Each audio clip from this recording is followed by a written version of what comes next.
The Queen's Necklace. By Alexandre Dumas. The Queen's Necklace. Prologue. The Predictions. An old nobleman and an old maitre d'hotel. It was the beginning of April, 1784, between 12 and 1 o'clock.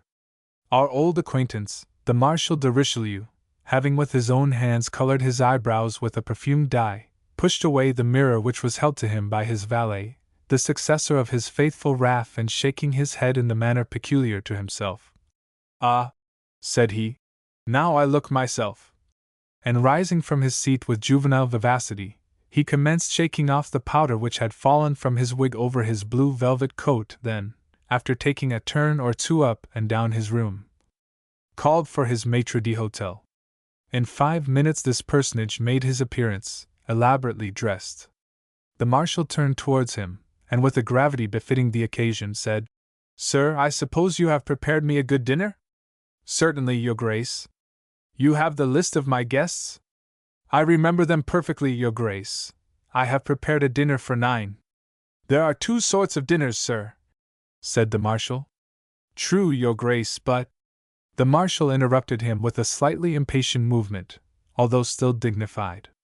"Do you know, sir, that whenever I have heard the word but, and I have heard it many times in the course of 88 years, it has been each time, I am sorry to say, the harbinger of some folly." "Your Grace." "In the first place, at what time do we dine?" "Your Grace, the citizens dine at 2, the bar at 3, the nobility at 4. "And I, sir?" "Your Grace will dine today at 5. "Oh, at 5? "Yes, Your Grace, like the King." "And why like the King?" "Because, on the list of your guests, is the name of a king." "Not so, sir, you mistake. All my guests today are simply noblemen." "Your Grace is surely jesting. The Count Haga, eh? Who is among the guests?" "Eh? Well, sir, the Count Haga is a king." "I know no king so called." "Your Grace must pardon me then," said the maitre d'hotel, bowing. "But I supposed—" "Your business, sir, is neither to believe nor suppose. Your business is to read, without comment, the orders I give you. When I wish a thing to be known, I tell it. When I do not tell it, I wish it unknown." The maitre d'hotel bowed again, more respectfully, perhaps, than he would have done to a reigning monarch. "Therefore, sir," continued the old Marshal, "you will, as I have none but noblemen to dinner, let us dine at my usual hour, 4 o'clock. At this order, the countenance of the maitre d'hotel became clouded as if he had heard his sentence of death. He grew deadly pale. Then, recovering himself, with the courage of despair, he said, "In any event, Your Grace cannot dine before 5 o'clock. "Why so, sir?" cried the Marshal. "Because it is utterly impossible." "Sir," said the Marshal, with a haughty air, "it is now, I believe, 20 years since you entered my service?" 21 years, a month, and 2 weeks. "Well, sir, to these 21 years, a month, and 2 weeks, you will not add a day, nor an hour. You understand me, sir," he continued, biting his thin lips and depressing his eyebrows. "This evening you seek a new master. I do not choose that the word impossible shall be pronounced in my house. I am too old now to begin to learn its meaning." The maitre d'hotel bowed a 3rd time. "This evening," said he, "I shall have taken leave of Your Grace, but, at least, up to the last moment, my duty shall have been performed as it should be." And he made 2 steps towards the door. "What do you call as it should be?" cried the Marshal. "Learn, sir, that to do it as it suits me is to do it as it should be. Now, I wish to dine at 4, and it does not suit me, when I wish to dine at 4, to be obliged to wait till 5. "Your Grace," replied the maitre d'hotel, gravely, "I have served as butler to His Highness the Prince de Soubise, and as steward to His Eminence the Cardinal de Rohan.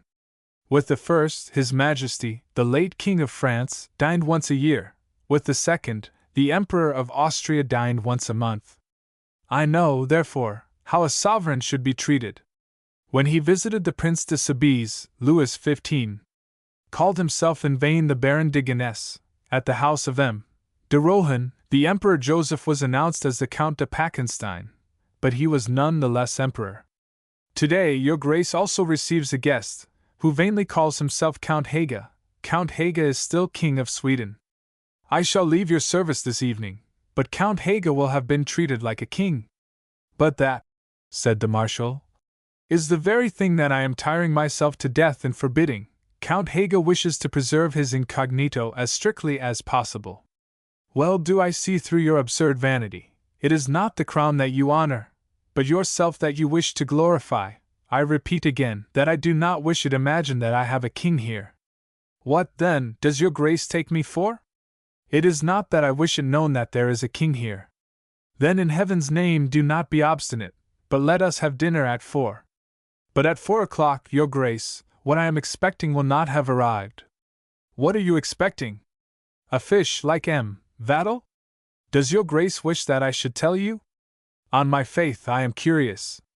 Then, your grace, I wait for a bottle of wine. A bottle of wine?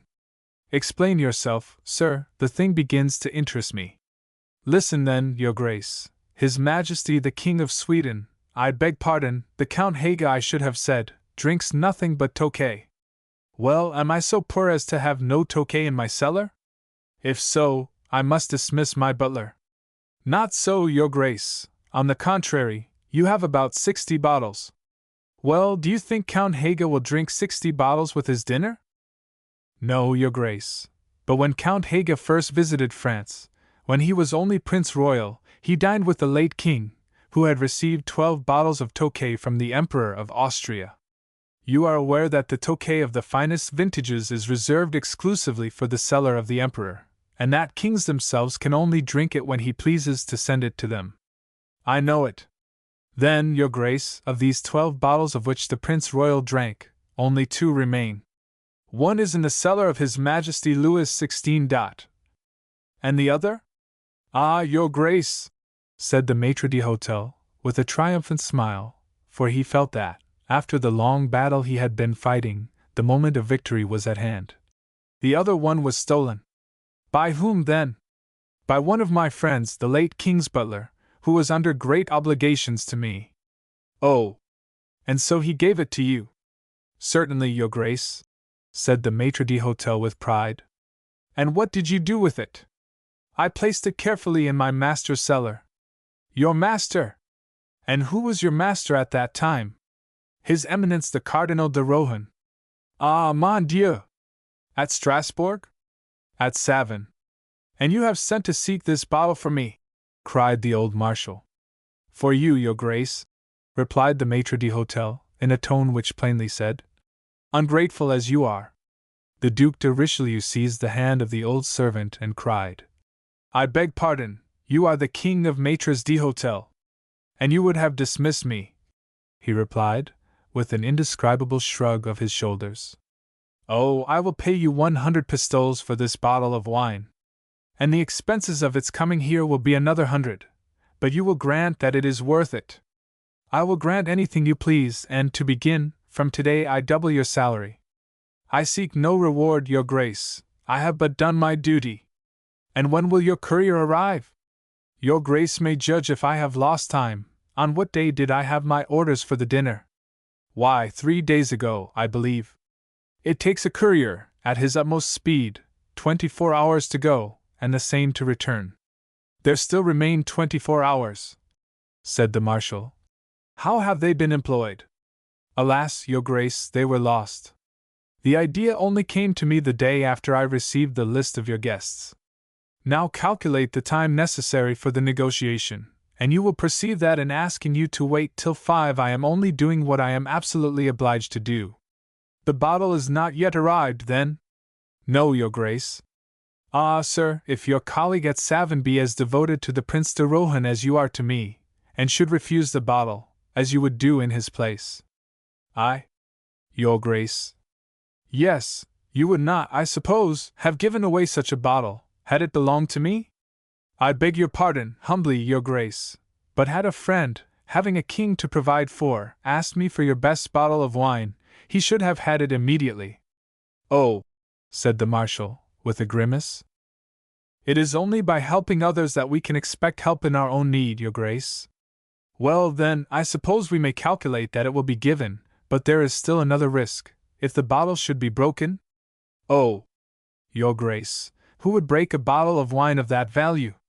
Well, I trust not. What time, then, do you expect your courier? At 4 o'clock precisely. Then why not dine at 4? Replied the Marshal. Your Grace, the wine must rest for an hour, and had it not been for an invention of my own, it would have required 3 days to recover itself. Beaten at all points, the Marshal gave way. Besides, continued the old servant, be sure, Your Grace, that your guests will not arrive before 4:30. And why not? Consider, Your Grace, to begin with M. Delaunay, he comes from the Bastille, and with the ice at present covering the streets of Paris. No, but he will leave after the prisoners' dinner, at 12 o'clock. Pardon me, Your Grace, but the dinner hour at the Bastille has been changed since Your Grace was there. It is now 1. Sir, you are learned on all points, pray go on. Madame du Barry comes from the Luciennes, 1 continued descent, and in this frost.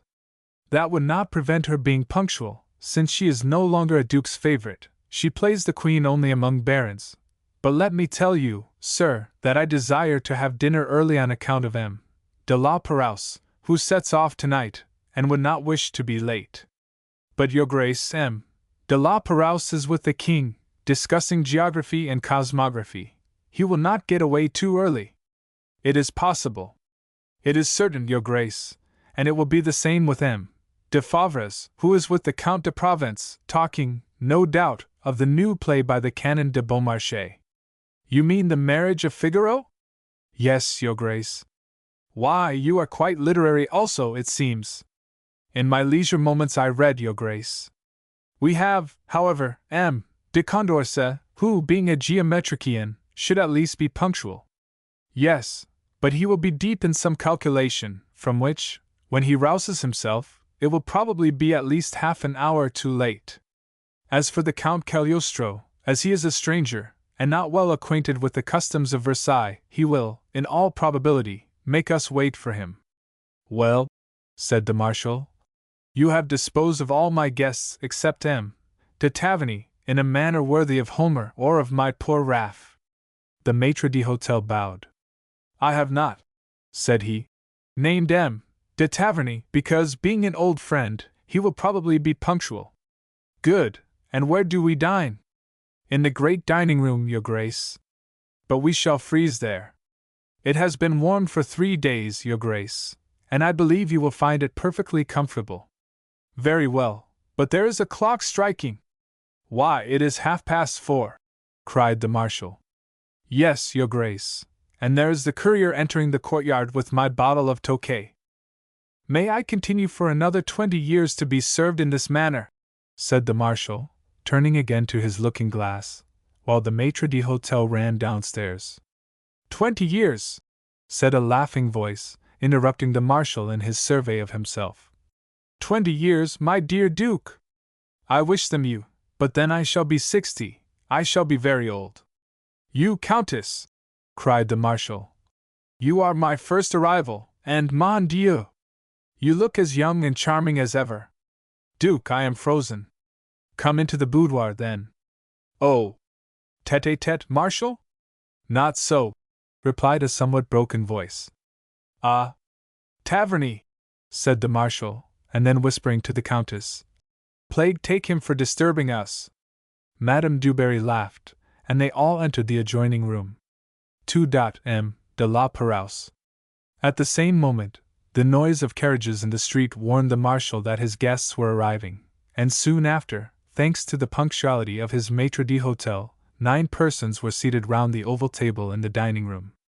9 lackeys, silent as shadows, quick without bustle, and attentive without importunity, glided over the carpet, and passed among the guests, without ever touching their chairs, which were surrounded with furs, which were wrapped round the legs of the sitters. These furs, with the heat from the stoves, and the odors from the wine and the dinner, diffused a degree of comfort, which manifested itself in the gaiety of the guests, who had just finished their soup. No sound was heard from without, and none within, save that made by the guests themselves, for the plates were changed, and the dishes moved round, with the most perfect quiet. Nor from the maitre d'hotel could a whisper be heard. He seemed to give his orders with his eyes. The guests, therefore, began to feel as though they were alone. It seemed to them that servants so silent must also be deaf. M. de Richelieu was the first who broke the silence, by saying to the guest on his right hand, "But, Count, you drink nothing." This was addressed to a man about 38 years of age, short, fair-haired, and with high shoulders, his eye a clear blue, now bright, but oftener with a pensive expression, and with nobility stamped unmistakably on his open and manly forehead. "I only drink water, Marshal," he replied. "Excepting with Louis XV," returned the Marshal. "I had the honor of dining at his table with you, and you deigned that day to drink wine." "Ah! You recall a pleasing remembrance, Marshal. That was in 1771. It was Tokay, from the Imperial cellar. It was like that with which my maitre d'hotel will now have the honor to fill your glass," replied Richelieu, bowing. Count Haga raised his glass, and looked through it. The wine sparkled in the light like liquid rubies. "It is true," said he. "Marshal, I thank you." These words were uttered in a manner so noble, that the guests, as if by a common impulse, rose, and cried, "Long live the king!" "Yes," said Count Haga. "Long live His Majesty the King of France! What say you, M. de la Pérouse?" "My lord," replied the captain, with that tone, at once flattering and respectful, common to those accustomed to address crowned heads, "I have just left the king, and His Majesty has shown me so much kindness, that no one will more willingly cry 'Long live the king' than I. Only, as in another hour I must leave you to join the 2 ships which His Majesty has put at my disposal, once out of this house, I shall take the liberty of saying, 'Long life to another king, whom I should be proud to serve, had I not already so good a master.' This health that you propose," said Madame du Barry, who sat on the Marshal's left hand. "We are all ready to drink, but the oldest of us should take the lead." "Is it you that concerns, or me, Taverny?" said the Marshal, laughing. "I do not believe," said another on the opposite side, "that M. de Richelieu is the senior of our party." "Then it is you, Taverny," said the Duke. "No, I am 8 years younger than you. I was born in 1704, returned he. "How rude," said the Marshal, "to expose my 88 years." "Impossible, Duke!" "That you are 88, said M. de Condorcet. "It is, however, but too true. It is a calculation easy to make, and therefore unworthy of an algebraist like you, Marquis. I am of the last century, the great century, as we call it. My date is 1696. "Impossible!" cried Delaunay. "Oh, if your father were here, he would not say impossible, he, who, when governor of the Bastille, had me for a lodger in 1714. The senior in age here, however," said M. de Favres, "is the wine Count Haga is now drinking." "You are right, M. de Favres, this wine is 120 years old. To the wine, then, belongs the honor." "One moment, gentlemen," said Cagliostro, raising his eyes, beaming with intelligence and vivacity. "I claim the precedence." "You claim precedence over the Tokay!" exclaimed all the guests in chorus. "Assuredly," returned Cagliostro calmly, "since it was I who bottled it." "You?" "Yes, I, on the day of the victory won by Montecuculi over the Turks in 1664. A burst of laughter followed these words, which Cagliostro had pronounced with perfect gravity. "By this calculation, you would be something like 130 years old," said Madame du Barry. "For you must have been at least 10 years old when you bottled the wine." "I was more than 10 when I performed that operation, madam, as on the following day I had the honor of being deputed by His Majesty the Emperor of Austria to congratulate Montecuculi, who by the victory of St. Gothard had avenged the day at a Spec, in Sclavonia, in which the infidels treated the imperialists so roughly, who were my friends and companions in arms in 1536.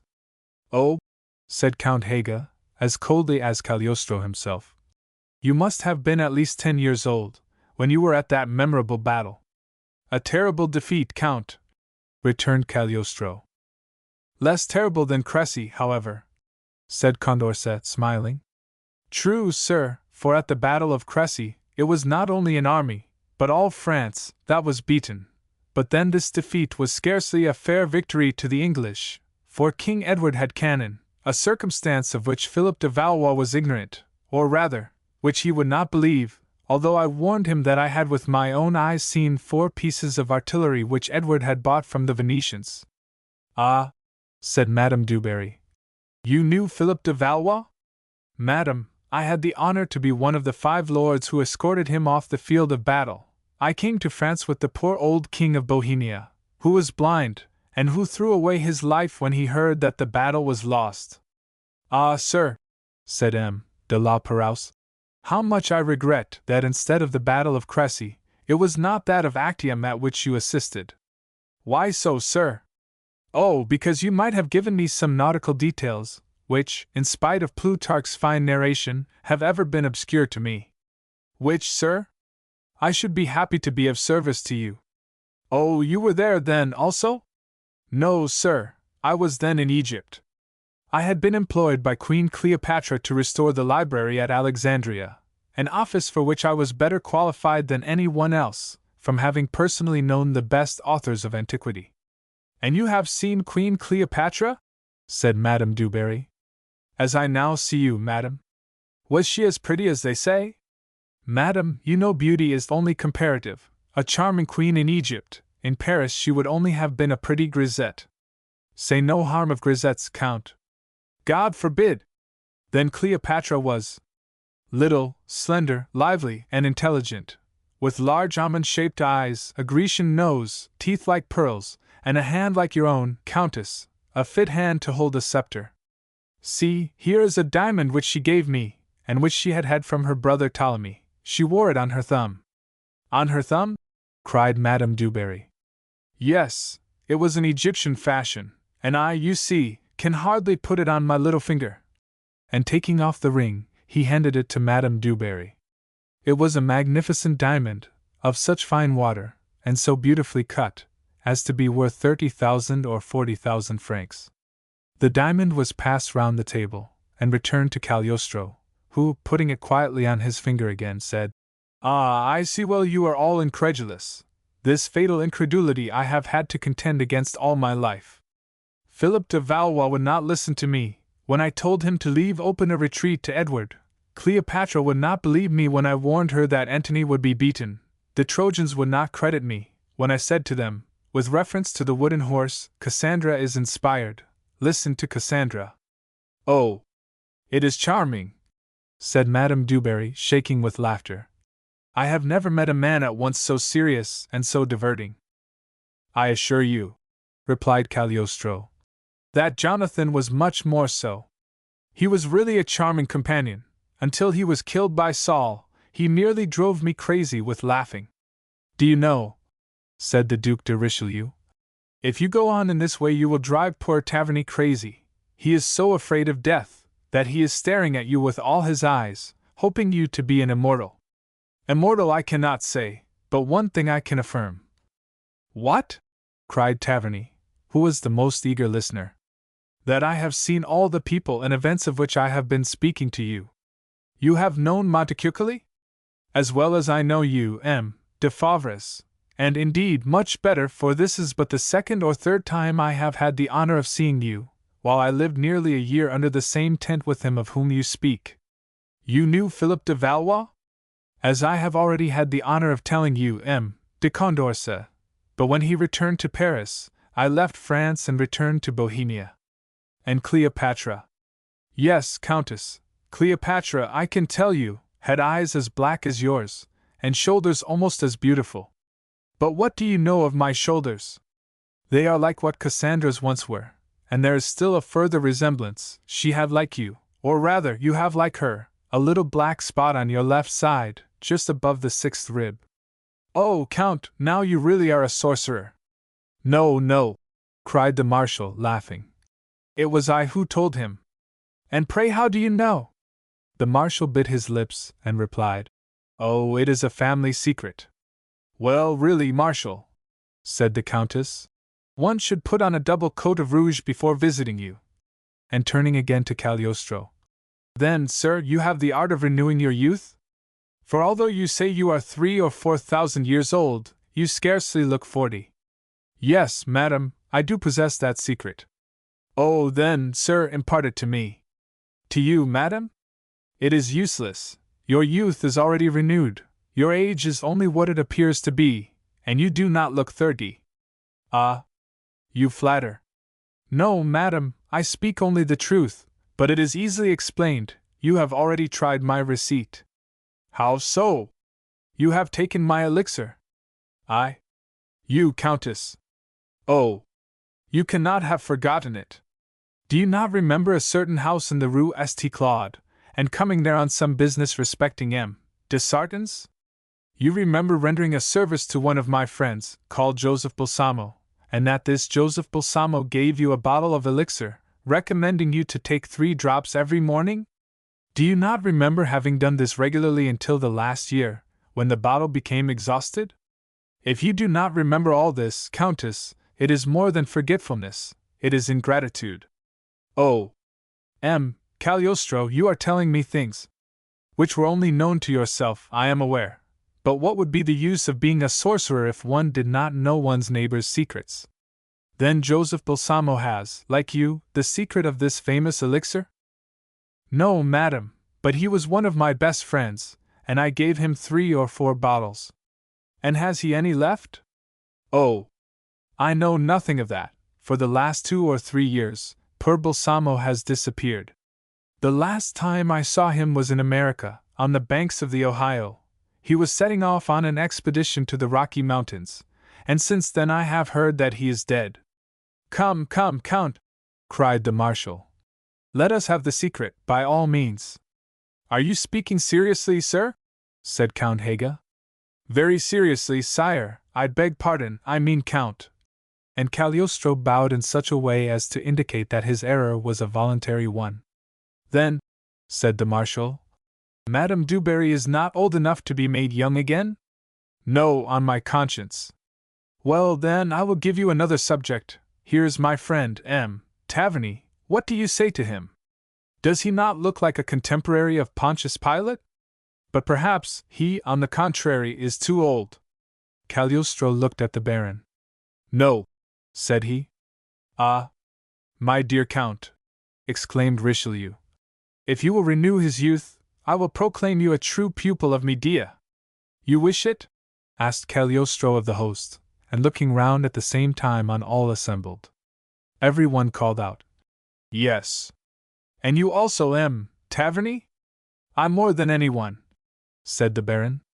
Well, it is easy, returned Cagliostro, and he drew from his pocket a small bottle, and poured into a glass some of the liquid it contained. Then, mixing these drops with half a glass of iced champagne, he passed it to the Baron. All eyes followed his movements eagerly. The Baron took the glass, but as he was about to drink he hesitated. Every one began to laugh, but Cagliostro called out, Drink, Baron, or you will lose a liquor of which each drop is worth 100 louis d'ors. The devil, cried Richelieu. That is even better than Tokay. I must then drink? Said the Baron, almost trembling. Or pass the glass to another, sir, that someone at least may profit by it. Pass it here, said Richelieu, holding out his hand. The Baron raised the glass, and decided, doubtless, by the delicious smell and the beautiful rose color which those few drops had given to the champagne, he swallowed the magic liquor. In an instant a kind of shiver ran through him. He seemed to feel all his old and sluggish blood rushing quickly through his veins, from his heart to his feet. His wrinkled skin seemed to expand, his eyes, half covered by their lids, appeared to open without his will, and the pupils to grow and brighten, the trembling of his hands to cease, his voice to strengthen, and his limbs to recover their former youthful elasticity. In fact, it seemed as if the liquid in its descent had regenerated his whole body. A cry of surprise, wonder, and admiration rang through the room. Taverny, who had been slowly eating with his gums, began to feel famished. He seized a plate and helped himself largely to a ragout, and then demolished a partridge, bones and all, calling out that his teeth were coming back to him. He ate, laughed, and cried for joy for half an hour, while the others remained gazing at him in stupefied wonder. Then little by little he failed again, like a lamp whose oil is burning out, and all the former signs of old age returned upon him. "Oh!" groaned he. "Once more adieu to my youth!" And he gave utterance to a deep sigh, while 2 tears rolled over his cheeks. Instinctively, at this mournful spectacle of the old man first made young again, and then seeming to become yet older than before, from the contrast, the sigh was echoed all round the table.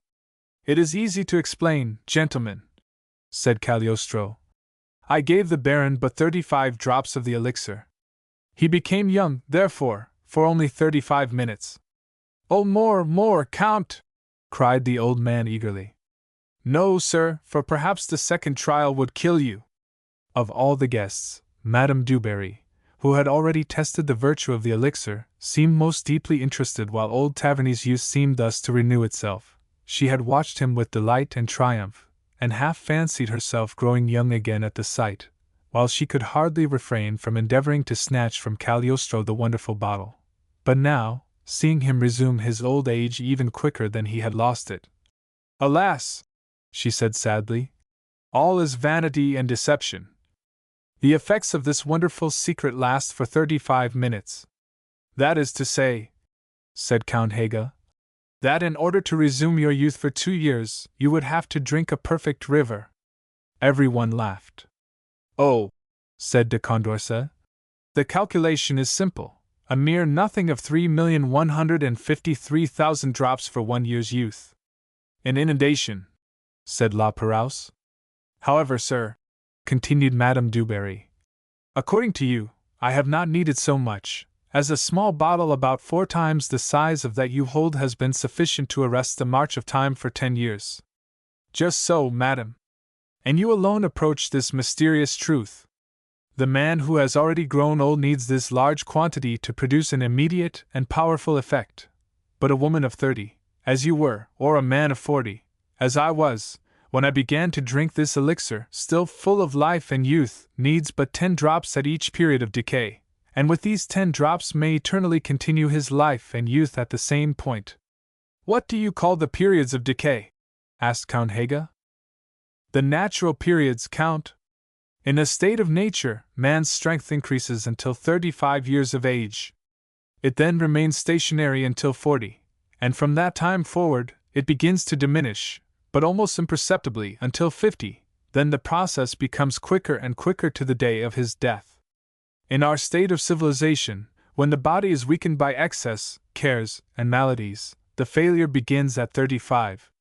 The time, then, to take nature is when she is stationary, so as to forestall the beginning of decay. He who, possessor as I am of the secret of this elixir, knows how to seize the happy moment, will live as I live, always young, or, at least, always young enough for what he has to do in the world." "Oh, Cagliostro!" cried the Countess. "Why, if you could choose your own age, did you not stop at 20 instead of at 40? "Because, madam," said Cagliostro, smiling, "it suits me better to be a man of 40, still healthy and vigorous, than a raw youth of 20. "Oh," said the Countess. "Doubtless, madam," continued Cagliostro, "at 20 one pleases women of 30, at 40 we govern women of 20 and men of 60. "I yield, sir," said the Countess, "for you are a living proof of the truth of your own words." "Then I," said Taverny piteously, "am condemned. It is too late for me." De Richelieu has been more skillful than you," said La Perouse naively, "and I have always heard that he had some secret." "It is a report that the women have spread," laughed Count Haga. "Is that a reason for disbelieving it, Duke?" asked Madame Dubarry. The old Duke colored, a rare thing for him, but replied, "Do you wish, gentlemen, to have my receipt?" "Oh, by all means." "Well, then, it is simply to take care of yourself." "Oh," cried all. "But, Cagliostro," continued Madame Dubarry, "I must ask more about the elixir." "Well, madam? You said you first used it at 40 years of age." "Yes, madam. And that since that time, that is, since the siege of Troy." "A little before, madam." "That you have always remained 40 years old? You see me now." "But then, sir," said de Condorcet, "you argue, not only the perpetuation of youth, but the preservation of life, for if since the siege of Troy you have been always 40, you have never died. True, Marquis, I have never died. But are you, then, invulnerable, like Achilles, or still more so, for Achilles was killed by the arrow of Paris? No, I am not invulnerable, and there is my great regret, said Cagliostro. Then, sir, you may be killed. Alas! Yes. How, then, have you escaped all accidents for 3,500 years? It is chance, Marquis, but will you follow my reasoning? Yes, yes, cried all with eagerness. Cagliostro continued. What is the first requisite to life? He asked, spreading out his white and beautiful hands covered with rings, among which Cleopatra's shone conspicuously. Is it not health? Certainly. And the way to preserve health is? Proper management, said Count Haga. Right, Count. And why should not my elixir be the best possible method of treatment? And this treatment I have adopted, and with it have preserved my youth, and with youth, health, and life. But all things exhaust themselves, the finest constitution, as well as the worst. The body of Paris, like that of Vulcan, said the Countess. Perhaps you knew Paris by the by? Perfectly, madam. He was a fine young man, but really did not deserve all that has been said of him. In the first place, he had red hair. Red hair, horrible! Unluckily, madam, Helen was not of your opinion, but to return to our subject. You say, M. de Taverny, that all things exhaust themselves, but you also know that everything recovers again, regenerates, or is replaced, whichever you please to call it. The famous knife of St. Hubert, which so often changed both blade and handle, is an example, for through every change it still remained the knife of St. Hubert. The wines which the monks of Heidelberg preserve so carefully in their cellars remain still the same wine, although each year they pour into it a fresh supply. Therefore, this wine always remains clear, bright, and delicious, while the wine which Oppimus and I hid in the earthen jars was, when I tried it 100 years after, only a thick dirty substance, which might have been eaten, but certainly could not have been drunk. Well, I follow the example of the monks of Heidelberg, and preserve my body by introducing into it every year new elements, which regenerate the old. Every morning a new and fresh atom replaces in my blood, my flesh, and my bones some particle which has perished. I stay that ruin which most men allow insensibly to invade their whole being, and I force into action all those powers which God has given to every human being, but which most people allow to lie dormant. This is the great study of my life, and as, in all things, he who does one thing constantly does that thing better than others, I am becoming more skillful than others in avoiding danger. Thus, you would not get me to enter a tottering house. I have seen too many houses not to tell at a glance the safe from the unsafe. You would not see me go out hunting with a man who managed his gun badly. From Cephalus, who killed his wife, down to the regent, who shot the prince in the eye, I have seen too many unskillful people. You could not make me accept in battle the post which many a man would take without thinking, because I should calculate in a moment the chances of danger at each point. You will tell me that one cannot foresee a stray bullet, but the man who has escaped 1,000 gunshots will hardly fall a victim to one now. Ah, you look incredulous, but am I not a living proof? I do not tell you that I am immortal, only that I know better than others how to avoid danger. For instance, I would not remain here now alone with M. Delaunay, who is thinking that, if he had me in the Bastille, he would put my immortality to the test of starvation. Either would I remain with M.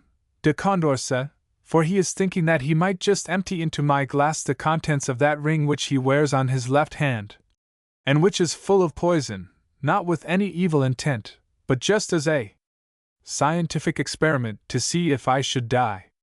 The two people named looked at each other and colored. Confess, M. Delaunay, we are not in a court of justice. Besides, thoughts are not punished. Did you not think what I said? And you, M. de Condorcet, would you not have liked to let me taste the poison in your ring, in the name of your beloved mistress, Science? Indeed, said M. Delaunay, laughing. I confess you are right. It was folly, but that folly did pass through my mind just before you accused me. And I, said M. de Condorcet, will not be less candid. I did think that if you tasted the contents of my ring, I would not give much for your life. A cry of admiration burst from the rest of the party, these avowals confirming not the immortality, but the penetration, of Count Cagliostro. You see, said Cagliostro, quietly, that I divine these dangers. Well, it is the same with other things. The experience of a long life reveals to me at a glance much of the past and of the future of those whom I meet. My capabilities in this way extend even to animals and inanimate objects. If I get into a carriage, I can tell from the look of the horses if they are likely to run away, and from that of the coachman, if he will overturn me. If I go on board ship, I can see if the captain is ignorant or obstinate, and consequently likely to endanger me. I should then leave the coachman or captain, escape from those horses or that ship. I do not deny chance, I only lessen it, and instead of incurring 100 chances, like the rest of the world, I prevent 99 of them, and endeavor to guard against the 100th. This is the good of having lived 3,000 years. Then, said La Perouse, laughing, amidst the wonder and enthusiasm created by this speech of Cagliostro's, you should come with me when I embark to make the tour of the world. You would render me a signal service. Cagliostro did not reply. M. de Richelieu, continued La Perouse, as the Count Cagliostro, which is very intelligible, does not wish to quit such good company, you must permit me to do so without him. Excuse me, Count Haga, and you, madam, but it is 7 o'clock, and I have promised His Majesty to start at 1:15. But since Count Cagliostro will not be tempted to come with me, and see my ships, perhaps he can tell me what will happen to me between Versailles and Brest. From Brest to the Pole I ask nothing, that is my own business. Cagliostro looked at La Perouse with such a melancholy air, so full both of pity and kindness, that the others were struck by it. The sailor himself, however, did not remark it. He took leave of the company, put on his fur riding coat, into one of the pockets of which Madame Dubarry pushed a bottle of delicious cordial, welcome to a traveler, but which he would not have provided for himself, to recall to him, she said, his absent friends during the long nights of a journey in such bitter cold. La Perouse, still full of gaiety, bowed respectfully to Count Haga, and held out his hand to the old marshal. Adieu, dear La Perouse, said the latter. No, Duke, au revoir, replied La Perouse. One would think I was going away forever. Now I have but to circumnavigate the globe, 5 or 6 years' absence. It is scarcely worth while to say adieu for that. 5 or 6 years, said the marshal. You might almost as well say 5 or 6 centuries. Days are years at my age, therefore I say, adieu. Bah! asked the sorcerer, returned La Perouse, still laughing. He will promise you 20 years more life. Will you not, Count Cagliostro? Oh, Count, why did I not hear sooner of those precious drops of yours? Whatever the price, I should have shipped a ton. Madam, another kiss of that beautiful hand, I shall certainly not see such another till I return. Au revoir. And he left the room. Cagliostro still preserved the same mournful silence. They heard the steps of the captain as he left the house, his gay voice in the courtyard, and his farewells to the people assembled to see him depart. Then the horses shook their heads, covered with bells, the door of the carriage shut with some noise, and the wheels were heard rolling along the street. La Perouse had started on that voyage from which he was destined never to return. When they could no longer hear a sound, all looks were again turned to Cagliostro. There seemed a kind of inspired light in his eyes. Count Haga first broke the silence, which had lasted for some minutes. Why did you not reply to his question? He inquired of Cagliostro. Cagliostro started, as if the question had roused him from a reverie. Because, said he, I must either have told a falsehood or a sad truth. How so? I must have said to him, M. de la Perouse, the Duke is right in saying to you adieu, and not au revoir. Oh, said Richelieu, turning pale. What do you mean? Reassure yourself, Marshal, this sad prediction does not concern you. What? Cried Madame Dubarry. This poor La Perouse, who has just kissed my hand. Not only, madam, will never kiss it again, but will never again see those he has just left, said Cagliostro, looking attentively at the glass of water he was holding up. A cry of astonishment burst from all. The interest of the conversation deepened every moment, and you might have thought, from the solemn and anxious air with which all regarded Cagliostro, that it was some ancient and infallible oracle they were consulting. "Pray then, Count," said Madame du Barry, "tell us what will befall poor La Perouse." Cagliostro shook his head. "Oh, yes, let us hear!" cried all the rest. "Well, then, de La Perouse intends, as you know, to make the tour of the globe, and continue the researches of poor Captain Cook, who was killed in the Sandwich Islands." "Yes, yes, we know. Everything should foretell a happy termination to this voyage.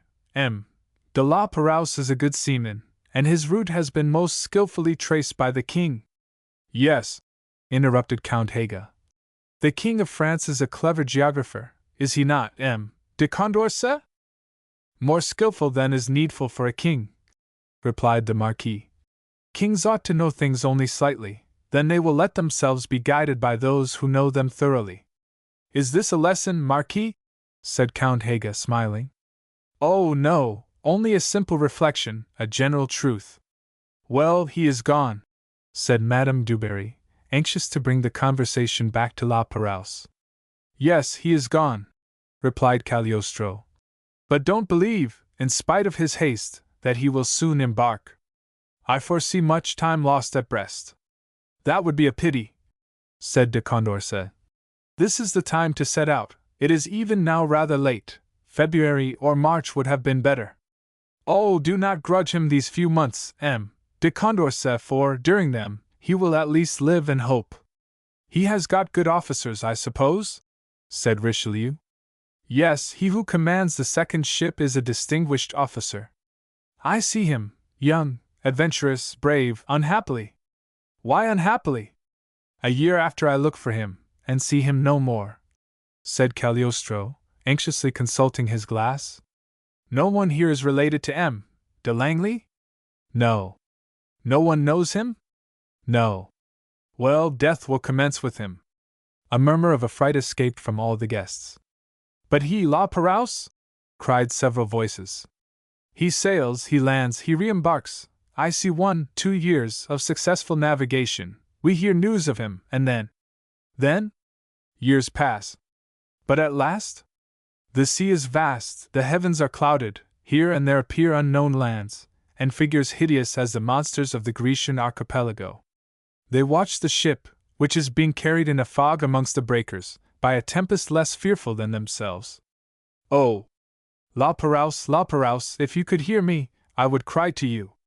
You set out, like Columbus, to discover a world. Beware of unknown isles." He ceased, and an icy shiver ran through the assembly. "But why did you not warn him?" asked Count Haga, who, in spite of himself, had succumbed to the influence of this extraordinary man. "Yes," cried Madame du Barry. "Why not send after him and bring him back?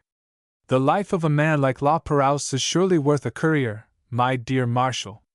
The Marshal rose to ring the bell. Cagliostro extended his arm to stop him. "Alas!"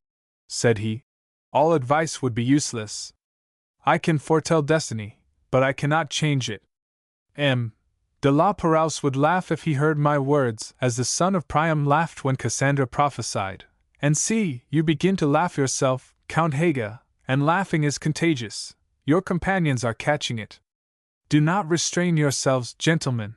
I am accustomed to an incredulous audience." "Oh, we believe," said Madame du Barry and the Duc de Richelieu. "And I believe," murmured Taverny. "And I also," said Count Haga politely. "Yes," replied Cagliostro. "You believe, because it concerns La Perouse. But if I spoke of yourself, you would not believe." "I confess that what would have made me believe would have been, if you had said to him, 'Beware of unknown isles,' then he would, at least, have had the chance of avoiding them.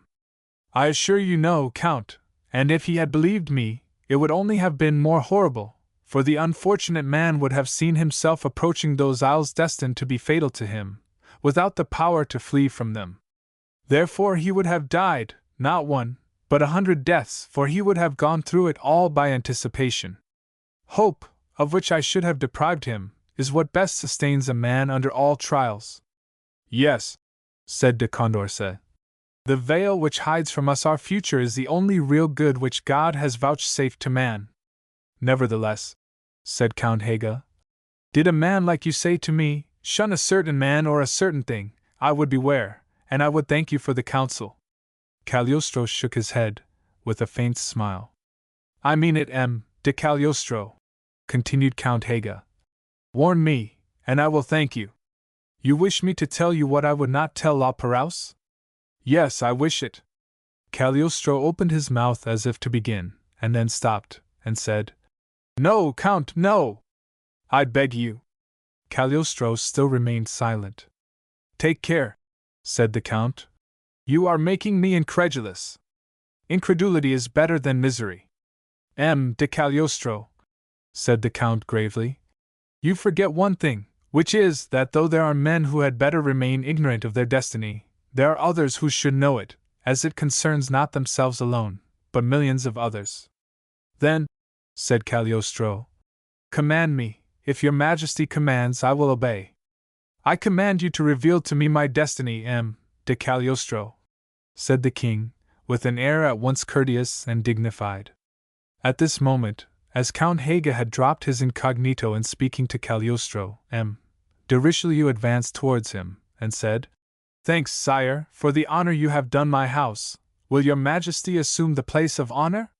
Let us remain as we are, Marshal. I wish to hear what de Cagliostro is about to say. One does not speak the truth to kings, sire. Bah! I am not in my kingdom. Take your place again, Duke. Proceed, de Cagliostro, I beg. Cagliostro looked again through his glass, and one might have imagined the particles agitated by this look, as they danced in the light. Sire, said he, tell me what you wish to know. Tell me by what death I shall die. By a gunshot, sire. The eyes of Gustavus grew bright. Ah, in a battle, said he. The death of a soldier. Thanks, de Cagliostro, 1,000 times thanks. Oh, I foresee battles, and Gustavus Adolphus and Charles XII have shown me how a king of Sweden should die. Cagliostro drooped his head, without replying. Oh, cried Count Haga. Will not my wound then be given in battle? No, sire. In a sedition, yes, that is possible. No, not in a sedition, sire. But where then? At a ball, sire. The king remained silent, and Cagliostro buried his head in his hands. Every one looked pale and frightened. Then de Condorcet took the glass of water and examined it, as if there he could solve the problem of all that had been going on, but finding nothing to satisfy him. Well, I also, said he, will beg our illustrious prophet to consult for me his magic mirror. Unfortunately, I am not a powerful lord, I cannot command, and my obscure life concerns no millions of people. Sir, said Count Haga, you command in the name of science, and your life belongs not only to a nation, but to all mankind. Thanks, said de Condorcet. But perhaps your opinion on this subject is not shared by de Cagliostro. Cagliostro raised his head. Yes, Marquis, said he, in a manner which began to be excited. You are indeed a powerful lord in the kingdom of intelligence. Look me, then, in the face, and tell me, seriously, if you also wish that I should prophesy to you. Seriously, Count, upon my honor. Well, Marquis, said Cagliostro, in a hoarse voice, you will die of that poison which you carry in your ring, you will die. Oh, but if I throw it away? Throw it away! You allow that that would be easy. Throw it away! Oh, yes, Marquis, cried Madame du Barry. Throw away that horrid poison! Throw it away, if it be only to falsify this prophet of evil, who threatens us all with so many misfortunes. For if you throw it away you cannot die by it, as de Cagliostro predicts, so there at least he will have been wrong. Madame la Comtesse is right, said Count Haga. Bravo, Countess, said Richelieu. Come, Marquis, throw away that poison, for now I know you carry it, I shall tremble every time we drink together. The ring might open of itself, and— It is useless, said Cagliostro quietly. De Condorcet will not throw it away. No, returned de Condorcet. I shall not throw it away, not that I wish to aid my destiny, but because this is a unique poison, prepared by Cabanis, and which chance has completely hardened, and that chance might never occur again, therefore I will not throw it away. Triumph if you will, de Cagliostro. Destiny, replied he, ever finds some way to work out its own ends. Then I shall die by poison, said the Marquis. Well, so be it. It is an admirable death, I think, a little poison on the tip of the tongue, and I am gone. It is scarcely dying, it is merely ceasing to live. It is not necessary for you to suffer, sir, said Cagliostro. Then, sir, said de Favres, we have a shipwreck, a gunshot, and a poisoning which makes my mouth water. Will you not do me the favor also to predict some little pleasure of the same kind for me? Oh, Marquis, replied Cagliostro, beginning to grow warm under this irony. Do not envy these gentlemen, you will have still better. Better, said de Favres, laughing. That is pledging yourself to a great deal. It is difficult to beat the sea, fire, and poison. There remains the cord, Marquis, said Cagliostro, bowing. The cord? What do you mean? I mean that you will be hanged, replied Cagliostro, seeming no more the master of his prophetic rage. Hanged? The devil! Cried Richelieu. Monsieur forgets that I am a nobleman, said de Favres coldly. Or if he means to speak of a suicide, I warn him that I shall respect myself sufficiently, even in my last moments, not to use a cord while I have a sword. I do not speak of a suicide, sir. Then you speak of a punishment? Yes. You are a foreigner, sir, and therefore I pardon you. What? Your ignorance, sir. In France we decapitate noblemen. You may arrange this, if you can, with the executioner, replied Cagliostro. De Favres said no more. There was a general silence, and shrinking for a few minutes. Do you know that I tremble at last? Said Delaunay. My predecessors have come off so badly, that I fear for myself if I now take my turn. Then you are more reasonable than they, you are right. Do not seek to know the future, good or bad, let it rest, it is in the hands of God. Oh, Delaunay, said Madame du Barry, I hope you will not be less courageous than the others have been. I hope so too, madam, said the governor. Then, turning to Cagliostro, Sir, he said, favor me, in my turn, with my horoscope, if you please. It is easy, replied Cagliostro. A blow on the head with a hatchet, and all will be over. A look of dismay was once more general. Richelieu and Taverny begged Cagliostro to say no more, but female curiosity carried the day. To hear you talk, Count, said Madame du Barry, one would think the whole universe must die a violent death. Here we were, 8 of us, and 5 are already condemned by you. Oh, you understand that it is all prearranged to frighten us, and we shall only laugh at it, said de Favres, trying to do so. Certainly we will laugh, said Count Haga. Be it true or false. Oh, I will laugh too, then, said Madame du Barry. I will not dishonor the assembly by my cowardice, but alas! I am only a woman, I cannot rank among you and be worthy of a tragical end. A woman dies in her bed. My death, a sorrowful old woman abandoned by everyone, will be the worst of all. Will it not, de Cagliostro? She stopped, and seemed to wait for the prophet to reassure her. Cagliostro did not speak, so, her curiosity obtaining the mastery over her fears, she went on. Well, de Cagliostro, will you not answer me? What do you wish me to say, madam? She hesitated, then, rallying her courage, Yes, she cried. I will run the risk. Tell me the fate of Jeanne de Vaubernier, Countess du Barry. On the scaffold, madam, replied the prophet of evil. A jest, sir, is it not? Said she, looking at him with a supplicating air. Cagliostro seemed not to see it. Why do you think I jest? Said he. Oh, because to die on the scaffold one must have committed some crime, stolen, or committed murder, or done something dreadful, and it is not likely I shall do that. It was a jest, was it not? Oh, mon Dieu, yes, said Cagliostro. All I have said is but a jest. The Countess laughed, but scarcely in a natural manner. Come, M. de Favres, said she. Let us order our funerals. Oh, that will be needless for you, madam, said Cagliostro. Why so, sir? Because you will go to the scaffold in a car. Oh, how horrible! This dreadful man, Marshal! For heaven's sake, choose more cheerful guests next time, or I will never visit you again. Excuse me, madam, said Cagliostro, but you, like all the rest, would have me speak. At least I hope you will grant me time to choose my confessor. It will be superfluous, Countess. Why? The last person who will mount the scaffold in France with a confessor will be the King of France. And Cagliostro pronounced these words in so thrilling a voice that every one was struck with horror. All were silent. Cagliostro raised to his lips the glass of water in which he had read these fearful prophecies, but scarcely had he touched it, when he set it down with a movement of disgust. He turned his eyes to M. de Taverny. Oh, cried he in terror, do not tell me anything. I do not wish to know.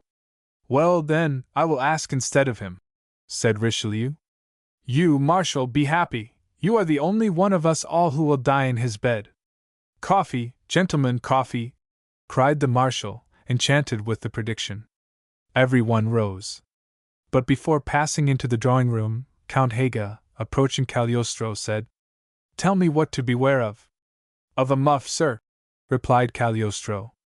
And I? Said Condorcet. Of an omelette. Good, I renounce eggs. And he left the room. And I?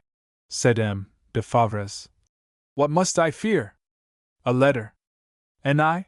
Said Delaunay. The taking of the Bastille. Oh, you quite reassure me. And he went away laughing. Now for me, sir, said the Countess, trembling. You, beautiful Countess, shun the place Louis XV. Alas, said the Countess, one day already I lost myself there. That day I suffered much. She left the room, and Cagliostro was about to follow her when Richelieu stopped him. One moment, said he. There remains only Taverny and I, my dear sorcerer. M. de Taverny begged me to say nothing, and you, Marshal, have asked me nothing. Oh, I do not wish to hear, again cried Taverny. But come, to prove your power, tell us something that only Taverny and I know, said Richelieu. What? Asked Cagliostro, smiling. Tell us what makes Taverny come to Versailles, instead of living quietly in his beautiful house at Maison Rouge, which the king bought for him 3 years ago. Nothing more simple, Marshal, said Cagliostro. 10 years ago, M. de Taverny wished to give his daughter, Mademoiselle André, to the King Louis XV, but he did not succeed. Oh, growled Taverny. Now, Monsieur wishes to give his son Philippe de Taverny to the Queen Marie Antoinette. Ask him if I speak the truth. On my word, said Taverny, trembling. This man is a sorcerer. Devil take me if he is not. Do not speak so cavalierly of the devil, my old comrade, said the Marshal. It is frightful, murmured Taverny, and he turned to implore Cagliostro to be discreet, but he was gone. Come, Taverny, to the drawing-room, said the Marshal, or they will drink their coffee without us. But when they arrived there, the room was empty. No one had courage to face again the author of these terrible predictions. The wax lights burned in the candelabra, the fire burned on the hearth, but all for nothing. Ma foi, old friend, it seems we must take our coffee tete-a-tete. Why, where the devil has he gone? Richelieu looked all around him, but Taverny had vanished like the rest. Never mind, said the Marshal, chuckling as Voltaire might have done, and rubbing his withered though still white hands. I shall be the only one to die in my bed. Well, Count Cagliostro, at least I believe. In my bed! That was it. I shall die in my bed, and I trust not for a long time. Hola! My valet de chamber and my drops. The valet entered with the bottle, and the Marshal went with him into the bedroom. End of the prologue. Chapter 1. 2 Unknown Ladies. The winter of 1784, that monster which devoured half France, we could not see, although he growled at the doors, while at the house of M. de Richelieu, shut in as we were in that warm and comfortable dining room. A little frost on the windows seems but the luxury of nature added to that of man. Winter has its diamonds, its powder, and its silvery embroidery for the rich man wrapped in his furs, and packed in his carriage, or snug among the wadding and velvet of a well-warmed room. Hoarfrost is a beauty, ice a change of decoration by the greatest of artists, which the rich admire through their windows. He who is warm can admire the withered trees, and find a somber charm in the sight of the snow-covered plain. He who, after a day without suffering, when millions of his fellow creatures are enduring dreadful privations, throws himself on his bed of down, between his fine and well-aired sheets, may find out that all is for the best in this best of all possible worlds. But he who is hungry sees none of these beauties of nature. He who is cold hates the sky without a sun, and consequently without a smile for such unfortunates. Now, at the time at which we write, that is, about the middle of the month of April, 300,000 miserable beings, dying from cold and hunger, groaned in Paris alone, in that Paris where, in spite of the boast that scarcely another city contained so many rich people, nothing had been prepared to prevent the poor from perishing of cold and wretchedness. For the last 4 months, the same leaden sky had driven the poor from the villages into the town, as it sent the wolves from the woods into the villages. No more bread. No more wood. No more bread for those who felt this cold, no more wood to cook it. All the provisions which had been collected, Paris had devoured in a month. The provost, short-sighted and incapable, did not know how to procure for Paris, which was under his care, the wood which might have been collected in the neighborhood. When it froze, he said the frost prevented the horses from bringing it. If it thawed, he pleaded want of horses and conveyances. Louis XVI, ever good and humane, always ready to attend to the physical wants of his people, although he overlooked their social ones, began by contributing a sum of 200,000 francs for horses and carts, and insisting on their immediate use. Still the demand continued greater than the supply. At first no one was allowed to carry away from the public timber yard more than a cartload of wood, then they were limited to half this quantity. Soon the long strings of people might be seen waiting outside the doors, as they were afterwards seen at the bakers' shops. The king gave away the whole of his private income in charity. He procured 3,000,000 francs by a grant, and applied it to the relief of the sufferers, declaring that every other need must give way before that of cold and famine. The queen, on her part, gave 500 louis from her purse.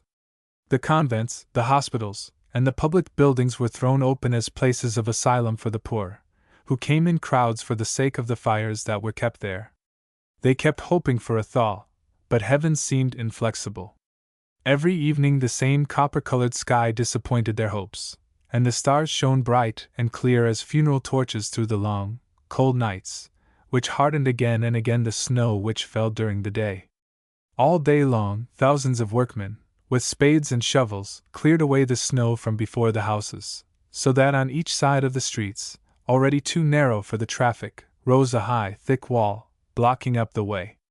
Soon these masses of snow and ice became so large that the shops were obscured by them, and they were obliged to allow it to remain where it fell. Paris could do no more. She gave in, and allowed the winter to do its worst. December, January, February, and March passed thus, although now and then a few days' thaw changed the streets, whose sewers were blocked up, into running streams. Horses were drowned, and carriages destroyed, in the streets, some of which could only be traversed in boats. Paris, faithful to its character, sank through this destruction by the thaw as it had done through that by famine.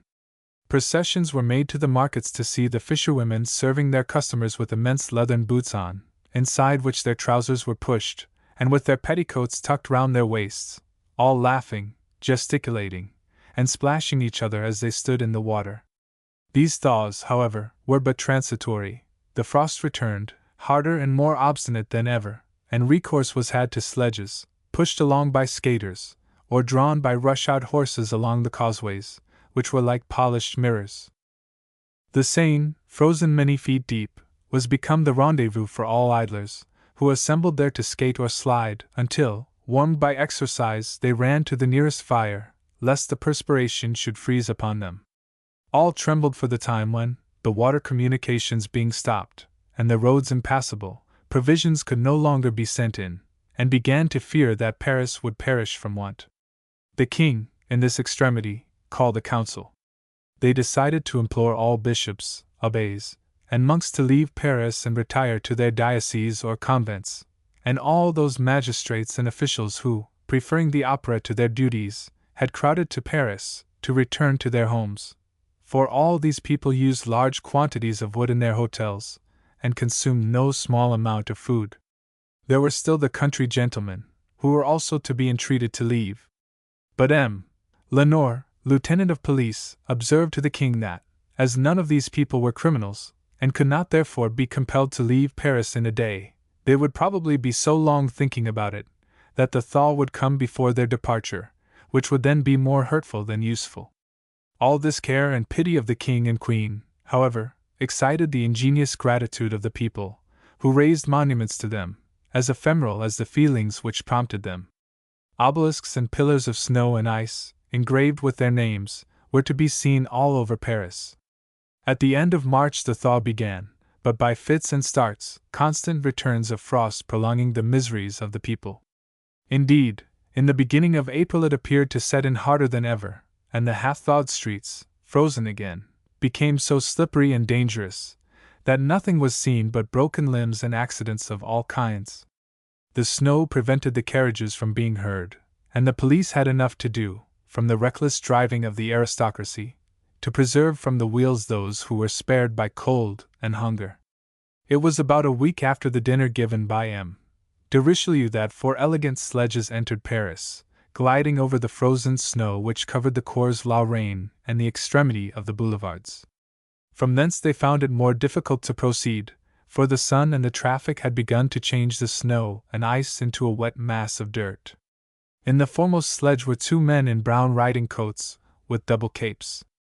They were drawn by a black horse, and turned from time to time, as if to watch the sledge that followed them, and which contained 2 ladies so enveloped in furs that it was impossible to see their faces.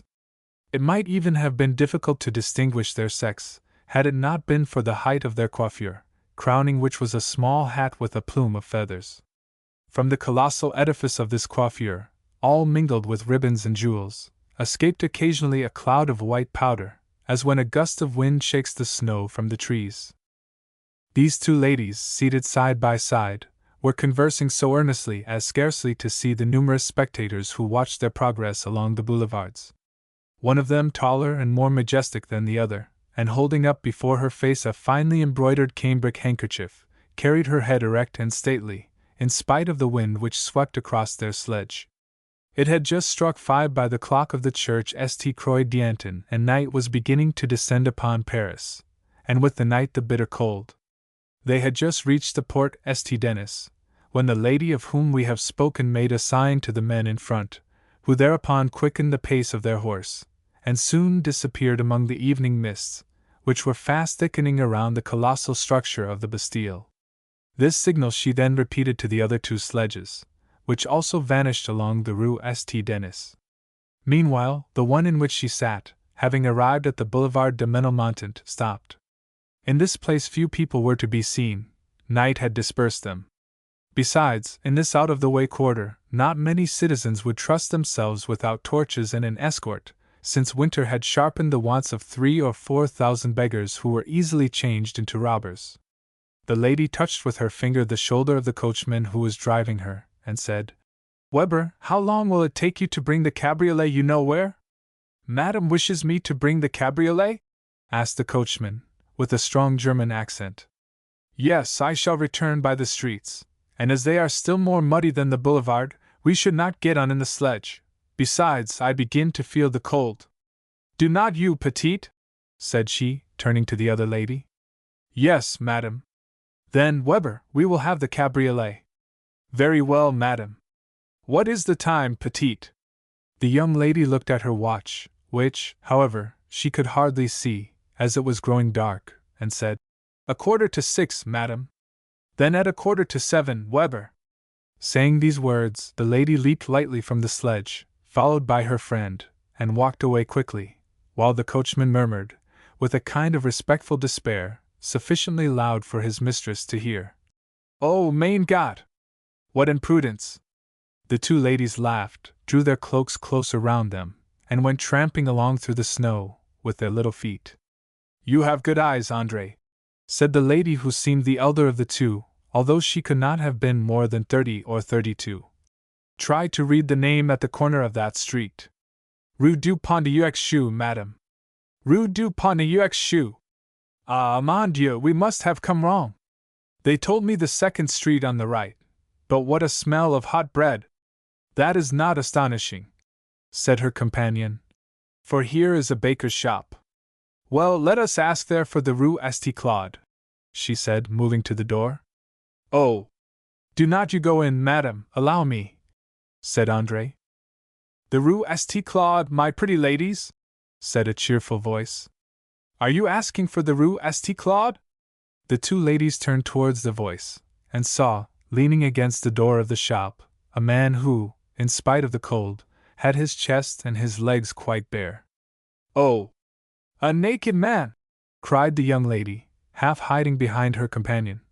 "Are we among savages?" "Was not that what you asked for?" said the journeyman baker, for such he was, who did not understand her movement in the least, and accustomed to his own costume, never dreamed of its effect upon them. "Yes, my friend, the Rue St. Claude," said the elder lady, hardly able to keep from laughing. "Oh, it is not difficult to find. Besides, I will conduct you there myself." And suiting the action to the words, he began to move his long bony legs, which terminated in immense wooden shoes. "Oh, no!" cried the elder lady, who did not fancy such a guide. "Pray do not disturb yourself.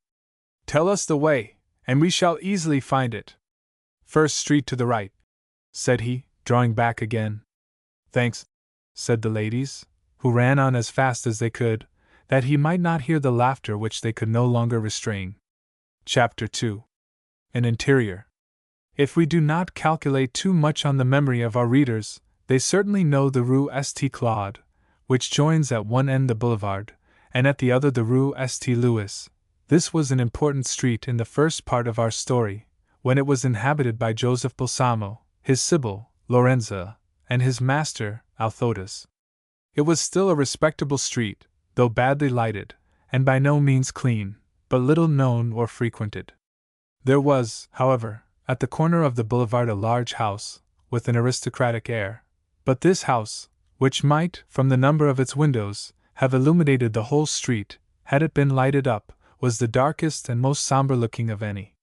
The door was never seen to open, and the windows were thick with dust, which seemed never disturbed. Sometimes an idler, attracted by curiosity, approached the gates and peeped through. All he could see, however, were masses of weeds growing between the stones of the courtyard, and green moss spreading itself over everything. Occasionally an enormous rat, sole inmate of those deserted domains, ran across the yard, on his way to his usual habitation in the cellars, which seemed, however, to be an excess of modesty, when he had the choice of so many fine sitting rooms, where he need never fear the intrusion of a cat. At times, one or two of the neighbors, passing the house, might stop to take a survey, and one would say to the other, "Well, what do you see?" "Why," he would reply, "I see the rat." "Oh! Let me look at him. How fat he has grown!" "That is not to be wondered at. He is never disturbed, and there must be some good pickings in the house. The Balsamo disappeared so suddenly that he must have left something behind. But you forget that the house was half burned down." And they would pursue their way. Opposite this ruin was a high narrow house enclosed within a garden wall. From the upper windows, a light was to be seen, the rest was shrouded in darkness. Either all the inhabitants were already asleep, or they were very economical of wood and candles, which certainly were frightfully dear this winter. It is, however, with the fifth story only that we have any business. We must, in the first place, take a survey of the house, and ascending the staircase, open the first door. This room is empty and dark, however, but it opens into another of which the furniture deserves our attention.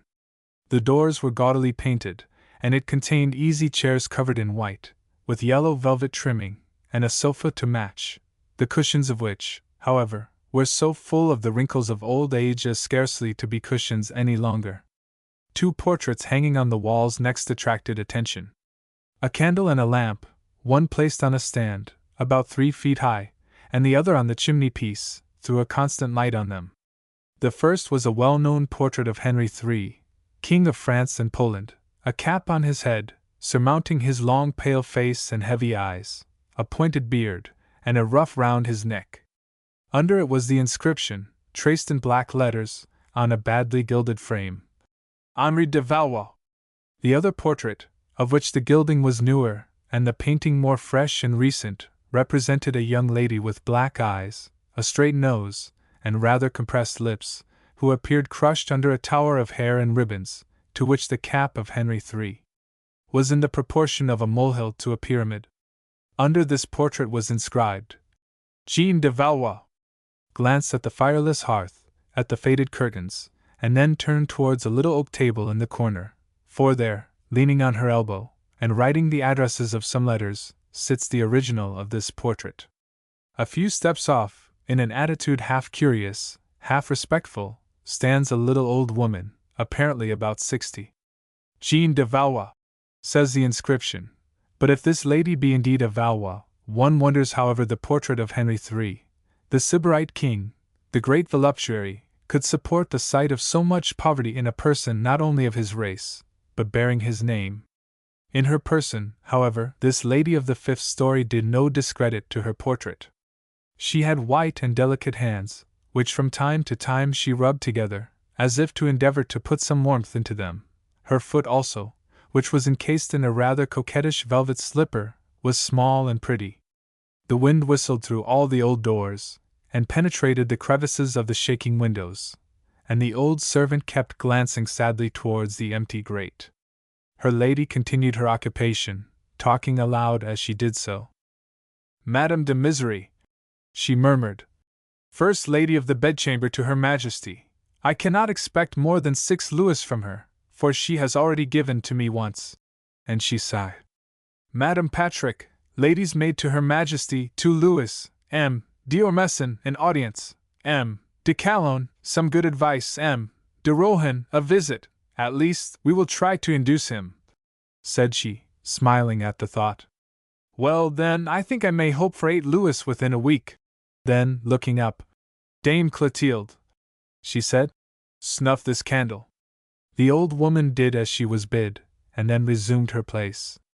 This kind of inquisition seemed to annoy the young lady, for she said, Pray go and look if you cannot find the end of a wax candle for me. This tallow is odious. There is none, replied the old woman. But just look. Where? In the antechamber. It is so cold there. There is someone ringing, said the young lady. Madam is mistaken, replied the obstinate old woman. I thought I heard it, Dame Clotilde. Then, abandoning the attempt, she turned again to her calculations. 8 louis! 3 I owe for the rent, and 5 I have promised to M. de la Motte to make him support his stay at Barceau. Pauvre diable, our marriage has not enriched him as yet, but patience. And she smiled again, and looked at herself in the mirror that hung between the 2 portraits. Well then, she continued, I still want 1 louis for going from Versailles to Paris and back again. Living for a week, 1 louis, dress, and gifts to the porters of the houses where I go, for a louis. But, said she, starting up, someone is ringing. No, madam, replied the old woman. It is below, on the next floor.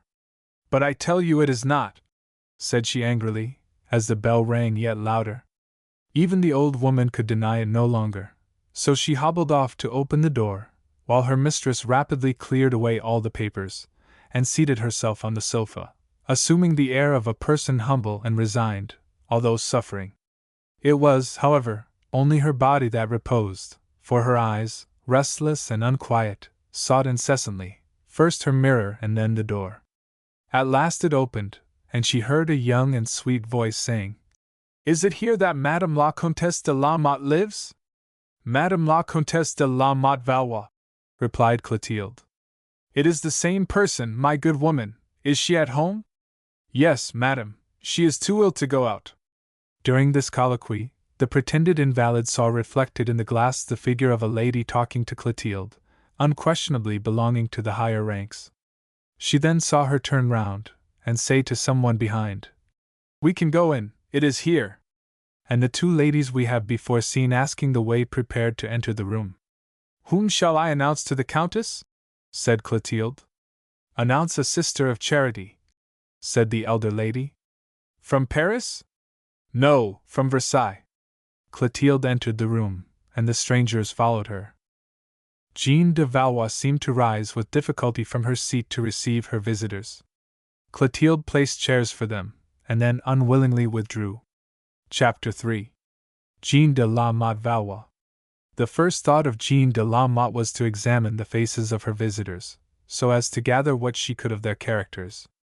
The elder lady, who might have been, as we have said, about 32 years of age, was remarkably beautiful, although, at first sight, a great air of hauteur detracted slightly from the charm of her expression. Her carriage was so proud, and her whole appearance so distingué that Jeanne could not doubt her nobility, even at a cursory glance. She, however, seemed purposely to place herself as far as possible from the light, so as to be little seen. Her companion appeared 4 or 5 years younger, and was not less beautiful. Her complexion was charming. Her hair, drawn back from her temples, showed to advantage the perfect oval of her face. 2 large blue eyes, calm and serene, a well-formed mouth, indicating great frankness of disposition, a nose that rivaled the Venus de Medicis. Such was the other face which presented itself to the gaze of Jeanne de Valois. She inquired gently to what happy circumstance she owed the honor of their visit. The elder lady signed to the younger, who thereupon said, "Madam, for I believe you are married. I have the honor to be the wife of M. le Comte de la Motte, an excellent gentleman. Well, Madame la Comtesse, we are at the head of a charitable institution, and have heard concerning your condition things that interest us, and we consequently wish to have more precise details on the subject." "Mesdames," replied Jeanne, "you see there the portrait of Henry III, that is to say, of the brother of my grandfather, for I am truly of the race of Valois, as you have doubtless been told." And she waited for the next question, looking at her visitors with a sort of proud humility. "Madam," said the grave and sweet voice of the elder lady, "is it true, as we have also heard, that your mother was housekeeper at a place called Fontel, near Bar-sur-Seine?" Jeanne colored at this question, but replied, "It is true, madam, and," she went on, "as Marie Jossel, my mother, was possessed of rare beauty, my father fell in love with her, and married her, for it is by my father that I am nobly descended. He was a St. Remy de Valois, direct descendant of the Valois who were on the throne. But how have you been reduced to this degree of poverty, madam? Alas! That is easily told.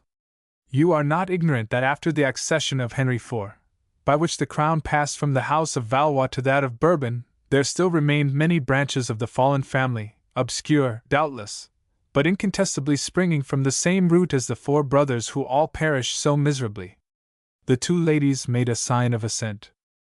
"Then," continued Jeanne, "these remnants of the Valois, fearing, in spite of their obscurity, to be obnoxious to the reigning family, changed their name of Valois into that of St. Remy, which they took from some property, and they may be traced under this name down to my father, who, seeing the monarchy so firmly established, and the old branch forgotten, thought he need no longer deprive himself of his illustrious name, and again called himself Valois, which name he bore in poverty and obscurity in a distant province, while no one at the court of France even knew of the existence of this descendant of their ancient kings."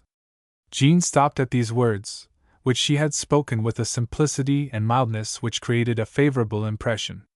"You have, doubtless, your proofs already arranged, madam," said the elder lady, with kindness. "Oh, madam," she replied, with a bitter smile, "proofs are not wanting. My father arranged them, and left them to me as his sole legacy. But of what use are proofs of a truth which no one will recognize?" "Your father is then dead?" asked the younger lady. "Alas! Yes." "Did he die in the provinces?" "No, madam." "At Paris, then?" "Yes." "In this room?"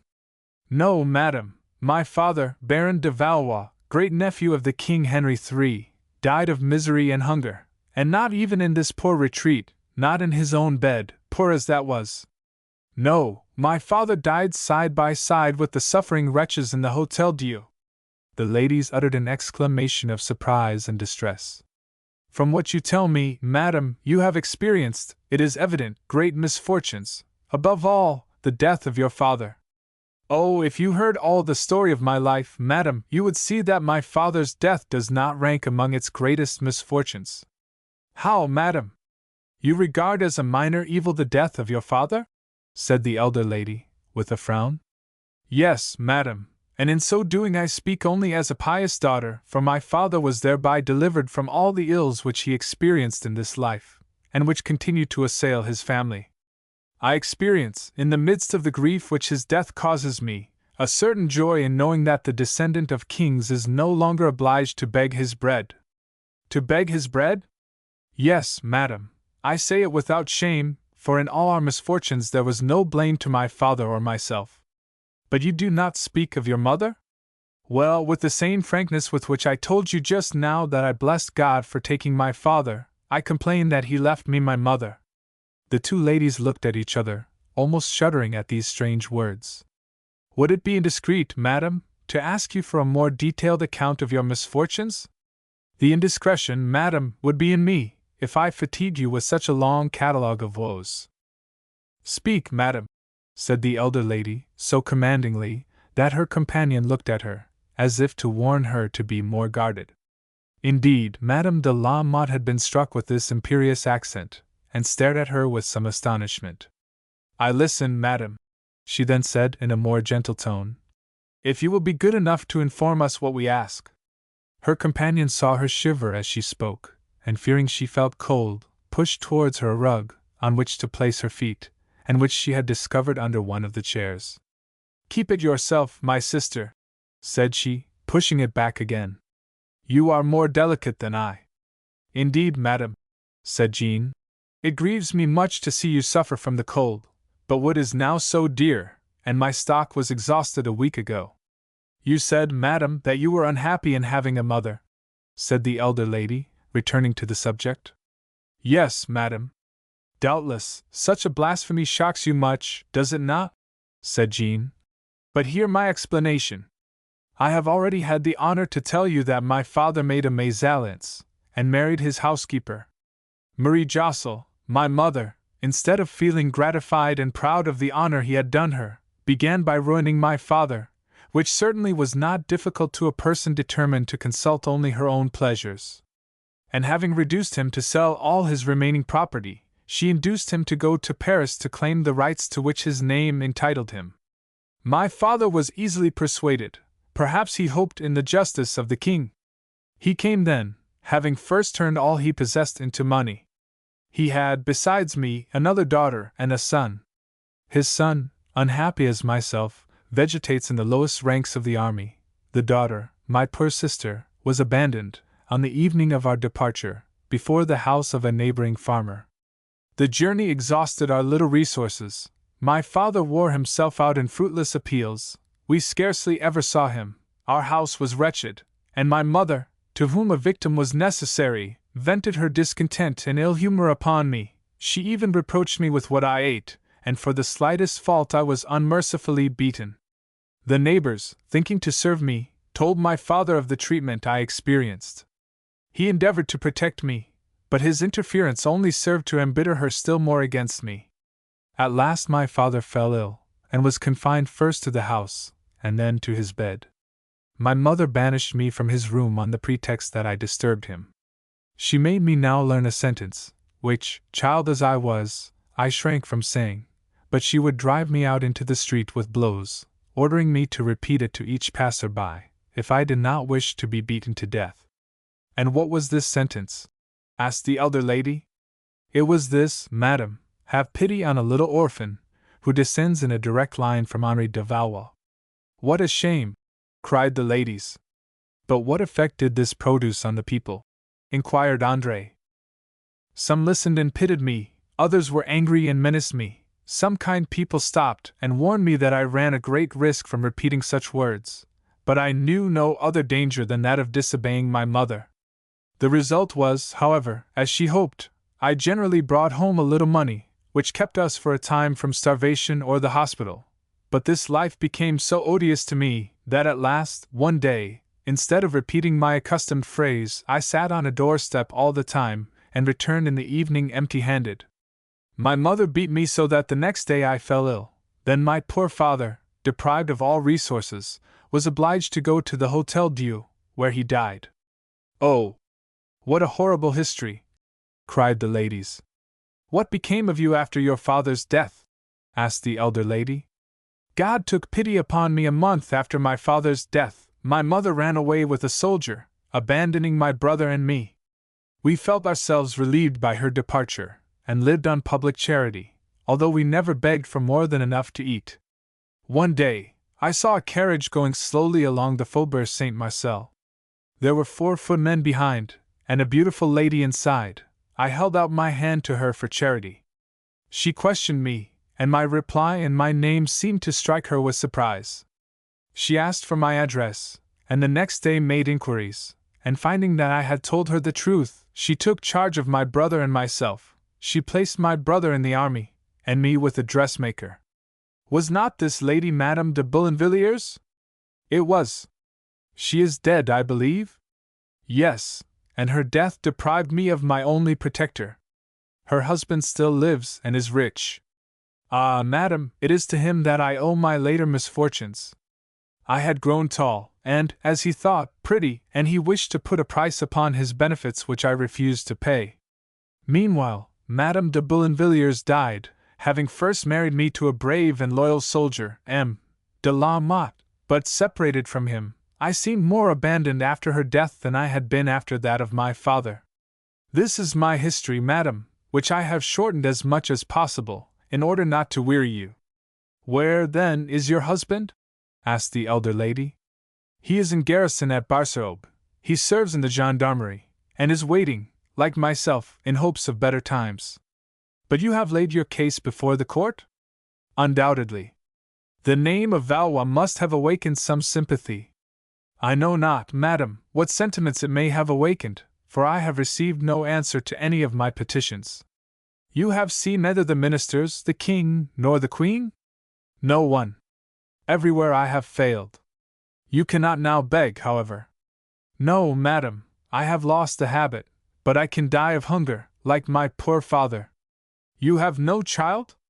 No, madam, and my husband, by getting killed in the service of his king, will find for himself a glorious end to all our miseries.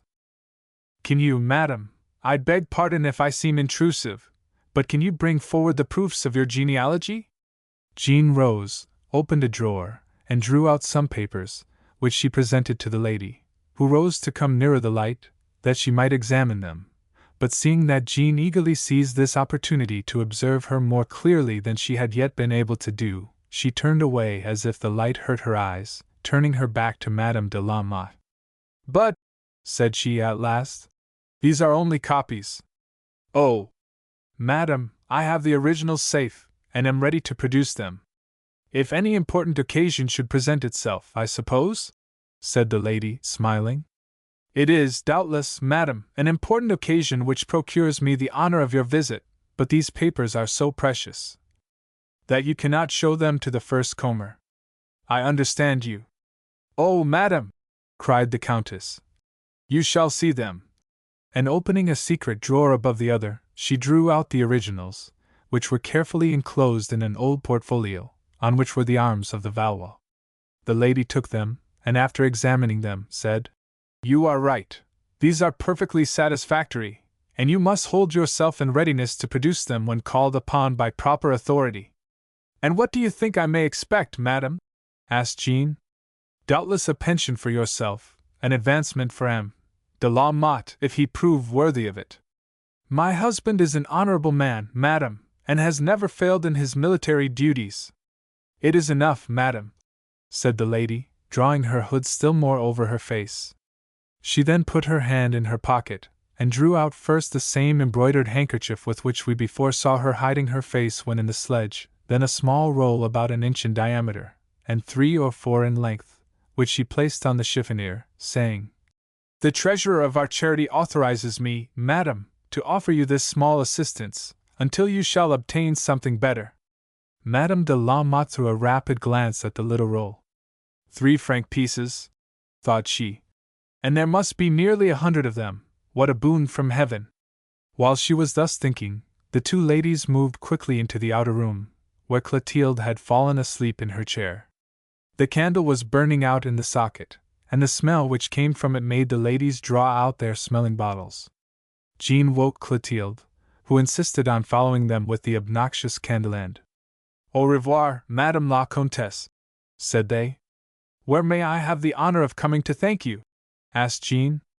"We will let you know," replied the elder lady, going quickly down the stairs.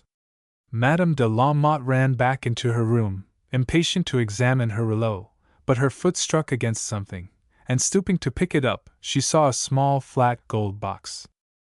She was some time before she could open it, but having at last found the spring, it flew open and disclosed the portrait of a lady possessing no small beauty.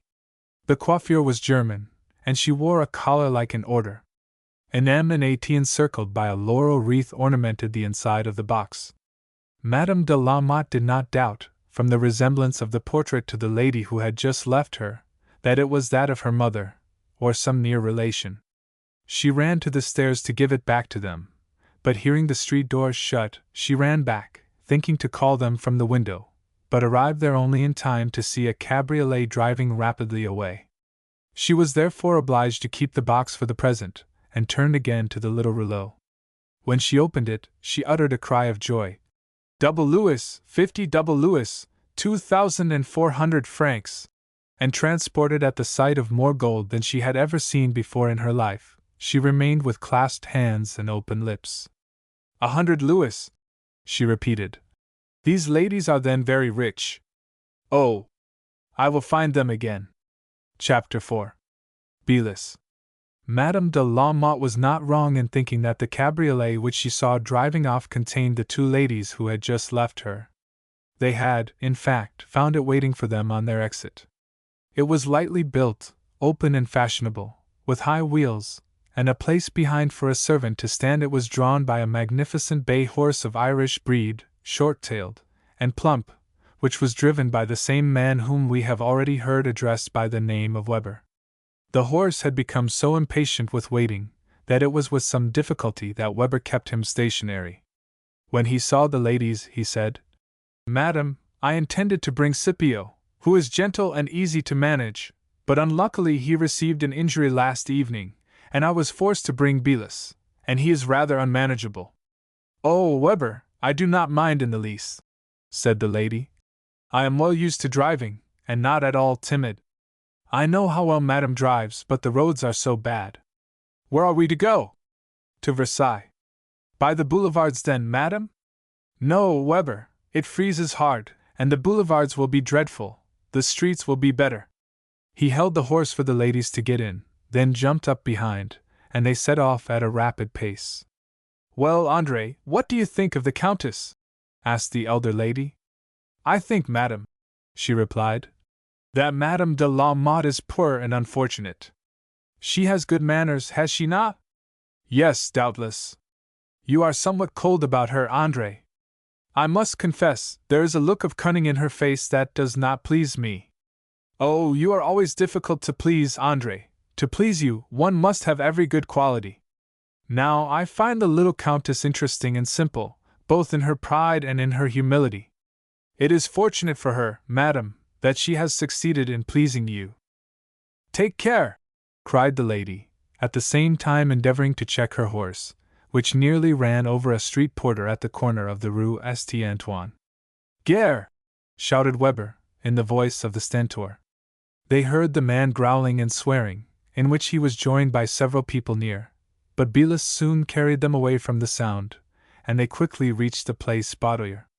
From thence the skillful conductress continued her rapid course down the Rue de la Tisserandrie, a narrow unaristocratic street, always crowded. Thus, in spite of the reiterated warnings of herself and Weber, the numbers began to increase around them, many of whom cried fiercely, "Oh! The cabriolet! Down with the cabriolet! Belus, however, guided by the steady hand which held the reins, kept on his rapid course, and not the smallest accident had yet occurred. But in spite of this skillful progress, the people seemed discontented at the rapid course of the cabriolet, which certainly required some care on their part to avoid, and the lady, perhaps half frightened at the murmurs, and knowing the present excited state of the people, only urged on her horse the faster to escape from them. Thus they proceeded until they reached the Rue du Coq St. Honoré, and here had been raised one of the most beautiful of those monuments in snow of which we have spoken. Round this a great crowd had collected, and they were obliged to stop until the people would make an opening for them to pass, which they did at last, but with great grumbling and discontent. The next obstacle was at the gates of the Palais Royal, where, in a courtyard, which had been thrown open, were a host of beggars crowding round fires which had been lighted there, and receiving soup, which the servants of le Duc d'Orléans were distributing to them in earthen basins, and as in Paris a crowd collects to see everything, the number of the spectators of this scene far exceeded that of the actors. Here, then, they were again obliged to stop, and to their dismay, began to hear distinctly from behind loud cries of, "Down with the cabriolet! Down with those that crush the poor!" "Can it be that those cries are addressed to us?" said the elder lady to her companion. "Indeed, madam, I fear so," she replied. "Have we, do you think, run over anyone?" "I am sure you have not." But still the cries seemed to increase. A crowd soon gathered round them, and some even seized Belus by the reins, who thereupon began to stamp and foam most furiously. "To the magistrate! To the magistrate!" cried several voices. The two ladies looked at each other in terror. Curious heads began to peep under the apron of the cabriolet. "Oh, they are women!" cried some.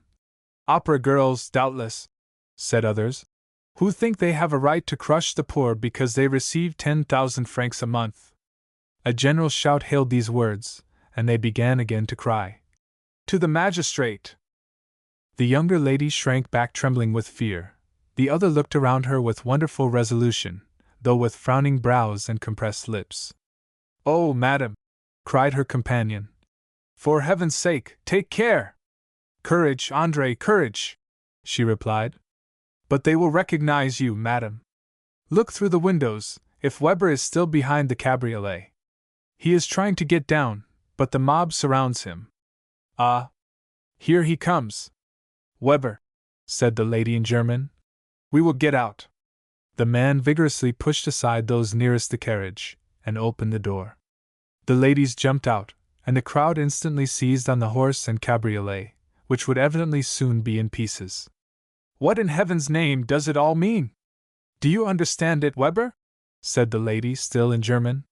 "Ma foi, no, madam," he replied, struggling to free a passage for them to pass.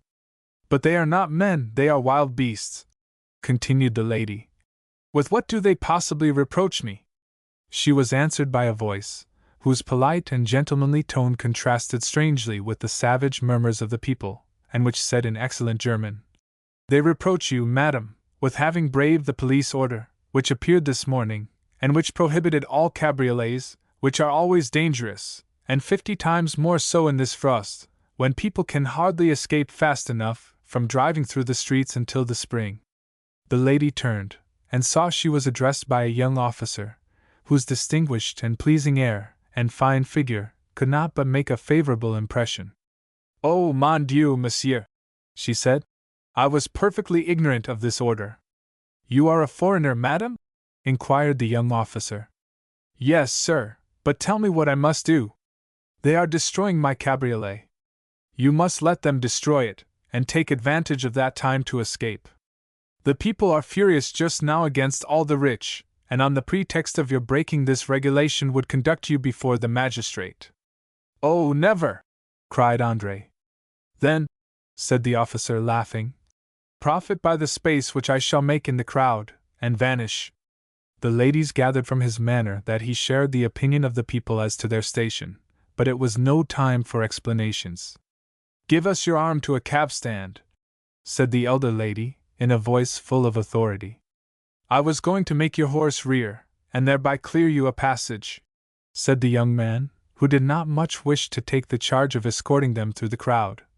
The people will become yet more enraged if they hear us speaking in a language unknown to them. Weber, cried the lady in a firm voice, make Belis rear to disperse the crowd. And then, madam? Remain till we are gone. But they will destroy the carriage. Let them, what does that matter? Save Belis if you can, but yourself above all. Yes, madam.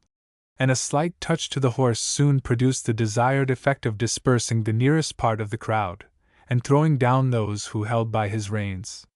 Your arm, sir! Again said the lady to the officer. Come on, petite, turning to Andre. Let us go then, courageous woman, said the young man, giving his arm, with real admiration, to her who asked for it. In a few minutes he had conducted them to a cab stand, but the men were all asleep on their seats. Chapter 5. The Road to Versailles. The ladies were free from the crowd for the present, but there was some danger that they might be followed and recognized, when the same tumult would doubtless be renewed and escape a second time be more difficult. The young officer knew this, and therefore hastened to awaken one of the half-frozen and sleepy men. So stupefied, however, did they seem, that he had great difficulty in rousing one of them. At last he took him by the collar and shook him roughly. Gently, gently, cried the man, sitting up. Where do you wish to go, ladies? Asked the officer. To Versailles, said the elder lady, still speaking German. Oh, to Versailles, repeated the coachman. 4 miles and a half over this ice. No, I would rather not. We will pay well, said the lady. This was repeated to the coachman in French by the young officer. But how much? Said the coachman. You see, it is not only going, I must come back again. A louis, is that enough? Asked the lady of the officer, who, turning to the coachman, said, These ladies offer you a louis. Well, that will do, though I risk breaking my horse's legs. Why, you rascal, you know that if you were paid all the way there and back, it would be but 12 francs, and we offer you 24. Oh, do not stay to bargain, cried the lady. He shall have 20 louis if he will only set off at once. 1 is enough, madam. Come down, sir, and open the door. I will be paid first, said the man. You will, said the officer fiercely. Oh, let us pay, said the lady, putting her hand in her pocket. She turned pale. Oh, mon Dieu, I have lost my purse. Feel for yours, Andre. Oh, madam, it is gone too. They looked at each other in dismay, while the young officer watched their proceedings, and the coachman sat grinning and priding himself on his caution. The lady was about to offer her gold chain as a pledge, when the young officer drew out a louis and offered it to the man, who thereupon got down and opened the door. The ladies thanked him warmly and got in. And now, sir, drive these ladies carefully and honestly. The ladies looked at each other in terror. They could not bear to see their protector leave them. Oh, madam, said Andre, do not let him go away. But why not? We will ask for his address, and return him his louis tomorrow, with a little note of thanks, which you shall write. But, madam, suppose the coachman should not keep faith with us, and should turn us out halfway, what would become of us? Oh, we will take his number. Yes, madam, I do not deny that you could have him punished afterwards, but meanwhile, you would not reach Versailles, and what would they think? True, replied her companion. The officer advanced to take leave. Monsieur, said Andre, 1 word more, if you please. At your orders, madam, he said politely, but somewhat stiffly. Monsieur, you cannot refuse us one more favor, after serving us so much? What is it, madam? We are afraid of the coachman, who seems so unwilling to go. You need not fear, replied he. I have his number, and if he does not behave well, apply to me. To you, sir? Said Andre in French, forgetting herself. We do not even know your name. You speak French, exclaimed the young man. And you have been condemning me all this time to blunder on in German. Excuse us, sir, said the elder lady, coming to Andre's rescue.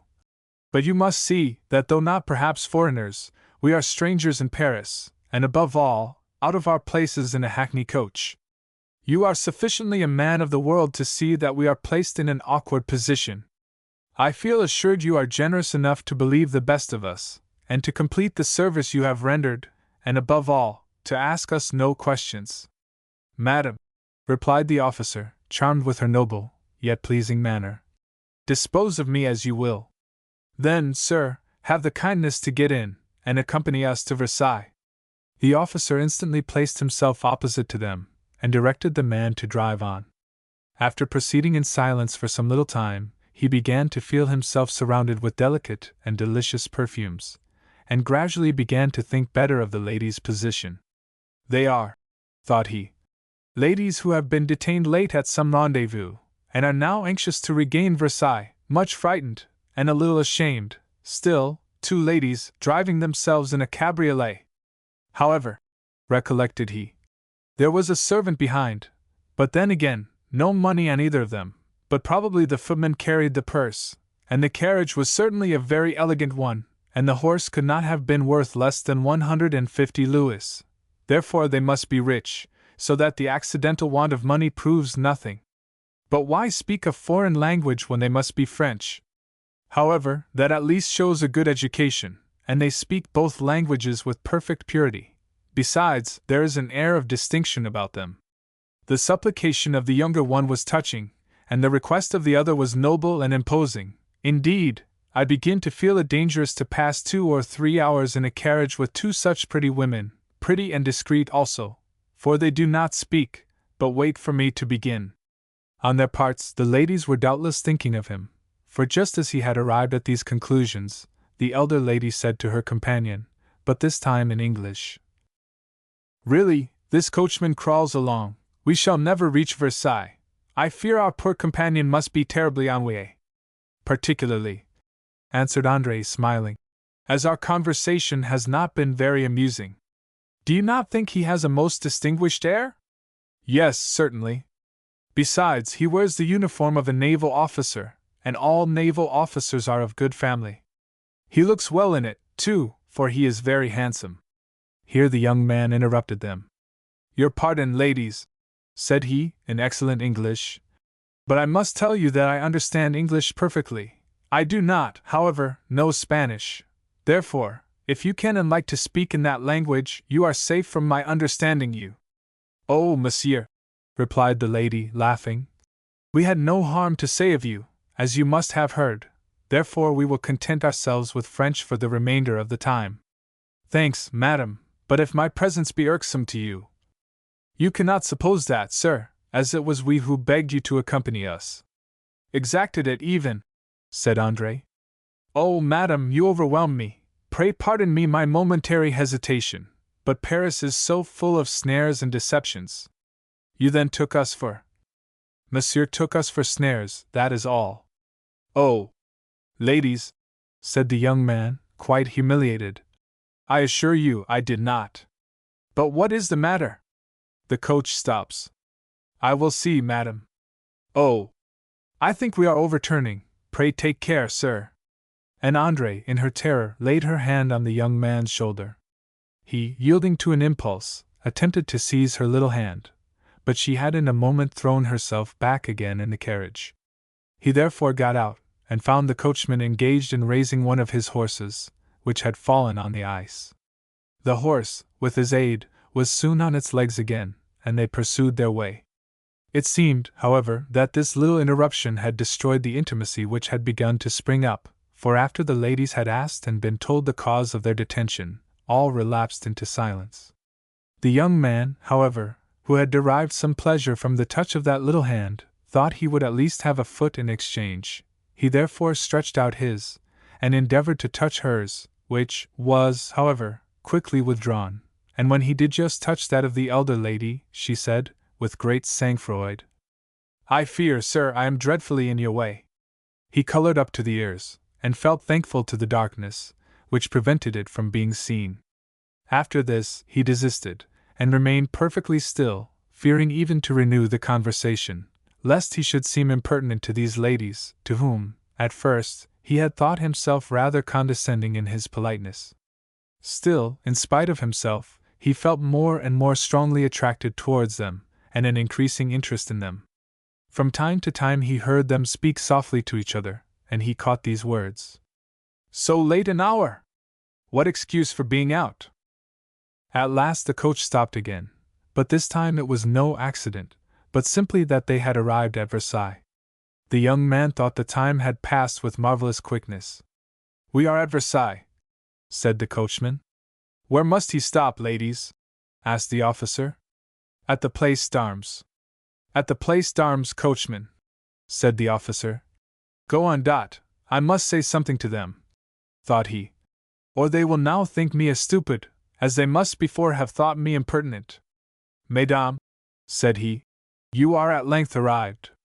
Thanks to your generous assistance. What trouble we have given you," added André. "Oh, madam, do not speak of it." "Well, sir, we shall not forget. Will you tell us your name?" "My name? Certainly, sir. You do not wish to make us a present of a louis, I hope." "Oh, madam, if that is it," said the young man, rather piqued, "I yield. I am the Comte de Charny, and as madam has already remarked, a naval officer." "Charny," repeated the elder lady. "I shall not forget." "Yes, madam, Georges de Charny." "And you live?" "Hôtel des Princes, Rue de Richelieu." The coach stopped. The elder lady opened the door and jumped out quickly, holding out a hand to her companion. "But pray, ladies," said he, preparing to follow them, "take my arm. You are not yet at your own home." "Oh, sir, do not move." "Not move?" "No, pray remain in the coach. You cannot walk alone at this time of night, it is impossible." "Now you see," said the elder lady gaily. "After almost refusing to oblige us, you wish to be too obliging. But, madam—" "Sir, remain to the end a loyal and gallant cavalier. We thank you, M. de Charny, with all our hearts, and will not even ask your word." "To do what, madam?" "To shut the door, and order the man to drive back to Paris, without even looking where we go, which you will do, will you not?" "I will obey you, madam. Coachman, back again!" And he put a second louis into the man's hand, who joyfully set off on his return. The young man sighed, as he took his place on the cushions which the unknown ladies had just occupied. They remained motionless till the coach was out of sight, and then took their way towards the castle. Chapter 6.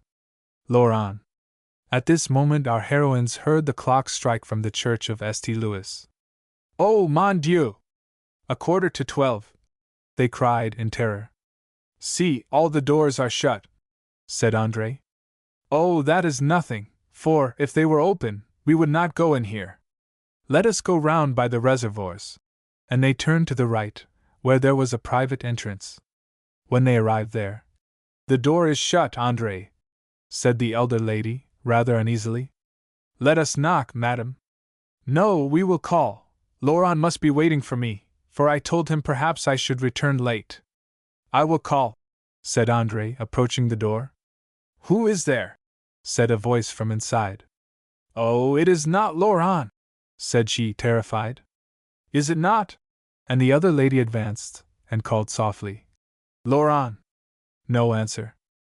"Laurent?" Again she called louder. "There is no Laurent here," replied the voice rudely. "But," said André, "whether he be here or not, open the door." "I cannot open it." "But Laurent would have opened it immediately." "I have my orders," was all the reply. "Who are you, then? Rather, who are you?" Rude as the question was, it was no time to find fault, so they answered, "We are ladies of Her Majesty's suite, we lodge in the castle, and we wish to get home." "Well, I, mesdames, am a Suisse of the Saliscamade Company, and I shall do just the contrary of Laurent, for I shall leave you at the door." "Oh!" murmured the ladies, in terror and anger. Then, making an effort over herself, the elder lady said, "My friend, I understand that you are obeying orders, and I do not quarrel with you for that. It is a soldier's duty. Only do me the favor to call Laurent. He cannot be far distant." "I cannot quit my post." "Then send someone." "I have no one to send." "For pity's sake." "Oh, mon Dieu, sleep in the town, that is no great thing. If I were shut out of the barracks, I would soon find a bed. Listen, said the lady again. You shall have 20 louis, if you open this door. And 12 years at the galleys. No, thank you. 48 francs a year is not sufficient pay for that. I will get you made a sergeant. Yes, and he who gave me the order will have me shot. And who did give you the order? The king. The king! Cried they. Oh, we are lost! Is there no other door? Oh! Madam, if this one is closed, be sure all the others will be so also, said Andre. You are right, Andre. 'Tis a horrible trick of the king, she said, with a contempt almost menacing. There was a sort of bank outside the door, which they sank down upon in despair. They could see the light under the door, and could hear the steps of the sentinel as he paced to and fro. Within this little door was salvation, without shame and scandal. Oh! Tomorrow, when they will find out, murmured the elder lady. You will tell the truth, madam. But shall I be believed? Oh! We can prove it. Besides, the soldier will not stay all night. He will be relieved, and perhaps his successor will be more complacent. Yes, but the patrol will pass directly, and will find me here, waiting outside. It is infamous. I am suffocated with rage. Oh, take courage, madam. You, who are always so brave. It is a plot, Andre, in order to ruin me. This door is never closed. Oh, I shall die. At this moment they heard a step approaching, and then the voice of a young man, singing gaily as he went along. That voice! Cried the lady. I know it, I am sure. Oh, yes, madam, he will save us. A young man, wrapped up in a fur riding coat, came quickly up, and without noticing them, knocked at the door, and called. Laurent! Brother! Said the elder lady, touching him on the shoulder. The queen!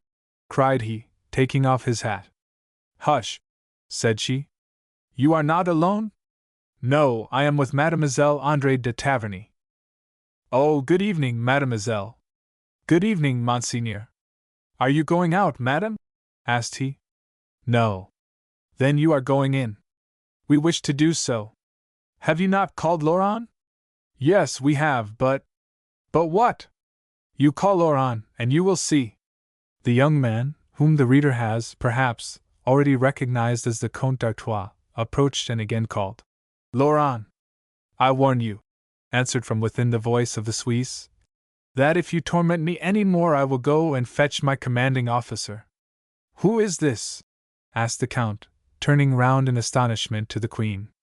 A Swiss who has been substituted for Laurent. By whom? By the king. The king? Yes, he told us so himself. And with orders? Most strict, apparently. Diable! We must capitulate. What do you mean? She asked. Offer him money. I have already done so, and he has refused it. Offer him promotion. I have offered that also, but he would not listen. Then there is but one way. What? To make a noise. My dear Charles, you will compromise us. Not the least in the world. You keep in the background. I will knock like thunder, and shout like a madman. They will open at last, and you can slide in with me. Try then. The young prince began calling Laurent, knocking at the door and striking with his sword, till at last the Swiss said, Ah, well! I will call my officer. Go and call him, that is just what I want.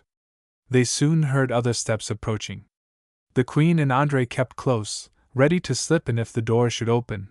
Then they heard the Swiss say, It is a gentleman, Lieutenant, who insists on coming in. Well, I suppose that is not astonishing, as we belong to the castle, said the Count.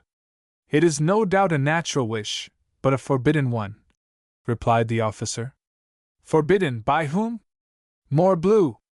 By the king. But the king would not wish an officer of the castle to sleep outside. Sir, I am not the judge of that. I have only to obey orders. Come, Lieutenant, open the door. We cannot talk through this oak.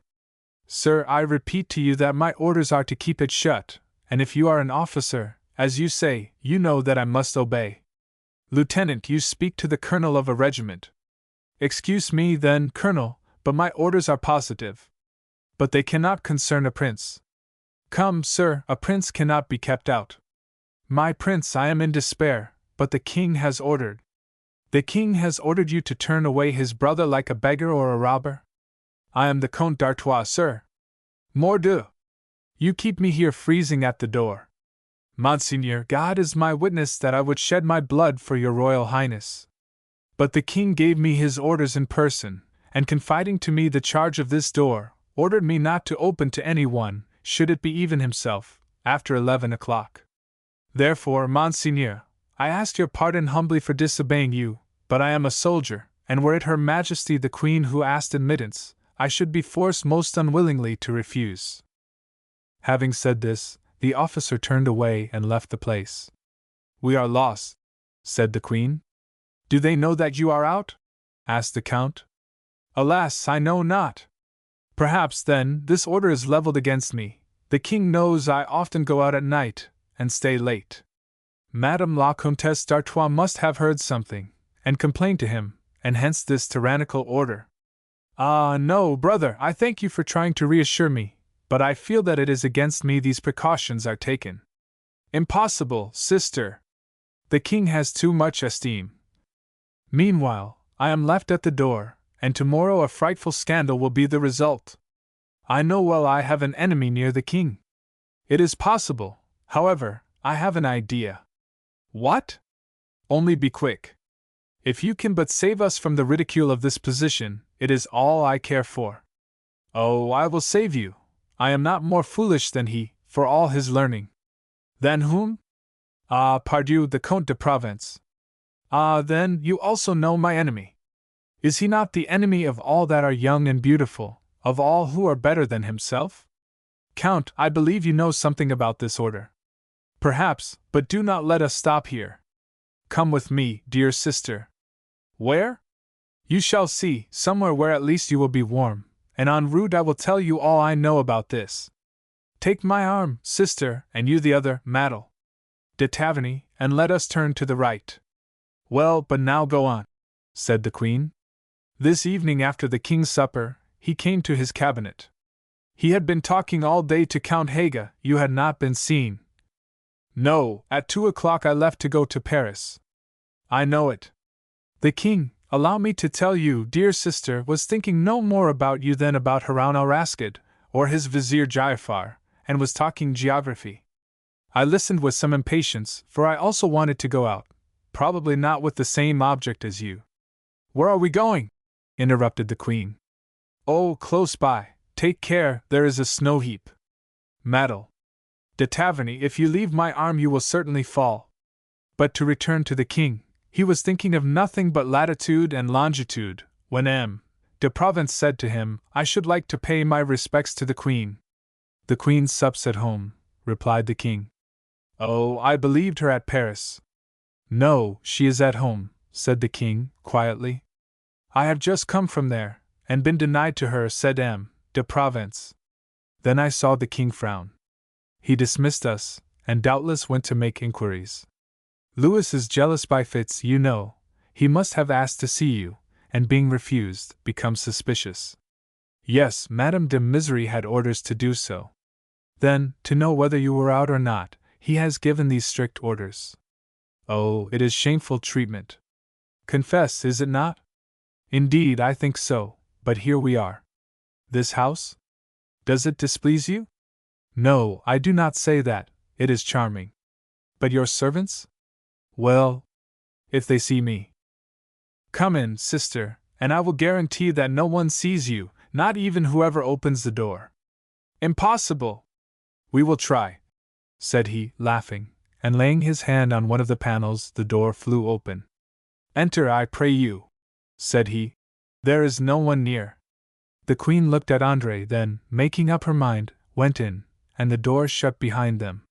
She found herself in a vestibule, small, but ornamented in perfect taste.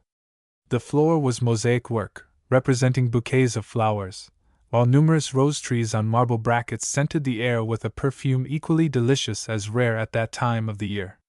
It looked all so charming, that the ladies began to forget their fears and scruples.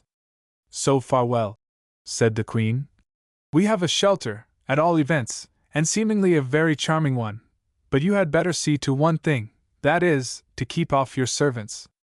Oh, nothing more easy. And the prince, seizing a little bell which hung on one of the pillars, rang one clear stroke. Oh! Cried the queen, frightened. Is that the way to keep them off? I should have thought it would bring them. If I had rung again, it would have done so, but when I only ring once, they know they are not wanted. Oh, you are a man of precaution, said the queen, laughing. Now, dear sister, take the trouble to go upstairs. Let us obey, said the queen. The genius of this place appears not disagreeable. And they went up, their steps making no sound on the thick Aubusson carpet. At the top, the prince rang another bell, which gave them a fresh start of surprise, and their astonishment increased when they saw the doors open of themselves. Really, André, said the queen, I begin to tremble, do not you? Oh, madam, I shall follow fearlessly wherever your majesty goes. Enter, said the prince, for here is your apartment.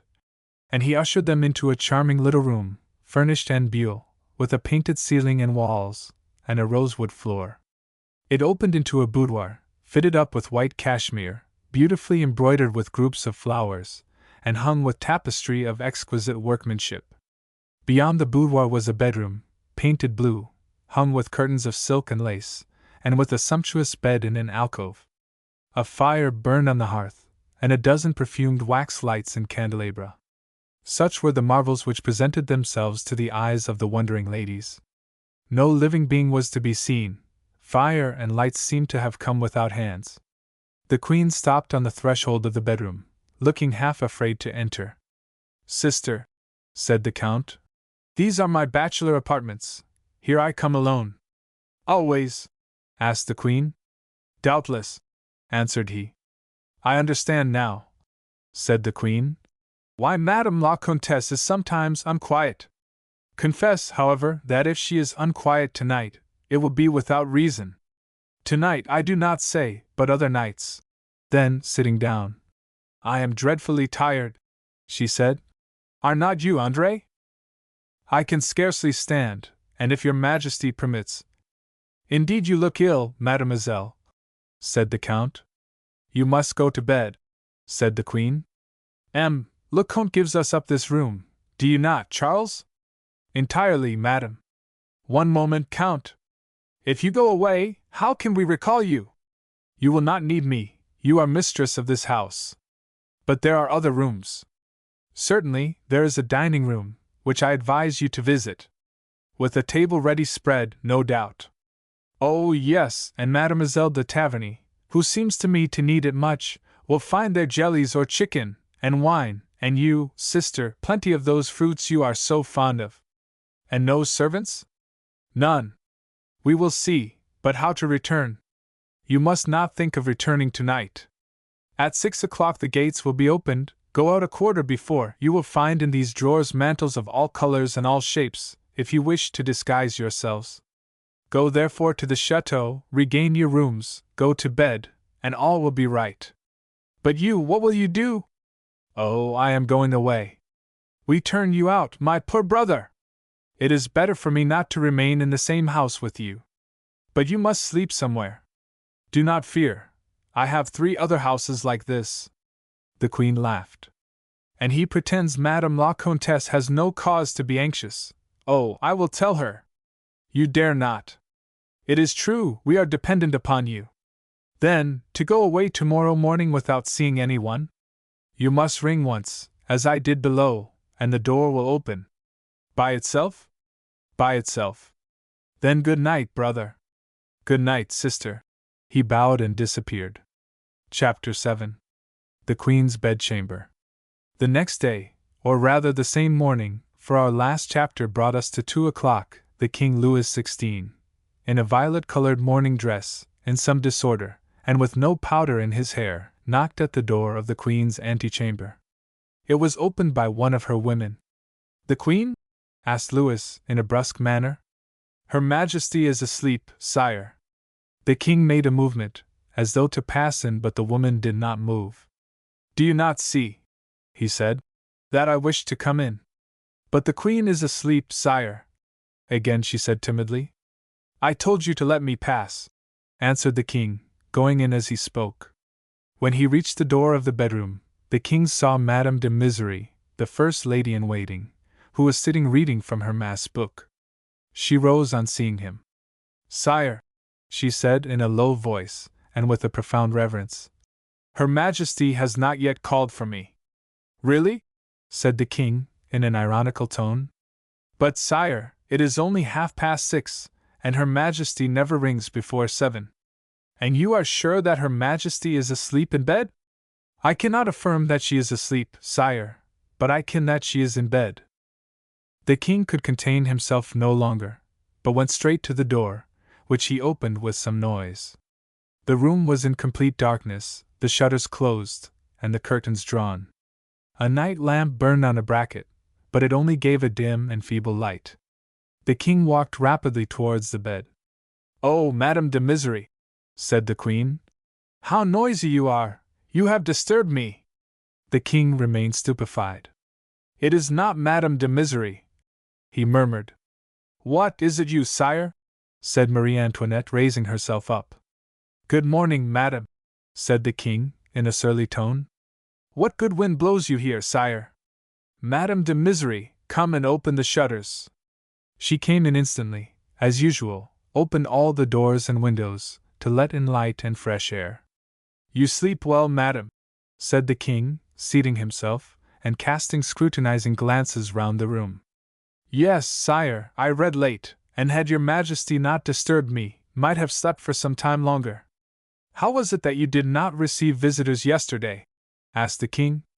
Whom do you mean, M. de Provence? Said the queen, with great presence of mind. Yes, exactly. He wished to pay his respects to you, and was refused. Well, they said you were out? Did they say that? Asked the queen carelessly. Madame de Misery. The lady appeared, bringing in with her a number of letters on a gold salver. Did your Majesty call? She asked. Yes. Did they tell M. de Provence yesterday that I was out? Will you tell the king, for really I forget? Sire, said Madame de Misery, while the queen took her letters and began to read.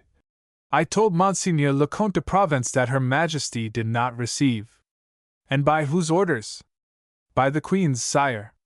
Meanwhile, the queen had opened one of the letters, and read these lines. You returned from Paris yesterday, and entered the chateau at 8 o'clock in the evening. Laurent saw you. Madame de Misery left the room. Pardon, sire, said the queen. But will you answer me one question? What, madame? Am I, or am I not, at liberty to see M. de Provence only when it pleases me? Oh, perfectly at liberty, madame, but… Well, his conversation wearies me. Besides, he does not love me, and I like him no better. I expected his visit, and went to bed at 8 o'clock to avoid it. But you look disturbed, sire. I believed you to be in Paris yesterday. At what time? At the time at which you pretend to have gone to bed. Doubtless, I went to Paris, but what of that? All, madame, depends on what time you returned. Oh, you wish to know at what time exactly I returned? Yes. It is easy. Madame de Misery. The lady reappeared. What time was it when I returned from Paris yesterday? About 8 o'clock, your Majesty. I do not believe it, said the king. You make a mistake, Madame de Misery. The lady walked to the door and called. Madame Durrell. Yes, madame, replied a voice. At what time did Her Majesty return from Paris yesterday? About 8 o'clock, madame, replied the other. The king thinks we are mistaken. Madame Durrell put her head out of the window and cried, Laurent! Who is Laurent? Asked the king.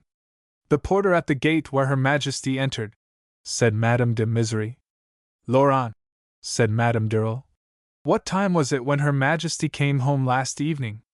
About 8 o'clock, answered Laurent. Madame de Misery then left the room, and the king and queen remained alone.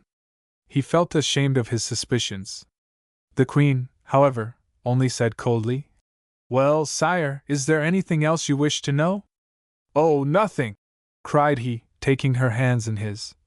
"Forgive me, I do not know what came into my head, my joy is as great as my repentance.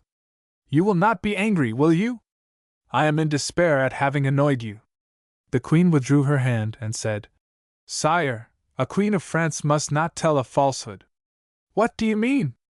"I mean that I did not return at 8 o'clock last evening." The king drew back in surprise. "I mean," continued the queen in the same cold manner, "that I only returned at 6 o'clock this morning." "Madam!" "And that, but for the kindness of Le Comte d'Artois, who gave me an asylum, and lodged me out of pity in one of his houses, I should have been left all night at the door of the chateau like a beggar." "Ah! You had not then returned?" said the king gloomily. "Then I was right. Sire, you have not behaved towards me as a gentleman should." "In what, madam?"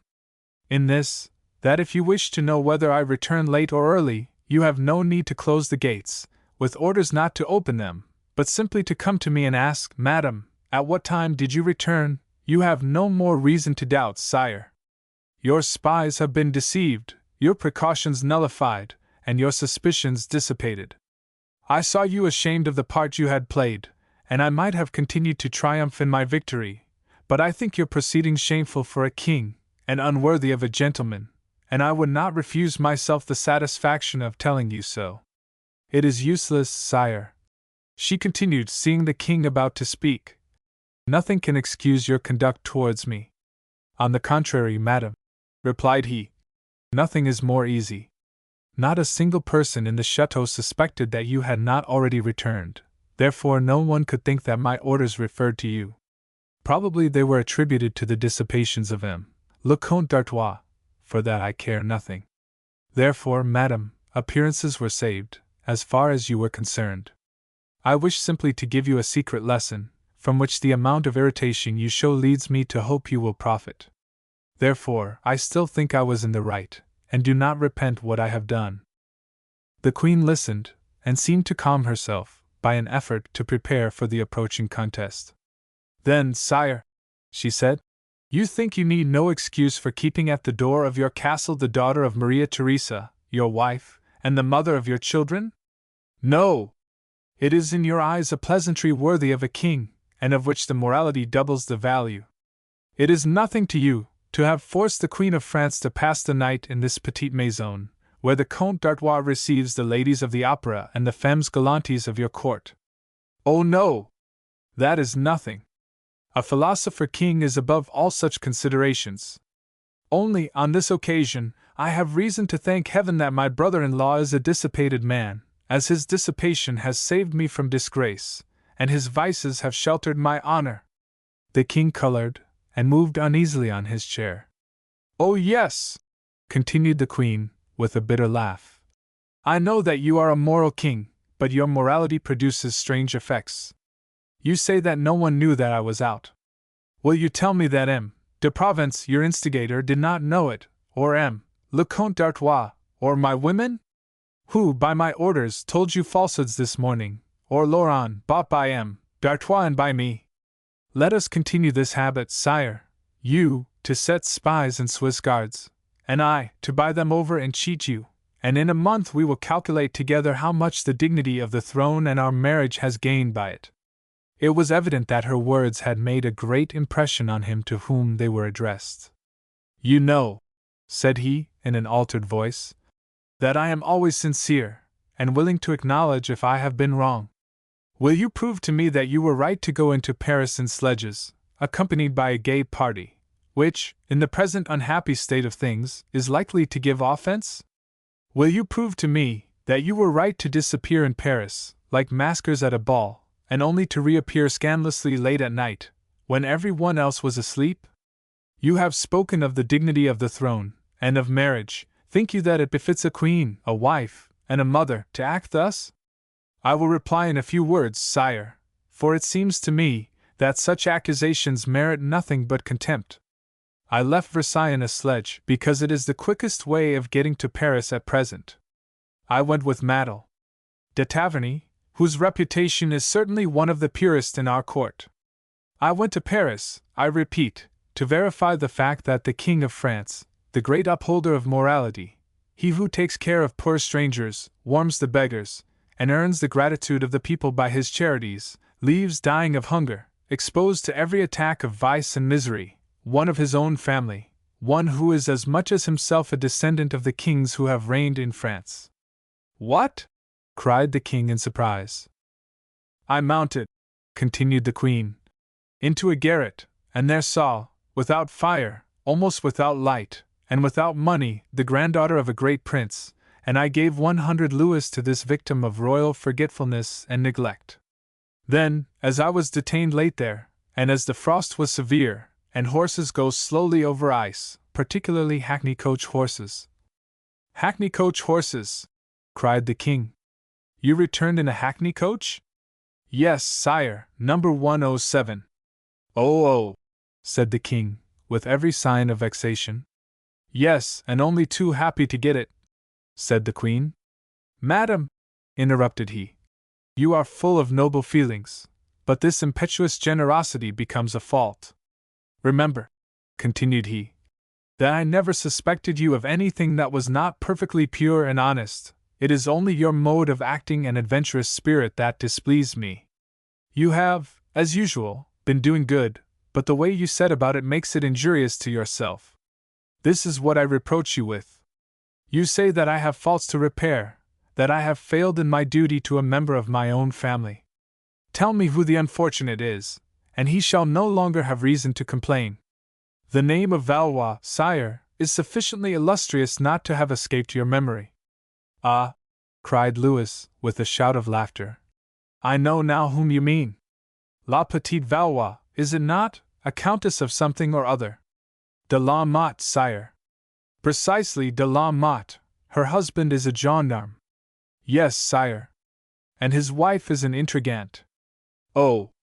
You need not trouble yourself about her. She is moving heaven and earth. She worries my ministers, she teases my aunts, and overwhelms me with supplications, memorials, and genealogies.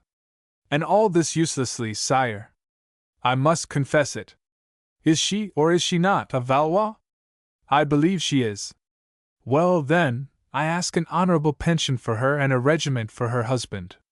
In fact, a decent position for this branch of the royal family. An honorable pension?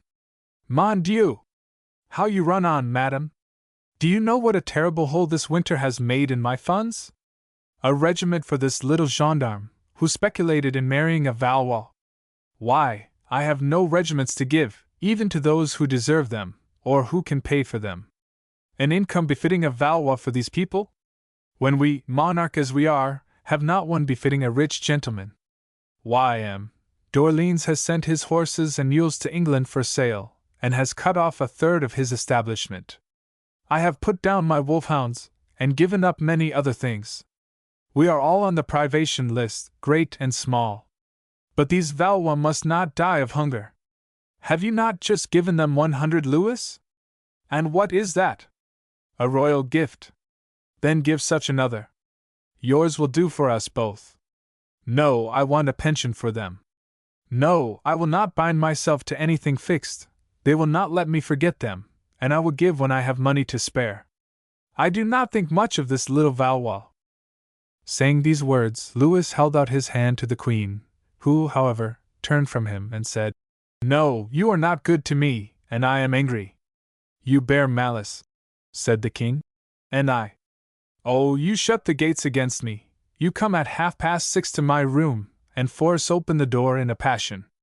"I was not in a passion," said the king. "You are not now, you mean. What will you give me if I prove that I was not, even when I came in? Let me see the proof." "Oh, it is very easy, I have it in my pocket." "Bah!" said the queen, but adding, with curiosity, "You have brought something to give me, but I warn you I shall not believe you, unless you show it me at once." Then, with a smile full of kindness, the king began searching in his pockets, with that slowness which makes the child doubly impatient for his toy, the animal for his food, and the woman for her present. At last he drew out a box of red morocco leather, artistically ornamented in gold. "A jewel box!" cried the queen. The king laid it on the bed. She opened it impatiently, and then called out, "Oh, mon Dieu! How beautiful!" The king smiled with delight.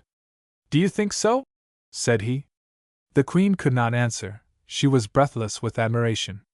Then she drew out of the box a necklace of diamonds so large, so pure, so glittering, and so even that, with sparkling eyes, she cried again, "Oh! It is magnificent!" "Then you are content?" said the king. "Enchanted, sire, you make me too happy." "Really? See this first row, the diamonds are as large as filberts, and so even, you could not tell one from the other. Then how beautifully the gradation of the rows is managed. The jeweler who made this necklace is an artist." "They are too." "Then I wager it is Bamer and Bassenge." "You have guessed right." "Indeed, no one but they would risk making such a thing." "Madam, take care," said the king. "You will have to pay too dear for this necklace." "Oh, sire!" cried the queen, all the delight fading from her countenance. "You must pay the price of letting me be the first to put it on." And he approached her, holding in his hands the two ends of the magnificent necklace, of which the clasp was one great diamond. She stopped him, saying, "But, sire, is it very dear? Have I not told you the price?" "Ah, Louis, we must not jest. Put the necklace back again." "You refuse to allow me to put it on." "Oh no, sire, if I were going to wear it." "What?" said the king, surprised. "No," she said. "No one shall see a necklace of this price round my neck." "You will not wear it?" "Never." "You refuse me." "I refuse to wear 1,000,000 or 1,500,000 of francs round my neck, for this necklace must cost that." "I do not deny it," said the king. "Then I do refuse to wear such a necklace while the king's coffers are empty, when he is forced to stint his charities, and to say to the poor, 'God help you, for I have no more to give.' Are you serious in saying this?" "Listen, sire. M. de Sardins told me a short time since that with that sum we could build a ship of the line, and in truth, sire, the king has more need of a ship than the queen of a necklace." "Oh!" cried the king, joyfully, and with his eyes full of tears. "What you do is sublime. Thanks, Antoinette, you are a good wife." And he threw his arms round her neck and kissed her. "Oh! How France will bless you," continued he. "And it shall hear what you have done." The queen sighed. "You regret?" said he. "It is not too late." "No, sire, shut this case, and return it to the jewelers. But listen first, I have arranged the terms of payment, and I have the money." "No, I have decided. I will not have the necklace, but I want something else." "Diable! Then my 1,600,000 francs are gone, after all." "What? It would have cost that." "Indeed it would." "Reassure yourself, what I ask is much cheaper." "What do you wish for?" "To go to Paris once more." "Oh! That is easy enough, and not dear." "But wait." "Diable! To the Place Vendôme to see M. Mesmer." "Diable!" again said the king, but added, "Well, as you have denied yourself the necklace, I suppose I must let you go, but on one condition." "What?" "You must be accompanied by a princess of the blood." "Shall it be Madame de Lamballe?" "Yes, if you like." "I promise." "Then I consent." "Thanks, sire." "And now," said the king, "I shall order my ship of the line, and call it the Queen's Necklace. You shall stand godmother, and then I will send it out to La Perouse." And kissing his wife's hand, he went away quite joyful. Chapter 8. The Queen's Petite Levee. No sooner was the king gone than the queen rose, and went to the window. The morning was lovely, and had the charming feeling of the commencement of spring, while the sun seemed almost warm.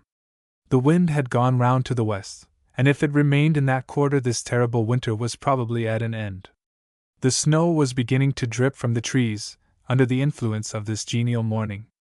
"If we wish to profit by the ice," cried the queen, "I believe we must make haste, for look, Madame de Misery, the spring seems to have begun.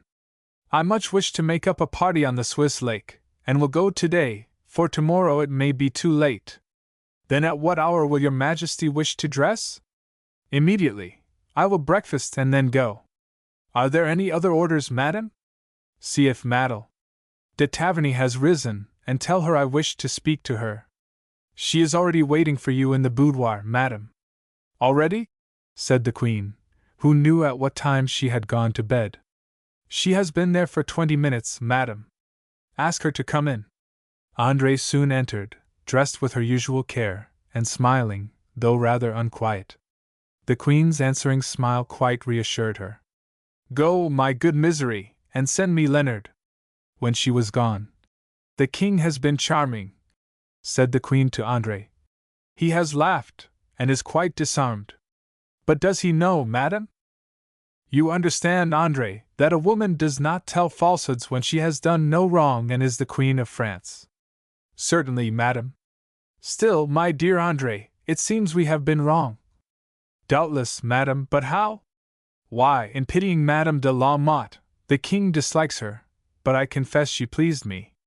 Here is Leonard, said Madame de Misery, returning. The Queen seated herself before her silver-gilt toilet table, and the celebrated hairdresser commenced his operations. She had the most beautiful hair in the world, and was fond of looking at it. Leonard knew this, and therefore with her was always tardy in his movements, that she might have time to admire it. Marie Antoinette was looking beautiful that morning. She was pleased and happy. Her hair finished, she turned again to André. You have not been scolded, she said. You are free. Besides, they say every one is afraid of you, because, like Minerva, you are too wise. I, madam? Yes, you, but oh, mon Dieu! How happy you are to be unmarried, and, above all, to be content to be so. André blushed, and tried to smile. It is a vow that I have made, said she. And which you will keep, beautiful Vestal? I hope so. Apropos, said the Queen, I remember that although unmarried, you have a master since yesterday morning. A master, madam? Yes, your dear brother. What do you call him? Philippe, is it not? Yes, madam. Has he arrived? He came yesterday. And you have not yet seen him? I took you away to Paris, selfish that I was, it was unpardonable. Oh, madam! I pardon you willingly, and Philippe also. Are you sure? I answer for both of us. How is he? As usual, beautiful and good, madam. How old is he now? 32. Poor Philippe! Do you know that it is 14 years since I first met him? But I have not seen him now for 9 or 10. Whenever your Majesty pleases to receive him, he will be but too happy to assure you that this long absence has not altered the sentiment of respectful devotion which he has ever felt for his Queen. I will see him at once. In a quarter of an hour he will be at your Majesty's feet. Scarcely was André gone, when the Queen saw reflected in the glass an arch and laughing face. My brother d'Artois, cried the Queen. How you frightened me! Good morning, your Majesty, said the young prince. How did your Majesty pass the night? Very badly, brother. And the morning? Very well. That is the most important. I guessed that all had gone right, for I have just met the King, and he was smiling most graciously. The Queen laughed, and he echoed it. The Queen had just cast off her dressing gown of India muslin, and put on her morning dress, when the door opened and André entered, leading by the hand a handsome man with a brown complexion, noble black eyes, profoundly imbued with melancholy, and a soldier-like carriage. He looked like one of Cuypel's or Gainsborough's beautiful portraits. He was dressed in a dark grey coat, embroidered in silver, a white cravat, and a dark waistcoat, and this rather sombre style of dress seemed to suit the manly character of his beauty. Your Majesty, said André, here is my brother. Philippe bowed gravely. The Queen, who had until now been looking at his figure reflected in her mirror, turned round and saluted him. She was beautiful, with that royal beauty which made all around her not only partisans of the throne, but adorers of the woman. She possessed the power of beauty, and if we may make use of the inversion, the beauty of power. Philippe, seeing her smile, and feeling those limpid eyes, at once soft and proud, fixed upon him, turned pale, and could hardly restrain his emotion. It appears, M. de Taverny, said she, that you pay me your first visit. I thank you for it. Your Majesty deigns to forget that it is I who should give thanks. How many years have passed since we last met, monsieur? Alas! The most beautiful part of our lives. For me, madam, but not for your Majesty, to whom all days are alike charming. You were then pleased with America, de Taverny, as you remained there so long? Madam, answered Philippe, de Lafayette, when he left the New World, had need of an officer in whom he could place confidence to take the command of the French auxiliaries. He proposed me, therefore, to General Washington, who accepted me.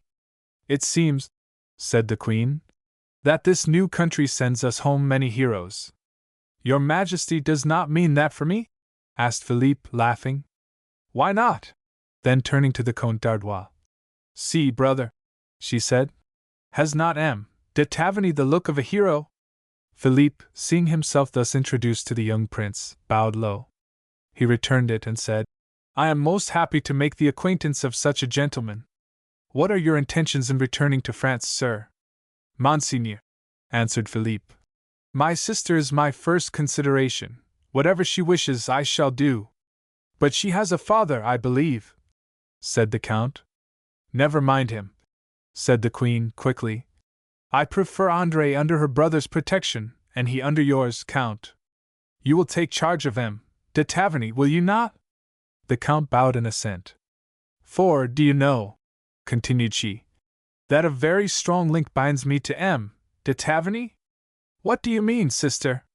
That he was the first Frenchman who presented himself to my eyes when I arrived in this country, and I had taken a very sincere vow to promote the happiness of the first Frenchman I should meet.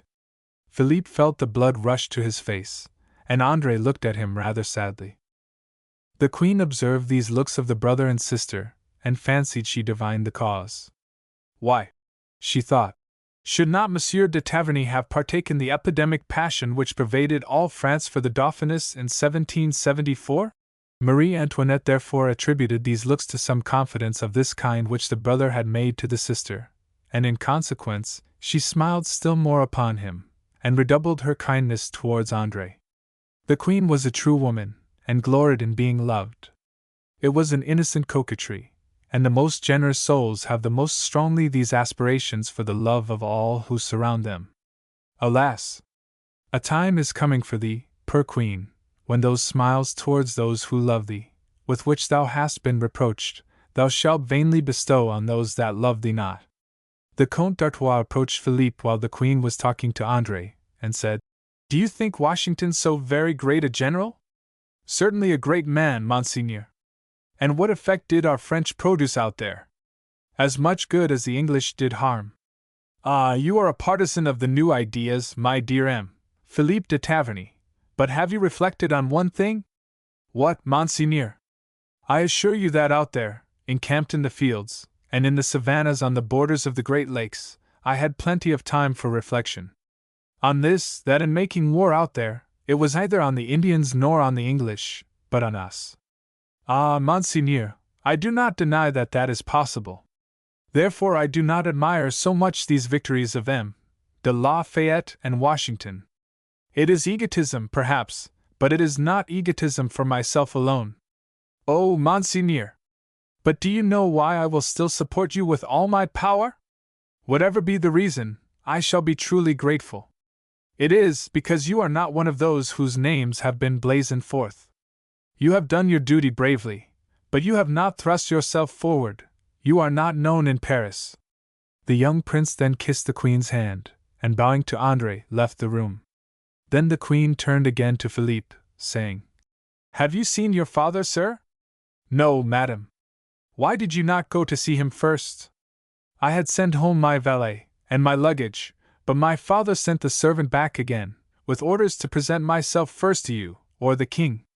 It is a lovely morning, said the Queen. Tomorrow the ice will begin to melt. Madame de Misery, order my sledge and send my chocolate in here. Will not your Majesty take something to eat? You had no supper last night. You mistake, my good Misery, we had supper. Had we not, André? A very good one, madam. So I will only have my chocolate. Quick, Madame de Misery, this fine weather tempts me, and the Swiss lake will be full of company. Your Majesty is going to skate? Asked Philippe. Ah, you will laugh at us, l'Américain, you, who have traversed lakes where there are more miles than we have feet here. Madam, replied Philippe, here you amuse yourself with the cold, but there they die of it. Ah, here is my chocolate. André, take a cup with me. André bowed, coloring with pleasure. You see, de Taverny, I am always the same, hating all etiquette, as in old times. Do you remember those old days? Are you changed since then, Philippe? No, madam, replied the young man. I am not changed, at least not in heart. Well, I am glad to hear that, for it was a good one. A cup for de Taverny, Madame de Misery. Oh, madam, cried Philippe, you cannot mean it, such an honor for a poor obscure soldier like me. An old friend, said the Queen. This day seems to remind me of my youth. I seem again happy, free, proud, and yet foolish. This day recalls to me that happy time at my dear Trianon, and all our frolics there, André and I together. This day brings back to my memory my roses, my strawberries, and my birds that I was so fond of, all, even to my good gardeners, whose happy faces often announced to me a new flower or a delicious fruit, and de Jussieu and that original old Rousseau, who is since dead. But come, continued she, herself pouring the chocolate into his cup. You are a soldier, and accustomed to fire, so burn yourself gloriously with this chocolate, for I am in a hurry. She laughed, but Philippe, taking it seriously, drank it off most heroically. The Queen saw him, and laughing still more, said, You are indeed a perfect hero, de Taverny. She then rose, and her woman brought her bonnet, ermine mantle, and gloves. Philippe took his hat under his arm, and followed her and André out. De Taverny, I do not mean you to leave me, said the Queen. Come round to my right. They went down the great staircase. The drums were beating, the clarions of the bodyguard were playing, and this whole scene, and the enthusiasm everywhere shown towards that beautiful Queen by whose side he was walking, completed the intoxication of the young man. The change was too sudden, after so many years of exile and regret, to such great joy and honor. Chapter 9. The Swiss Lake. Every one knows this piece of water, which still goes by the same name. An avenue of linden trees skirts each bank, and these avenues were on this day thronged with pedestrians, of all ranks and ages, who had come to enjoy the sight of the sledges and the skating. The toilets of the ladies presented a brilliant spectacle of luxury and gaiety, their high coiffures, gay bonnets with the veils half down, fur mantles, and brilliant silks with deep flounces, were mingled with the orange or blue coats of the gentlemen. Gay lackeys also, in blue and red, passed among the crowd, looking like poppies and cornflowers blown about by the wind. Now and then a cry of admiration burst from the crowd, as St. George, the celebrated skater, executed some circle so perfect that a mathematician could scarcely have found a fault in it. While the banks of the lake were thus crowded, the ice itself presented a scene not less gay, and still more animated. Sledges flew about in all directions. Several dogs, clothed in embroidered velvet, and with plumes of feathers on their heads, looking like fabulous animals, drew a sledge in which sat de Lauzun, who was wrapped up in a tiger skin. Here you might see a lady masked, doubtless on account of the cold, in some sledge of a quieter character, while a handsome skater, in a velvet riding coat, hangs over the back, to assist and direct her progress. Whatever they may be saying to each other is quite inaudible, amidst this busy hum of voices. But who can blame a rendezvous which takes place in the open air, and under the eyes of all Versailles? And whatever they may be saying matters to no one else. It is evident that in the midst of this crowd their life is an isolated one. They think only of each other. All at once a general movement in the crowd announces that they have recognized the Queen, who is approaching the lake. A general cry of "Vive la Reine!" is heard, and all endeavor to approach as nearly as possible to the place where she has stationed herself. One person alone does not appear to share this feeling, for on her approach he disappears with all his suite as fast as possible in the opposite direction. "Do you see?" said the Comte d'Artois to the Queen, whom he had hastened to join. "How my brother Provence flies from you! He fears that I should reproach him." "Oh, no, it is not that makes him fly. It is his conscience, then." "Not even that, sister." "What then?" "I will tell you. He had just heard that M. de Suffren, our glorious commander, will arrive this evening, and as the news is important, he wishes to leave you in ignorance of it." "But is the Minister of Marine ignorant of this arrival?"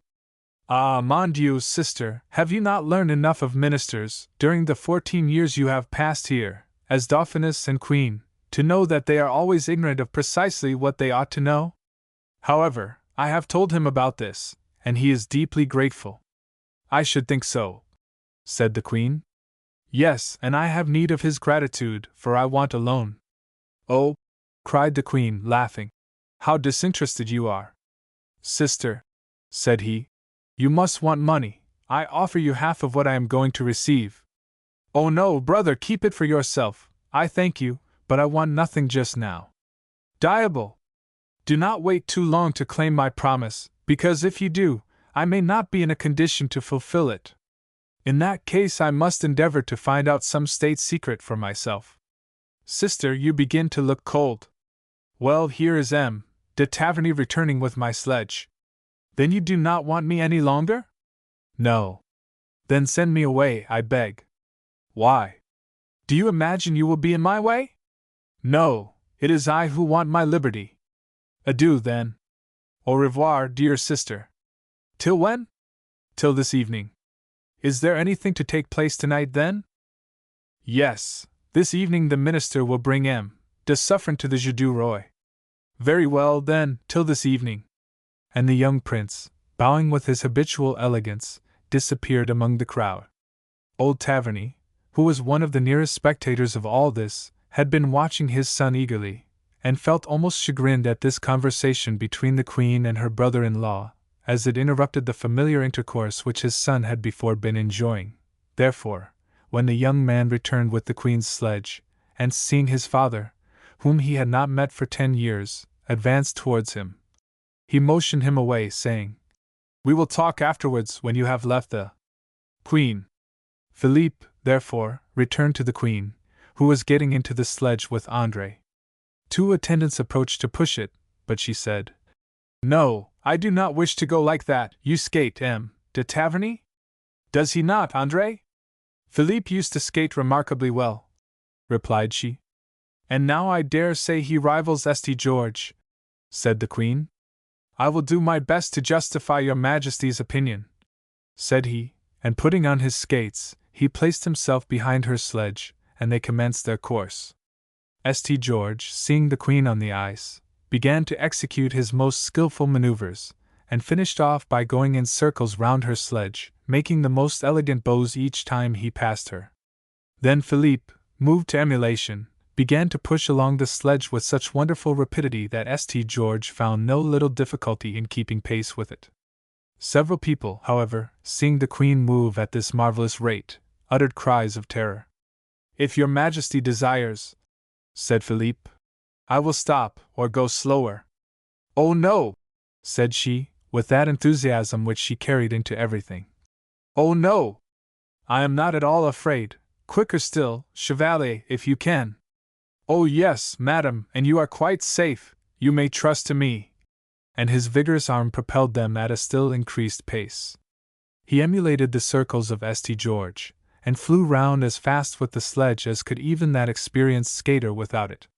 Then, leaving these evolutions, he pushed the sledge straight before him, and with such force that he himself remained behind. St. George, seeing this, made a tremendous effort to gain the sledge before him, but was distanced by Philippe, who once more seized it, turned it, and flew in a new direction. The air now rang with such acclamations that Philippe began to feel ashamed. Then the Queen, who had joined the applause with her hands, turned round and said to him, "And now, M. de Taverny, that you have gained the victory, stop, I beg, or you will kill me." Chapter 10. The Tempter.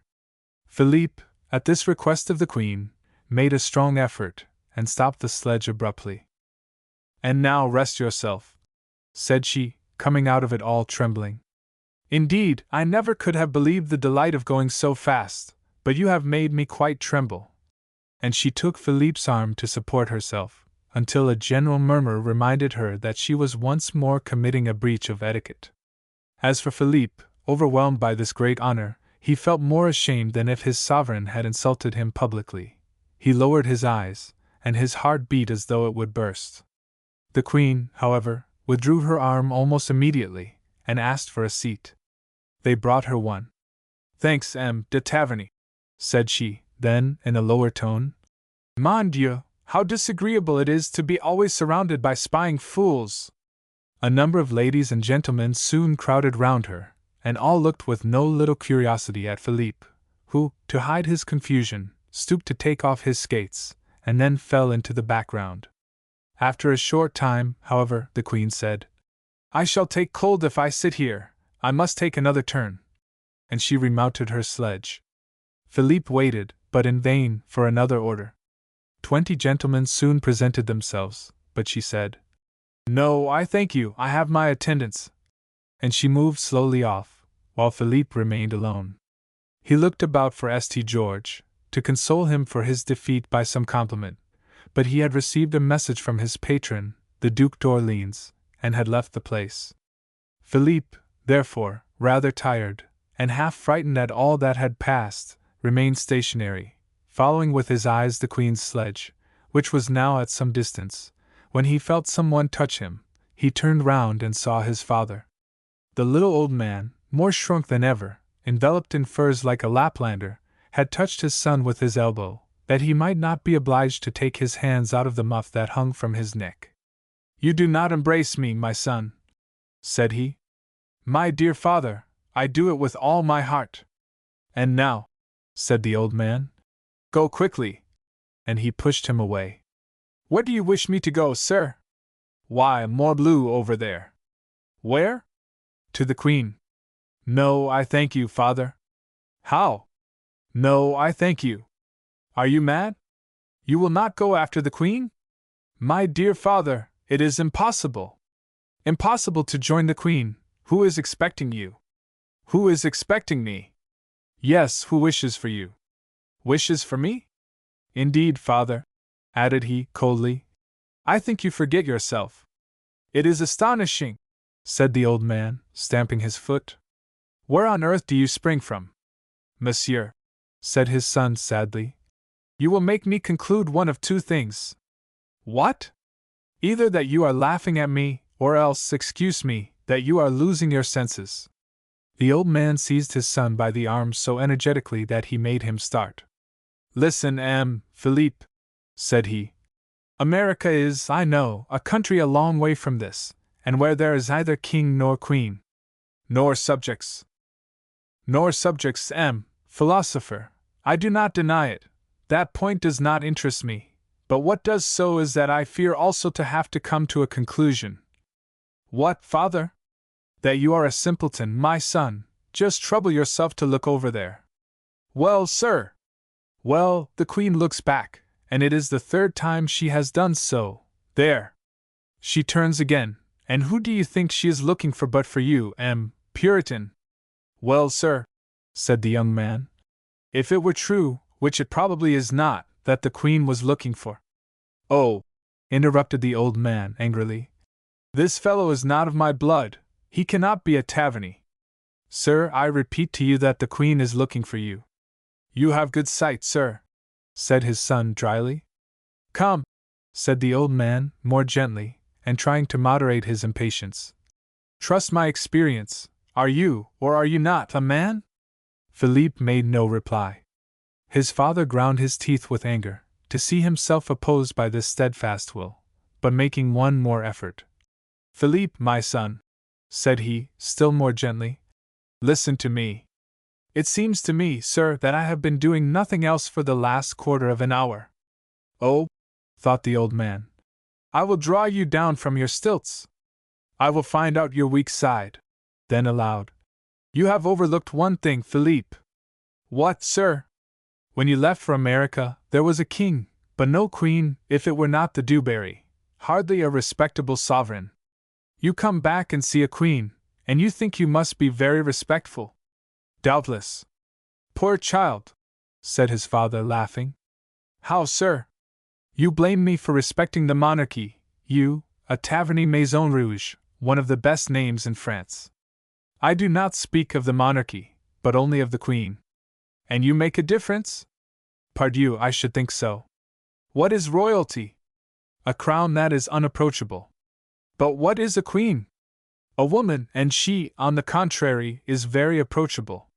Philippe made a gesture of disgust. You do not believe me, continued the old man, almost fiercely. Well, ask M. de Coigny, ask M. de Lauzun or M. de Vaudreuil. Silence, father! Cried Philippe. Or for these 3 blasphemies, not being able to strike you 3 blows with my sword, I shall strike them on myself. The old man stepped back, murmuring, Mon Dieu, what a stupid animal! Good evening, son, you rejoice me. I thought I was the father, the old man, but now I think it is I who must be the young Apollo, and you the old man. And he turned away. Philippe stopped him. You did not speak seriously, did you, father? It is impossible that a gentleman of good blood like you should give ear to these calumnies, spread by the enemies, not only of the Queen, but of the throne. He will not believe, the double mule, said the old man. You speak to me as you would speak before God? Yes, truly. Before God, whom you approach every day? It seems to me, my son, replied he, that I am a gentleman, and that you may believe my word. It is, then, your opinion that the Queen has had lovers? Certainly. Those whom you have named? And others, for what I know. Ask all the town and the court. One must be just returned from America to be ignorant of all they say. And who say this, sir? Some vile pamphleteers. Oh! Do you, then, take me for an editor? No, and there is the mischief, when men like you repeat such calumnies, which, without that, would melt away like the unwholesome vapors which sometimes obscure the most brilliant sunshine. But people like you, repeating them, give them a terrible stability. Oh! Monsieur, for mercy's sake do not repeat such things. I do repeat them, however. And why do you repeat them? Cried Philippe fiercely. Oh! Said the old man with his satanic laugh. To prove to you that I was not wrong when I said, Philippe, the Queen looks back. She is looking for you. Philippe, the Queen wishes for you, run to her. Oh! Father, hold your tongue, or you will drive me mad. Really, Philippe, I do not understand you. Is it a crime to love? It shows that one has a heart, and in the eyes of this woman, in her voice, in everything, can you not read her heart? She loves, is it you? Or is it another? I know not, but believe in my own experience, at this moment she loves, or is beginning to love, someone. But you are a philosopher, a Puritan, a Quaker, an American, you do not love. Well then, let her look, let her turn again and again, despise her, Philippe, I should say Joseph de Taverny. The old man hurried away, satisfied with the effect he had produced, and fled like the serpent who was the first tempter into crime. Philippe remained alone, his heart swelling and his blood boiling. He remained fixed in his place for about half an hour, when the Queen, having finished her tour, returned to where he stood, and called out to him. You must be rested now, M. de Taverny. Come, then, for there is no one like you to guide a queen royally. Philippe ran to her, giddy, and hardly knowing what he did. He placed his hand on the back of the sledge, but started as though he had burned his fingers. The Queen had thrown herself negligently back in the sledge, and the fingers of the young man touched the locks of Marie Antoinette. Chapter 11. M. de Suffren. Contrary to the usual habits of a court, the secret had been faithfully confined to Louis XVI and the Comte d'Artois. No one knew at what time or hour M. de Suffren would arrive. The king had announced his jeu du roi for the evening, and at 7 o'clock he entered, with 10 princes and princesses of his family. The Queen came holding the Princess Royal, now about 7 years old, by the hand. The assembly was numerous and brilliant. The Comte d'Artois approached the Queen and said, "Look around you, madam." "Well? What do you see?" The Queen looked all around, and then said, "I see nothing but happy and friendly faces." "Rather, then, whom do you not see?" Oh, I understand. I wonder if he is always going to run away from me. Oh no! Only this is a good joke. M. de Provence has gone to wait at the barrier for M. de Suffren. Well, I do not see why you laugh at that. He has been the most cunning, after all, and will be the first to receive and pay his compliments to this gentleman. Come, dear sister, replied the young prince, laughing. You have a very mean opinion of our diplomacy. M. de Provence has gone to meet him at Fontainebleau, but we have sent someone to meet him at Villejuif, so that my brother will wait by himself at Fontainebleau, while our messenger will conduct M. de Suffren straight to Versailles, without passing through Paris at all. That is excellently imagined. It is not bad, I flatter myself, but it is your turn to play. The king had noticed that M. d'Artois was making the queen laugh, and guessing what it was about, gave them a significant glance, to show that he shared their amusement. The saloon where they played was full of persons of the highest rank, M. de Condé, M. de Penthièvre, M. de Tremouille, etc. The news of the arrival of M. de Suffren had, as we have said, been kept quiet, but there had been a kind of vague rumor that someone was expected, and all were somewhat preoccupied and watchful. Even the king, who was in the habit of playing 6-franc pieces in order to moderate the play of the court, played gold without thinking of it. The queen, however, to all appearances entered, as usual, eagerly into the game. Philippe, who, with his sister, was admitted to the party, in vain endeavored to shake from his mind his father's words. He asked himself if indeed this old man, who had seen so much of courts, was not right, and if his own ideas were indeed those of a Puritan, and belonging to another land. This queen, so charming, so beautiful, and so friendly towards him, was she indeed only a terrible coquette, anxious to add one lover more to her list, as the entomologist transfixes a new insect or butterfly, without thinking of the tortures of the poor creature whose heart he is piercing? Coigny vaudrille, repeated he to himself. They loved the queen, and were loved by her. Oh, why does this calumny haunt me so, or why will not some ray of light discover to me the heart of this woman? Then Philippe turned his eyes to the other end of the table, where, by a strange chance, these gentlemen were sitting side by side, and both seemingly equally forgetful of, and insensible to, the queen, and he thought that it was impossible that these men could have loved and be so calm, or that they could have been loved and seem so forgetful. From them he turned to look at Marie Antoinette herself and interrogated that pure forehead, that haughty mouth, and beautiful face, and the answer they all seemed to give him was, calumnies, all calumnies, these rumors, originating only in the hates and jealousies of a court. While he was coming to these conclusions the clock struck 8:15, and at that moment a great noise of footsteps and the sound of many voices were heard on the staircase. The king, hearing it, signed to the queen, and they both rose and broke up the game. She then passed into the great reception hall, and the king followed her. An aide-de-camp of M. de Castries, Minister of Marine, approached the king and said something in a low tone, when M. de Castries himself entered, and said aloud, "Will your Majesty receive M. de Suffren, who has arrived from Toulon?" At this name a general movement took place in the assembly. "Yes, sir," said the king. "With great pleasure." And M. de Castries left the room. To explain this interest for M. de Suffren, and why king, queen, princes, and ministers contended who should be the first to receive him, a few words will suffice. Suffren is a name essentially French, like Turin or Jean Bart. Since the last war with England, M. de Suffren had fought 7 great naval battles without sustaining a defeat. He had taken Trincomalee and Gondomar, scoured the seas, and taught the Nabob Hyder Ali that France was the first power in Europe. He had carried into his profession all the skill of an able diplomatist, all the bravery and all the tactics of a soldier, and all the prudence of a wise ruler. Hardy, indefatigable, and proud when the honor of the French nation was in question, he had harassed the English, by land and by sea, till even these fierce islanders were afraid of him. But after the battle, in which he risked his life like the meanest sailor, he ever showed himself humane, generous, and compassionate.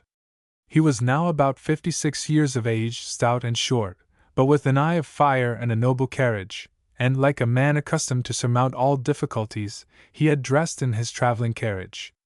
He wore a blue coat embroidered with gold, a red waistcoat, and blue trousers. All the guards through whom he had passed, when he was named to them by M. de Castries, had saluted him as they would have done a king. M. de Suffren, said the king when he entered, welcome to Versailles, you bring glory with you. M. de Suffren bent his knee to the king, who, however, raised him and embraced him cordially. Then, turning to the queen, Madam, said he, here is M. de Suffren, the victor of Trincomalee and Gondeler, and the terror of the English. Monsieur, said the queen, I wish you to know that you have not fired a shot for the glory of France, but my heart has beaten with admiration and gratitude. When she ceased, the Comte d'Artois approached with his son, the Duc d'Angoulême. My son, said he, you see a hero, look at him well, for it is a rare sight. Monseigneur, replied the young prince, I have read about the great men in Plutarch, but I could not see them. I thank you for showing me M. de Suffren. The king now took the arm of M. de Suffren, in order to lead him to his study, and talk to him of his travels, but he made a respectful resistance. Sire, said he, will your majesty permit me? Oh, whatever you wish, sir. Then, sire, one of my officers has committed so grave a fault against discipline, that I thought your majesty ought to be sole judge of the offense. O. M. de Suffren, I had hoped your first request would have been a favor, and not a punishment. Your majesty, as I have had the honor to say, shall judge what ought to be done. In the last battle the officer of whom I speak was on board La Severe. Oh, the ship that struck her flag, cried the king, frowning. Yes, sire. The captain of La Severe had indeed struck his flag, and already Sir Hugh, the English admiral, had dispatched a boat to take possession of his prize, when the lieutenant in command of the guns of the middle deck, perceiving that the firing above had ceased, and having received orders to stop his own fire, went on deck, saw the flag lowered, and the captain ready to surrender. At this sight, sir, all his French blood revolted. He took the flag which lay there, and seizing a hammer, ordered the men to recommence the fire, while he nailed it to the mast. It was by this action, sire, that La Severe was preserved to your majesty. A splendid action, cried the king and queen simultaneously. Yes, sire, yes, madam, but a grave fault against discipline. The order had been given by the captain, and the lieutenant ought to have obeyed. I, however, ask for the pardon of the officer, and the more so as he is my own nephew. Your nephew, cried the king. And you have never mentioned him. Not to you, sire, but I made my report to the ministers, begging them to say nothing about it until I had obtained his pardon from your majesty. It is granted, said the king. I promise beforehand my protection to all who may violate discipline in such a cause. You must present this officer to me, M. de Suffren. M. de Suffren turned. Approach, M. de Charny, he said. The queen started at the sound of this name, which she had so recently heard. A young officer advanced from the crowd, and presented himself before the king. The queen and André looked anxiously at each other, but M. de Charny bowed before the king almost without raising his eyes, and, after kissing his hand, retired again, without seeming to have observed the queen. Come now, M. de Suffren, said the king, and let us converse. I am impatient to hear all your adventures. But before leaving the room he turned to the queen and said, Apropos, madam, I am going to have built, as you know, a ship of 100 guns, and I think of changing the name we had destined for it, and of calling it instead. Oh yes, cried Marie Antoinette, catching his thought. We will call it Le Suffren, and I will still stand sponsor. Vive le Roi! Vive la Reine! Cried all. And vive M. de Suffren! Added the king, and then left the room with him. Chapter 12. M. de Charny. M. de Suffren had requested his nephew to wait his return, and he therefore remained in the group as before. The queen, speaking low to André, and glancing towards him, said, It is he, there is no doubt. Mon Dieu! Yes, madam, it is he indeed. At this moment the door opened, and a gentleman dressed in the robes of a cardinal, and followed by a long train of officers and prelates, entered the room. The queen immediately recognized M. de Rohan, and turned away her head, without taking the trouble to hide the frown which overspread her face. He crossed the room without stopping to speak to anyone, and coming straight up to her, bowed to her more as a man of the world bows to a lady than as a subject to a queen, and then addressed some rather high-flown compliments to her. But she scarcely looked at him, and, after murmuring a few cold words in reply, began to talk to Madame de Lamballe. The cardinal did not seem to notice this chilling reception, but bowed again, and retired without appearing in the least disconcerted. He then turned to the king's aunts, from whom he met with a reception as cordial as the queen's had been the reverse. The Cardinal Louis de Rohan was a man in the prime of life, and of an imposing figure and noble bearing. His eyes shone with intelligence, his mouth was well cut and handsome, and his hands were beautiful. A premature baldness indicated either a man of pleasure or a studious one, and he was both. He was a man no little sought after by the ladies, and was noted for his magnificent style of living. Indeed, he had found the way to feel himself poor with an income of 1,600,000 francs. The king liked him for his learning, but the queen hated him. The reasons for this hate were twofold. First, when ambassador to Vienna, he had written to Louis XV. letters so full of sarcasm on Maria Theresa that her daughter had never forgiven him, and he had also written letters opposing her marriage, which had been read aloud by Louis XV. at a supper at Madame du Barry's. The embassy at Vienna had been taken from M. de Breteuil and given to M. de Rohan. The former gentleman, not strong enough to revenge himself alone, had procured copies of these letters, which he had laid before the Dauphiness, thus making her the eternal enemy of M. de Rohan. This hatred rendered the cardinal's position at court not a little uncomfortable. Every time he presented himself before the queen, he met with the same discouraging reception. In spite of this, he neglected no occasion of being near her, for which he had frequent opportunities, as he was chaplain to the court, and he never complained of the treatment he received. A circle of friends, among whom the Baron de Planta was the most intimate, helped to console him for these royal rebuffs, not to speak of the ladies of the court, who by no means imitated the severity of the queen towards him. When he was gone, Marie Antoinette recovered her serenity, and said to Madame de Lamballe, "Do you not think that this action of the nephew of M. de Suffren is one of the most remarkable of the war? What is his name, by the by?" "M. de Charny, I believe," replied the princess. "Was it not?" she said, turning to André. "Yes, your highness. M. de Charny shall describe it to us himself," said the queen. "Is he still here? Let him be sought for." An officer who stood near hastened to obey her, and immediately returned with M. de Charny, and the circle round the queen made way for him to approach. He was a young man, about 28, tall and well made. His face, animated and yet sweet, took a character of singular energy when he spoke, and dilated his large blue eyes, and he was, strange to say, for one who had been fighting in India, as fair as Philippe was dark. When he had approached the place where the queen sat, with Madame de Taverny standing near her, he did not betray his surprise in any way, although it must have been great, in recognizing the ladies of the evening before. He did not look up until she addressed him, saying, "M.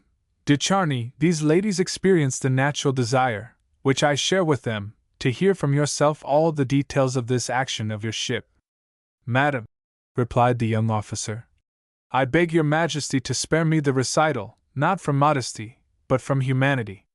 What I did as lieutenant, a dozen other officers doubtless wished to do, only I was the first to put it in execution, and it is not worthy being made the subject of a narration to your majesty. Besides, the captain of La Severe is a brave officer, who on that day lost his presence of mind. Alas, madam, we all know that the most courageous are not always equally brave. He wanted but 10 minutes to recover himself. My determination not to surrender gave him the breathing time, his natural courage returned to him, and he showed himself the bravest of us all. Therefore I beg your majesty not to exaggerate the merit of my action, and thereby crush this deserving officer, who deplores incessantly the failing of a few moments. Right, said the Queen, touched by these generous words. You are a true gentleman, M. de Charny, and such I already know you to be. The young man colored crimson, and looked almost frightened at André, fearing what the Queen's rash generosity might lead her to say. For, continued the intrepid Queen, I must tell you all, that this is not the first time I have heard of M. de Charny, who deserves to be known and admired by all ladies, and to show you that he is as indulgent to our sex as he is merciless to his enemies, I will relate a little history of him which does him the greatest honor.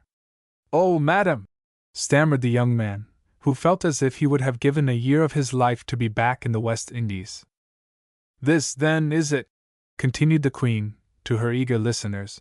Two ladies, whom I know, were detained out late and became embarrassed in a crowd. They ran a great risk, a real danger awaited them. M. de Charny happily passed by at the moment. He dispersed the crowd, and although they were unknown to him, and it was impossible to recognize their rank, took them under his protection, and escorted them a long way, 10 miles from Paris, I believe. Oh, Your Majesty exaggerates, said M. de Charny, laughing and now quite reassured. Well, we will call it 5, said the Count d'Artois, suddenly joining in the conversation. Let it be 5 then, brother, said the Queen. But the most admirable part of the story is that M. de Charny did not seek even to know the names of these ladies whom he had served, but left them at the place where they wished to stop, and went away without even looking back, so that they escaped from his protection without even a moment's disquietude. All expressed their admiration. A knight of the Round Table could not have acted better. Her Majesty went on. And so M. de Charny, as the King will doubtless take upon himself to reward M. de Suffren, I, for my part, wish to do something for the nephew of this great man. As she spoke, she held out her hand to him, and Charny, pale with joy, pressed his lips to this beautiful hand, while Philippe looked on from an obscure corner, pale with an opposite emotion. The voice of M. d'Artois interrupted this scene, saying loudly, Ah, Provence! You come too late. You have missed a fine sight, the reception of M. de Suffren. Really, it was one that a Frenchman can never forget. How the devil did it happen that you were not here, you who are generally the punctual man par excellence? M. de Provence bit his lips with vexation, and whispered to M. de Favres, his captain of the guards, How does it come to pass that he is here? Ah, Monseigneur, I have been asking myself that question for the last hour, and have not yet found an answer. Chapter 13. The 100 Louis of the Queen. Now we have introduced the principal characters of this history to our readers, and have taken them both into the petite maison of the Comte d'Artois and into the King's palace at Versailles. We will return to that house in the Rue St. Claude where we saw the Queen enter incognito with Mademoiselle André de Taverny. We left Madame de Lamotte counting over and delighted with her 50 double louis. Next to the pleasure of having them, she knew no greater than that of displaying them, and having no one else, she called Dame Clotilde, who was still in the antechamber. When she entered, Come and look here, said her mistress. Oh, madam, cried the old woman, clasping her hands in astonishment. You were uneasy about your wages, said the Countess. Oh, madam, I never said that. I only asked madam if she could pay me, as I had received nothing for 3 months. Do you think there is enough there to pay you? Oh, madam, if I had all that, I should be rich for the rest of my life. But in what will madam spend all that? In everything. The first thing, I think, madam, will be to furnish the kitchen, for you will have good dinners cooked now. Listen, said Madame de Lamotte. Someone knocks. I did not hear it, said the old woman. But I tell you that I did, so go at once. She hastily gathered up her money, and put it into a drawer, murmuring, Oh, if Providence will but send me another such a visitor. Then she heard the steps of a man below, but could not distinguish what he said. Soon, however, the door opened, and Clotilde came in with a letter. The Countess examined it attentively, and asked, Was this brought by a servant? Yes, madam. In livery? No, madam. I know these arms, surely, said Jean to herself. Who can it be from? But the letter will soon show for itself. And opening it, she read, Madam, the person to whom you wrote will see you tomorrow evening, if it be agreeable to you to remain at home for that purpose. And that was all. I have written to so many people, thought the Countess. Is this a man or a woman? The writing is no guide, nor is the style. It might come from either. Who is it that uses these arms? Oh, I remember now, the arms of the Rohans. Yes, I wrote to M. de Gemini and to M. de Rohan. It is one of them, but the shield is not quartered. It is therefore the cardinal. Ah, Monsieur de Rohan, the man of gallantry, the fine gentleman, and the ambitious one, he will come to see Jeanne de la Motte, if it be agreeable to her. Oh, yes. M. de Rohan, it is very agreeable. A charitable lady who gives 100 louis may be received in a garret, freeze in my cold room, and suffer on my hard chair. But a clerical prince, a lady's man, that is quite another thing. We must have luxury to greet him. Then, turning to Clotilde, who was getting her bed ready, she said, Be sure to call me early tomorrow morning. And when she did retire to rest, so absorbed was she in her expectations and plans, that it was nearly 3 o'clock before she fell asleep. Nevertheless, she was quite ready when Dame Clotilde called her according to her directions early in the morning, and had finished her toilet by 8 o'clock, although this day it consisted of an elegant silk dress, and her hair was elaborately dressed. She sent Clotilde for a coach, and ordered the man to drive to the Place Royale, where, under one of the arcades, was the shop of M. Fingret, an upholsterer and decorator, and who had furniture always ready for sale or hire. She entered his immense showrooms, of which the walls were hung with different tapestries, and the ceiling completely hidden by the number of chandeliers and lamps that hung from it. On the ground were furniture, carpets, and cornices of every fashion and description. Chapter 14. M. Fingret. Madame de la Motte, looking at all this, began to perceive how much she wanted. She wanted a drawing-room to hold sofas and lounging chairs, a dining-room for tables and sideboards, and a boudoir for Persian curtains, screens, and knickknacks. Above all, she wanted the money to buy all these things. But in Paris, whatever you cannot afford to buy, you can hire, and Madame de la Motte set her heart on a set of furniture covered in yellow silk, with gilt nails, which she thought would be very becoming to her dark complexion. But this furniture she felt sure would never go into her rooms on the 5th story. It would be necessary to hire the 3rd, which was composed of an antechamber, a dining-room, small drawing-room, and bedroom, so that she might, she thought, receive on this 3rd story the visits of the cardinal, and on the 5th those of ladies of charity, that is to say, receive in luxury those who give from ostentation, and in poverty those who only desire to give when it is needed. The Countess, having made all these reflections, turned to where M. Fingret himself stood, with his hat in his hand, waiting for her commands. Madame? Said he in a tone of interrogation, advancing towards her. Madame la Comtesse de la Motte Valois, said Jeanne. At this high-sounding name M. Fingret bowed low, and said, But there is nothing in this room worthy Madame la Comtesse's inspection. If Madame will take the trouble to step into the next one, she will see what is new and beautiful. Jeanne colored. All this had seemed so splendid to her, too splendid even to hope to possess it, and this high opinion of M. Fingret's concerning her perplexed her not a little. She regretted that she had not announced herself as a simple bourgeoise, but it was necessary to speak, so she said, I do not wish for new furniture. Madame has doubtless some friend's apartments to furnish? Just so, she replied. Will Madame then choose? Said M. Fingret, who did not care whether he sold new or old, as he gained equally by both. This set? Said Jeanne, pointing to the yellow silk one. That is such a small set, Madame. Oh, the rooms are small.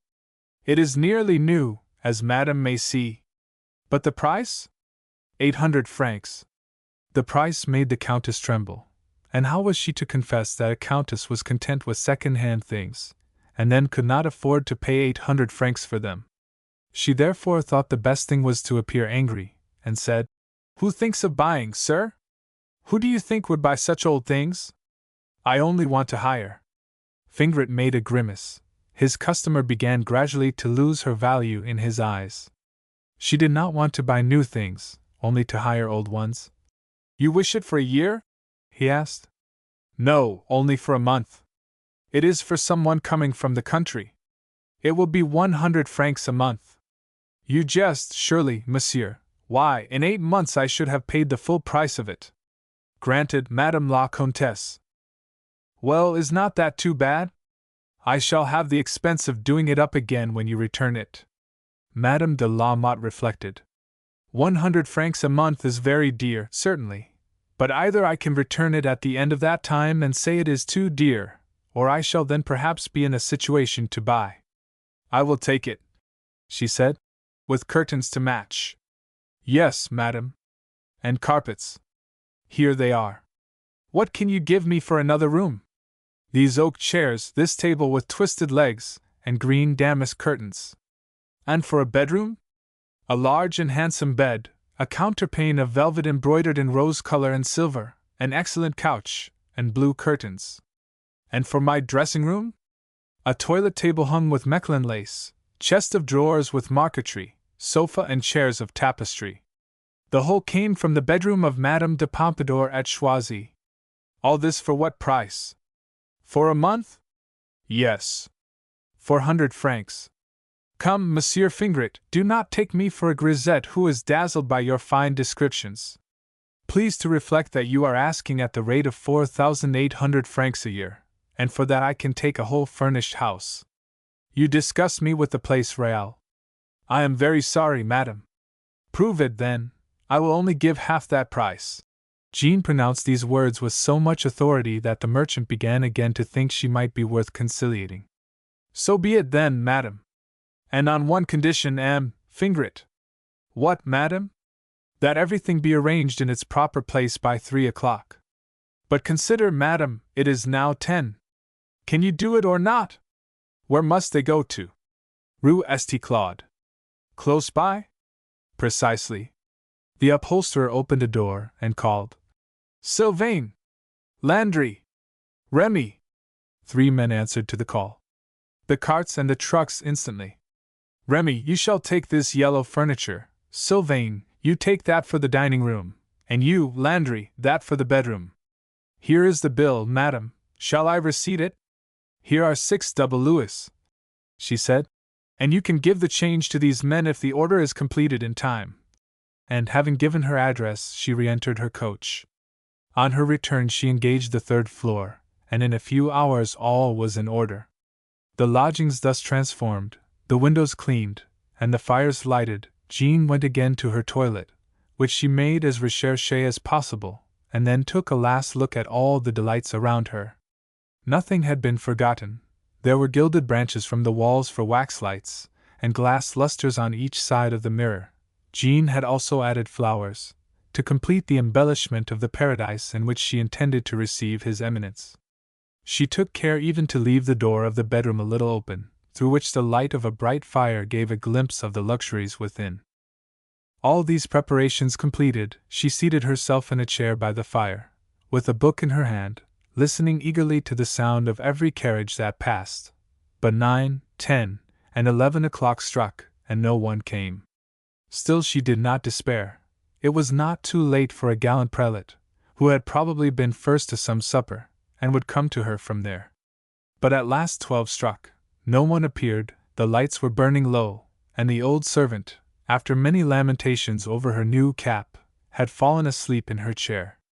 At 12:30 Jean rose furious from her chair, looked out of window for the 100th time, and seeing no one near, undressed herself and went to bed, refusing supper or to answer any of the remarks made to her by Clotilde, and on her sumptuous bed, under her beautiful curtains, she experienced no better rest than she had on the previous night.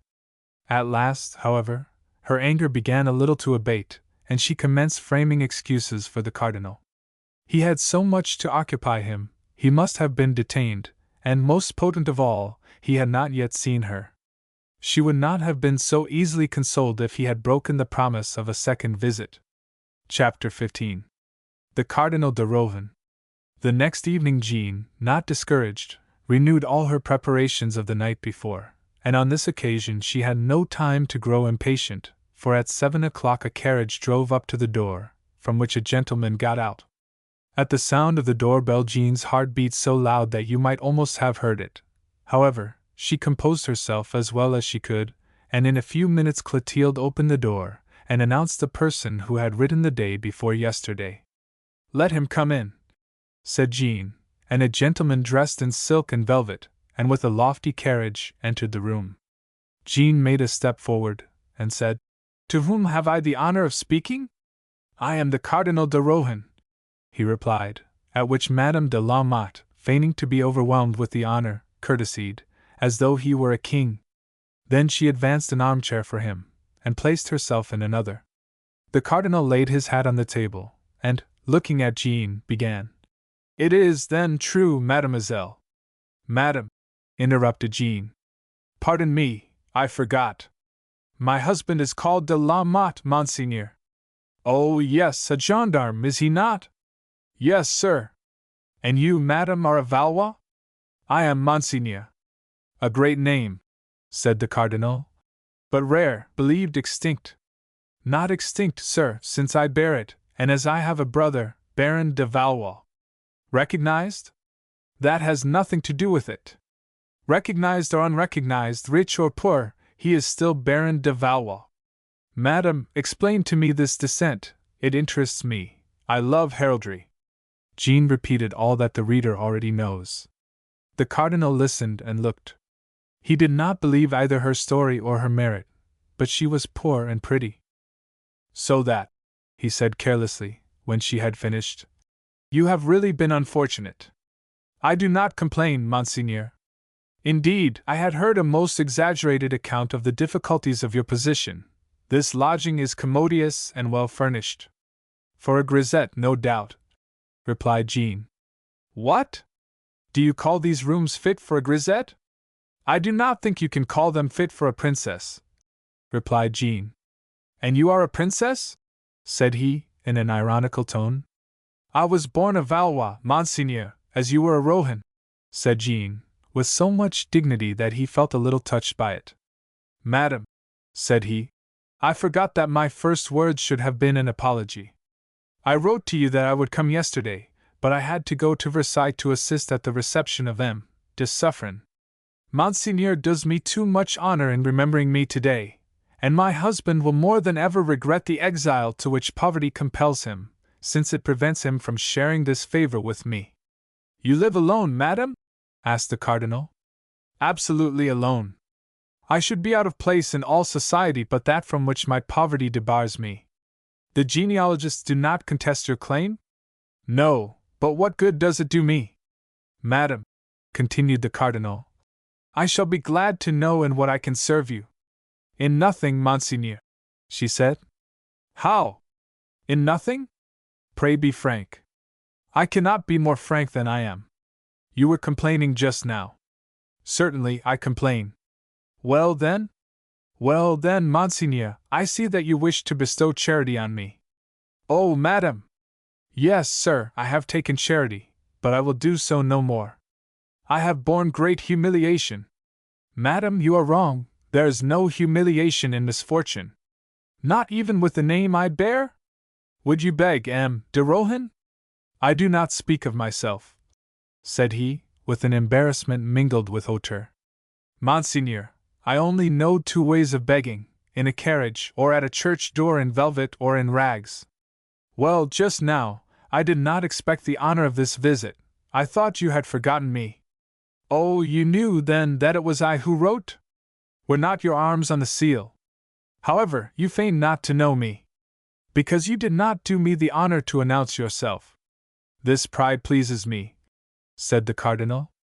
"I had then," continued Jean, "despairing of seeing you, taken the resolution of throwing off all this flimsy parade, which covers my real poverty, and of going in rags, like other mendicants, to beg my bread from the passers-by."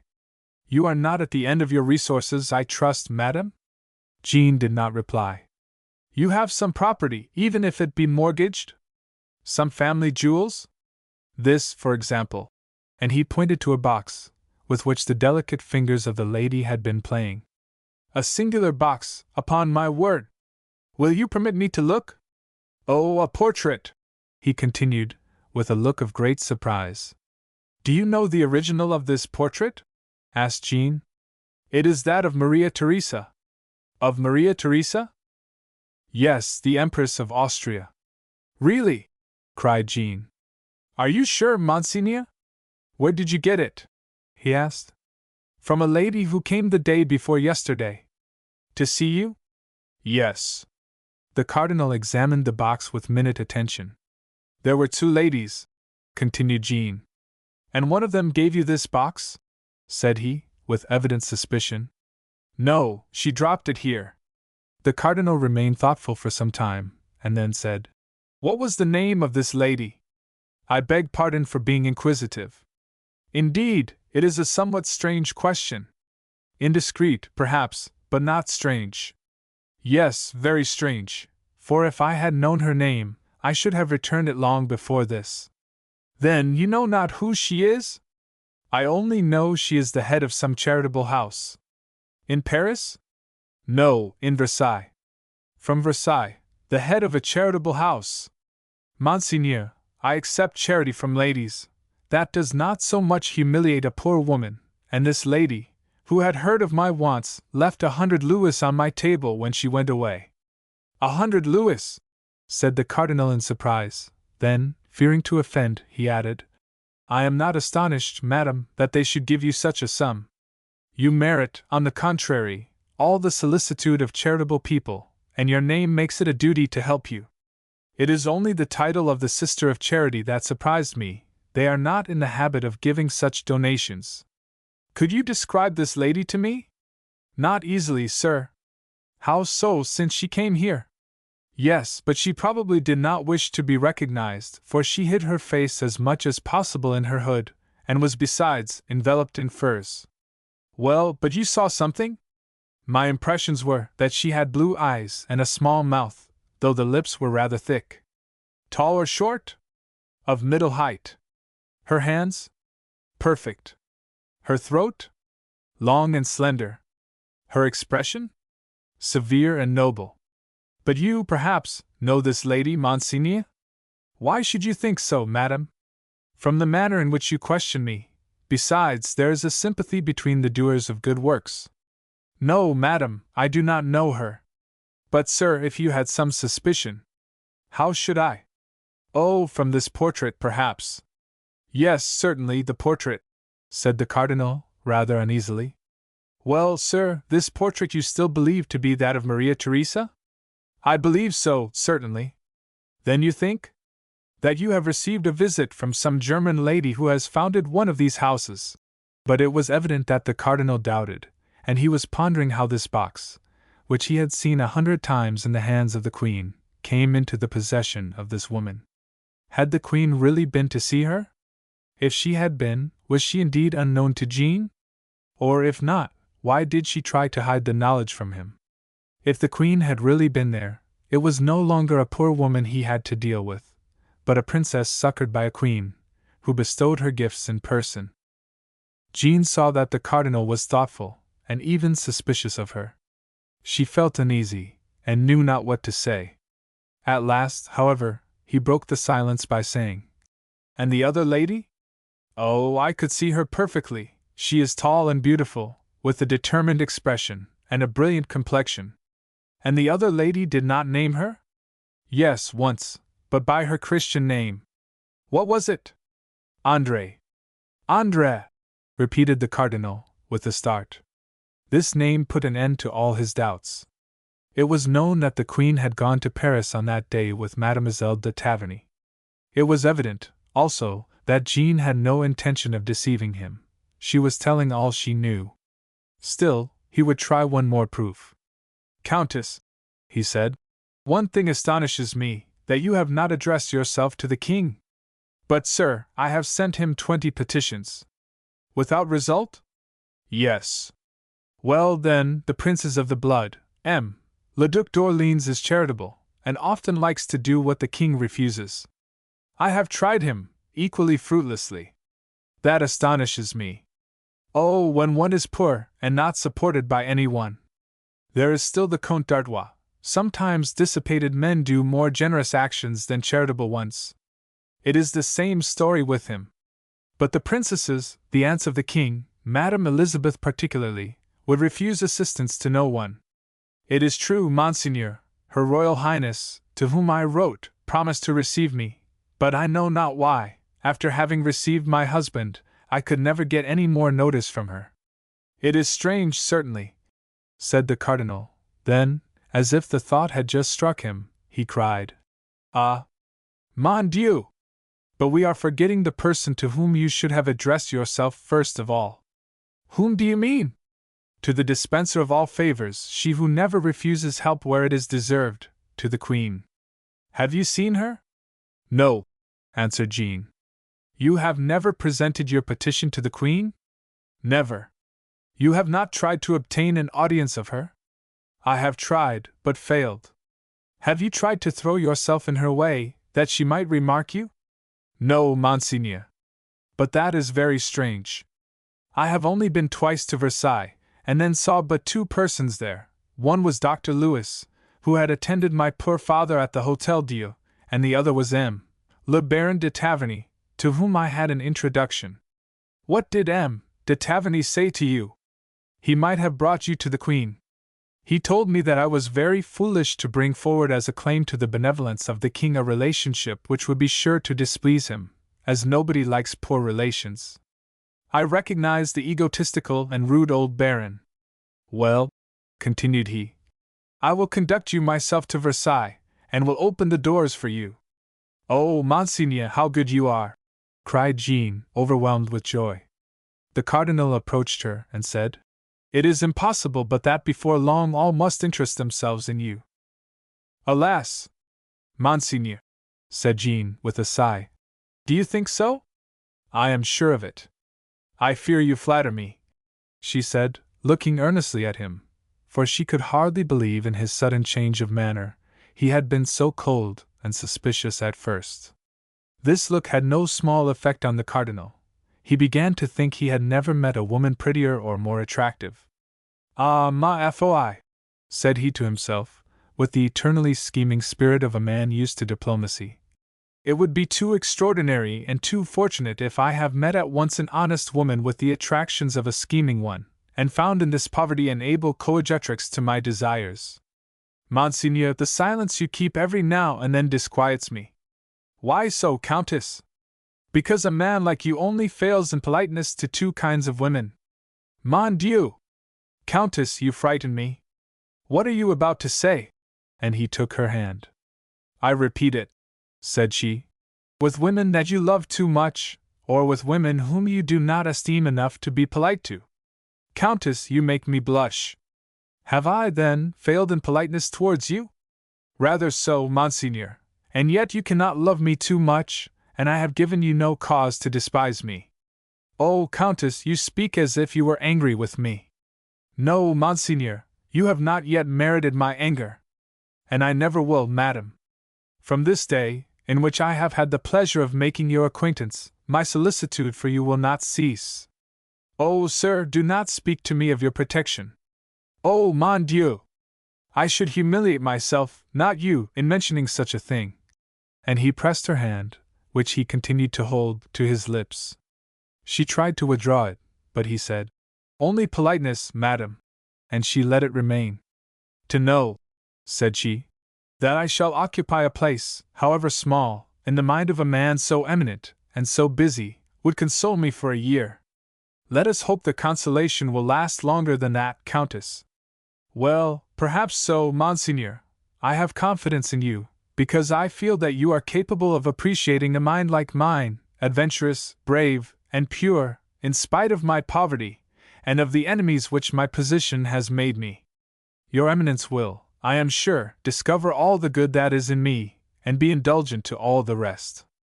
We are then warm friends, madam.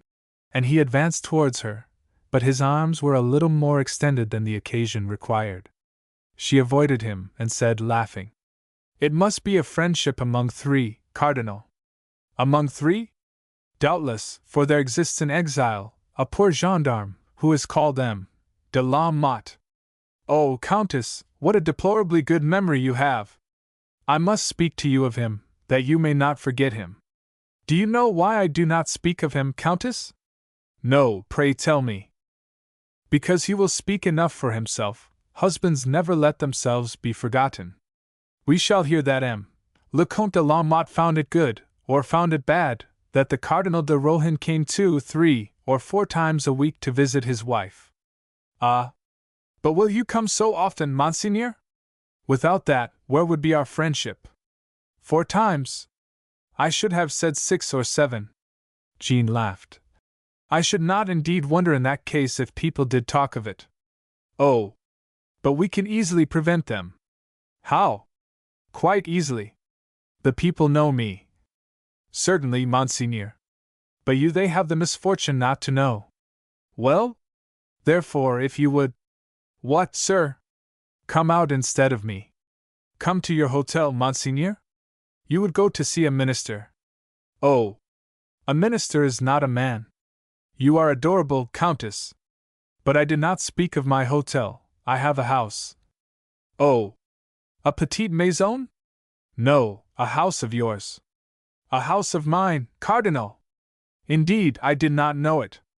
Tomorrow, at 10 o'clock, you shall have the address. The Countess blushed. The Cardinal took her hand again, and imprinted another kiss upon it, at once bold, respectful, and tender. They then bowed to each other. Light Monseigneur down, said the Countess, and he went away. Well, thought she, I have made a great step in the world. Come, said the Cardinal to himself as he drove off. I think I have killed 2 birds with 1 stone. This woman has too much talent not to catch the Queen as she has caught me. Chapter 16. Mesmer and St. Martin. The fashionable study in Paris at this time, and that which engrossed most of those who had no business to attend to, was mesmerism, a mysterious science, badly defined by its discoverers, who did not wish to render it too plain to the eyes of the people. Dr. Mesmer, who had given to it his own name, was then in Paris, as we have already heard from Marie Antoinette. This Dr. Mesmer deserves a few words from us, as his name was then in all mouths. He had brought this science from Germany, the land of mysteries, in 1777. He had previously made his debut there, by a theory on the influence of the planets. He had endeavored to establish that these celestial bodies, through the same power by which they attract each other, exercised an influence over living bodies, and particularly over the nervous system, by means of a subtle fluid with which the air is impregnated. But this first theory was too abstract. One must, to understand it, be initiated into all the sciences of Galileo or Newton, and it would have been necessary, for this to have become popular, that the nobility should have been transformed into a body of savants. He therefore abandoned this system, and took up that of the lodestone, which was then attracting great attention, people fancying that this wonderful power was efficacious in curing illnesses. Unhappily for him, however, he found a rival in this already established in Vienna. Therefore he once more announced that he abandoned mineral magnetism, and intended to effect his cures through animal magnetism. This, although a new name, was not in reality a new science. It was as old as the Greeks and Egyptians, and had been preserved in traditions, and revived every now and then by the sorcerers of the 13th, 14th, and 15th centuries, many of whom had paid for their knowledge with their lives. Urbain Grandier was nothing but an animal magnetizer, and Joseph Balsamo we have seen practicing it. Mesmer only condensed this knowledge into a science, and gave it a name. He then communicated his system to the scientific academies of Paris, London, and Berlin. The 2 first did not answer him, and the 3rd said that he was mad. He came to France, and took out of the hands of Dr. Stork, and of the oculist Wenzel, a young girl 17 years old, who had a complaint of the liver and gutta serena, and after 3 months of his treatment, restored her health and her sight. This cure convinced many people, and among them a doctor called Delon, who, from his enemy, became his pupil. From this time his reputation gradually increased. The Academy declared itself against him, but the court for him. At last the government offered him, in the king's name, an income for life of 20,000 francs to give lectures in public, and 10,000 more to instruct 3 persons, who should be chosen by them, in his system. Mesmer, however, indignant at the royal parsimony, refused, and set out for the spa waters with one of his patients. But while he was gone, Delon, his pupil, possessor of the secret which he had refused to sell for 30,000 francs a year, opened a public establishment for the treatment of patients. Mesmer was furious, and exhausted himself in complaints and menaces. One of his patients, however, M. de Bergasse, conceived the idea of forming a company. They raised a capital of 340,000 francs, on the condition that the secret should be revealed to the shareholders. It was a fortunate time. The people, having no great public events to interest them, entered eagerly into every new amusement and occupation, and this mysterious theory possessed no little attraction, professing, as it did, to cure invalids, restore mind to the fools, and amuse the wise. Everywhere Mesmer was talked of. What had he done? On whom had he performed these miracles? To what great lord had he restored sight? To what lady worn out with dissipation had he renovated the nerves? To what young girl had he shown the future in a magnetic trance? The future! That word of ever-entrancing interest and curiosity. Voltaire was dead. There was no one left to make France laugh, except perhaps Beaumarchais, who was still more bitter than his master. Rousseau was dead, and with him the sect of religious philosophers. War had generally occupied strongly the minds of the French people, but now the only war in which they were engaged was in America, where the people fought for what they called independence, and what the French called liberty, and even this distant war in another land, and affecting another people, was on the point of termination. Therefore they felt more interest just now in M. Mesmer, who was near, than in Washington or Lord Cornwallis, who were so far off. Mesmer's only rival in the public interest was St. Martin, the professor of spiritualism, as Mesmer was of materialism, and who professed to cure souls, as he did bodies. Imagine an atheist with a religion more attractive than religion itself, a republican full of politeness and interest for kings, a gentleman of the privileged classes tender and solicitous for the people, endowed with the most startling eloquence, attacking all the received religions of the earth.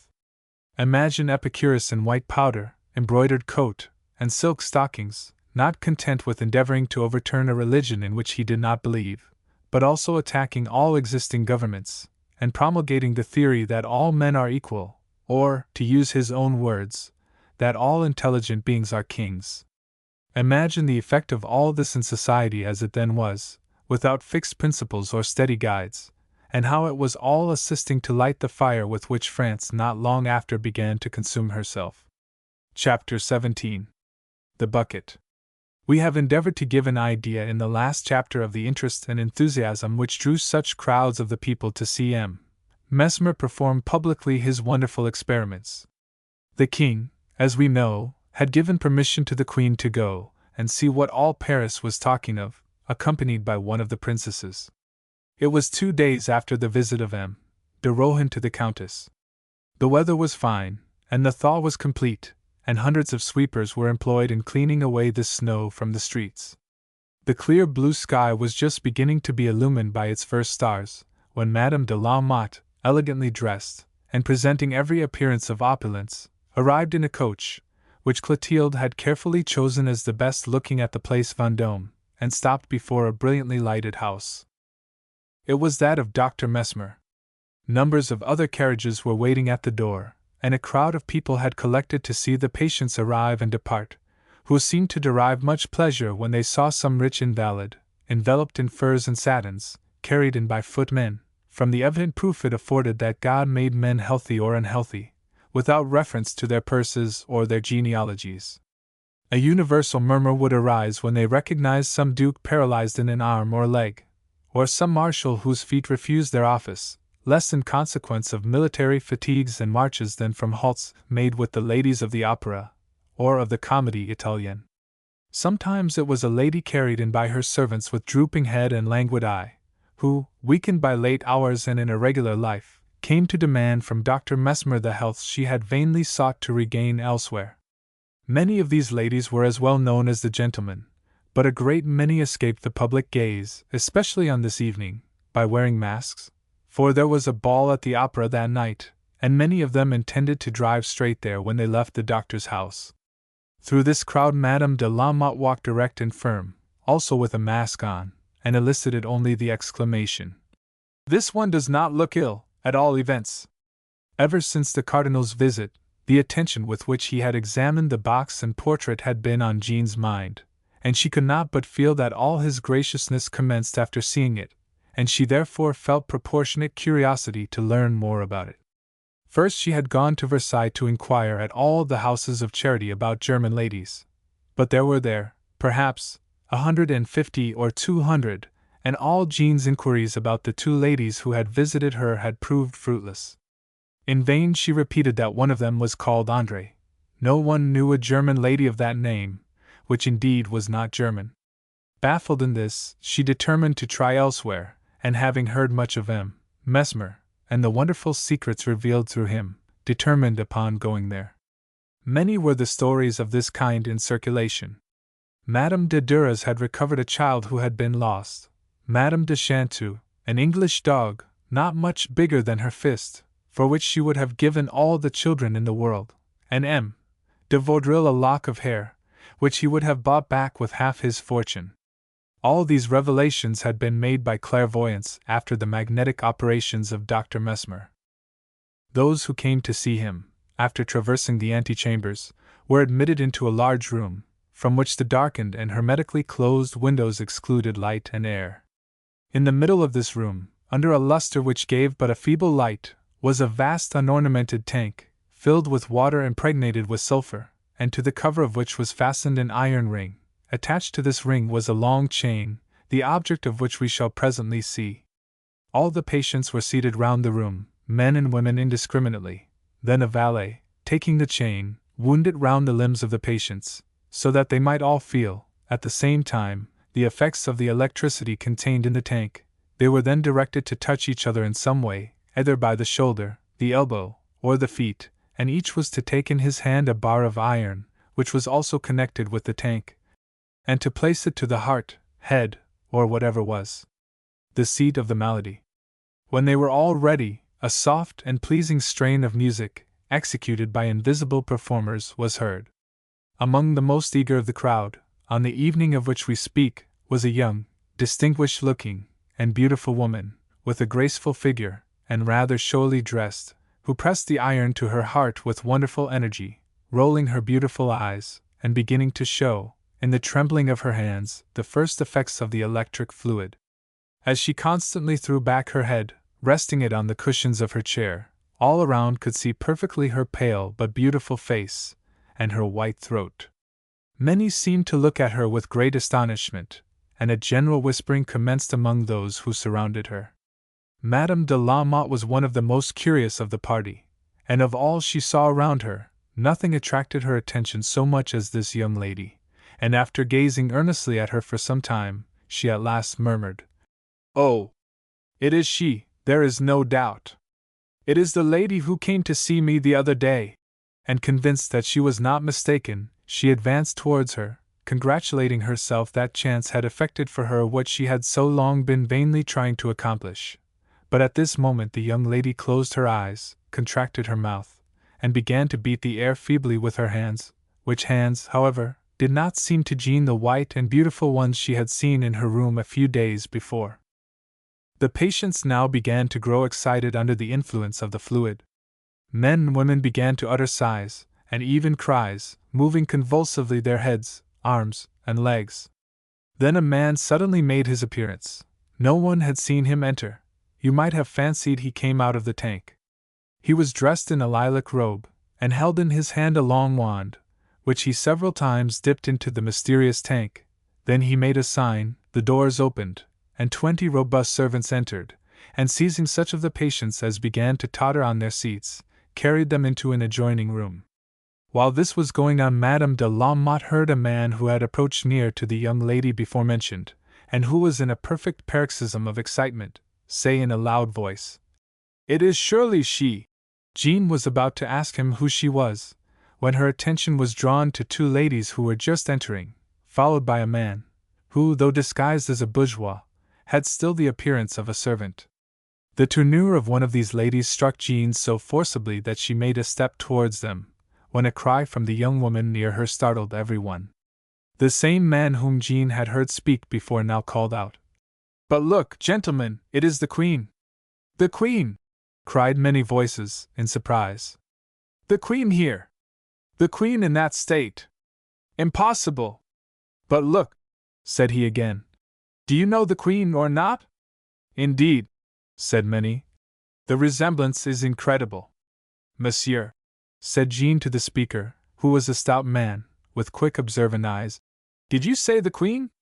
"Oh, madam, there is no doubt of it." "And where is she?" "Why, that young lady that you see there, on the violet cushions, and in such a state that she cannot moderate her transports, is the Queen." "But on what do you found such an idea, monsieur?" "Simply because it is the Queen." And he left Jean to go and spread his news among the rest. She turned from the almost revolting spectacle, and going near to the door, found herself face to face with the two ladies she had seen enter. Scarcely had she seen the elder one than she uttered a cry of surprise. "What is the matter?" asked the lady. Jean took off her mask and asked, "Do you recognize me, madam?" The lady made, but quickly suppressed, a movement of surprise and said, "No, madam." "Well, madam, I recognize you, and will give you a proof." And she drew the box from her pocket, saying, "You left this at my house.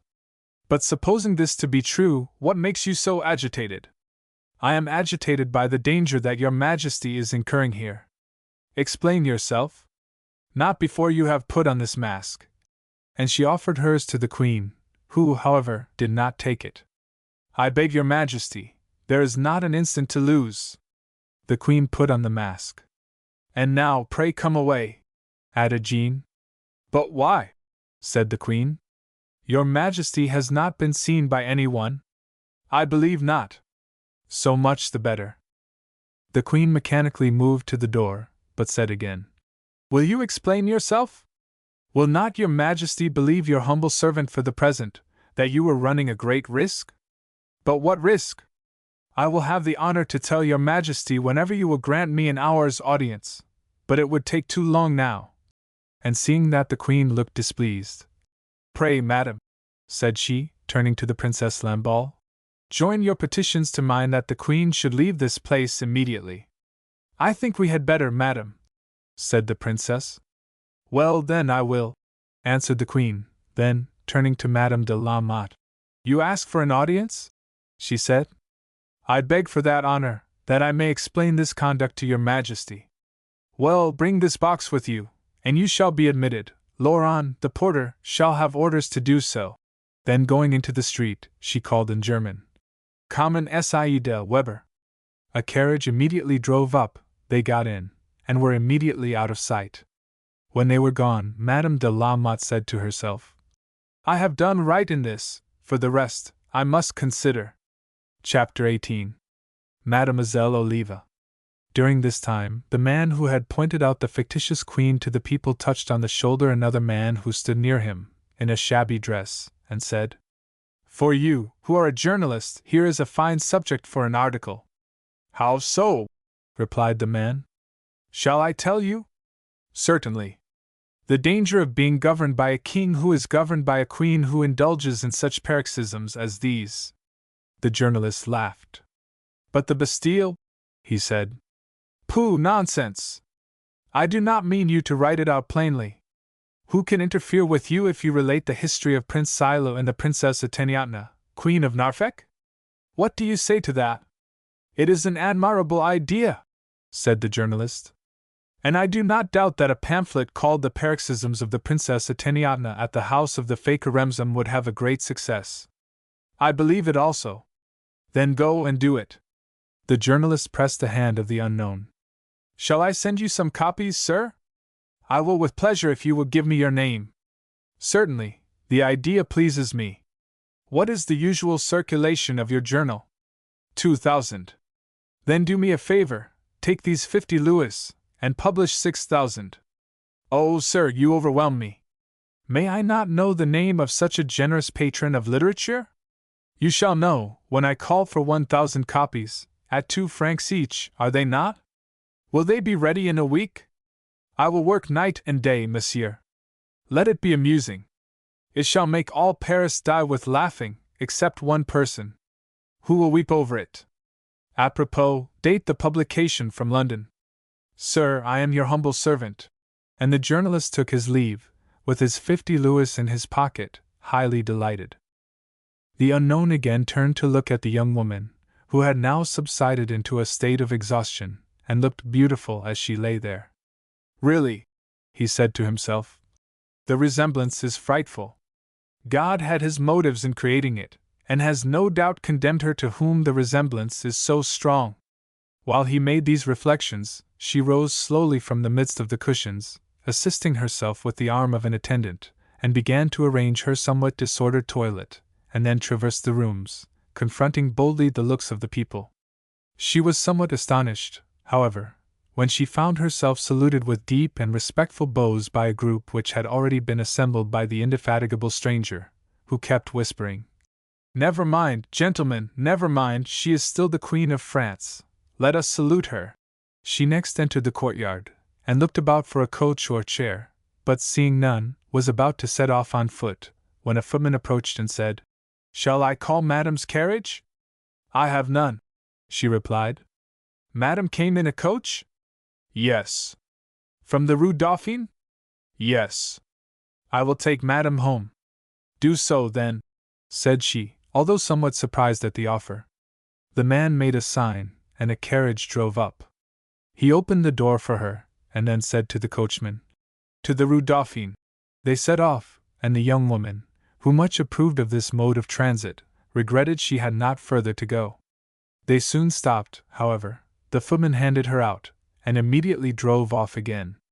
"Really," said she to herself, "this is an agreeable adventure. It is very gallant of Mesmer.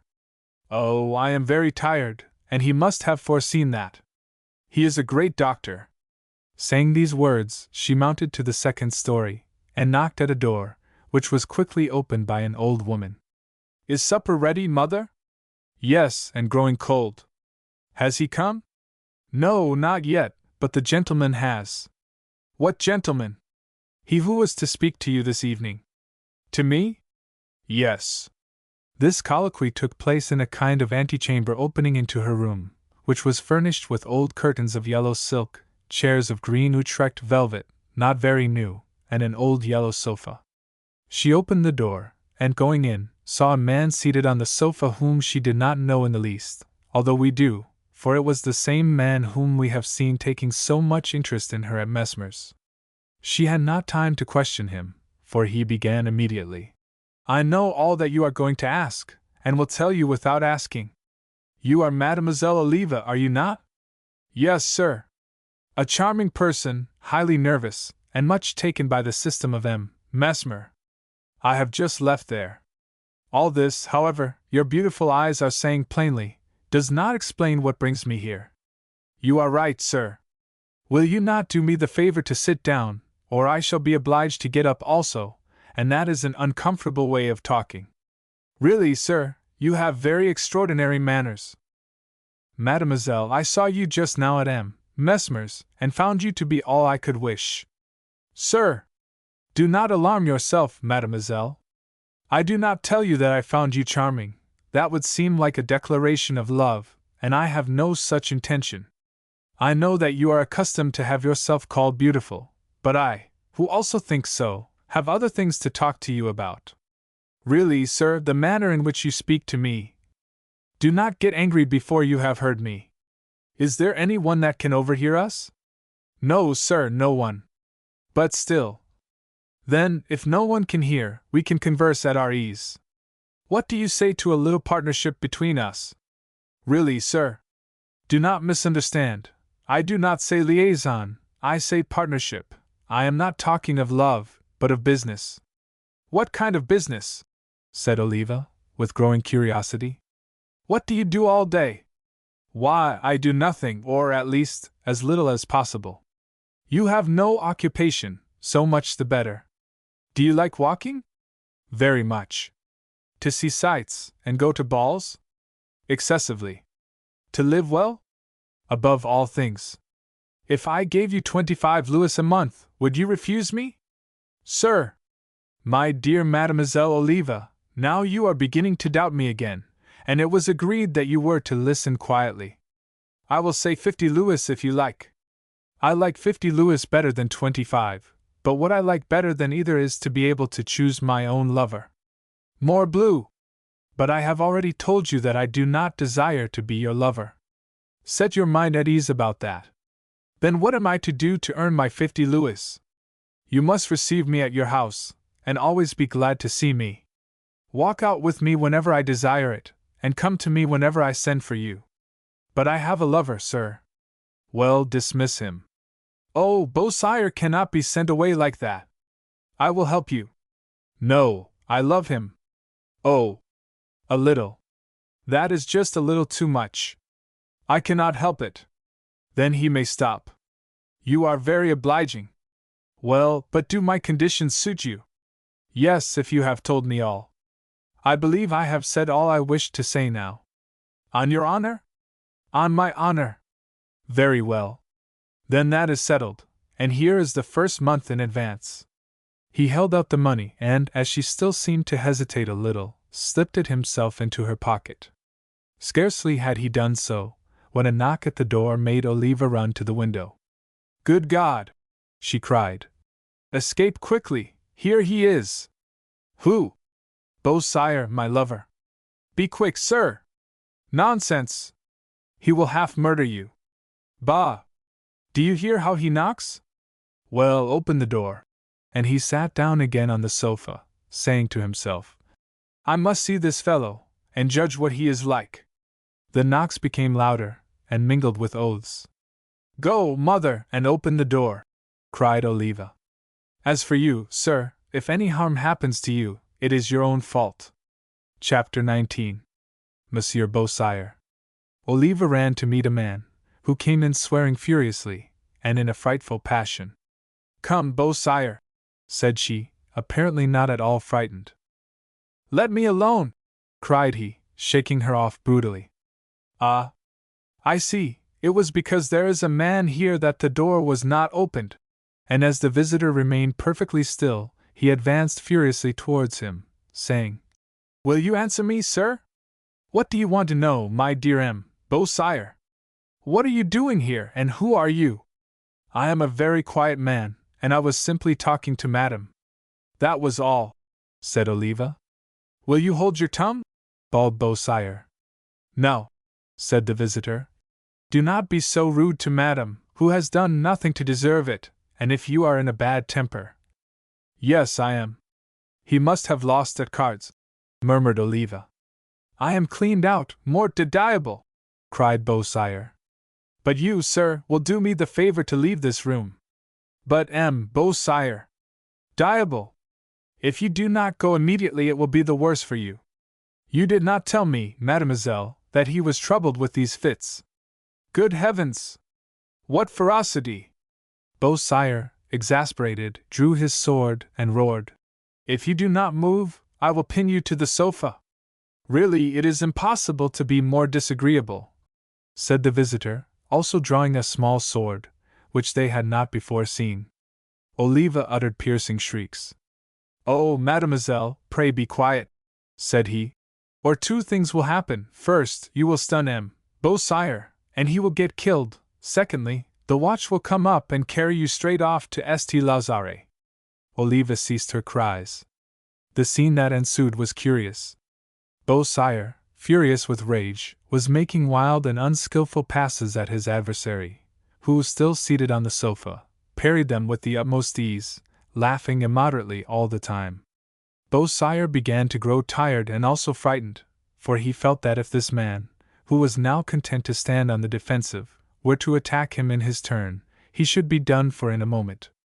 Suddenly, however, by a skillful movement, the stranger sent Beausire's sword flying across the room. It went through an open window, and fell into the street. Oh, Beausire, said he, you should take more care. If your sword falls on anyone, it will kill him.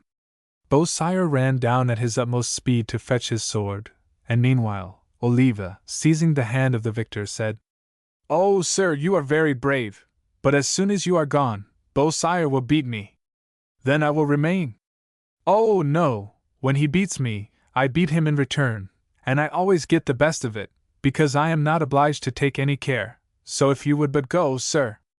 But my dear, if I go now, I shall meet Beausire on the stairs. Probably the combat will recommence, and as I shall not feel inclined to stand on the staircase, I shall have to kill Beausire. Mon Dieu! It is true. Well then, to avoid that I will remain here. No, sir, I entreat, go up to the next story, and as soon as he returns to this room I will lock the door and take the key, and you can walk away while we fight it out. You are a charming girl. Au revoir. Till when? Tonight, if you please. Tonight? Are you mad? Not at all, but there is a ball at the opera tonight. But it is now midnight. That does not matter. I should want a domino. Beausire will fetch it when you have beaten him. You are right, said Oliva, laughing. And here are 10 louis to buy it with. Adieu! And thanks. And she pushed him out, saying, Quick! He is coming back. But if by chance he should beat you, how will you let me know? She reflected a moment. You have a servant? Yes. Send him here, and let him wait under the window till I let a note fall. I will. Adieu! And he went upstairs. Oliva drowned the sound of his footsteps by calling loudly to Beausire. Are you coming back, man? For he did not seem in much hurry to re-encounter his formidable adversary. At last, however, he came up. Oliva was standing outside the door. She pushed him in, locked it, and put the key in her pocket. Before the stranger left the house, he heard the noise of the combat begin, and both voices loud and furious. There is no doubt, said he to himself, that this woman knows how to take care of herself. His carriage was waiting for him at the corner of the street, but before getting in he spoke to the footman, who thereupon stationed himself within view of Mademoiselle Oliva's windows. Chapter 20. Gold. We must now return to the interior of the room. Beausire was much surprised to see Oliva lock the door, and still more so not to see his adversary. He began to feel triumphant, for if he was hiding from him he must, he thought, be afraid of him. He therefore began to search for him, but Oliva talked so loud and fast that he advanced towards her to try and stop her, but was received with a box on the ear, which he returned in kind. Oliva replied by throwing a china vase at his head, and his answer was a blow with a cane. She, furious, flew at him and seized him by the throat, and he, trying to free himself, tore her dress. Then, with a cry, she pushed him from her with such force that he fell in the middle of the room. He began to get tired of this, so he said, without commencing another attack, You are a wicked creature, you ruin me. On the contrary, it is you who ruin me. Oh, I ruin her, she who has nothing. Say that I have nothing now, say that you have eaten, and drank, and played away all that I had. You reproach me with my poverty. Yes, for it comes from your vices. Do not talk of vices, it only remained for you to take a lover. And what do you call all those wretches who sit by you in the tennis court, where you play? I play to live. And nicely you succeed. We should die of hunger from your industry. And you, with yours, are obliged to cry if you get your dress torn, because you have nothing to buy another with. I do better than you, at all events. And putting her hand in her pocket, she drew out some gold and threw it across the room. When Beausire saw this, he remained stupefied. Louis! Cried he at last. She took out some more, and threw them in his face.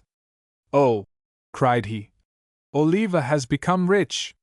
This is what my industry brings in, said she, pushing him with her foot as he kneeled down to pick up the gold.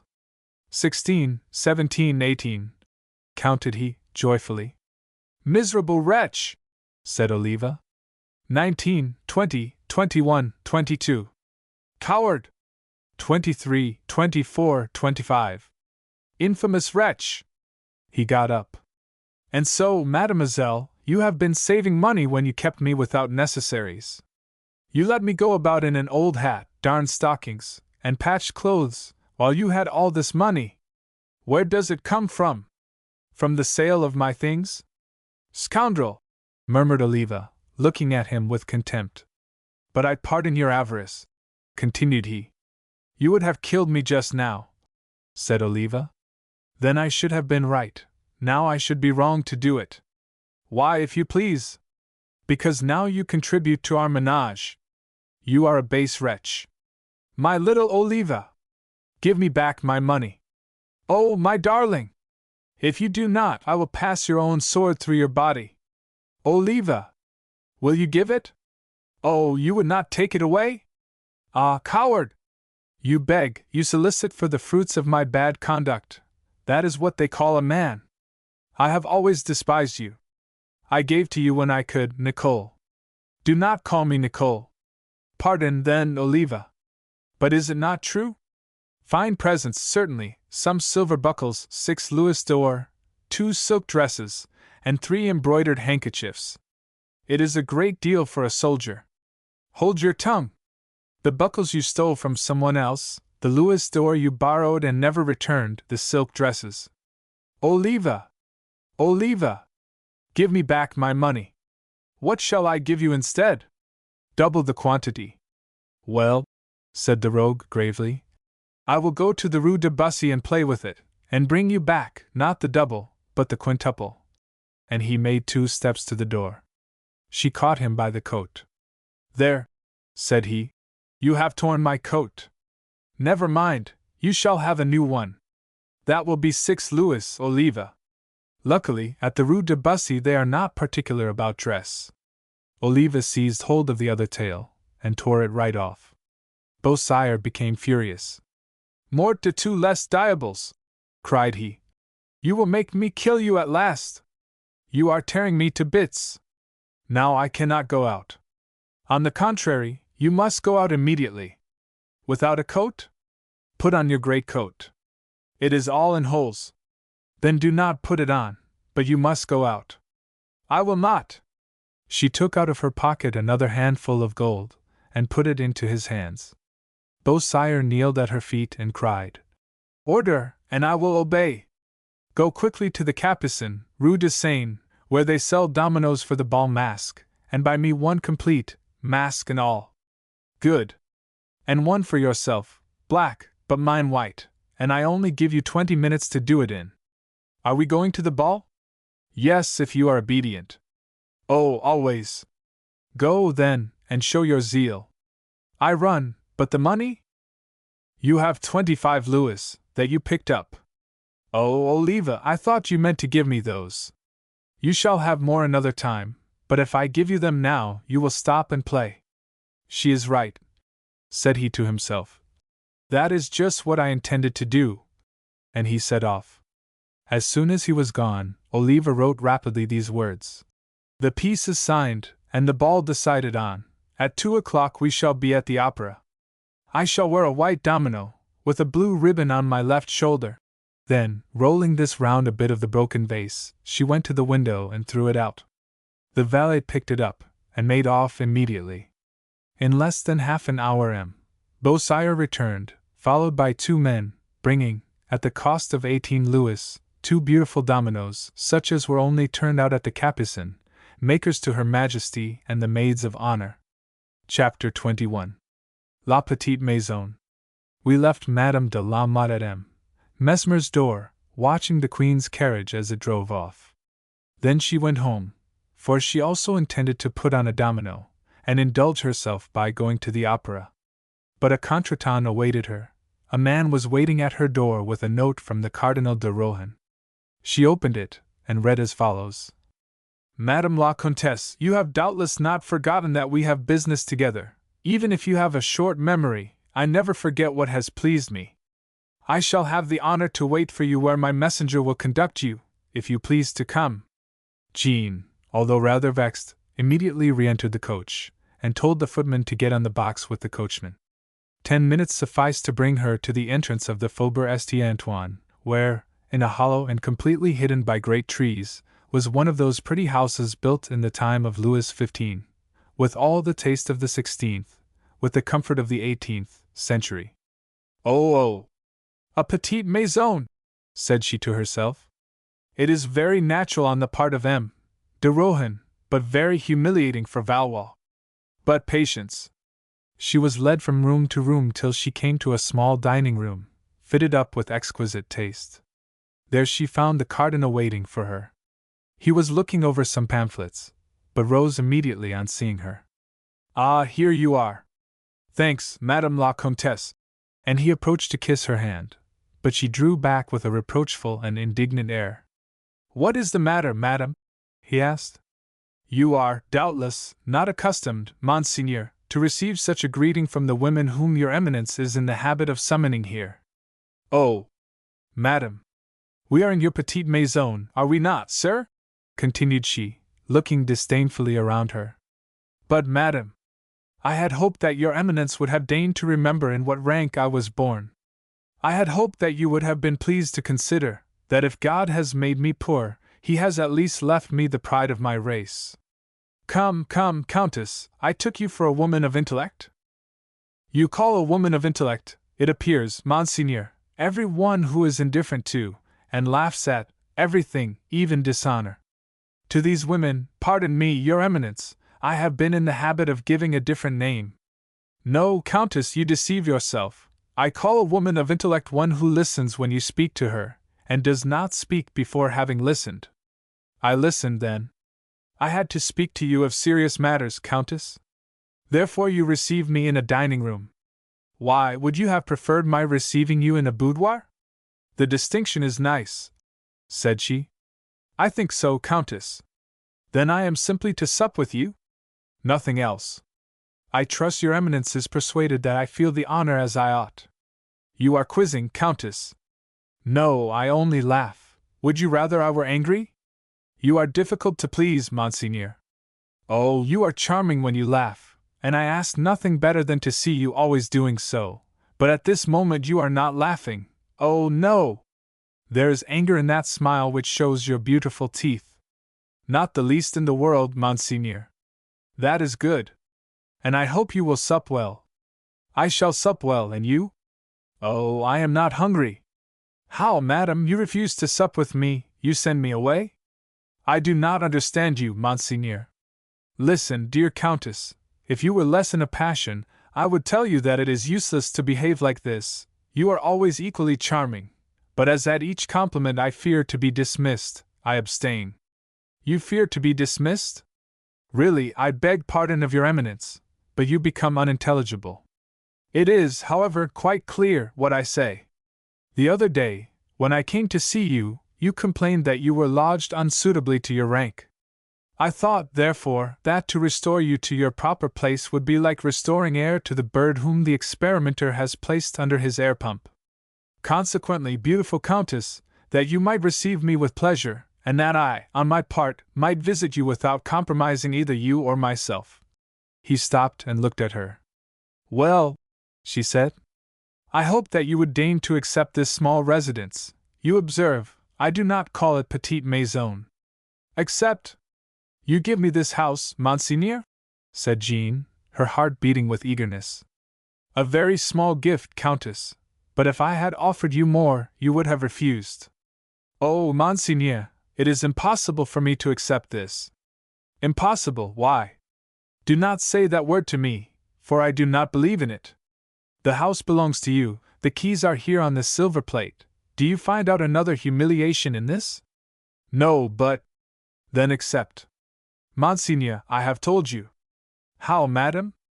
You write to the ministers for a pension, you accept 100 louis from an unknown lady. Oh, Monseigneur, it is different. Come, I have waited for you in your dining room. I have not yet seen the boudoir, nor the drawing room, nor the bedrooms, for I suppose there are all these. Oh, Monseigneur, forgive me, you force me to confess that you the most delicate of men. And she blushed with the pleasure she had been so long restraining. But checking herself, she sat down and said, Now, will your Eminence give me my supper? The Cardinal took off his cloak, and sat down also. Supper was served in a few moments. Jean put on her mask before the servants came in. It is I who ought to wear a mask, said the Cardinal, for you are at home, among your own people. Jean laughed, but did not take hers off. In spite of her pleasure and surprise, she made a good supper. The cardinal was a man of much talent, and from his great knowledge of the world and of women, he was a man difficult to contend with, and he thought that this country girl, full of pretension, but who, in spite of her pride, could not conceal her greediness, would be an easy conquest, worth undertaking on account of her beauty, and of a something piquant about her, very pleasing to a man, blasé, like him. He therefore never took pains to be much on his guard with her, and she, more cunning than he thought, saw through his opinion of her, and tried to strengthen it by playing the provincial coquette, and appearing silly, that her adversary might be in reality weak in his overconfidence. The cardinal thought her completely dazzled by the present he had made her, and so, indeed, she was, but he forgot that he himself was below the mark of the ambition of a woman like Jean. "Come," said he, pouring out for her a glass of Cyprus wine. "As you have signed your contract with me, you will not be unfriendly any more, Countess. Oh no! You will receive me here sometimes without repugnance? I shall never be so ungrateful as to forget whose house this really is. Not mine. Oh yes, Monseigneur. Do not contradict me, I advise you, or I shall begin to impose conditions. You take care on your part." "Of what?" "Why, I am at home here, you know, and if your conditions are unreasonable, I shall call my servants." The cardinal laughed. "Ah, you laugh, sir. You think if I call they will not come. Oh, you quite mistake, Countess. I am nothing here, only your guest. Apropos," continued he, as if it had just entered his head, "have you heard anything more of the ladies who came to see you?" "The ladies of the portrait?" said Jean, who, now knowing the Queen, saw through the artifice. "Yes, the ladies of the portrait. Monseigneur, you know them as well and even better than I do, I feel sure." "Oh, Countess, you do me wrong. Did you not express a wish to learn who they were?" "Certainly, it is natural to desire to know your benefactors." "Well, if knew, I should have told you." Le Cardinal, you do know them." "No." "If you repeat that no, I shall have to call you a liar. I shall know how to avenge that insult." "How?" "With a kiss." "You know the portrait of Maria Theresa?" "Certainly, but what of that?" "That, having recognized this portrait, you must have had some suspicion of the person to whom it belonged." "And why?" "Because it was natural to think that the portrait of a mother would only be in the hands of her daughter." "The Queen!" cried the cardinal, with so truthful a tone of surprise that it duped even Jean. "Do you really think the Queen came to see you? And you did not suspect it?" "Mon Dieu, no! How should I? I, who speak to you, am neither son, daughter, nor even relation of Maria Theresa, yet I have a portrait of her about me at this moment. Look," said he, and he drew out a snuff-box and showed it to her. "Therefore you see that if I, who am in no way related to the imperial house, carry about such a portrait, another might do the same, and yet be a stranger." Jean was silent. She had nothing to answer. "Then it is your opinion," he went on, "that you have had a visit from the Queen, Marie Antoinette." "The Queen and another lady." "Madame de Polignac?" "I do not know." "Perhaps Madame de Lamballe?" "A young lady, very beautiful and very serious." "Oh, perhaps Mademoiselle de Taverny." "It is possible. I do not know her." "Well, if Her Majesty has really come to visit you, you are sure of her protection. It is a great step towards your fortune." "I believe it, Monseigneur." "And Her Majesty was generous to you?" "She gave me 100 louis." "And she is not rich, particularly now." "That doubles my gratitude." "Did she show much interest in you?" "Very great." "Then all goes well," said the prelate. "There only remains one thing now, to penetrate to Versailles." The Countess smiled. "Ah, Countess, it is not so easy." She smiled again, more significantly than before. "Really, you provincials," said he, "doubt nothing, because you have seen Versailles with the doors open, and stairs to go up, you think any one may open these doors and ascend these stairs. Have you seen the monsters of brass, of marble, and of lead, which adorn the park and the terraces?" "Yes." "Griffins, gorgons, ghouls, and other ferocious beasts." Well, you will find 10 times as many, and more wicked, living animals between you and the favor of sovereigns. Your Eminence will aid me to pass through the ranks of these monsters. I will try, but it will be difficult. And if you pronounce my name, if you discover your talisman, it will lose all its power. Happily, then, I am guarded by the immediate protection of the Queen, and I shall enter Versailles with a good key. What key, Countess? Monsieur le Cardinal, that is my secret, or rather it is not, for if it were mine, I should feel bound to tell it to my generous protector. There is, then, an obstacle, Countess? Alas! Yes, Monseigneur. It is not my secret, and I must keep it. Let it suffice you to know that tomorrow I shall go to Versailles, that I shall be received, and I have every reason to hope, well received. The Cardinal looked at her with wonder. Ah, Countess, said he, laughing, I shall see if you will get in. You will push your curiosity so far as to follow me? Exactly. Very well.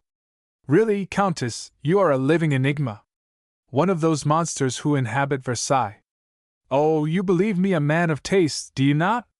Certainly, Monseigneur. Well, here I am at your knees, and I take your hand and kiss it. Should I do that if I thought you a monster? I beg you, sir, to remember, said Jean coldly, that I am neither a grisette nor an opera girl, that I am my own mistress, feeling myself the equal of any man in this kingdom. Therefore I shall take freely and spontaneously, when it shall please me, the man who will have gained my affections. Therefore, Monseigneur, respect me a little, and in me, the nobility to which we both belong. The Cardinal rose. I see, said he. You wish me to love you seriously. I do not say that, but I wish to be able to love you. When that day comes, if it does comes, you will easily find it out, believe me. If you do not, I will let you know it, for I feel young enough and attractive enough not to mind making the first advances, nor to fear a repulse. Countess, if it depends upon me, you shall love me. We shall see. You have already a friendship for me, have you not? More than that. Oh! Then we are at least halfway. And you are a woman that I should adore if… He stopped and sighed. Well, said she, if you would permit it. Perhaps I shall, when I shall be independent of your assistance, and you can no longer suspect that I encourage you from interested motives. Then you forbid me to pay my court now? Not at all, but there are other ways besides kneeling and kissing hands. Well, Countess, let us hear, what will you permit? All that is compatible with my tastes and duties. Oh, that is vague indeed. Stop! I was going to add, my caprices. I am lost. You draw back? No, said the Cardinal. I do not. Well, then, I want a proof. Speak. I want to go to the ball at the opera. Well, Countess, that only concerns yourself. Are you not free as air to go where you wish? Ah, but you have not heard all. I want you to go with me. I to the opera, Countess, said he, with a start of horror. See already how much your desire to please me is worth. A cardinal cannot go to a ball at the opera, Countess. It is as if I proposed to you to go into a public house. Then a cardinal does not dance, I suppose? Oh no! But I have read that Le Cardinal de Richelieu danced a saraband. Yes, before Anne of Austria. Before a queen, repeated Jean. Perhaps you would do as much for a queen? The cardinal could not help blushing, dissembler as he was. Is it not natural, she continued, that I should feel hurt when, after all your protestations, you will not do as much for me as you would for a queen, especially when I only ask you to go concealed in a domino and a mask? Besides, a man like you, who may do anything with impunity. The cardinal yielded to her flattery and her blandishments. Taking her hand, he said, For you I will do anything, even the impossible. Thanks, Monseigneur, you are really amiable. But now you have consented, I will let you off. No, no! He who does the work can alone claim the reward. Countess, I will attend you, but in a domino. We shall pass through the Rue St. Denis, close to the opera, said the Countess. I will go en masse, buy a domino and a mask for you, and you can put them on in the carriage. That will do delightfully. Oh, Monseigneur, you are very good! But now I think of it, perhaps at the Hotel Rohan you might find a domino more to your taste than the one I should buy. Now, Countess, that is unpardonable malice. Believe me, if I go to the opera, I shall be as surprised to find myself there as you were to find yourself supping tête-à-tête with a man not your husband. Jean had nothing to reply to this. Soon a carriage without arms drove up. They both got in, and drove off at a rapid pace. Chapter 22. Some words about the opera. The opera, that temple of pleasure at Paris, was burned in the month of June, 1781. 20 persons had perished in the ruins, and as it was the second time within 18 years that this had happened, it created a prejudice against the place where it then stood, in the Palais Royal, and the king had ordered its removal to a less central spot. The place chosen was La Porte St. Martin. The king, vexed to see Paris deprived for so long of its opera, became as sorrowful as if the arrivals of grain had ceased, or bread had risen to more than 7 sous the quartern loaf. It was melancholy to see the nobility, the army, and the citizens without their after-dinner amusement, and to see the promenades thronged with the unemployed divinities, from the chorus singers to the prima donnas. An architect was then introduced to the king, full of new plans, who promised so perfect a ventilation, that even in case of fire no one could be smothered. He would make 8 doors for exit, besides 5 large windows placed so low that any one could jump out of them. In the place of the beautiful Hall of Moreau he was to erect a building with 96 feet of frontage towards the boulevard, ornamented with 8 caryatids on pillars forming 3 entrance doors, a bas-relief above the capitals, and a gallery with 3 windows. The stage was to be 36 feet wide, the theatre 72 feet deep and 80 across, from one wall to the other. He asked only 75 days and nights before he opened it to the public. This appeared to all a mere gasconade, and was much laughed at. The king, however, concluded the agreement with him. Lenore set to work, and kept his word. But the public feared that a building so quickly erected could not be safe, and when it opened no one would go. Even the few courageous ones who did go to the first representation of Adèle de Ponthieu made their wills first. The architect was in despair. He came to the king to consult him as to what was to be done. It was just after the birth of the Dauphin. All Paris was full of joy. The king advised him to announce a gratuitous performance in honor of the event, and give a ball after. Doubtless plenty would come, and if the theatre stood, its safety was established. "Thanks, sire," said the architect. "But reflect first," said the king. "If there be a crowd, are you sure of your building?" "Sire, I am sure, and shall go there myself." "I will go to the second representation," said the king. The architect followed this advice. They played Adèle de Ponthieu to 3,000 spectators, who afterwards danced. After this there could be no more fear. It was 3 years afterwards that Madame de la Motte and the Cardinal went to the ball. Chapter 23. The ball at the opera. The ball was at its height when they glided in quietly, and were soon lost in the crowd. A couple had taken refuge from the pressure under the Queen's box. One of them wore a white domino and the other a black one. They were talking with great animation. "I tell you, Oliva," said the black domino, "that I am sure you are expecting someone. Your head is no longer a head, but a weathercock, and turns round to look after every newcomer. Well, is it astonishing that I should look at the people, when that is what I came here for?" "Oh, that is what you came for! Well, sir, and for what do people generally come?" "1,000 things. Men perhaps, but women only for one, to see and be seen by as many people as possible." "Mademoiselle Oliva!" "Oh, do not speak in that big voice, it does so frighten me, and above all, do not call me by name, it is bad taste to let every one here know who you are." The black domino made an angry gesture. It was interrupted by a blue domino who approached them. "Come, monsieur," said he, "let madame amuse herself. It is not every night one comes to a ball at the opera." "Meddle with your own affairs," replied Beausire rudely. "Monsieur, learn once for all that a little courtesy is never out of place." "I do not know you," he replied, "and do not want to have anything to do with you." No, you do not know me, but I know you, Beausire. At hearing his name thus pronounced, Beausire visibly trembled. Oh, do not be afraid, Beausire, I am not what you take me for. Pardieu! Sir, do you guess thoughts, as well as names? Why not? Then tell me what I thought. I have never seen a sorcerer, and should find it amusing. Oh, what you ask is not difficult enough to entitle me to that name. Never mind, tell. Well then, you took me for an agent of de Crossan.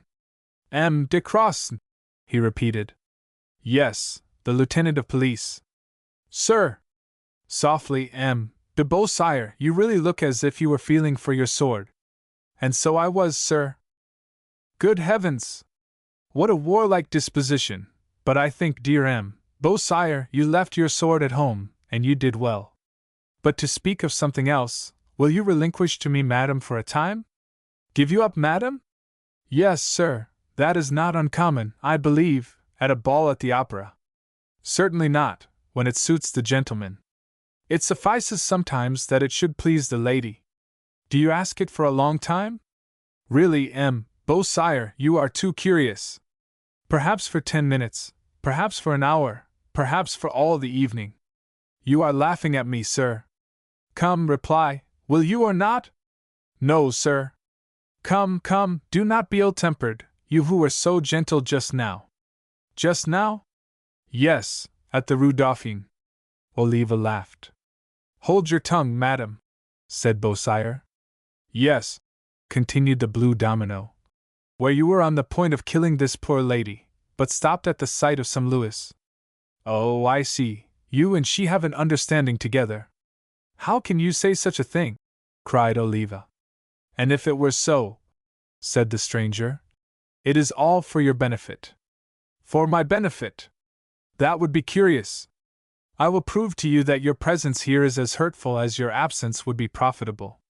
You are a member of a certain academy, not the Académie Française, but in the Rue du Pot au Fer, in the second story, is it not, my dear Beausire? Hush! Said Beausire. The Blue Domino drew out his watch, which was studded with diamonds that made Beausire's eyes water to look at them. Well, continued he, in a quarter of an hour they are going to discuss their little project by which they hope to secure 2,000,000 francs among the 12 members, of whom you are one, Beausire. And you must be another, if you are not. Pray go on. A member of the police. Oh, Beausire, I thought you had more sense. If I were of the police, I should have taken you long ago, for some little affairs less honorable than this speculation. So, sir, you wish to send me to the Rue du Pot au Fer, but I know why, that I may be arrested there. I am not such a fool. Now you are one. If I wanted to arrest you, I had only to do it, and I am rid of you at once, but gentleness and persuasion are my maxims. Oh, I know now, said Beausire. You are the man that was on the sofa 2 hours ago. What sofa? Never mind, you have induced me to go, and if you are sending a gallant man into harm, you will pay for it some day. Be tranquil, said the Blue Domino, laughing. By sending you there, I give you 100,000 francs at least, for you know the rule of this society is, that whoever is absent loses his share. Well then, goodbye, said Beausire, and vanished. The Blue Domino took possession of Oliva's arm, left at liberty by Beausire. Now, said she, I have let you manage poor Beausire at your ease, but I warn you, you will find me not so easy to talk over, therefore, find something pretty to say to me, or— I know nothing prettier than your own history, dear Mademoiselle Nicole, said he, pressing the pretty round arm of the little woman, who uttered a cry at hearing herself so addressed, but, recovering herself with marvelous quickness, said, Oh, mon Dieu!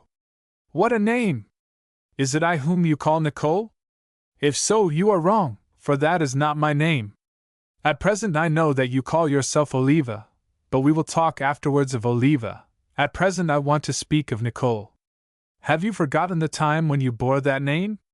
I do not believe it, my dear child, for the name that one bears as a young girl is ever the one enshrined in the heart, although one may have been forced to take another to hide the first.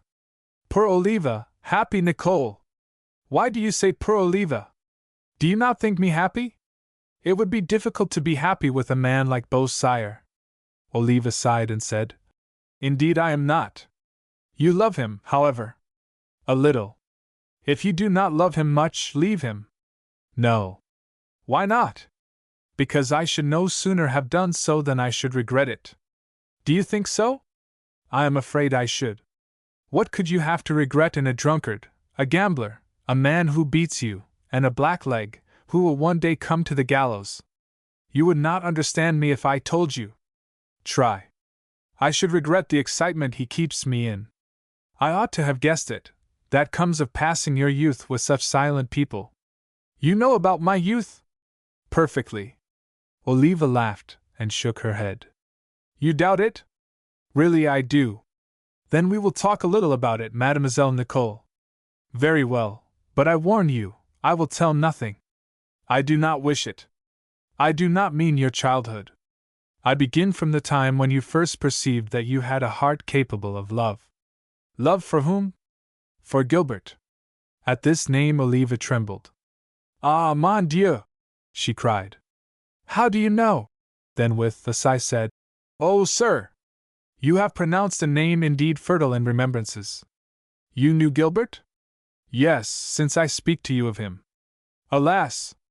A charming lad, upon my word. You loved him? He was handsome. No, perhaps not, but I thought him so. He was full of mind, my equal in birth, but Gilbert thought no woman his equal. Not even Mademoiselle d'État. Oh, I know whom you mean, sir. You are well instructed. Yes, Gilbert loved higher than the poor Nicole. You are possessed of terrible secrets, sir. Tell me, if you can, she continued, looking earnestly at him. What has become of him? You should know best. Why, in heaven's name? Because if he followed you from Taverny to Paris, you followed him from Paris to Trianon. Yes, that is true, but that is 10 years ago, and I wish to know what had passed since the time I ran away, and since he disappeared. When Gilbert loved Mademoiselle de— Do not pronounce names aloud, said he. Well, then, when he loved her so much that each tree at Trianon was witness to his love. You loved him no more. On the contrary, I loved him more than ever, and this love was my ruin. I am beautiful, proud, and when I please, insolent, and would lay my head on the scaffold rather than confess myself despised. You have a heart, Nicole? I had then, she said, sighing. This conversation makes you sad.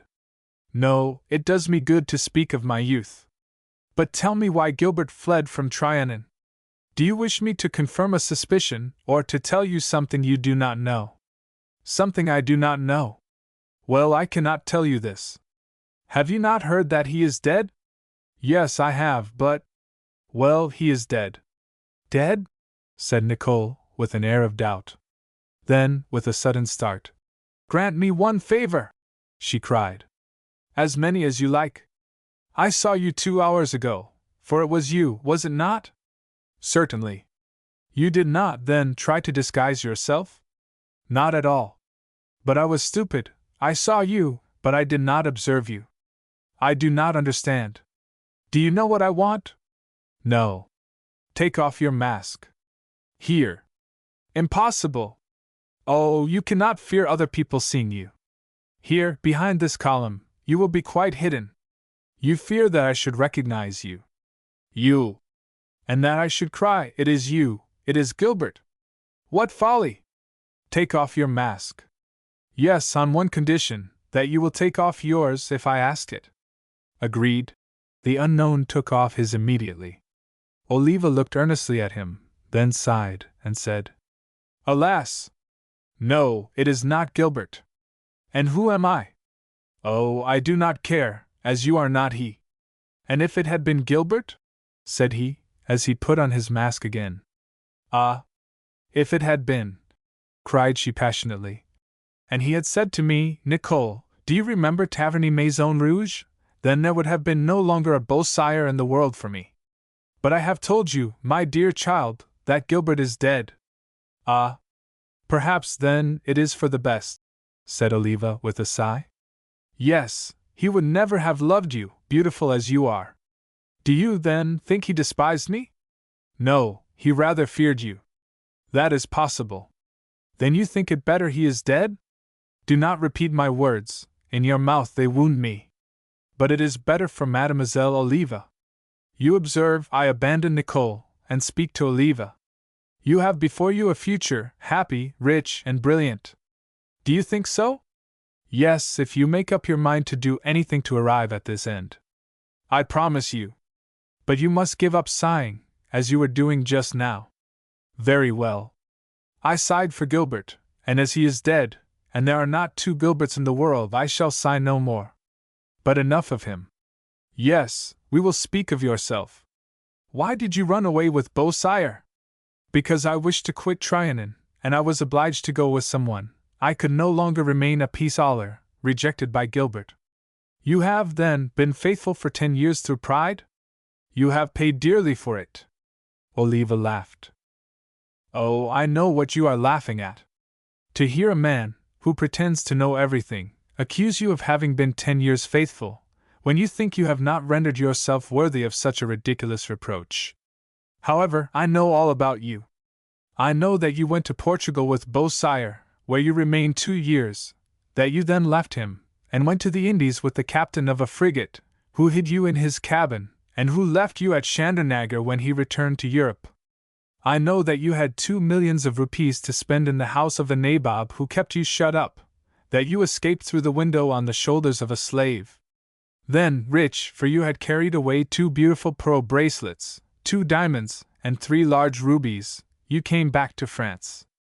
When landing at Brest, your evil genius made you encounter Beausire on the quay, who recognized you immediately, bronzed and altered as you were, while you almost fainted at the sight of him.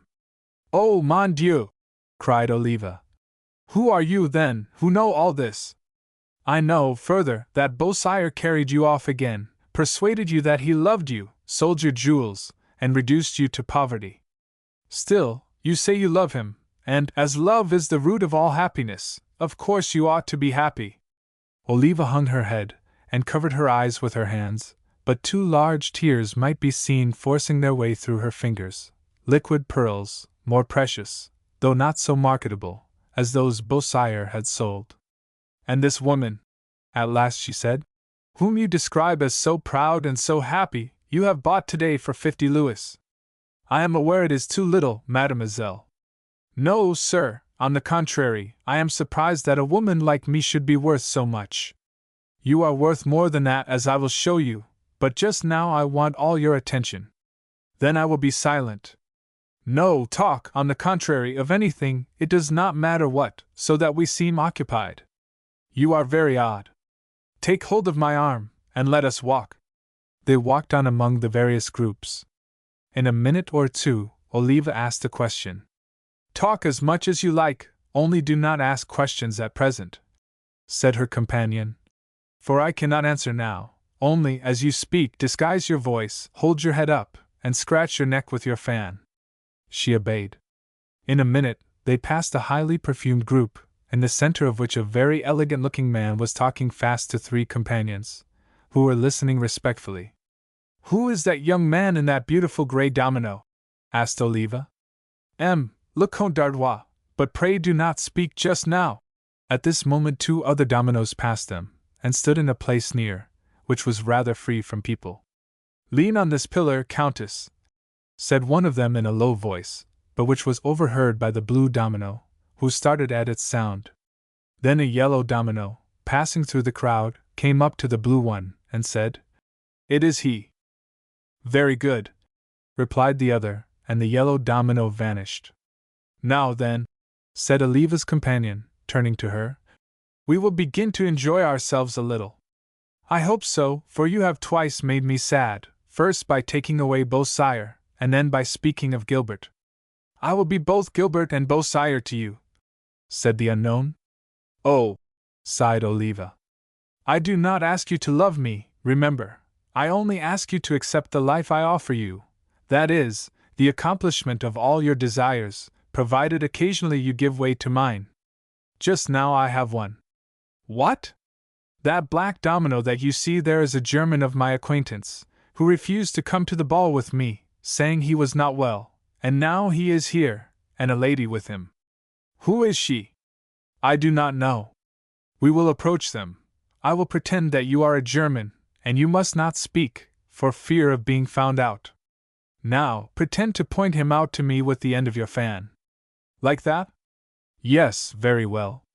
Now whisper to me. Oliva obeyed with a docility which charmed her companion. The black domino, who had his back turned to them, did not see all this, but his companion did. Take care, Monseigneur, said she. There are 2 masks watching us. Oh, do not be afraid, Countess, they cannot recognize us. Do not mind them, but let me assure you that never form was so enchanting as yours, never eyes so brilliant, never. Hush! The spies approach. Spies! Said the Cardinal uneasily. Disguise your voice if they make you speak, and I will do the same. Oliva and her blue domino indeed approached. He came up to the Cardinal, and said, Mass? What do you want? Said the Cardinal, in a voice as unlike his natural one as he could make it. The lady who accompanies me desires me to ask you some questions. Ask, said M. de Rohan. Are they very indiscreet? Said Madame de la Motte. So indiscreet that you shall not hear them. And he pretended to whisper to Oliva, who made a sign in answer. Then, in irreproachable German, he said to the Cardinal, Monseigneur, are you in love with the lady who accompanies you? The Cardinal trembled. Did you say Monseigneur? He asked. Yes. You deceive yourself. I am not the person you think. Oh, le Cardinal, do not deny it. It is useless.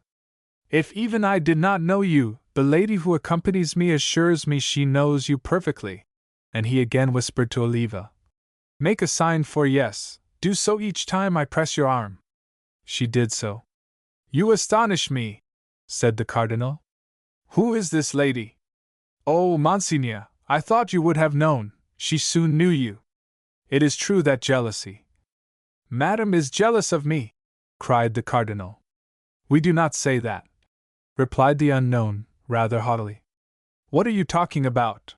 Asked Madame de la Motte, who did not like this conversation in German. Oh, nothing, nothing. Madame, said the Cardinal to Oliva, one word from you, and I promise to recognize you instantly. Oliva, who saw him speaking to her, but did not understand a word, whispered to her companion. All this mystery piqued the Cardinal. One single German word, he said, could not much compromise Madame. The blue domino again pretended to take her orders, and then said, Le Cardinal, these are the words of Madame, he whose thoughts are not ever on the alert, he whose imagination does not perpetually suggest the presence of the loved one, does not love, however much he may pretend it. The Cardinal appeared struck with these words.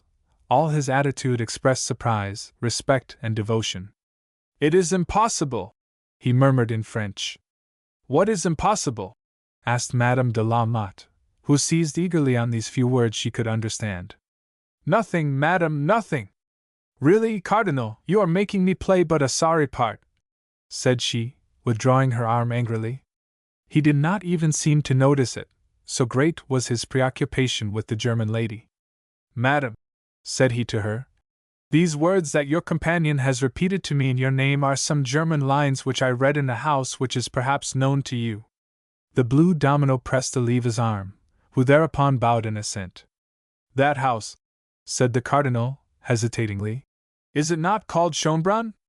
She again made a gesture of assent. They were written on a table of cherry wood, with a gold bodkin, by an august hand. Yes, bowed Oliva again. The Cardinal stopped, he tottered, and leaned against a pillar for support. Madame de la Motte stood by, watching this strange scene. Then the Cardinal, touching the blue domino, said, This is the conclusion of the quotation, but he who sees everywhere the loved object, who recognizes her by a flower, by a perfume, through the thickest veils, he can still be silent, his voice is in his heart, and if one other understands him, he is happy. Oh, they are speaking German here, said a young voice from an approaching group. Let us listen. Do you speak German, Marshal? No, Monseigneur. You, Charny? Yes, Your Highness. Here is le Comte d'Artois, said Oliva softly to her companion. A crowd followed them, and many were passing round. Take care, gentlemen, said the blue domino.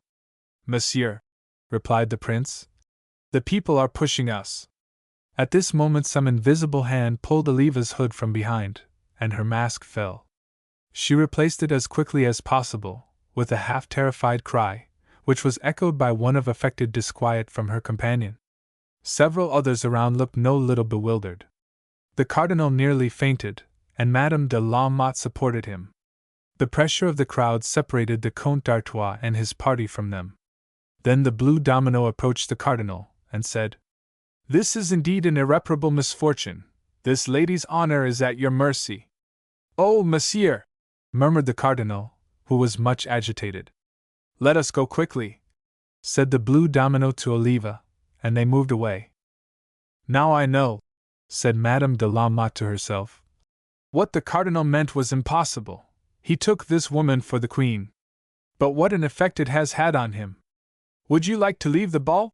Asked M. de Rohan in a feeble voice. As you please, Monseigneur, replied Jean. I do not find much interest here, do you? None at all. They pushed their way through the crowd. The cardinal, who was tall, looked all around him, to try and see again the vision which had disappeared. But blue, white, and grey dominoes were everywhere, and he could distinguish no one. They had been some time in the carriage, and he had not yet spoken to Jean. Chapter 24. The Examination. At last Jean said, Where is this carriage taking me to, Cardinal? Back to your own house, Countess. My house, in the Faubourg? Yes, Countess. A very small house to contain so many charms. They soon stopped. Jean alighted, and he was preparing to follow her, but she stopped him, and said, It is very late, Cardinal. Adieu, then, said he, and he drove away, absorbed with the scene at the ball. Jean entered alone into her new house. 6 lackeys waited for her in the hall, and she looked at them as calmly as though she had been used to it all her life. Where are my femmes de chambre? Said she. One of the men advanced respectfully. 2 women wait for madame in her room. Call them. The valet obeyed. Where do you usually sleep? Said Jean to them, when they entered. We have no place as yet, said one of them. We can sleep wherever madame pleases. Where are the keys? Here, madame. Well, for this night you shall sleep out of the house. The women looked at her in surprise. You have some place to go to? Said Jean. Certainly, madame, but it is late. Still, if madame wishes. And these men can accompany you, she continued, dismissing the valets also, who seemed rather pleased. When shall we return? Asked one of them. Tomorrow at noon. They seemed more astonished than ever, but Jean looked so imperious that they did not speak. Is there anyone else here? She asked. No one, madame. It is impossible for madame to remain like this. Surely you must have someone here. I want no one. The house might take fire, madame might be ill. Go, all of you, said Jean. And take this, added she, giving them money from her purse. They all thanked her, and disappeared, saying to each other that they had found a strange mistress. Jean then locked the doors and said triumphantly, Now I am alone here, in my own house. She now commenced an examination, admiring each thing individually. The ground floor contained a bathroom, dining room, 3 drawing rooms, and 2 morning rooms. The furniture of these rooms was handsome, though not new. It pleased Jean better than if it had been furnished expressly for her. All the rich antiques disdained by fashionable ladies, the marvelous pieces of carved ebony, the glass lustres, the Gothic clocks, chefs d'oeuvre of carving and enamel, the screens with embroidered Chinese figures, and the immense vases, threw Jean into indescribable raptures. Here on a chimney-piece 2 gilded tritons were bearing branches of coral, upon which were hung jeweled fruits. In another place, on a gilded console table, was an enormous elephant, with sapphires hanging from his ears, supporting a tower filled with little bottles of scent. Books in gilt bindings were on rosewood shelves. One room was hung with Gobelin tapestry, and furnished in grey and gold, another, panelled in paintings by Vernet. The small rooms contained pictures. The whole was evidently the collection of years. Jean examined it all with delight.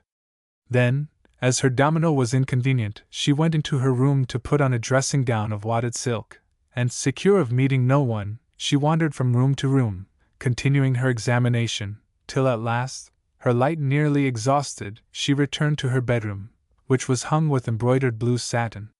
She had seen everything, and admired everything. There only remained herself to be admired, and she thought, as she undressed before the long mirror, that she was not the object least worthy of admiration in the place. At last, wearied out with pleasurable excitement, she went to bed, and soon sank to sleep. Chapter 25. The Academy of M. Beausire. Beausire had followed the advice of the blue domino, and repaired to the place of meeting in the Rue du Pot au Fer. He was frightened by the apparent exclusion which his companions had seemed to meditate, in not communicating their plans to him, and he knew none of them to be particularly scrupulous. He had acquired the reputation among them of a man to be feared. It was not wonderful, as he had been a soldier, and worn a uniform.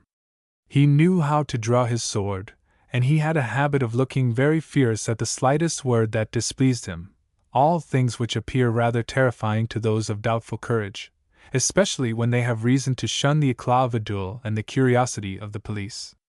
Beausire counted, therefore, on revenging himself by frightening them a little.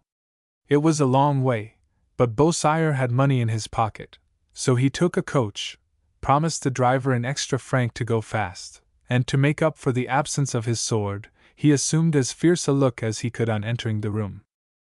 It was a large hall, full of tables, at which were seated about 20 players, drinking beer or syrups, and smiling now and then on some highly rouged women who sat near them. They were playing faro at the principal table, but the stakes were low, and the excitement small in proportion. On the entrance of the domino, all the women smiled on him, half in raillery, and half in coquetry, for M. Beausire was a favorite among them. However, he advanced in silence to the table without noticing anyone. One of the players, who was a good-humored looking fellow, said to him, "Corbleu, Chevalier, you come from the ball looking out of sorts." "Is your domino uncomfortable?" said another. "No, it is not my domino," replied Beausire, gruffly. "Oh," said the banker, "he has been unfaithful to us. He has been playing somewhere else and lost." "It is not I who am unfaithful to my friends. I am incapable of it. I leave that to others." "What do you mean, dear Chevalier?" "I know what I mean," replied he. "I thought I had friends here." "Certainly," replied several voices. "Well, I was deceived." "How?" "You planned things without me." Several of the members began to protest it was not true. "I know better," said Beausire, "and these false friends shall be punished." He put his hand to his side to feel for his sword, but, as it was not there, he only shook his pocket, and the gold rattled. "Oh, oh," said the banker, "M. Beausire has not lost. Come, will you not play?" "Thanks," said Beausire. "I will keep what I have got." "Only 1 louis," said one of the women, caressingly. "I do not play for miserable louis," said he. "We play for millions here tonight. Yes, gentlemen, millions." He had worked himself up into a great state of excitement, and was losing sight of all prudence, when a blow from behind made him turn, and he saw by him a great dark figure, stiff and upright, and with 2 shining black eyes. He met Beausire's furious glance with a ceremonious bow. "The Portuguese," said Beausire. "The Portuguese," echoed the ladies, who abandoned Beausire to crowd round the newcomer, he being their especial pet, as he was in the habit of bringing them sweetmeats, sometimes wrapped up in notes of 40 or 50 francs. This man was one of the 12 associates. He was used as a bait at their society. It was agreed that he should lose 100 louis a week as an inducement to allure strangers to play. He was, therefore, considered a useful man. He was also an agreeable one, and was held in much consideration. Beausire became silent on seeing him. The Portuguese took his place at the table, and put down 20 louis, which he soon lost, thereby making some of those who had been stripped before forget their losses. All the money received by the banker was dropped into a well under the table, and he was forbidden to wear long sleeves, lest he should conceal any within them, although the other members generally took the liberty of searching both sleeves and pockets before they left. Several now put on their greatcoats, and took leave, some happy enough to escort the ladies. A few, however, after making a feint to go, returned into another room, and here the 12 associates soon found themselves united. "Now we will have an explanation," said Beausire. "Do not speak so loud," said the Portuguese in good French. Then they examined the doors and windows to make certain that all was secure, drew the curtain close, and seated themselves. "I have a communication to make," said the Portuguese. "It was lucky, however, I arrived when I did, for M. Beausire was seized this evening with a most imprudent flow of eloquence." Beausire tried to speak. "Silence," said the Portuguese. "Let us not waste words. You know my ideas beforehand very well. You are a man of talent, and may have guessed it, but I think amour propre should never overcome self-interest. I do not understand." M. Beausire hoped to be the first to make this proposition. "What proposition?" cried the rest. "Concerning the 2,000,000 francs," said Beausire. 2,000,000 francs!" cried they. "First," said the Portuguese, "you exaggerate, it is not as much as that." "We do not know what you are talking of," said the banker. "But are not the less all ears," said another. The Portuguese drank off a large glass of orgeat, and then began. "The necklace is not worth more than 1,500,000 francs." "Oh, then it concerns a necklace?" said Beausire. "Yes, did you not mean the same thing?" "Perhaps. Now he is going to be discreet after his former folly," said the Portuguese. "But time presses, for the ambassador will arrive in 8 days. This matter becomes complicated," said the banker. "A necklace! 1,500,000 francs! And an ambassador! Pray explain."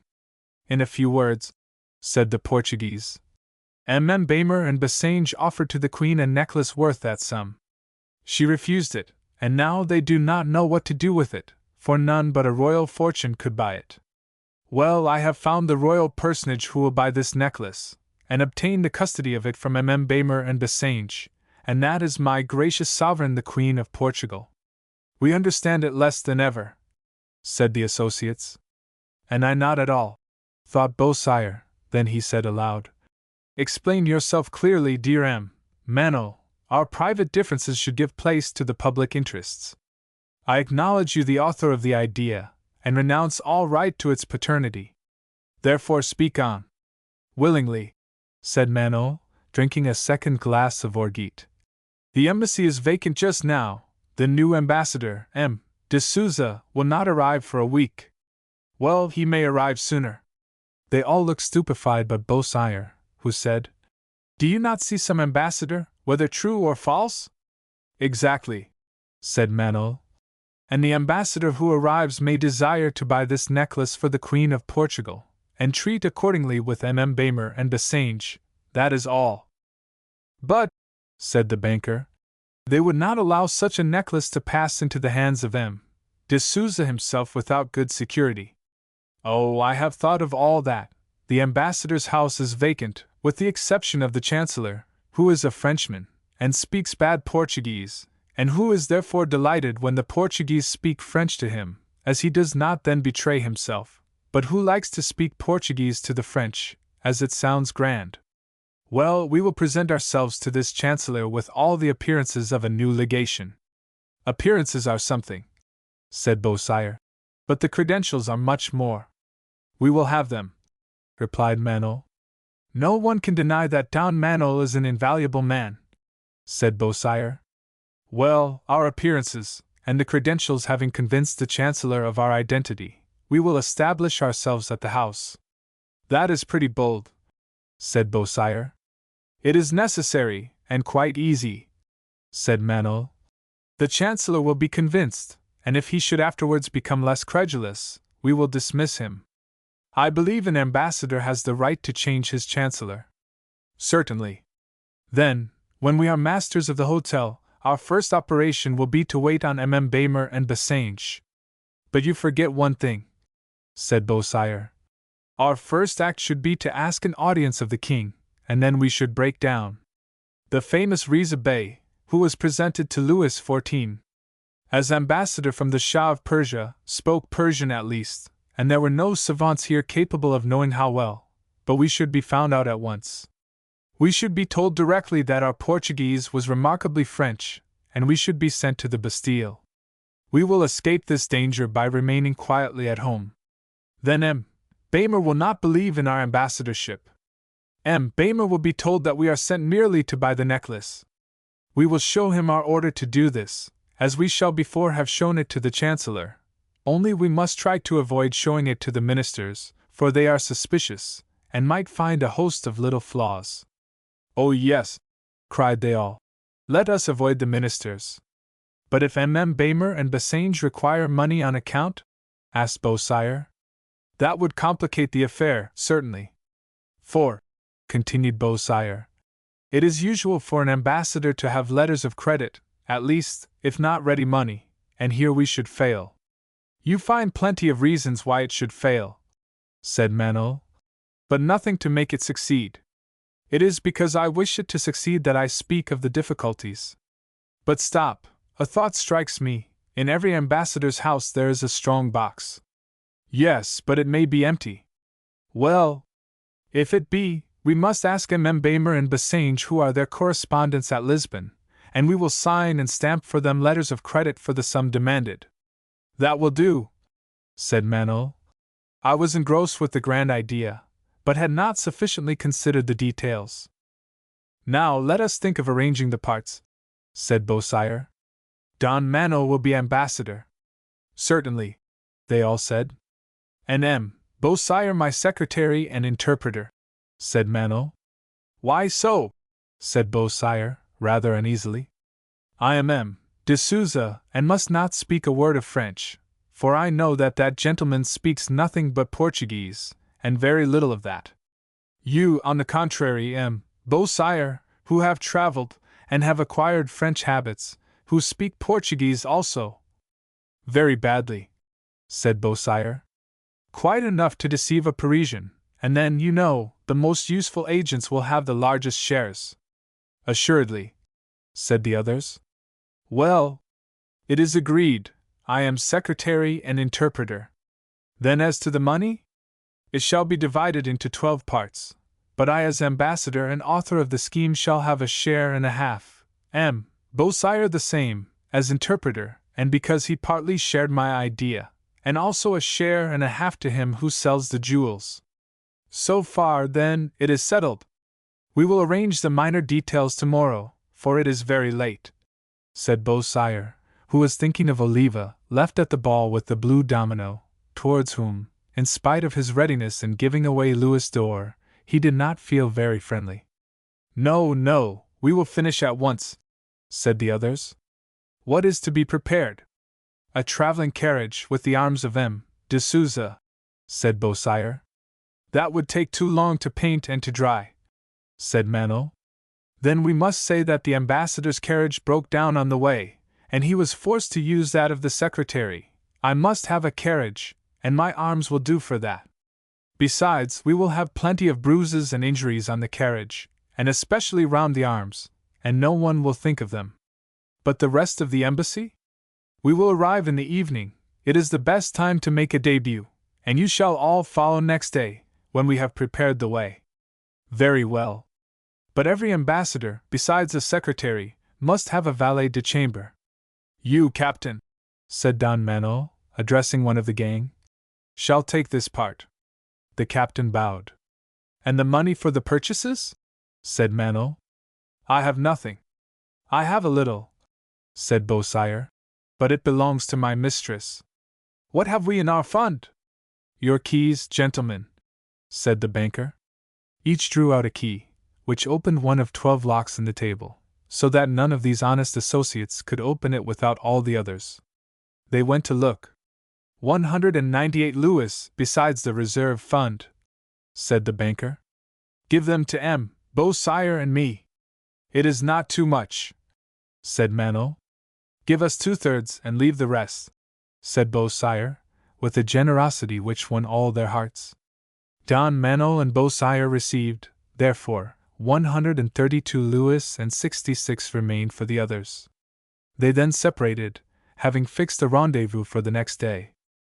Beausire rolled up his domino under his arm, and hastened to the Rue Dauphine, where he hoped to find Oliva in possession of some new louis d'or.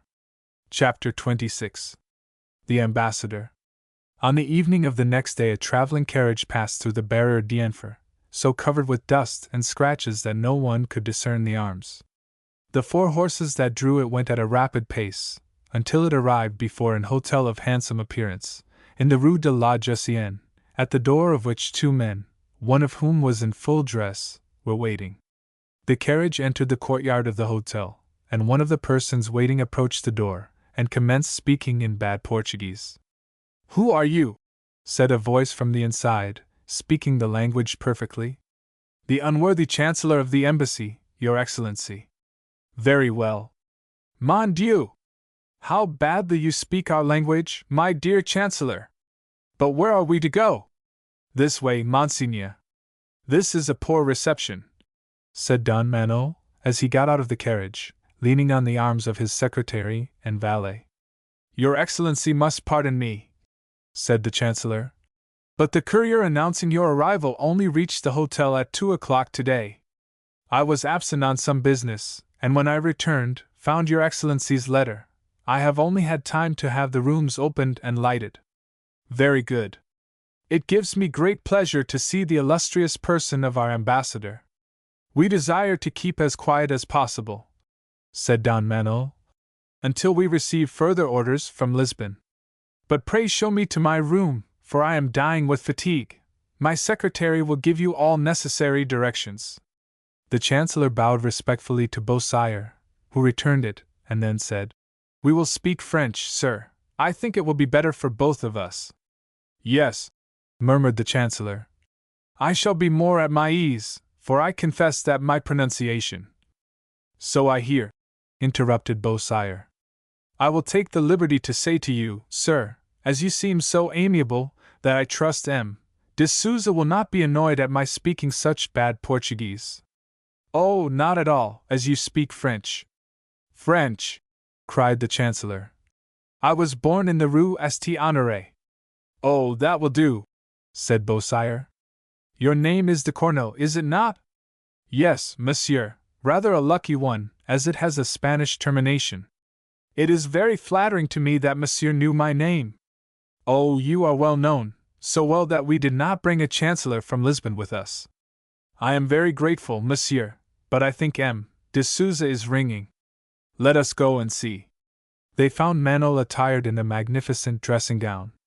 Several boxes and dressing cases, of rich appearance, were already unpacked and lying about. "Enter," said he to the Chancellor. "Will His Excellency be angry if I answer in French?" said de Cornell in a low voice to Beausire. "Oh, no, I am sure of it." M. de Cornell, therefore, paid the compliments in French. "Oh, it is very convenient that you speak French so well, M. de Cornell," said the ambassador. "He takes me for a Portuguese," thought the Chancellor, with joy. "Now," said Manuel, "can I have supper?" "Certainly, Your Excellency. The Palais Royal is only 2 steps from here, and I know an excellent restaurant, from which Your Excellency can have a good supper in a very short time. Order it in your own name, if you please, M. de Cornell. And if Your Excellency will permit me, I will add to it some bottles of capital wine." "Oh, our Chancellor keeps a good cellar, then?" said Beausire jokingly. "It is my only luxury," replied he. And now, by the wax lights, they could remark his rather red nose and puffed cheeks. "Very well, M. de Cornell, bring your wine, and sup with us." "Such an honor." "Oh, no etiquette tonight. I am only a traveler. I shall not begin to be ambassador till tomorrow, then we will talk of business. Monseigneur will permit me to arrange my toilet." Oh, you are superb already, said Beausire. Yes, but this is a reception dress, and not a gala one. Remain as you are, monsieur, and give the time to expediting our supper. De Corneau, delighted, left the room to fulfill his orders. Then the three rogues, left together, began to discuss their affairs. Does this chancellor sleep here? Said Manuel. No, the fellow has a good cellar, and I doubt not a snug lodging somewhere or other. He is an old bachelor. There is a Suisse. We must get rid of him, and there are a few valets, whom we must replace tomorrow with our own friends.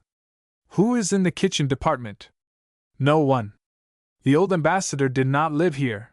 He had a house in the town. What about the strong box? Oh, on that point we must consult the chancellor. It is a delicate matter. I charged myself with it, said Beausire. We are already capital friends. Hush!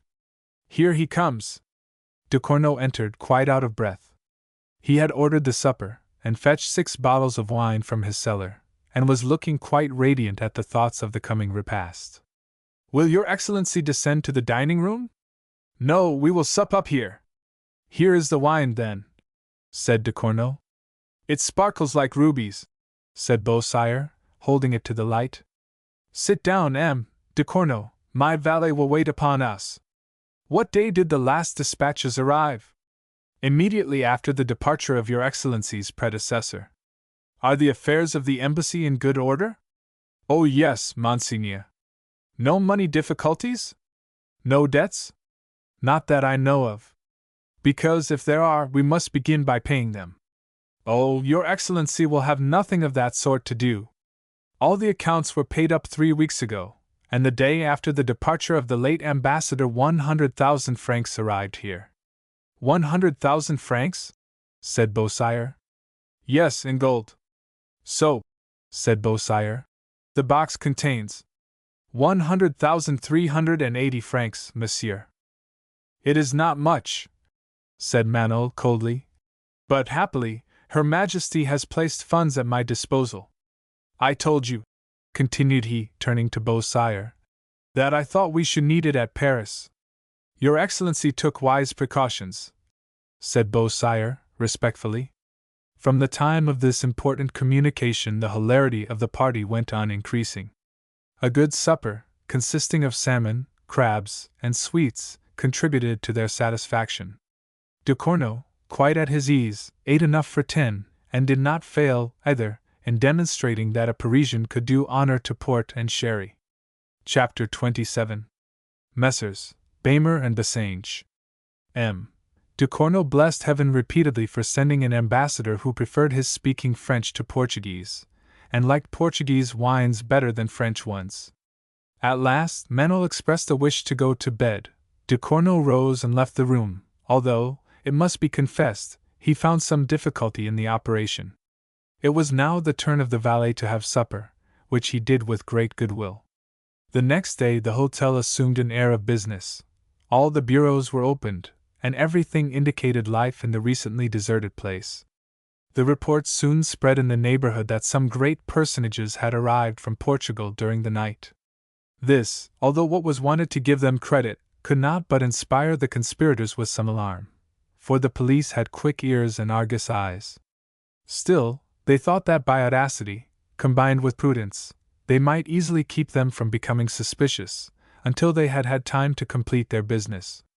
2 carriages containing the other 9 associates arrived, as agreed upon, and they were soon installed in their different departments.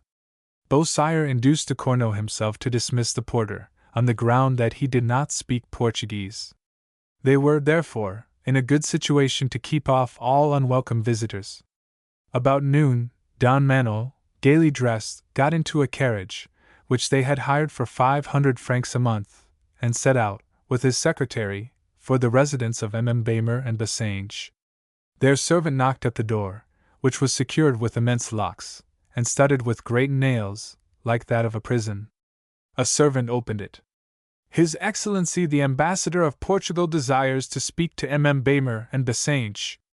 They got out, and Bamer came to them in a few moments, and received them with a profusion of polite speeches, but, seeing that the ambassador did not deign even a smile in reply, looked somewhat disconcerted.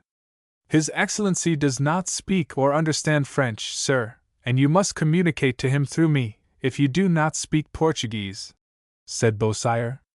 No, monsieur, I do not. Manuel then spoke in Portuguese to Beausire, who, turning to M. Bamer, said, His Excellency M. Le Comte de Souza, ambassador from the Queen of Portugal, desires me to ask you if you have not in your possession a beautiful diamond necklace? Bamer looked at him scrutinizingly. A beautiful diamond necklace, repeated he. The one which you offered to the Queen of France, and which our gracious Queen has heard of. Monsieur, said Bamer, is an officer of the ambassador's? His secretary, monsieur. Don Manuel was seated with the air of a great man, looking carelessly at the pictures which hung round the room. Bamer, said Beausire abruptly, do you not understand what I am saying to you? Yes, sir, answered Bamer, rather startled by the manner of the secretary. Because I see His Excellency is becoming impatient. Excuse me, sir, said Bamer, coloring, but I dare not show the necklace, except in my partner's presence. Well, sir, call your partner. Don Manuel approached Beausire, and began again talking to him in Portuguese. His Excellency says, interpreted he, that he has already waited 10 minutes, and that he is not accustomed to be kept waiting. Bamer bowed, and rang the bell. A minute afterwards M. Bassenge entered. Bamer explained the matter to him, who, after looking scrutinizingly at the Portuguese, left the room with a key given him by his partner, and soon returned with a case in one hand. The other was hidden under his coat, but they distinctly saw the shining barrel of a pistol. However well we may look, said Manuel gravely, in Portuguese, to his companion, these gentlemen seem to take us for pickpockets rather than ambassadors. M. Bassenge advanced, and put the case into the hands of Manuel. He opened it, and then cried angrily to his secretary, Monsieur, tell these gentlemen that they tire my patience. I ask for a diamond necklace, and they bring me paste. Tell them I will complain to the ministers, and will have them thrown into the Bastille, impertinent people, who play tricks upon an ambassador. And he threw down the case in such a passion that they did not need an interpretation of his speech, but began explaining most humbly that in France it was usual to show only the models of diamonds, so as not to tempt people to robbery, were they so inclined. Manuel, with an indignant gesture, walked towards the door.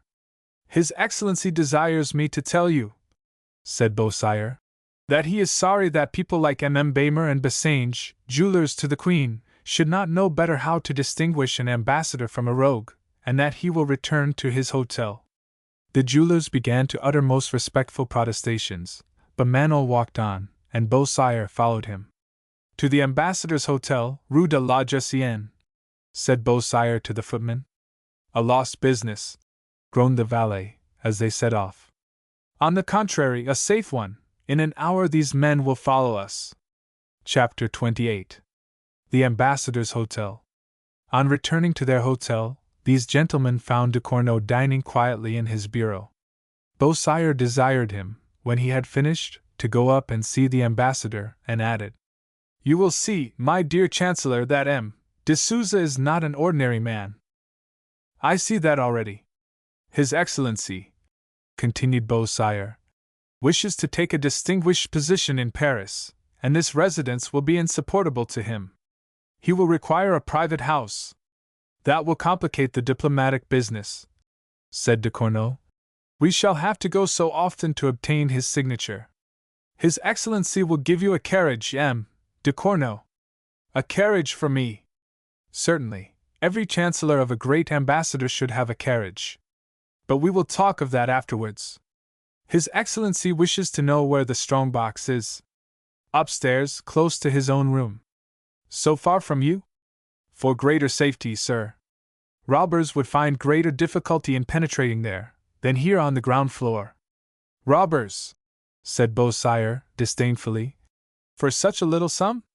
100,000 francs, said de Corneau. It is easy to see M. de Souza is rich, but there is not more kept in any ambassador's house in Europe. Shall we examine it now? said Beausire. I am rather in a hurry to attend to my own business. Immediately, monsieur. They went up and the money was found all right. De Cornaux gave his key to Beausire, who kept it for some time, pretending to admire its ingenious construction, while he cleverly took the impression of it in wax. Then he gave it back, saying, Keep it, De Cornaux, it is better in your hands than in mine. Let us now go to the ambassador. They found Don Manuel drinking chocolate, and apparently much occupied with a paper covered with ciphers. Do you understand the ciphers used in the late correspondence? Said he to the Chancellor. No, Your Excellency. I should wish you to learn it, it will save me a great deal of trouble. What about the box? Said he to Beausire. Perfectly correct, like everything else with which De Cornaux has any connection. Well, sit down, De Cornaux. I want you to give me some information. Do you know any honest jewelers in Paris? There are Baimer and Bessange, jewelers to the Queen. But they are precisely the people I do not wish to employ. I have just quitted them, never to return. Have they had the misfortune to displease Your Excellency? Seriously, De Cornaux. Oh, if I dared speak. You may. I would ask how these people, who bear so high a name. They are perfect Jews, De Cornaux, and their bad behavior will make them lose $1 million or $2. I was sent by Her Gracious Majesty to make an offer to them for a diamond necklace. Oh! The famous necklace which had been ordered by the late King for Madame du Barry? You are a valuable man, sir, you know everything. Well, now, I shall not buy it. Shall I interfere? De Cornaux. Oh, only as a diplomatic affair. If you knew them at all. Bessange is a distant relation of mine. At this moment a valet opened the door, and announced Baimer and Bessange. Don Manuel rose quickly, and said in any angry tone, Send those people away. The valet made a step forward. No, you do it, said he to his secretary. I beg you to allow me, said De Cornaux, and he advanced to meet them. There! This affair is destined to fail, said Manuel. No, De Cornaux will arrange it. I am convinced he will embroil it. You said at the jeweler's that I did not understand French, and De Cornaux will let out that I do. I will go, said Beausire. Perhaps that is equally dangerous. Oh, no, only leave me to act. Beausire went down. De Cornaux had found the jewelers much more disposed to politeness and confidence since entering the hotel. Also, on seeing an old friend, Bessange was delighted. You here? Said he, and he approached to embrace him. Ah! You are very amiable today, my rich cousin, said De Cornaux. Oh, said Bessange, if we have been a little separated, forgive, and render me a service. I came to do it. Thanks. You are, then, attached to the embassy? Yes. I want advice. On what? On this embassy. I am the Chancellor. That is well, but about the ambassador? I come to you on his behalf, to tell you that he begs you to leave his hotel as quickly as possible. The two jewelers looked at each other, disconcerted. Because, continued De Cornaux, it seems you have been uncivil to him. But listen.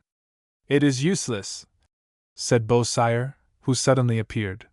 His Excellency told you to dismiss them, do it. But, monsieur, I cannot listen, said Beausire. The Chancellor took his relation by the shoulder, and pushed him out, saying, You have spoiled your fortune. Mon Dieu! How susceptible these foreigners are! When one is called Souza, and has 900,000 francs a year, one has a right to be anything, said De Cornaux. Ah, sighed Bessange. I told you, Baimer, you were too stiff about it. Well, replied the obstinate German, at least if we do not get his money, he will not get our necklace. De Cornaux laughed. You do not understand either a Portuguese or an ambassador, bourgeois that you are. I will tell you what they are. One ambassador, de Potemkin, bought every year for his queen, on the 1st of January, a basket of cherries which cost 100,000 crowns, 1,000 francs a cherry. Well, De Souza will buy up the mines of Brazil till he finds a diamond as big as all yours put together. If it cost him 20 years of his income, what does he care? He has no children.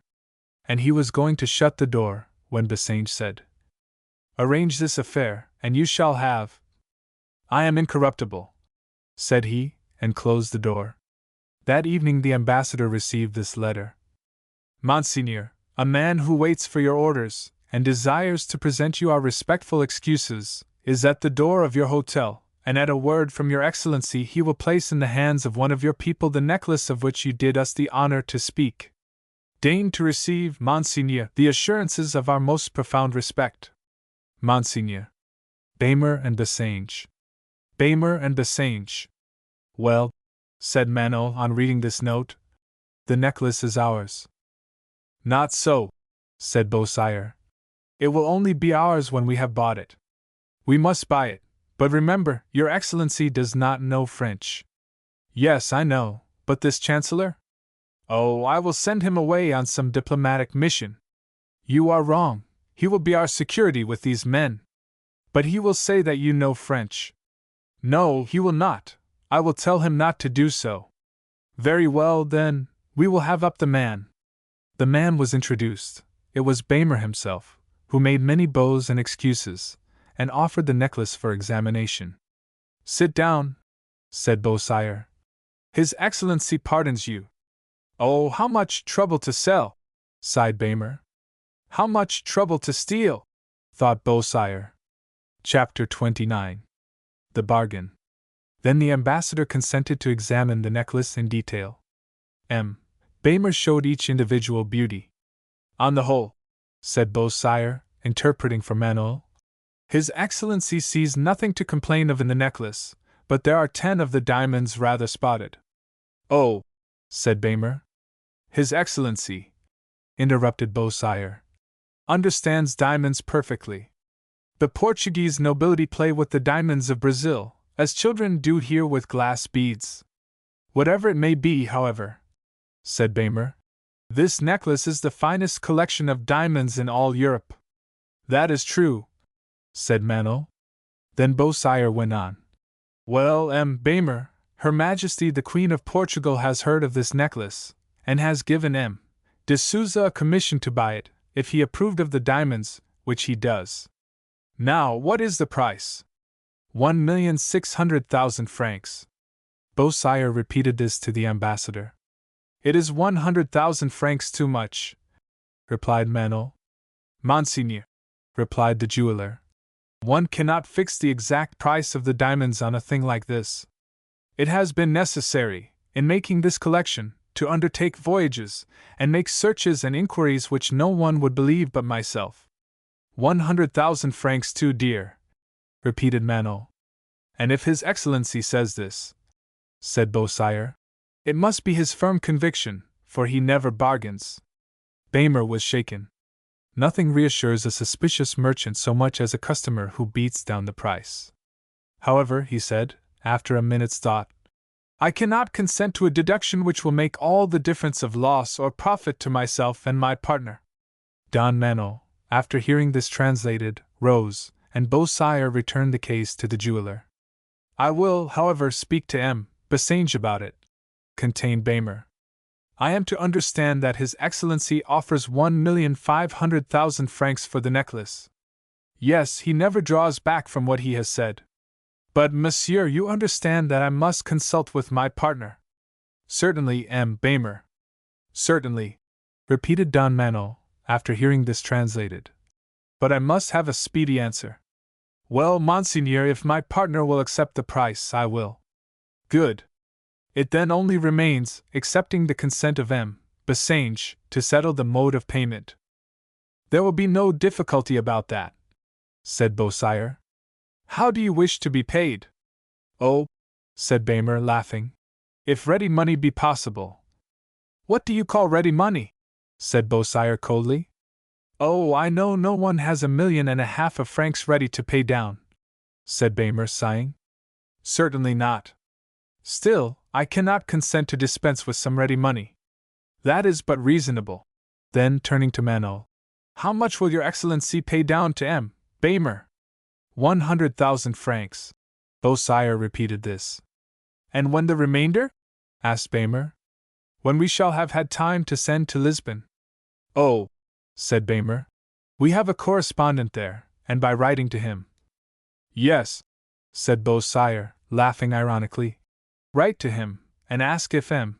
de Souza is solvent, and if Her Majesty be good for 1,400,000 francs. We cannot, sir, let this necklace leave France forever without informing the Queen, and our respect and loyalty demand that we should once more give her the refusal of it. It is just, said Manon, with dignity. I should wish a Portuguese merchant to act in the same way. I am very happy that Monseigneur approves of my conduct. Then all is settled, subject only to the consent of M. Bessange, and the reiterated refusal of Her Majesty.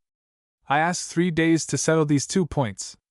On one side, said Beausire, 100,000 francs down, the necklace to be placed in my hands, who will accompany you to Lisbon, to the honor of your correspondents, who are also our bankers. The whole of the money to be paid in 3 months. Yes, Monseigneur, said Baymer, bowing. Manon returned it, and the jeweler took leave.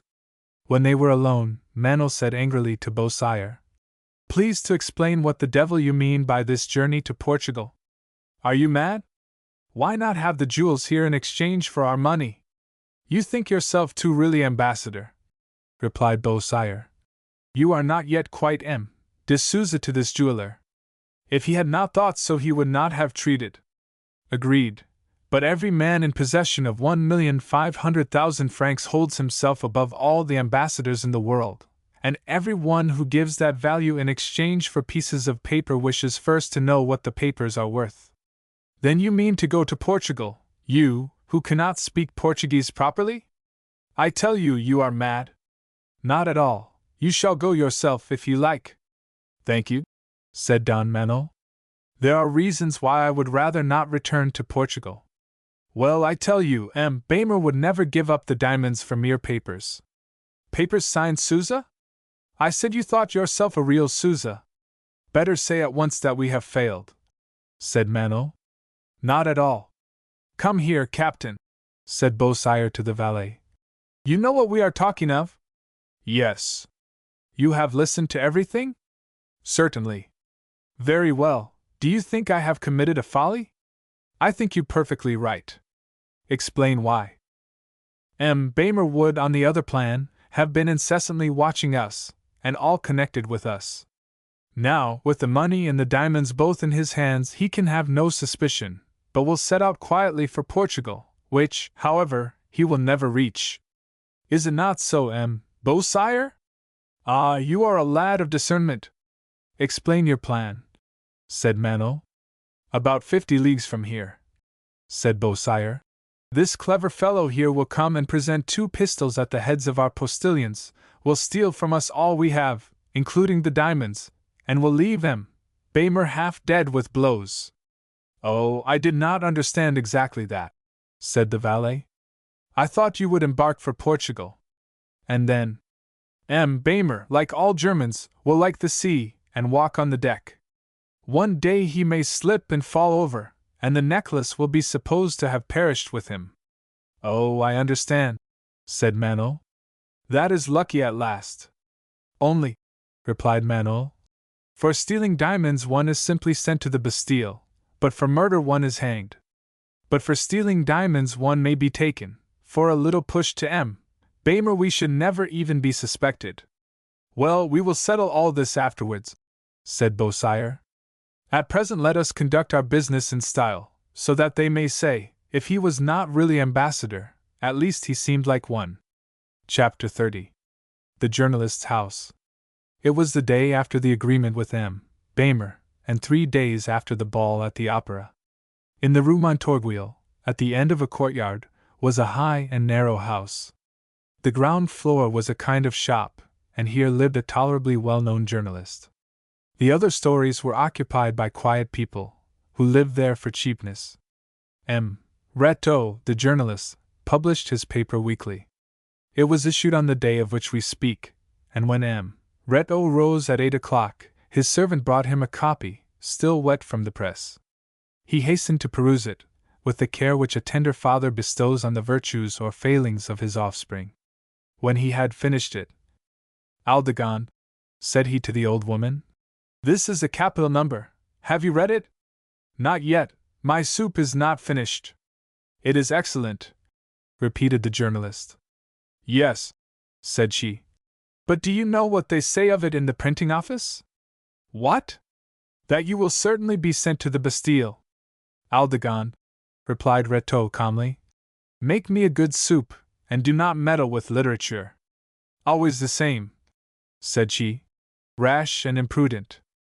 I will buy you some buckles with what I make today. Have many copies been sold yet?" "No, and I fear my buckles will be but poor. Do you remember the number against M. de Broye? We sold 100 before 10 o'clock, therefore this cannot be as good. Do you know the difference, Aldegonde? Now, instead of attacking an individual, I attack a body, and instead of a soldier, I attack a queen." "The queen!" "Oh, then there is no fear, the numbers will sell, and I shall have my buckles." "Someone rings," said Retteau.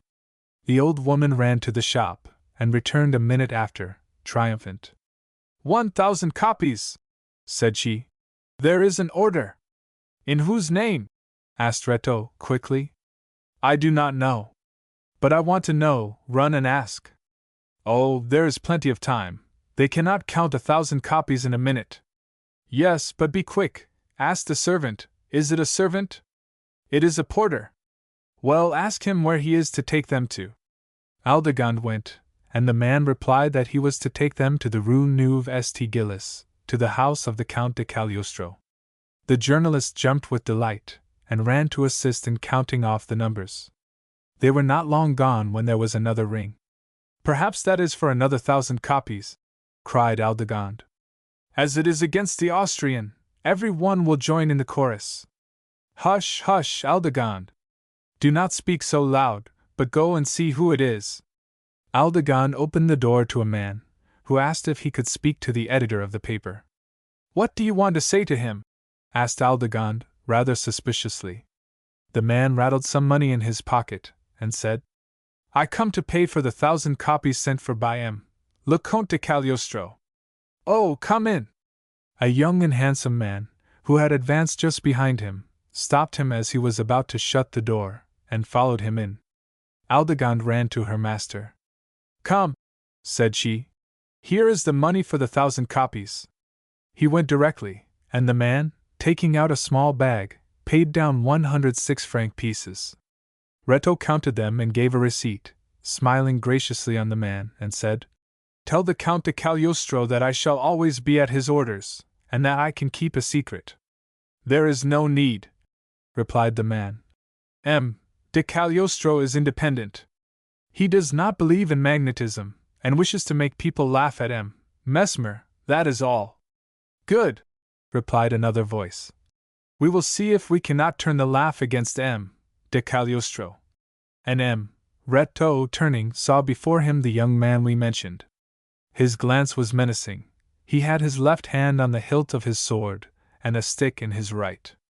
"What can I do for you, sir?" said Retteau, trembling. "You are M. Retteau?" asked the young man. "Yes, sir." "Journalist, and author of this article?" said the visitor, drawing the new number from his pocket. "Not exactly the author, but the publisher," said Retteau. "Very well, that comes to the same thing, for if you had not the audacity to write it, you have had the baseness to give it publicity. I say baseness, for, as I am a gentleman, I wish to keep within bounds even with you. If I expressed all I think, I should say that he who wrote this article is infamous, and that he who published it is a villain." "Monsieur," said Retteau, growing pale. "Now listen," continued the young man. "You have received one payment in money, now you shall have another in caning." "Oh!" cried Retteau. "We will see about that." "Yes, we will see," said the young man, advancing towards him. But Retteau was used to these sort of affairs, and knew the conveniences of his own house. Turning quickly round, he gained a door which shut after him, and which opened into a passage leading to a gate, through which there was an exit into the Rue Vieux Augustins. Once there, he was safe, for in this gate the key was always left, and he could lock it behind him. But this day was an unlucky one for the poor journalist, for, just as he was about to turn the key, he saw coming towards him another young man, who, in his agitation, appeared to him like a perfect Hercules. He would have retreated, but he was now between two fires, as his first opponent had by this time discovered him, and was advancing upon him. "Monsieur, let me pass, if you please," said Retto to the young man who guarded the gate. "Monsieur," cried the one who followed him, "stop the fellow, I beg. Do not be afraid, de Charny, he shall not pass." "De Taverny," cried Charny, for it was really he who was the first comer. Both these young men, on reading the article that morning, had conceived the same idea, because they were animated with the same sentiments, and unknown to each other, had hastened to put it in practice. Each, however, felt a kind of displeasure at seeing the other, divining a rival in the man who had the same idea as himself. Thus it was that with a rather disturbed manner Charny had called out, "You, de Taverny!" "Even so," replied the other in the same way. "But it seems I am come too late, and can only look on, unless you will be kind enough to open the gate." "Oh!" cried Retto. "Do you want to murder me, gentlemen?" "No," said Charny. "We do not want to murder you, but first we will ask a few questions, then we will see the end. You permit me to speak, de Taverny?" "Certainly, sir, you have the precedence, having arrived first."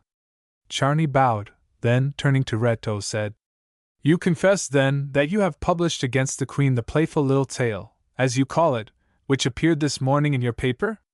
"Monsieur, it is not against the Queen." "Good! It only wanted that." "You are very patient, sir!" cried Philippe, who was boiling with rage outside the gate.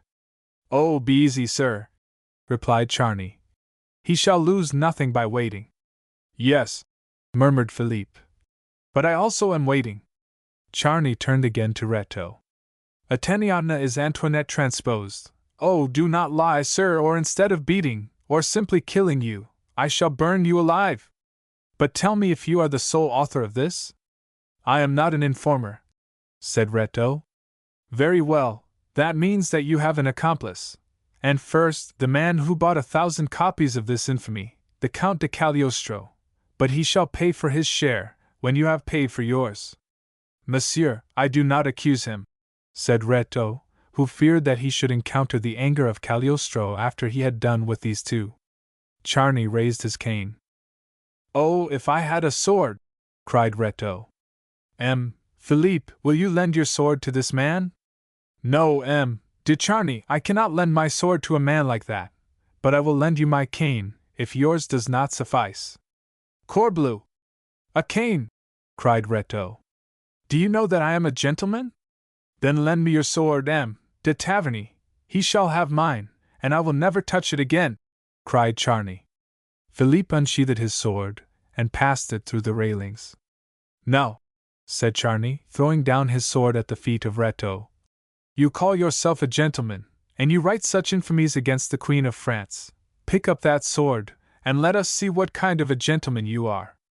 But Retto did not stir. He seemed as afraid of the sword at his feet as he had been of the uplifted cane. "Morbleu!" cried Philippe. "Open the gate to me." "Pardon, monsieur," said Charny, "but you acknowledge my right to be first. Then be quick, for I am in a hurry to begin. I wish to try other methods before resorting to this, for I am not much more fond of inflicting a caning than Retto is of receiving one, but as he prefers it to fighting, he shall be satisfied." And a cry from Retto soon announced that Charny had begun. The noise soon attracted old Aldegonde, who joined her voice to her master's. Charny minded one no more than the other. At last, however, he stopped, tired with his work. "Now have you finished, sir?" said Philippe. "Yes." "Then pray return me my sword, and let me in." "Oh no, monsieur!" implored Retto, who hoped for a protector in the man who had finished with him. "I cannot leave monsieur outside the door," said Charny. "Oh, it is a murder!" cried Retto. "Kill me right off, and have done with it." "Be easy," said Charny. I do not think Monsieur will touch you. You are right, said Philippe. You have been beaten, let it suffice, but there are the remaining numbers, which must be destroyed. Oh yes, cried Charny. You see, 2 heads are better than 1, I should have forgotten that. But how did you happen to come to this gate, M. de Taverny? I made some inquiries in the neighborhood about this fellow, and hearing that he had this mode of escape, I thought by coming in here, and locking the gate after me, I should cut off his retreat, and make sure of him. The same idea of vengeance struck you, only more in a hurry. You came straight to his house without any inquiries, and he would have escaped you if I had not luckily been here. I am rejoiced that you were M. de Taverny. Now, fellow, lead us to your press. It is not here, said Retto. A lie, said Charny. No, no, cried Philippe. We do not want the press. The numbers are all printed in here, except those sold to M. de Cagliostro. Then he shall burn them before our eyes. And they pushed Retto into his shop. Chapter 31. How 2 friends became enemies. Aldegonde, however, had gone to fetch the guard, but before she returned they had had time to light a fire with the first numbers, and were throwing them in, one after another, as quickly as possible, when the guard appeared, followed by a crowd of ragged men, women, and boys. Happily, Philippe and Charny knew Rito's secret exit, so when they caught sight of the guard they made their escape through it, carrying the key with them. Then Retto began crying, "Murder!" while Aldegonde, seeing the flames through the window, cried, "Fire!" The soldiers arrived, but finding the young men gone, and the house not on fire, went away again, leaving Retto to bathe his bruises. But the crowd lingered about all day, hoping to see a renewal of the fun. When Taverny and Charny found themselves in the Rue Vieux Augustins, "Monsieur," said Charny, "now we have finished that business, can I be of any use to you?" "Thanks, sir, I was about to ask you the same question." "Thank you, but I have private business which will probably keep me in Paris all day." "Permit me, then, to take leave of you. I am happy to have met you." "And I you, sir." And the 2 young men bowed, but it was easy to see that all this courtesy went no further than the lips. Philippe went towards the boulevards, while Charny turned to the river. Each turned 2 or 3 times till he thought himself quite out of sight, but after walking for some time Charny entered the Rue Neuve Estigillis, and there once more found himself face to face with Philippe. Each had again the same idea of demanding satisfaction from the Count de Cagliostro. They could not now doubt each other's intentions, so Philippe said, "I left you the cellar, leave me the buyer. I left you the cane, leave me the sword." "Sir," replied Charny, "you left it to me simply because I came first, and for no other reason." "Well," replied Taverny, "here we arrive both together, and I will make no concession. I did not ask you for any, sir, only I will defend my right. And that, according to you, M. de Charny is to make M. de Cagliostro burn his 1,000 copies. Remember, sir, that it was my idea to burn the others. Then I will have these torn. Monsieur, I am sorry to tell you that I wish to have the first turn with M. de Cagliostro. All that I can agree to, sir, is to take our chance. I will throw up a louis, and whoever guesses right shall be first." "Thanks, sir, but I am not generally lucky, and should probably lose," and he stepped towards the door. Charny stopped him. "Stay, sir, we will soon understand each other." "Well, sir?" answered Philippe, turning back. "Then, before asking satisfaction of M. de Cagliostro, suppose we take a turn in the Bois de Boulogne. It will be out of our way, but perhaps we can settle our dispute there. One of us will probably be left behind, and the other be uninterrupted." "Really, monsieur," said Philippe, "you echo my own thoughts. Where shall we meet?" "Well, if my society be not insupportable to you, we need not part. I ordered my carriage to wait for me in the Place Royale, close by here." "Then you will give me a seat?" said Philippe.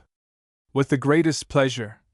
And they walked together to the carriage, and getting in, set off for the Champs-Élysées. First, however, Charny wrote a few words on his tablets, and gave them to the footman to take to his hotel. In less than half an hour they reached the Bois de Boulogne. The weather was lovely, and the air delightful, Although the power of the sun was already felt, the fresh leaves were appearing on the trees, and the violets filled the place with their perfume. "It is a fine day for our promenade, is it not, M. de Taverny?" said Charny. "Beautiful, sir." "You may go," said Charny to his coachman. "Are you not wrong, sir, to send away your carriage? One of us may need it." "No, sir," replied Charny.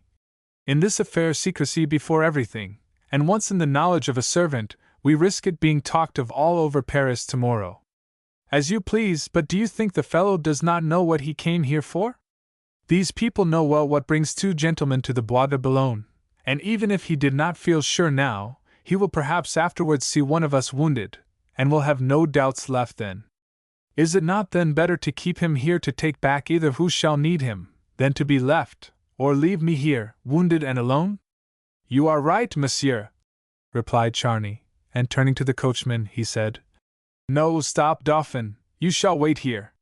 Dauphin remained accordingly, and as he perfectly guessed what was coming, he arranged his position, so as to see through the still leafless trees all that passed. They walked on a little way, then Philippe said, "I think, M. de Charny, this is a good place." "Excellent, monsieur," said Charny, and added, "Chevalier, if it were any one but you, I would say one word of courtesy, and we were friends again, but to you, coming from America, where they fight so well, I cannot. And I, sir, to you, who the other evening gained the admiration of an entire court by a glorious feat of arms, can only say, M. le Comte, do me the honor to draw your sword." "Monsieur," said Charny, "I believe we have neither of us touched on the real cause of quarrel." "I do not understand you, Comte." "Oh! You understand me perfectly, sir, and you blush while you deny it." "Defend yourself," cried Philippe, their swords crossed.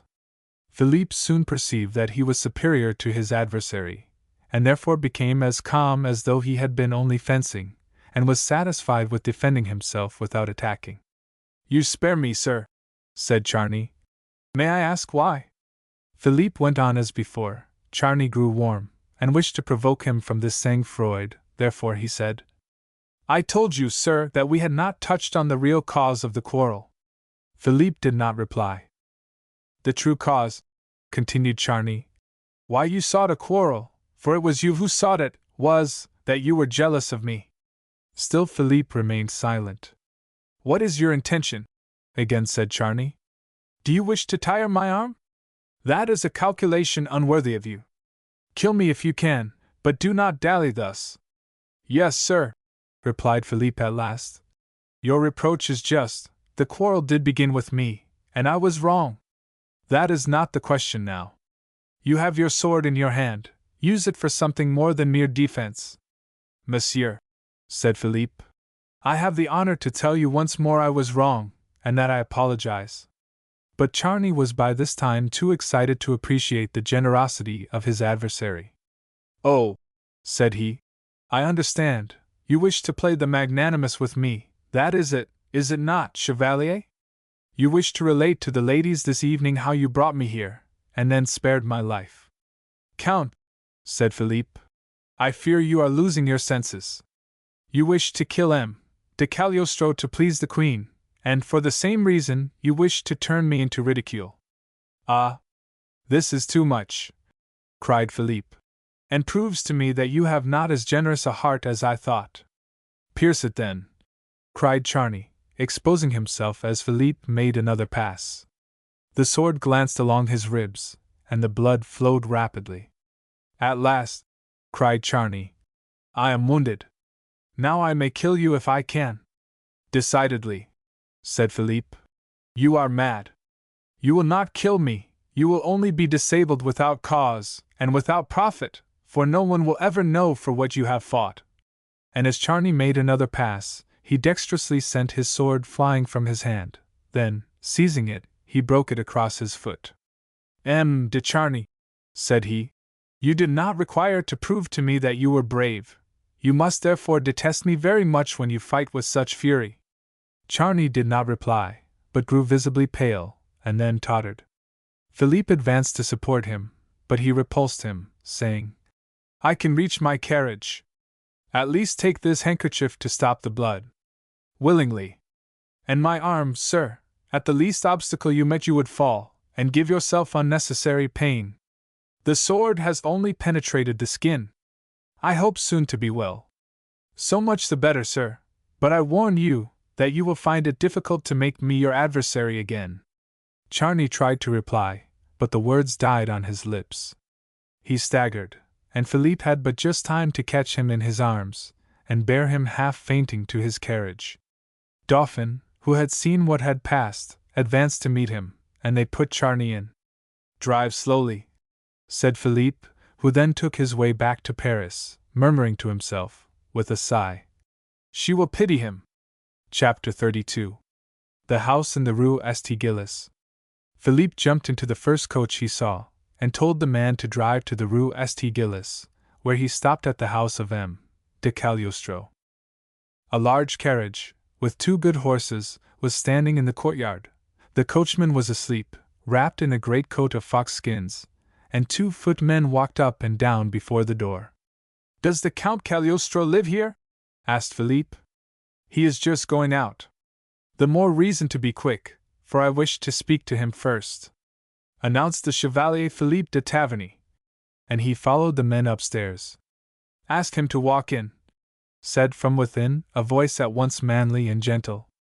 Excuse me, sir, said the Chevalier to a man whom we have already seen, first at the table of M. de Richelieu, then at the exhibition of M. Mesmer, in Oliva's room, and with her at the opera ball. For what, sir? Replied he. Because I prevent you from going out. You would have needed an excuse had you been much later, for I was waiting for you. For me? Yes, I was forewarned of your visit. Of my visit? Yes, 2 hours ago. It is about that time, is it not, since you were coming here before, when an interruption caused you to postpone the execution of your project? Philippe began to experience the same strange sensation with which this man inspired everyone. Sit down, M. de Taverny, continued he. This armchair was placed for you. A truce to pleasantry, sir, said Philippe, in a voice which he vainly tried to render calm. I do not jest, sir. Then a truce to charlatanism. If you are a sorcerer, I did not come to make trial of your skill, but if you are, so much the better, for you must know what I am come to say to you. Oh, yes, you are come to seek a quarrel. You know that? Perhaps you also know why. On account of the Queen. Now, sir, I am ready to listen. And these last words were no longer pronounced in the courteous tones of a host, but in the hard and dry ones of an adversary. Sir, there exists a certain publication. There are many publications, said Cagliostro. Well, this publication today was written against the Queen. Cagliostro did not reply. You know what I refer to, Count? Yes, sir. You have bought 1,000 copies of it? I do not deny it. Luckily, they have not reached your hands. What makes you think so, sir? Because I met the porter, paid him, and sent him with them to my house, and my servant, instructed by me, will destroy them. You should always finish yourself the work you commence, sir. Are you sure these 1,000 copies are at your house? Certainly. You deceive yourself, sir, they are here. Ah, you thought that I, sorcerer that I am, would let myself be foiled in that way. You thought it a brilliant idea to buy off my messenger. Well, I have a steward, and you see it is natural for the steward of a sorcerer to be one also. He divined that you would go to the journalist, and that you would meet my messenger, whom he afterwards followed, and threatened to make him give back the gold you had given him, if he did not follow his original instructions, instead of taking them to you. But I see you doubt. I do. Look, then, and you will believe. And opening an oak cabinet, he showed the astonished Chevalier the 1,000 copies lying there. Philippe approached the Count in a menacing attitude, but he did not stir. Sir, said Philippe, you appear a man of courage. I call upon you to give me immediate satisfaction. Satisfaction for what? For the insult to the Queen, of which you render yourself an accomplice while you keep 1 number of this vile paper. Monsieur, said Cagliostro, you are in error. I like novelties, scandalous reports, and other amusing things, and collect them, that I may remember at a later day what I should otherwise forget. A man of honor, sir, does not collect infamies.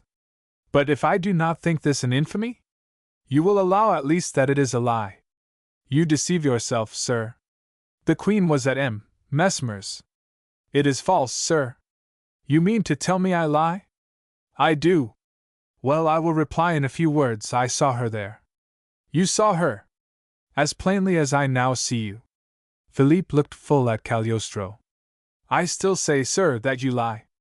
Cagliostro shrugged his shoulders, as though he were talking to a madman. Do you not hear me, sir? Said Philippe. Every word. And do you not know what giving the lie deserves? Yes, sir, there is a French proverb which says it merits a box on the ears. Well, sir, I am astonished that your hand has not been already raised to give it, as you are a French gentleman, and know the proverb. Although a French gentleman, I am a man, and love my brother. Then you refuse me satisfaction? I only pay what I owe. Then you will compel me to take satisfaction in another manner. How? I exact that you burn the numbers before my eyes, or I will proceed with you as with the journalist. Oh! A beating, said Cagliostro, laughing. Neither more nor less, sir. Doubtless you can call your servants. Oh, I shall not call my servants, it is my own business. I am stronger than you, and if you approach me with your cane, I shall take you in my arms and throw you across the room, and shall repeat this as often as you repeat your attempt.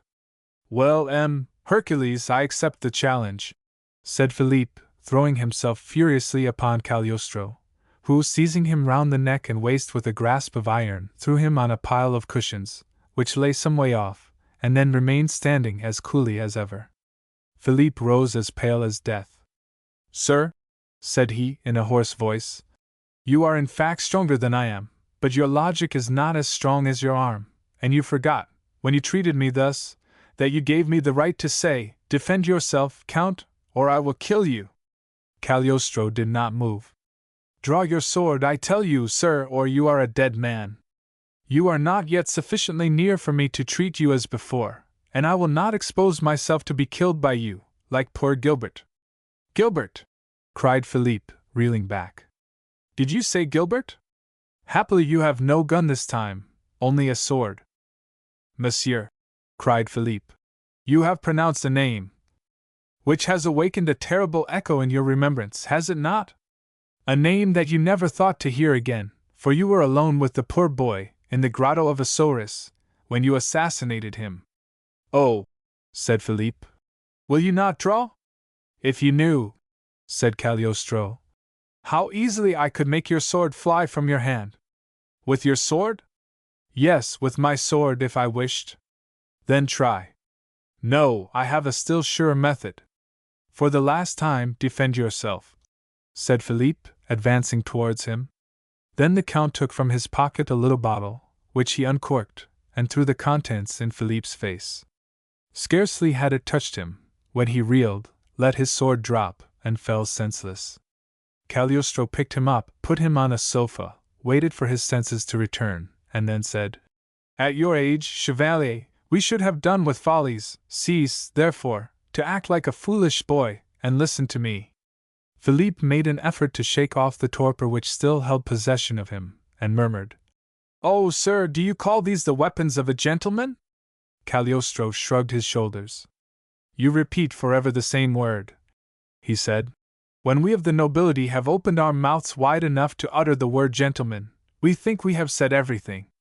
What do you call the weapons of a gentleman? Is it your sword, which served you so badly against me, or is it your gun, which served you so well against Gilbert? What makes some men superior to others? Do you think that it is that high-sounding word gentleman? No, it is first reason, then strength, most of all science. Well, I have used all these against you. With my reason I braved your insults, with my strength I conquered yours, and with my science I extinguished at once your moral and physical powers. Now I wish to show you that you have committed two faults in coming here with menaces in your mouth. Will you listen to me? You have overpowered me, replied Philippe. I can scarcely move. You have made yourself master of my muscles and of my mind, and then you asked me if I will listen.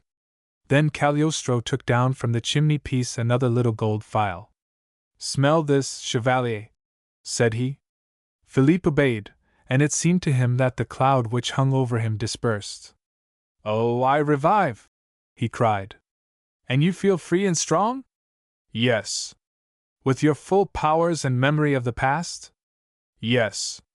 Then this memory gives me an advantage over you. No, said Philippe, for I acted in defense of a vital and sacred principle. What do you mean? I defended the monarchy. You defended the monarchy, you, who went to America to defend a republic. Ah, mon Dieu! Be frank, it is not the monarchy you defend. Philippe colored. To love those who disdain you, continued Cagliostro, who deceive and forget you, is the attribute of great souls. It is the law of the Scriptures to return good for evil. You are a Christian, M. de Taverny. Monsieur, cried Philippe, not a word more. If I did not defend the monarchy, I defended the Queen, that is to say, an innocent woman, and to be respected even if she were not so, for it is a divine law not to attack the weak. The weak? The Queen, you call a feeble being her to whom 28 million human beings bow the knee? Monsieur, they calumniate her. How do you know? I believe it. Well, I believe the contrary. We have each the right to think as we please. But you act like an evil genius. Who tells you so? Cried Cagliostro, with sparkling eyes. How have you the temerity to assume that you are right, and that I am wrong? You defend royalty. Well, I defend the people. You say, render to Caesar the things which are Caesar's, and I say, render to God the things that are God's. Republican of America, I recall you to the love of the people, to the love of equality. You trample on the people to kiss the hands of a queen. I would throw down a queen to elevate a people. I do not disturb you in your adoration. Leave me in peace at my work. You say to me, die, for you have offended the object of my worship, and I say to you, who combat mine, live, for I feel myself so strong in my principles, that neither you nor any one else can retard my progress for an instant. Sir, you frighten me, said Philippe. You show me the danger in which our monarchy is. Then be prudent, and shun the opening gulf. You know, replied Philippe, that I would sooner entomb myself in it, than see those whom I defend in danger. Well, I have warned you. And I, said Philippe, I who am but a feeble individual, will use against you the arms of the weak. I implore you, with tearful eyes and joined hands, to be merciful towards those whom you pursue. I ask you to spare me the remorse of knowing you were acting against this poor queen, and not preventing you. I beg you to destroy this publication, which would make a woman shed tears. I ask you, by the love which you have guessed, or I swear that with this sword, which has proved so powerless against you, I will pierce myself before your eyes. Ah, murmured Cagliostro. Why are they not all like you? Then I would join them, and they should not perish. Monsieur, I pray you to reply to me. See then, said Cagliostro, if all the 1,000 numbers be there, and burn them yourself. Philippe ran to the cabinet, took them out, and threw them on the fire. Adieu, monsieur, then he said. 100 thanks for the favor you have granted me. I owed the brother, said Cagliostro, when he had gone, some compensation for all I made the sister endure. Then he called for his carriage. Chapter 33. The head of the Taverny family. While this was passing in the Rue St. Gilles, the elder M. Taverny was walking in his garden, followed by 2 footmen, who carried a chair, with which they approached him every 5 minutes, that he might rest. While doing so, a servant came to announce the Chevalier. My son, said the old man. Come, Philippe, you arrive apropos. My heart is full of happy thoughts. But how solemn you look! Do I, sir? You know already the results of that affair? What affair? The old man looked to see that no one was listening, then said, I speak of the ball. I do not understand. Oh, the ball at the opera. Philippe colored. Sit down, continued his father. I want to talk to you. It seems that you, so timid and delicate at first, now compromise her too much. Whom do you mean, sir? Pardieu! Do you think I am ignorant of your escapade, both together at the opera ball? It was pretty. Sir, I protest. Oh, do not be angry. I only mean to warn you for your good. You are not careful enough. You were seen there with her. I was seen. Pardieu!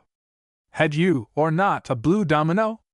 Philippe was about to explain that he had not, and did not know what his father meant, but he thought to himself, "It is of no use to explain to him.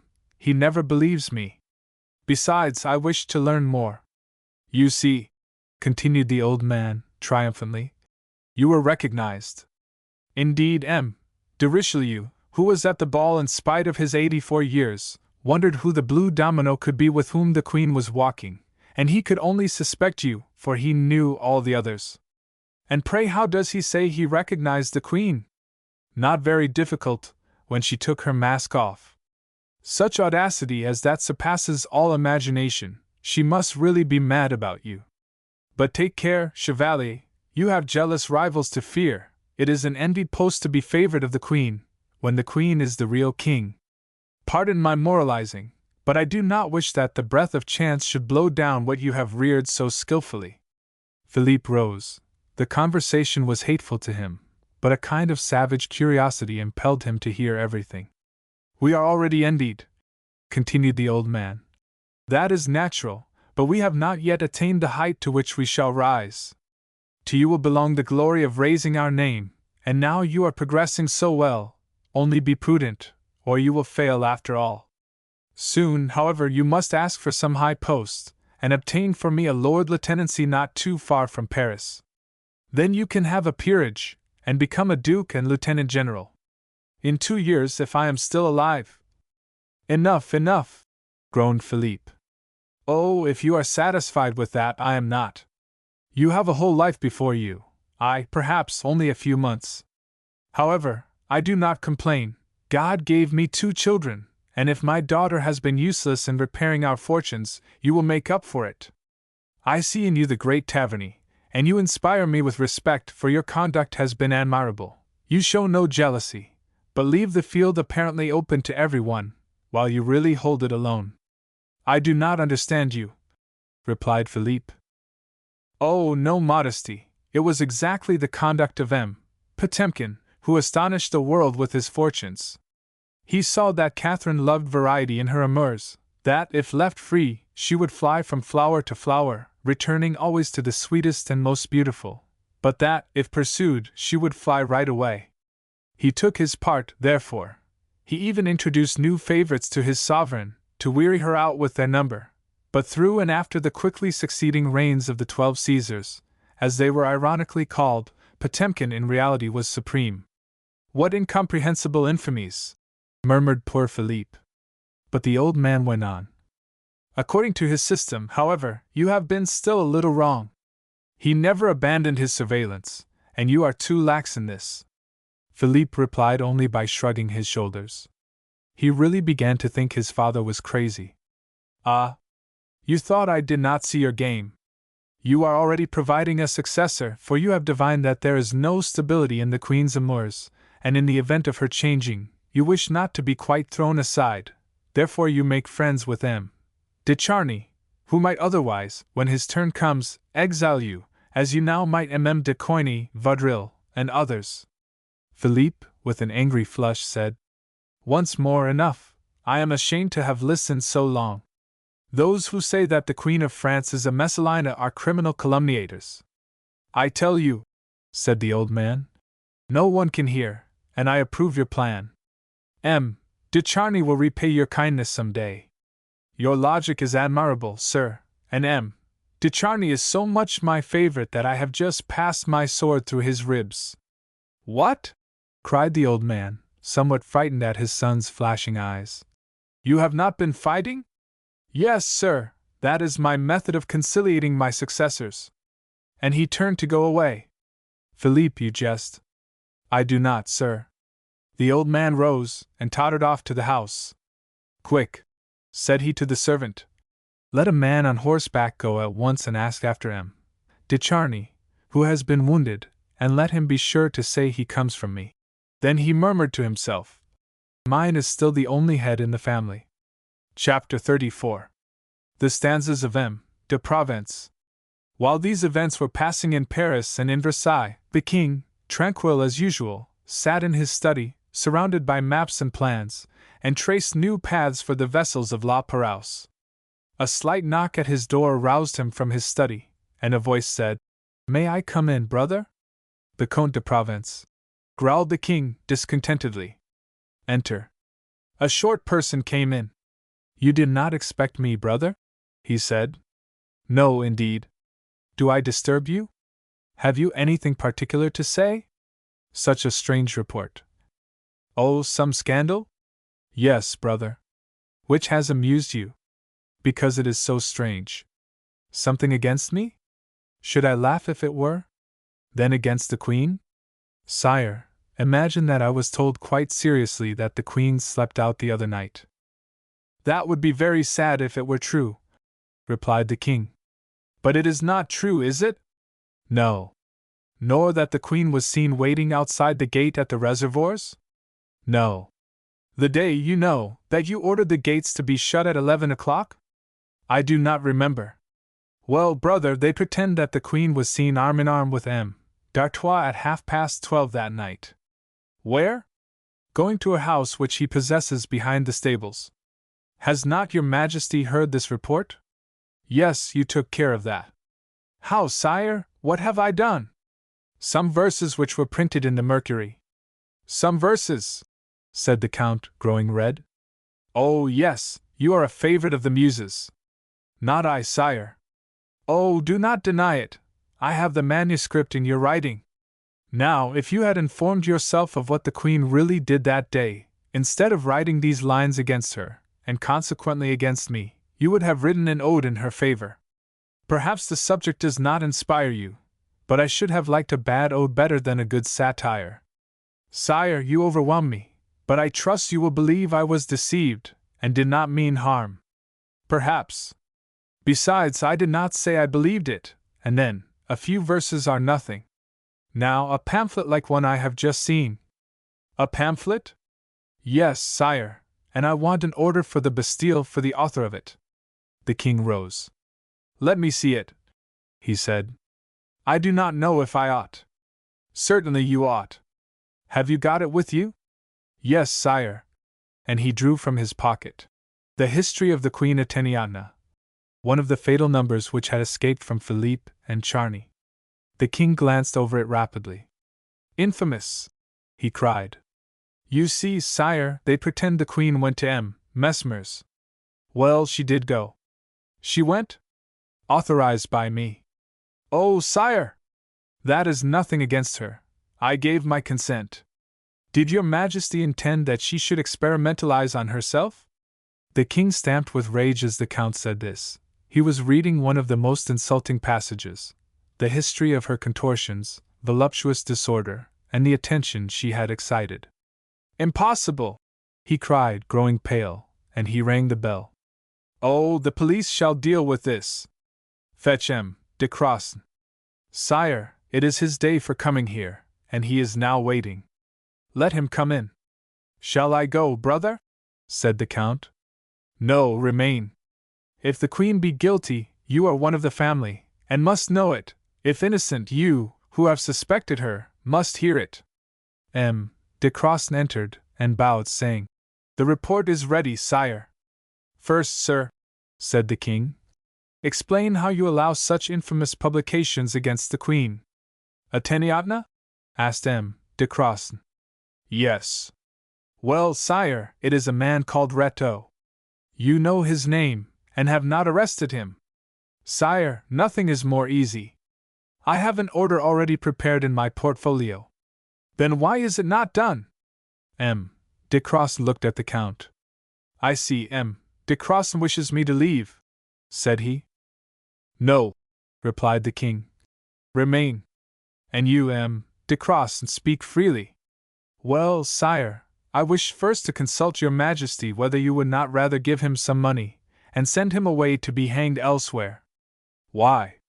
"Because, sire, if these men tell lies, the people are glad enough to see them whipped, or even hanged, but if they chance upon a truth. A truth! It is true that the Queen went to M. Mesmer's, but I gave her permission. Oh, sire! Cried M. de Croissant. His tone of sincerity struck the king more than anything M. de Provence had said, and he answered, I suppose, sir, that was no harm. No, sire, but Her Majesty has compromised herself. M. de Croissant, what have your police told you? Sire, many things, which, with all possible respect for Her Majesty, agree in many points with this pamphlet. Let me hear. That the Queen went in a common dress, in the middle of this crowd, and alone. Alone! Cried the king. Yes, sire. You are deceived, M. de Croissant. I do not think so, sire. You have bad reporters, sir. So exact that I can give your Majesty a description of her dress, of all her movements, of her cries. Her cries! Even her sighs were observed, sire. It is impossible she could have so far forgotten what is due to me and to herself. Oh, yes, said the Comte de Provence. Her Majesty is surely incapable. Louis XVI interrupted him. Sir, said he to M. de Croissant, you maintain what you have said? Unhappily, yes, sire. I will examine into it further, said the king, passing his handkerchief over his forehead, on which the drops hung from anxiety and vexation. I did permit the Queen to go, but I ordered her to take with her a person safe, irreproachable, and even holy. Ah, said M. de Croissant, if she had but done so. Yes, said the Count. If a lady like Madame de Lamballe, for instance. It was precisely she whom the Queen promised to take. Unhappily, sire, she did not do so. Well, said the king, with agitation, if she has disobeyed me so openly, I ought to punish, and I will punish. Only some doubts still remain on my mind. These doubts you do not share. That is natural. You are not the king, husband, and friend of her whom they accuse. However, I will proceed to clear the affair up. He rang. Let someone see, said he to the person who came. Where Madame de Lamballe is. Sire, she is walking in the garden with Her Majesty and another lady. Beg her to come to me. Now, gentlemen, in 10 minutes we shall know the truth. All were silent. M. de Croissant was really sad, and the Count put on an affectation of it which might have solemnized Momus himself. Chapter 35. The Princess de Lamballe. The Princess de Lamballe entered beautiful and calm. Her hair drawn back from her noble forehead, her dark penciled eyebrows, her clear blue eyes and beautiful lips, and her unrivaled figure, formed a lovely tout ensemble.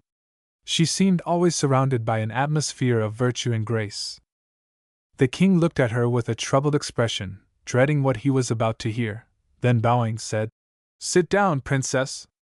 What does your Majesty desire? Asked she, in a sweet voice. Some information, princess. What day did you last go with the Queen to Paris?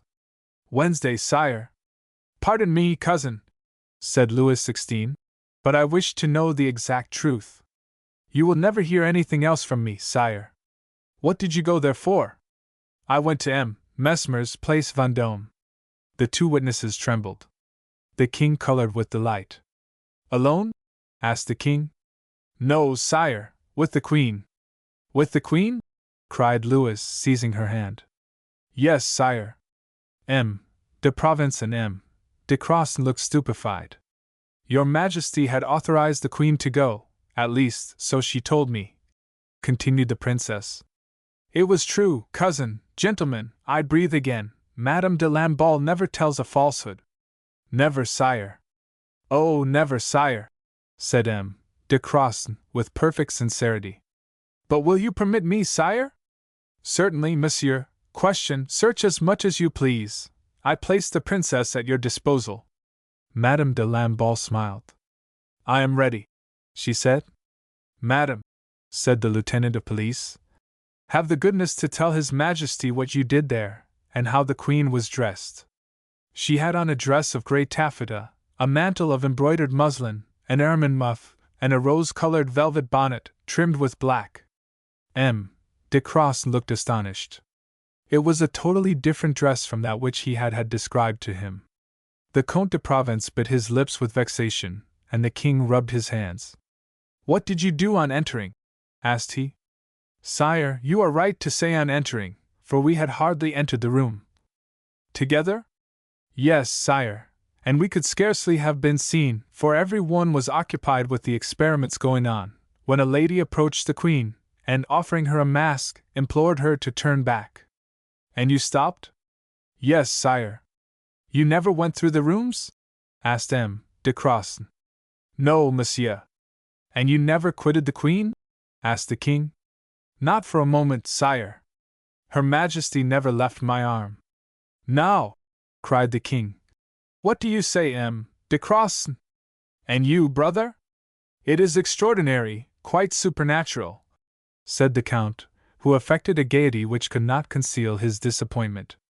"There is nothing supernatural," said M. de Crosne, who felt real remorse.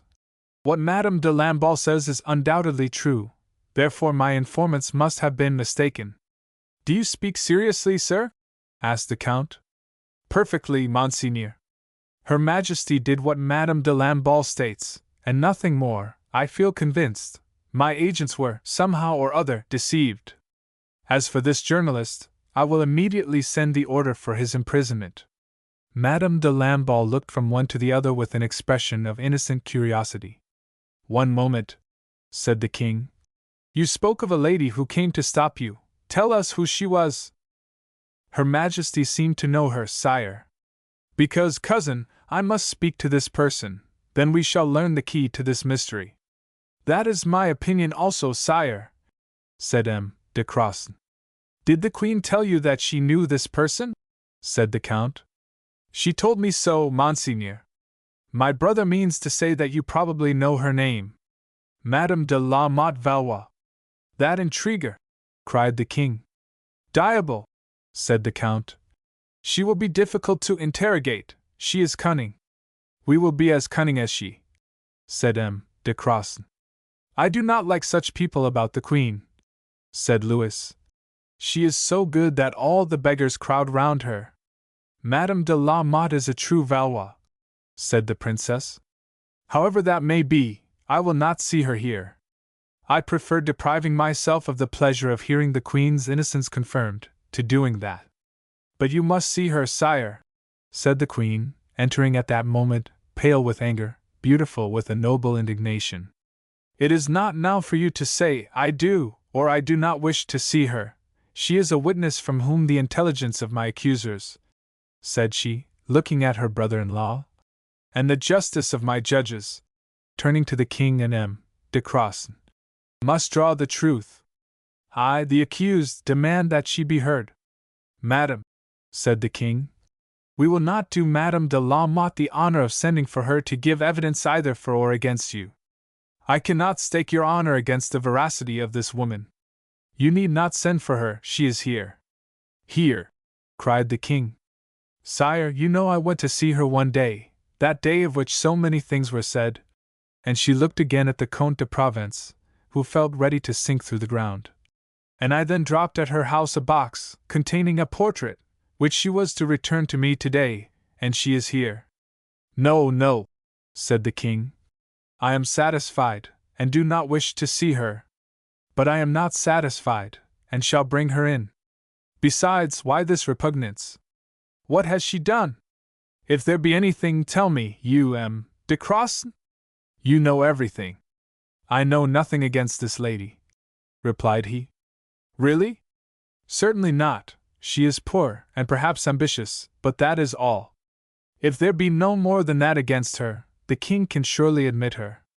"I do not know why," said Louis, "but I have a presentiment that this woman will be the cause of misfortune to me." "Oh! Sire, that is superstition. Pray fetch her, Madame de Lamballe." 5 minutes after, Jean, with a timid air, although with a distinguished appearance, entered the room.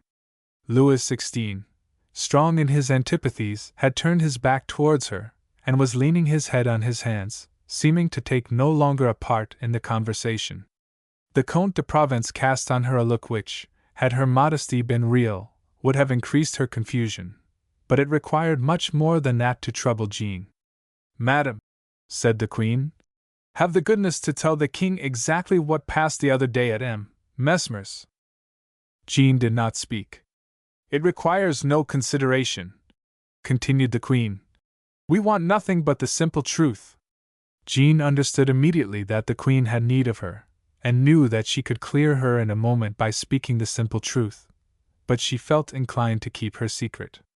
"Sire," said she, "I went to see M. Mesmer from curiosity, like the rest of the world. The spectacle appeared to me rather a coarse one. I turned and suddenly saw Her Majesty entering, whom I had already had the honor of seeing, but without knowing her till her generosity revealed her rank. It seemed to me that Her Majesty was out of place in this room, where much suffering and many ridiculous exhibitions were going on. I beg pardon for having taken it on myself to judge. It was a woman's instinct, but I humbly beg pardon if I passed the bounds of proper respect." She seemed overcome with emotion as she concluded. Everyone but the King was pleased. Madame de Lamballe thought her conduct delicate, and herself timid, intelligent, and good. The Queen thanked her by a look. "Well," she said, "you have heard, sire." He did not move, but said, "I did not need her testimony." "I was told to speak," said Jean timidly, "and I obeyed." "It is enough," answered he. "When the Queen says a thing she needs no witnesses to confirm her, and when she has my approbation, and she has it, she need care for that of no one else." He cast an overwhelming look on his brother, and kissing the hands of the Queen and the Princess, and begging pardon of the latter for having disturbed her for nothing, made a very slight bow to Jean. The ladies then left the room. "Brother," said Louis to the Count, "now I will detain you no longer. I have work to do with M. de Croisson. You have heard your sister's complete justification, and it is easy to see you are as pleased as myself. Pray sit down, M. de Croisson." Chapter 36. The Queen. The Queen, after leaving the King, felt deeply the danger she had been so nearly incurring. She was therefore pleased with Jean, who had been the means of preventing it, and said to her, with a gracious smile, "It is really fortunate, madam, that you prevented my prolonging my stay at M. Mesmer's, for only think, they have taken advantage of my being there to say that I was under the influence of the magnetism." "But," said Madame de Lamballe, "it is very strange that the police should have been so deceived, and have affirmed that they saw the Queen in the inner room."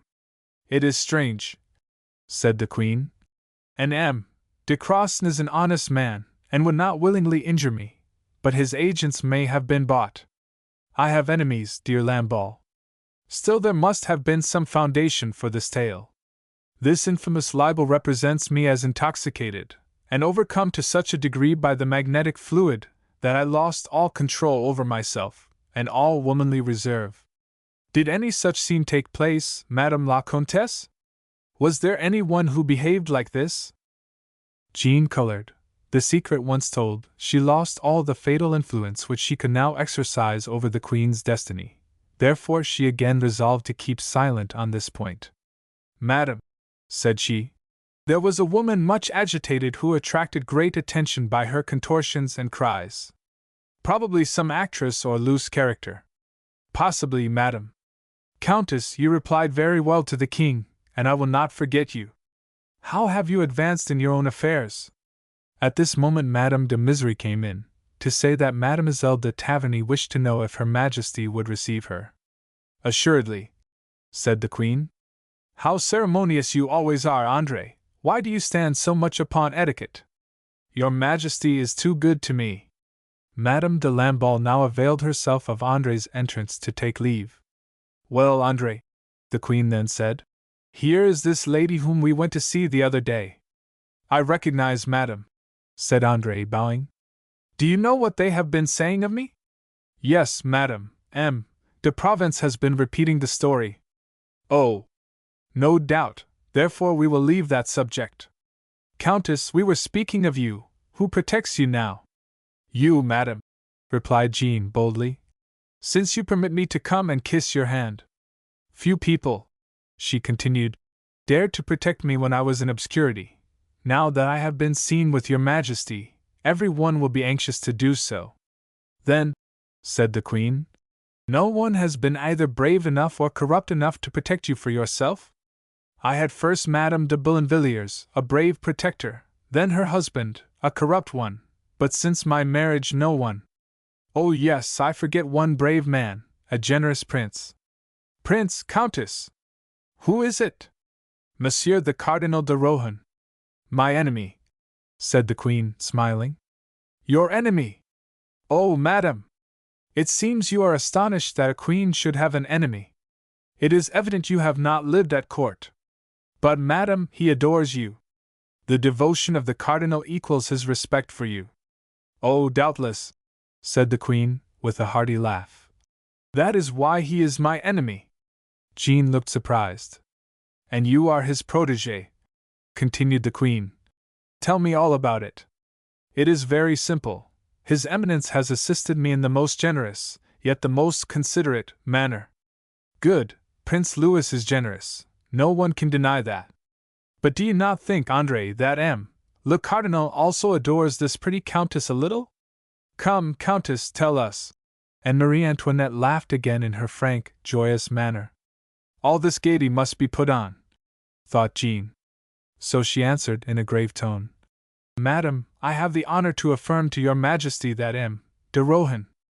Well, since you are his friend, ask him what he did with some hair of mine which he bribed a certain hairdresser to steal, and which trick cost the poor man dear, for he lost my custom. Your Majesty surprises me, de Rohan did that? Oh, yes, all his adoration, you know. After having hated me at Vienna, and having employed every means to try and prevent my marriage, he at last began to perceive that I was a woman, and his queen, and that he had offended me forever.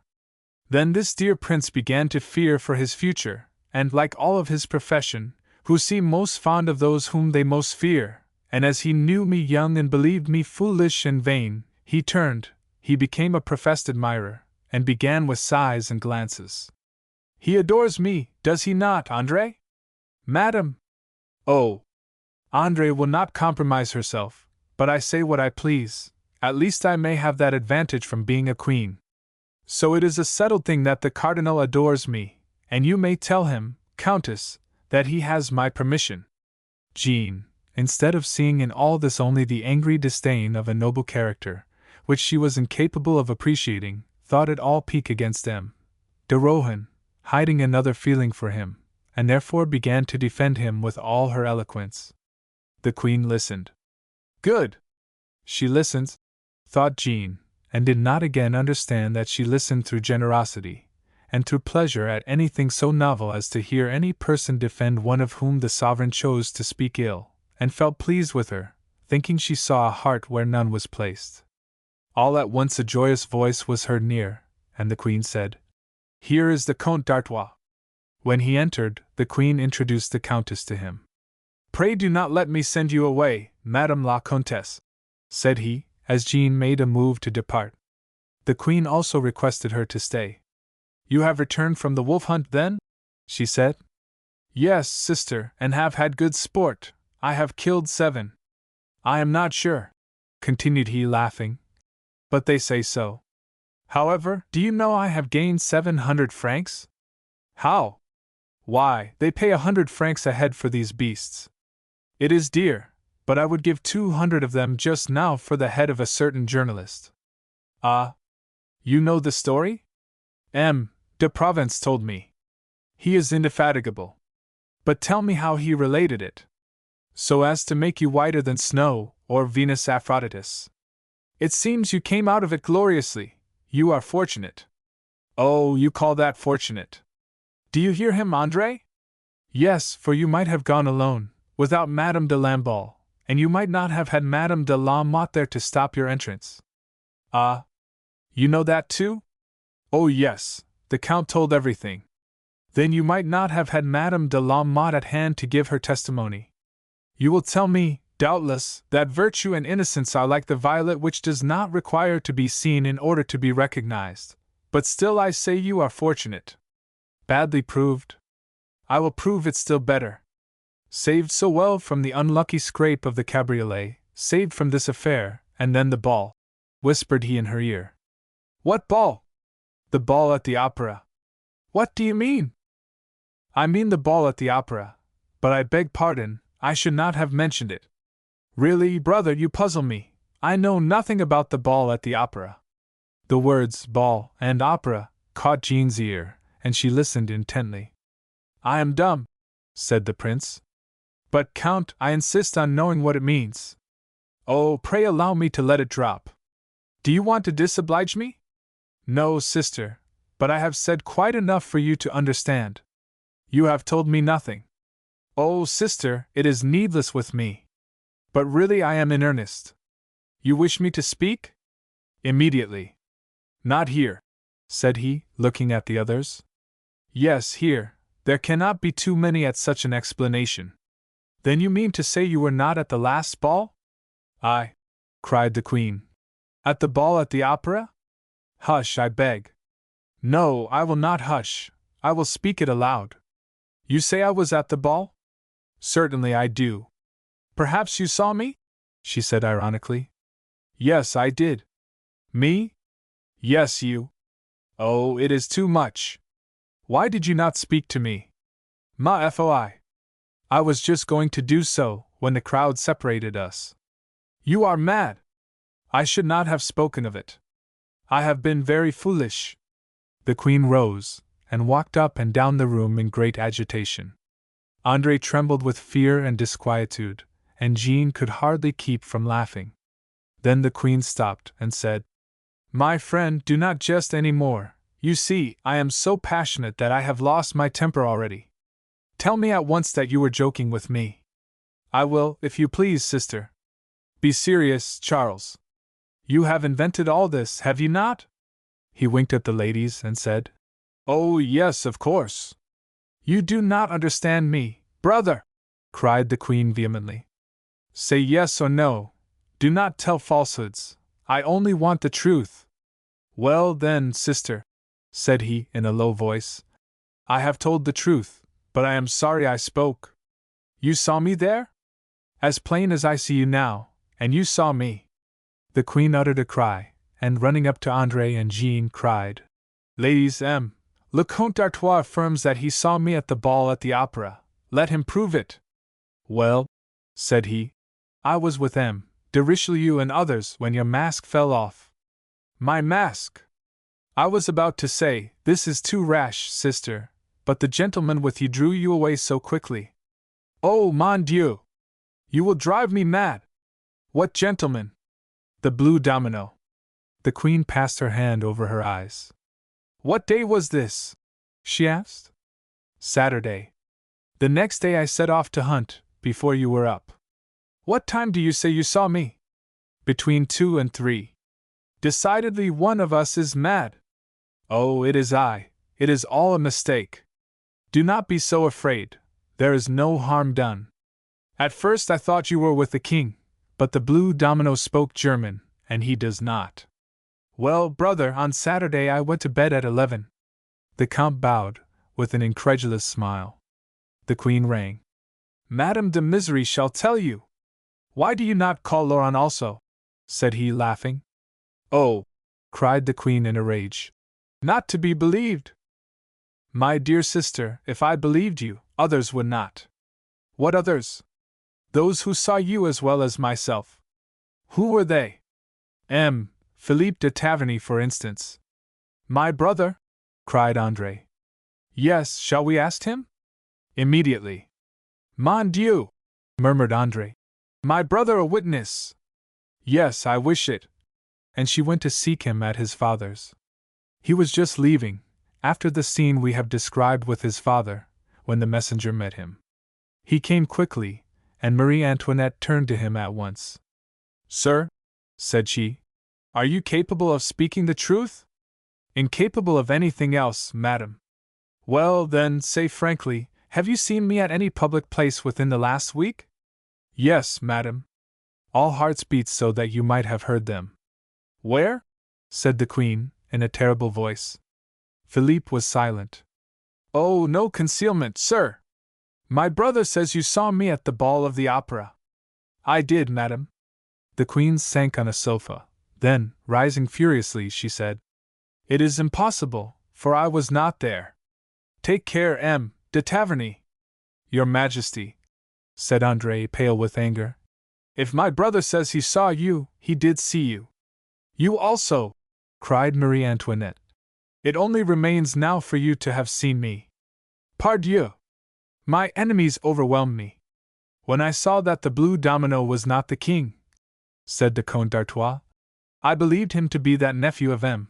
de Suffren whom you received so well here the other night." The Queen colored.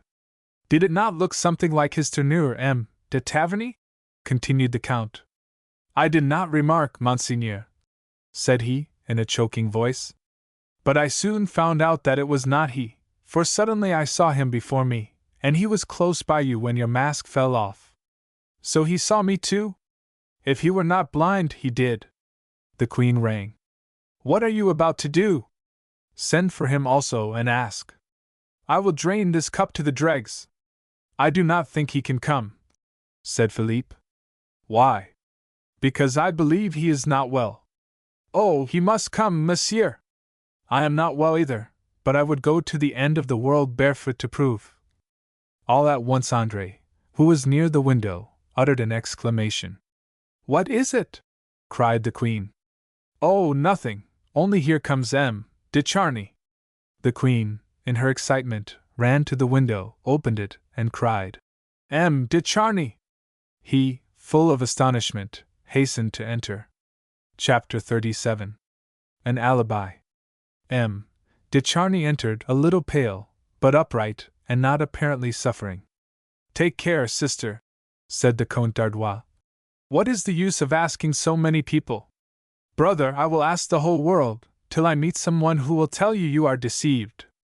Charny and Philippe bowed courteously to each other, and Philippe said in a low voice, "You are surely mad to come out wounded. One would say you wish to die." "One does not die from the scratch of a thorn in the Bois de Boulogne," replied Charny. The Queen approached, and put an end to this conversation. "M. de Charny," said she, "these gentlemen say that you were at the ball at the opera?" "Yes, your Majesty." "Tell us what you saw there." "Does your Majesty mean whom I saw there?" "Precisely, and no complaisant reserve, M. de Charny." "Must I say, madam?" The cheeks of the Queen assumed once more that deadly paleness, which had many times that morning alternated with a burning red. "Did you see me?" she asked.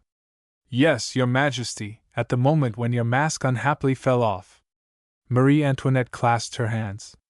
"Monsieur," said she, almost sobbing, "look at me well. Are you sure of what you say?"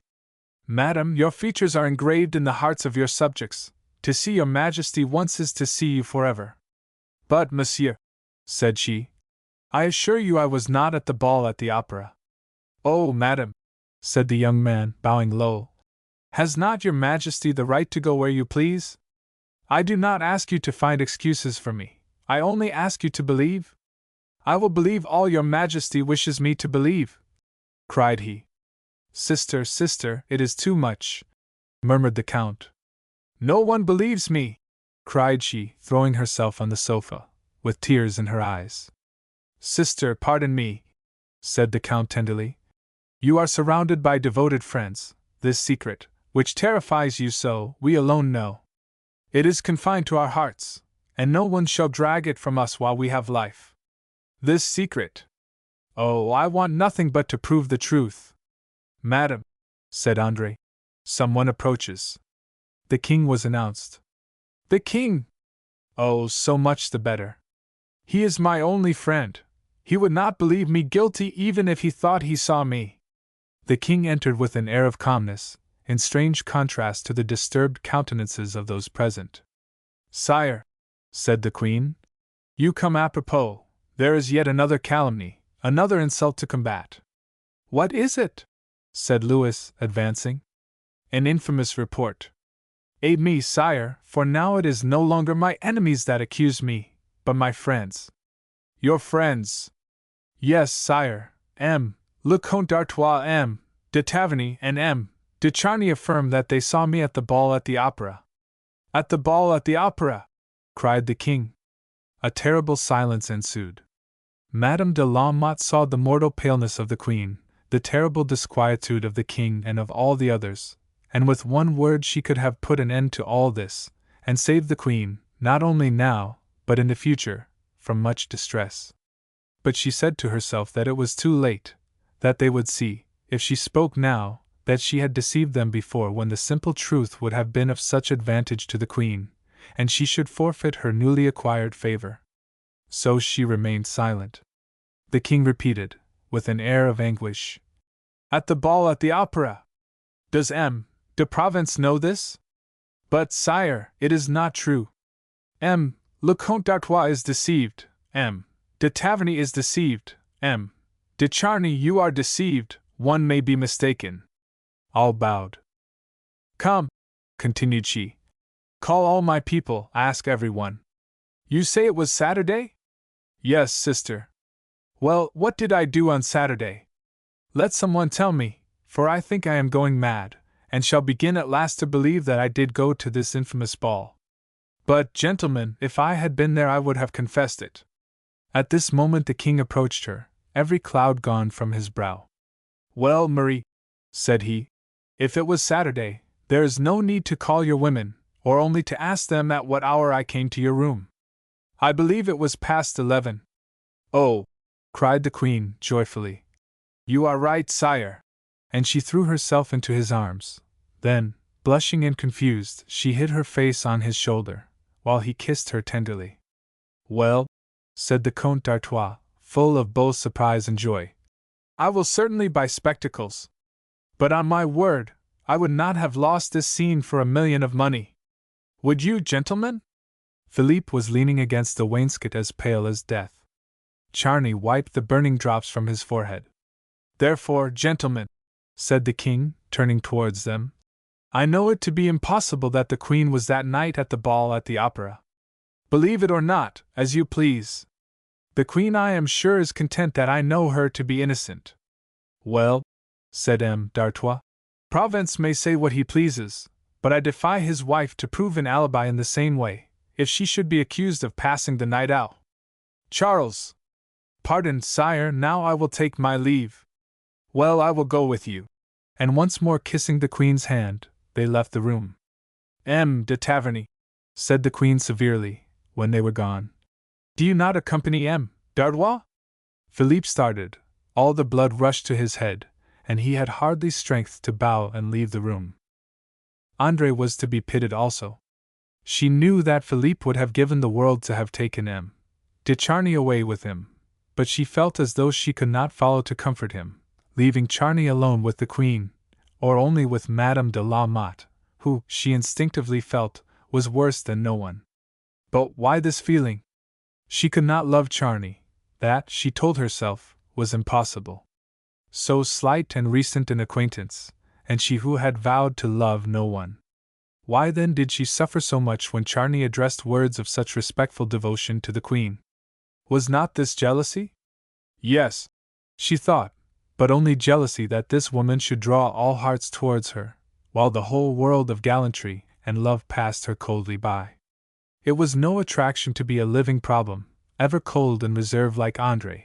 They felt it, turned from her beauty and her intellect, and contented themselves with mere politeness. André felt this deeply, but on the night when they first met Charny, he showed towards her nothing of this coldness or reserve. She was to him as interesting as any other beautiful woman, and she felt cheered and warmed by it. But now the Queen absorbed his every look and thought, and left her lonely again. Therefore she did not follow her brother, although she suffered in his sufferings, and almost idolized him. She did not, however, attempt to mingle in the conversation, but sat down by the fire almost with her back to the Queen and Charny, while Madame de la Motte stood in one of the deep windows, nearly out of sight, although she could observe all that passed. The Queen remained silent for some minutes, then she said, almost to herself, "Would any one believe that such things pass here?" Then, turning to Charny, said, "We hear, sir, of the dangers of the sea and of the fury of tempests, but you have doubtless encountered all their assaults, and you are still safe and honored." "Madam, then the English, our enemies, have attacked you with their guns and their power, but still you are safe, and on account of the enemies you have conquered, the king felicitates and admires you, and the people bless and love you. Therefore, blessed are such enemies who menace us only with death. Our enemies do not endanger existence, it is true, but they add years to our lives. They make us bow the head, fearing, though innocent, to meet, as I have done, the double attacks of friends and enemies. And then, sir, if you knew how hard it is to be hated! Andre listened anxiously for his reply, but he only leaned against the wall, and grew pale. The Queen looked at him, and said, "It is too hot here. Madame de la Motte, open the window. Monsieur is accustomed to the fresh sea breezes. He would stifle in our boudoirs." "It is not that, madame, but I am on duty at 2 o'clock, and unless your Majesty wishes me to remain." "Oh! No, monsieur, we know what duty is." "You are free," said the Queen, in a tone of slight pique. Charny bowed, and disappeared like a man in haste. But in a minute they heard from the antechamber the sound of a groan, and people hurrying forward. The Queen, who was near the door, opened it, and uttered an exclamation, and was going out, when Andre rose quickly, saying, "Oh no! Madame!" Then they saw through the open door the guards assisting M. de Charny, who had fainted. The Queen closed the door, and sat down again, pensive and thoughtful. At last she said, "It is an odd thing, but I do not believe M. de Charny was convinced." "Oh, madame! In spite of the king's word, impossible!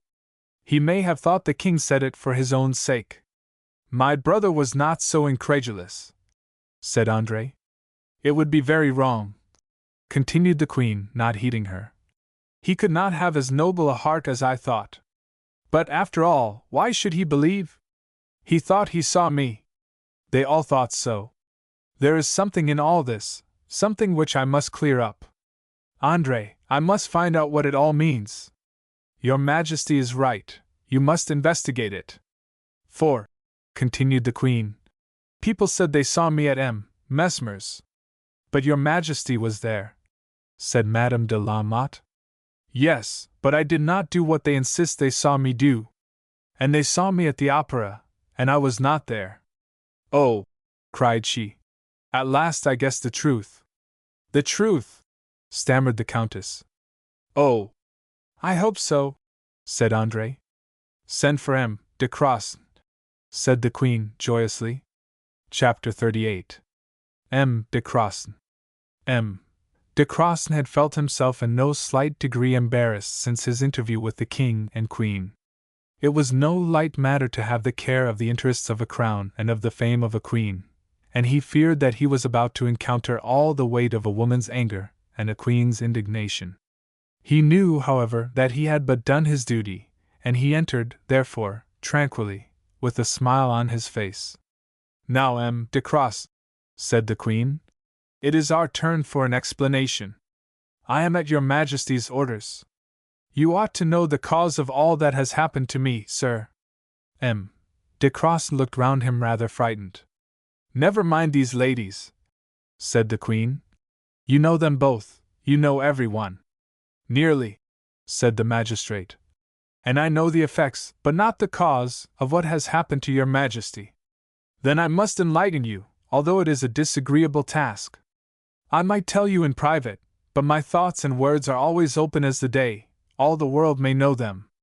I attribute the attacks that have been made upon me to the misconduct of someone who resembles me, and who goes everywhere, and thus your agents have made these mistakes." "A resemblance!" cried M. de Croissant, too much occupied with the idea to observe the unquiet look which Jean could not for a moment prevent appearing. "Well, sir, do you think this impossible, or do you prefer to think that I am deceiving you?" "Oh no, madam!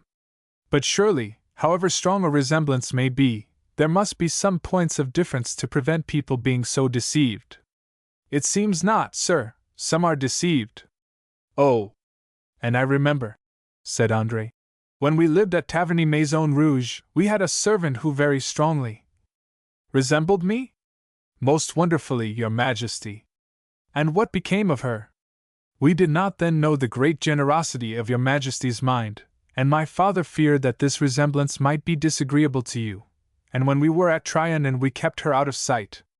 You see, M. de Croissant," Ah, this interests you. Much, madam. Afterwards, dear Andre? Madam, this girl, who was of an ambitious disposition and troublesome temper, grew tired of this quiet life, and had doubtless made bad acquaintances, for one night when I went to bed I was surprised not to see her. We sought her in vain, she had disappeared. Did she steal anything? Nothing, madam. You did not know all this, M. de Crossan? No, madam. Thus, then, there is a woman whose resemblance to me is striking, and you do not know her. I fear your police is badly organized. No, madam, a police magistrate is but a man, and though the vulgar may rate his power as something almost superhuman, your majesty is more reasonable. Still, sir, when a man has secured all possible powers for penetrating secrets, when he pays agents and spies, and to such an extent as to know every movement I make, he might prevent this sort of thing. Madam, when your majesty passed the night out, I knew it, the day you went to see madam at the Rue St. Claude, therefore my police is not bad. When you went to M. Mesmer's, my agents saw you. When you went to the opera. The Queen started. Pardon me, madam, if I saw you, but if your own brother-in-law mistook you, surely an agent at a crown a day may be pardoned for having done so. They thought they saw you, and reported accordingly, therefore my police is not bad. They also knew this affair of the journalist, so well punished by M. de Charny. M. de Charny! Cried the Queen and Andre in a breath. Yes, madam, his blows are yet fresh on the shoulders of the journalist. M. de Charny committed himself with this fellow. I know it by my calumniated police, madam, and also, which was more difficult, the duel which followed. A duel! M. de Charny fought? With the journalist? Asked Andre. No, madam, the journalist was too well beaten to give M. de Charny the sword thrust which made him faint here just now. Wounded! Cried the Queen. How and when? He was here just now. Oh, said Andre. I saw that he suffered. What do you say? Cried the Queen, almost angrily. You saw that he suffered, and did not mention it. Andre did not reply. Jean, who wished to make a friend of her, came to her aid, saying, I also, madam, saw that M. de Charny had difficulty in standing up while your majesty spoke to him. Monsieur, said the Queen again to M. de Crossan, with whom and why did M. de Charny fight? With a gentleman who, but really, madam, it is useless now. The two adversaries are friends again, for they spoke just now in your majesty's presence. In my presence? Yes, madam, the conqueror left about 20 minutes ago. M. de Taverny! Cried the Queen. My brother! Murmured Andre. I believe, said M. de Crossan, that it was he with whom M. de Charny fought. The Queen made an angry gesture. It is not right, she said. These are American manners brought to Versailles. It is not because one has fought under M. Lafayette and Washington that my court should be disgraced by such proceedings. Andre, did you know your brother had fought? Not till this moment, madam. Why did he fight? If my brother fought, said Andre, it was in your majesty's service. That is to say, that M. de Charny fought against me. Your majesty, I spoke only of my brother, and of no one else. The Queen tried hard to remain calm. She walked once or twice up and down the room, and then said, M. de Crossan, you have convinced me. I was much disturbed by these rumors and accusations. Your police is efficient, but I beg you not to forget to investigate this resemblance of which I have spoken. Adieu! And she held out her hand to him with her own peculiar grace. Andre made a movement to depart. The Queen gave her a careless adieu. Jean also prepared to leave, when Madame de Misery entered. Madam, said she to the Queen, did your Majesty appoint this hour to receive M. Bamer and Bassange? Oh, yes, it is true, let them come in. Remain a little longer, Madame de la Motte. I want the King to make a full peace with you. Perhaps she wished to pique Andre by this favor to a newcomer, but Andre did not seem to heed. All these tavernies are made of iron, thought the Queen. Ah, gentlemen, what do you bring me now? You know I have no money. Chapter 39. The Temptress. Madame de la Motte remained, therefore, as before. Madam, replied M. Bamer, we do not come to offer anything to your Majesty, we should fear to be indiscreet, but we come to fulfill a duty, and that has emboldened us. A duty? Concerning the necklace which your Majesty did not deign to take. Oh! Then, the necklace has come again, said Marie Antoinette, laughing. It was really beautiful, M. Bamer. So beautiful, said Bassange, that your Majesty alone was worthy to wear it. My consolation is, said the Queen, with a sigh which did not escape Jean, that it cost $1.5 million. Was not that the price, M. Bamer? Yes, your Majesty. And in these times, continued the Queen, there is no sovereign that can give such a sum for a necklace, so that although I cannot wear it, no one else can, and once broken up, I should care nothing about it. That is an error of your Majesty's. The necklace is sold. Sold! Cried the Queen. To whom? Ah! Madam, that is a state secret. Oh! Said the Queen. I think I am safe. A state secret means that there is nothing to tell. With your Majesty, continued Bamer, as gravely as ever, we do not act as with others. The necklace is sold, but in the most secret manner, and an ambassador. I really think he believes it himself, interrupted the Queen, laughing again. Come, M. Bamer, tell me at least the country he comes from, or, at all events, the first letter of his name. Madam, it is the ambassador from Portugal, said Bamer, in a low voice, that Madame de la Motte might not hear. The ambassador from Portugal, said the Queen. There is none here, M. Bamer. He came expressly for this, madam. Do you imagine so? Yes, madam. What is his name? M. de Souza. The Queen did not reply for a few minutes and then said, Well, so much the better for the Queen of Portugal. Let us speak of it no more. But allow us one moment, madam, said Bamer. Have you ever seen those diamonds? Said the Queen to Jean. No, madam. They are beautiful. It is a pity these gentlemen have not brought them. Here they are, said Bamer, opening the case. Come, Countess, you are a woman, and these will please you. Jean uttered a cry of admiration when she saw them, and said, They are indeed beautiful. 1,500,000 francs, which you hold in the palm of your hand, said the Queen. Monsieur was right, said Jean, when he said that no one was worthy to wear these diamonds but your Majesty. However, my Majesty will not wear them. We could not let them leave France without expressing our regret to your Majesty. It is a necklace which is now known all over Europe, and we wish to know definitively that your Majesty really refused it before we parted with it. My refusal has been made public, said the Queen, and has been too much applauded for me to repent of it. Oh, madam, said Bamer, if the people found it admirable that your Majesty preferred a ship of war to a necklace, the nobility at least would not think it surprising if you bought the necklace after all. Do not speak of it any more, said Marie Antoinette, casting at the same time a longing look at the casket. Jean sighed. Ah, you sigh, Countess. In my place you would act differently. I do not know, madam. Have you looked enough? Oh, no. I could look forever. Let her look, gentlemen, that takes nothing from the value. Unfortunately, they are still worth 1,500,000 francs. Oh, thought Jean. She is regretting it. And she said, On your neck, madam, it would make all women die with jealousy, were they as beautiful as Cleopatra or Venus. And approaching, she clasped it round her neck. Ah, your Majesty is beautiful so! The Queen turned to the mirror. It was really splendid. Every one must have admired. Marie Antoinette forgot herself for a time in admiration. Then, seized with fear, she tried to take it off. It has touched your Majesty's neck. It ought not to belong to any one else, said Bamer. Impossible, said the Queen firmly. Gentlemen, I have amused myself with these jewels. To do more would be a fault.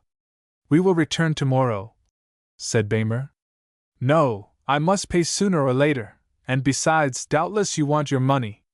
You will get it soon. Yes, your Majesty, said the merchant, a man of business again. Take the necklace back, said the Queen. Put it away immediately. Your Majesty forgets that such a thing is equal to money itself, and that in 100 years it will be worth as much as it is now, said Jean. Give me 1,500,000 francs, said the Queen, and we shall see. Oh, if I had them! Bamer and Bassenge took as long as possible to put back the necklace, but the Queen did not speak. At last they said, Your Majesty refuses them? Yes, oh yes! And they quitted the room. Marie Antoinette remained sitting, looking rather gloomy, and beating with her foot in an impatient manner. At last she said, Countess, it seems the king will not return. We must defer our supplication till another time. Jean bowed respectfully. But I will not forget you, added the Queen. She is regretting and desiring, thought Jean as she left. And yet she is a queen. Chapter 40. Two ambitions that wished to pass for two loves. When Jean returned to her pretty little house in the Faubourg, it was still early, so she took a pen and wrote a few rapid lines, enclosed them in a perfumed envelope, and rang the bell. Take this letter to Monseigneur the Cardinal de Rohan, said she. In 5 minutes the man returned. Well, said Madame de la Motte impatiently, why are you not gone? Just as I left the house, Madame, His Eminence came to the door. I told him I was about to go to his hotel with a letter from you. He read it, and is now waiting to come in. Let him enter, said the Countess. Jean had been thinking all the way home of the beautiful necklace, and wishing it was hers. It would be a fortune in itself. The Cardinal entered. He also was full of desires and ambitions, which he wished to hide under the mask of love. Ah, dear Jean, said he, you have really become so necessary to me that I have been gloomy all day knowing you to be so far off. But you have returned from Versailles? As you see, Monseigneur. And content? Enchanted. The Queen received you, then? I was introduced immediately on my arrival. You were fortunate. I suppose, from your triumphant air, that she spoke to you. I passed 3 hours in Her Majesty's cabinet. 3 hours! You are really an enchantress whom no one can resist. But perhaps you exaggerate. 3 hours! He repeated. How many things a clever woman like you might say in 3 hours! Oh, I assure you, Monseigneur, that I did not waste my time. I dare say that in the whole 3 hours you did not once think of me. Ungrateful man! Really, cried the Cardinal. I did more than think of you. I spoke of you. Spoke of me? To whom? Asked the prelate, in a voice from which all his power over himself could not banish some emotion. To whom should it be but to the Queen? Ah, dear Countess, tell me about it. I interest myself so much in all that concerns you, that I should like to hear the most minute details. Jean smiled. She knew what interested the Cardinal as well as he did himself. Then she related to him all the circumstances which had so fortunately made her, from a stranger, almost the friend and confidant of the Queen. Scarcely had she finished, when the servant entered to announce supper. Jean invited the Cardinal to accompany her. He gave her his arm, and they went in together. During supper, the Cardinal continued to drink in long draughts of love and hope from the recitals which Jean kept making to him from time to time. He remarked also, with surprise, that, instead of making herself sought like a woman that knows that you have need of her, she had thrown off all her former pride, and only seemed anxious to please him.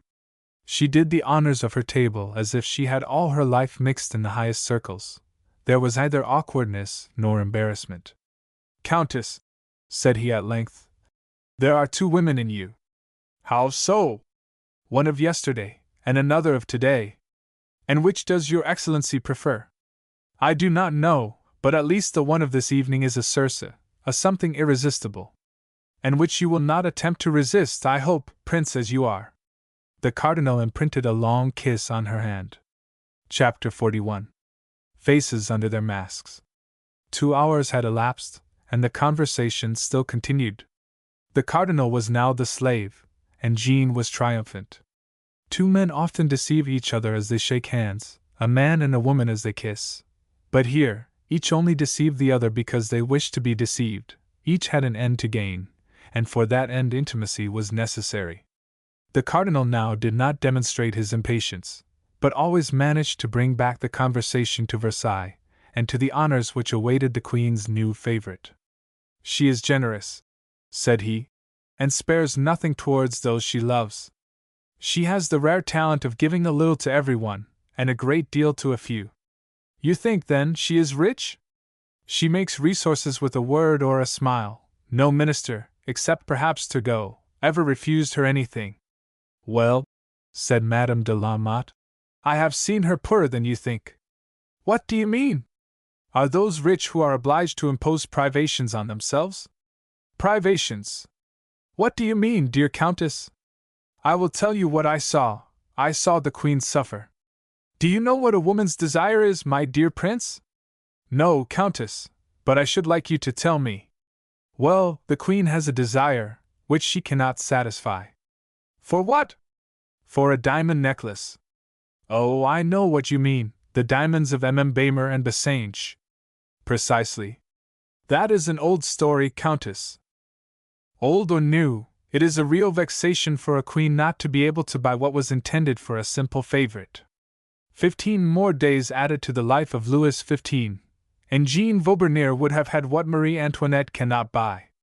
"My dear Countess, you mistake. The Queen could have had it, and she refused it. The King offered them to her." And he recounted the history of the ship of war. "Well," said she, "after all, what does that prove?" "That she did not want them, it seems to me." Jean shrugged her shoulders. "You know women in courts, and believe that? The Queen wanted to do a popular act, and she has done it." "Good," said the cardinal. "That is how you believe in the royal virtues." "Ah, skeptic, St. Thomas was credulous, compared to you." "Skeptic or not, I can assure you of one thing, that the Queen had no sooner refused it than she earnestly desired to have it." "You imagine all this, my dear Countess, for if the Queen has one quality more than another, it is disinterestedness. She does not care for gold or jewels, and likes a simple flower as well as a diamond. I do not know that, I only know she wishes for this necklace." "Prove it, Countess." "It is easy. I saw the necklace, and touched it." "Where?" "At Versailles, when the jewelers brought it for the last time to try and tempt the Queen." "And it is beautiful?" "Marvelous. I, who am a woman, think that one might lose sleep and appetite in wishing for it." "Alas! Why have I not a vessel to give the King?" "A vessel?" "Yes, for in return he would give me the necklace, and then you could eat and sleep in peace." "You laugh." "No, really." "Well, I will tell you something that will astonish you. I would not have the necklace." "So much the better, Countess, for I could not give it to you." "Neither you nor anyone, that is what the Queen feels. But I tell you that the King offered it to her. And I tell you that women like best those presents that come from people from whom they are not forced to accept them." "I do not understand you." "Well, never mind, and after all, what does it matter to you, since you cannot have it?" "Oh, if I were king and you were queen, I would force you to have it."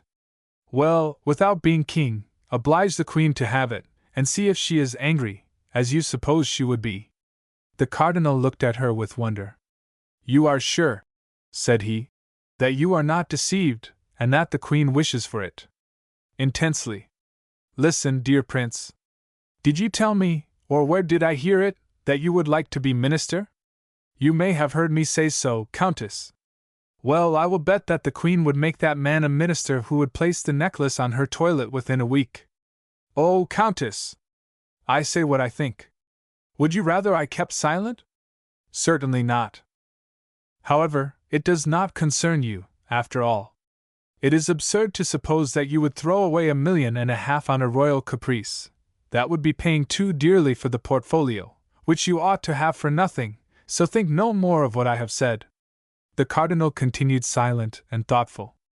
"Ah, you despise me now," continued she. "You think I judge the Queen by myself." "So I do. I thought she wanted these diamonds because she sighed as she looked at them, and because in her place I should have coveted them." "You are an adorable woman, Countess!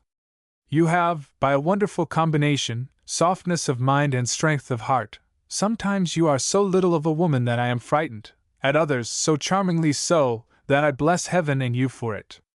And now we will talk of business no more. So be it, thought Jean. But I believe the bait has taken, nevertheless. Indeed, although the cardinal said, "Speak of it no more." In a few minutes he asked, "Does not Bamer live somewhere on the Quai de la Ferraille, near the Pont Neuf?" "Yes, you are right. I saw the name on the door as I drove along." Jean was not mistaken. The fish had taken the hook, and the next morning the cardinal drove to M. Bamer. He intended to preserve his incognito, but they knew him, and called him Monseigneur directly. "Well, gentlemen," said he, "if you know me, keep my secret from others. Monseigneur may rely upon us. What can we do for your eminence? I come to buy the necklace which you showed Her Majesty. Really we are in despair, but it is too late." "How so?" "It is sold." "Impossible, as you offered it only yesterday to the Queen, who again refused it, so our other bargain held good." "And with whom was this bargain?" "It is secret, Monseigneur." "Too many secrets, M. Bamer," said he, rising. "But I should have thought that a French jeweler would prefer selling these beautiful stones in France." "You prefer Portugal, very well." "Monseigneur knows that," cried the jeweler. "Well, is that astonishing? No one knew it but the Queen." "And if that were so?" said M. de Rohan without contradicting a supposition that flattered him. "Ah! That would change matters." "Why so, sir? May I speak freely?" "Certainly. The Queen wishes for the necklace." "You think so?" "I am sure of it." "Then why did she not buy it?" "Because she had already refused the King, and she thought it would look capricious to buy it now. But the King wished her to have it." "Yes, but he thanked her for refusing, therefore I think she wishes to have it without seeming to buy it." "Well, you are wrong, sir." "I am sorry for it, Monseigneur. It would have been our only excuse for breaking our word to the Portuguese ambassador." The cardinal reflected for a moment. "Then, sir, let us suppose that the Queen wishes for your necklace." "Oh! In that case, Monseigneur, we would break through anything, that she should have it." "What is the price?" 1,500,000 francs. "How do you want payment?" "The Portuguese was to give 100,000 francs down, and I was to take the necklace myself to Lisbon, where the balance was to be paid." "Well, the 100,000 francs down you shall have, that is reasonable. As for the rest, your Eminence wishes for time? With such a guarantee, we should not object, only credit implies a loss. The interest of our money must be considered. Well, call it 1,600,000 francs, and divide the time of payment into 3 periods, making a year. That would be a loss to us, sir." "Oh! Nonsense! If I paid you the whole amount tomorrow, you would hardly know what to do with it." "There are 2 of us, Monseigneur." "Well, you will receive 500,000 francs every 4 months. That ought to satisfy you. Monseigneur forgets that these diamonds do not belong to us. If they did, we should be rich enough to wait. They belong to a dozen different creditors. We got some from Hamburg, some from Naples, one at Buenos Aires, and one at Moscow. All these people wait for the sale of the necklace to be paid. The profit that we make is all that will be ours, and we have already had it 2 years on hand." M. de Rohan interrupted him. "After all," said he, "I have not seen the necklace." "True, Monseigneur, here it is." "It is really superb," cried the cardinal. "It is a bargain?" "Yes, Monseigneur." "I must go to the ambassador and excuse myself. I did not think there was a Portuguese ambassador just now." M. de Souza arrived incognito. "To buy this necklace?" "Yes, Monseigneur." "Oh! Per Souza, I know him well," said he, laughing. "With whom am I to conclude the transaction?" asked M. Bamer. "With myself, you will see no one else. Tomorrow I will bring the 100,000 francs, and will sign the agreement. And as you are a man of secrets, M. Bamer, remember that you now possess an important one." "Monseigneur, I feel it, and will merit your confidence and the Queen's." M. de Rohan went away happy, like all men who ruin themselves in a transport of passion. The next day M. Baymer went to the hotel of the Portuguese ambassador. At the moment he knocked at the door, M. Beausire was going through some accounts with M. de Corneau, while Don Manuel was taking over some new plan with the valet, his associate. M. de Corneau was charmed to find an ambassador so free from national prejudice as to have formed his whole establishment of Frenchmen. Thus his conversation was full of praises of him. The Sousas, you see, replied Beausire, are not of the old school of Portuguese.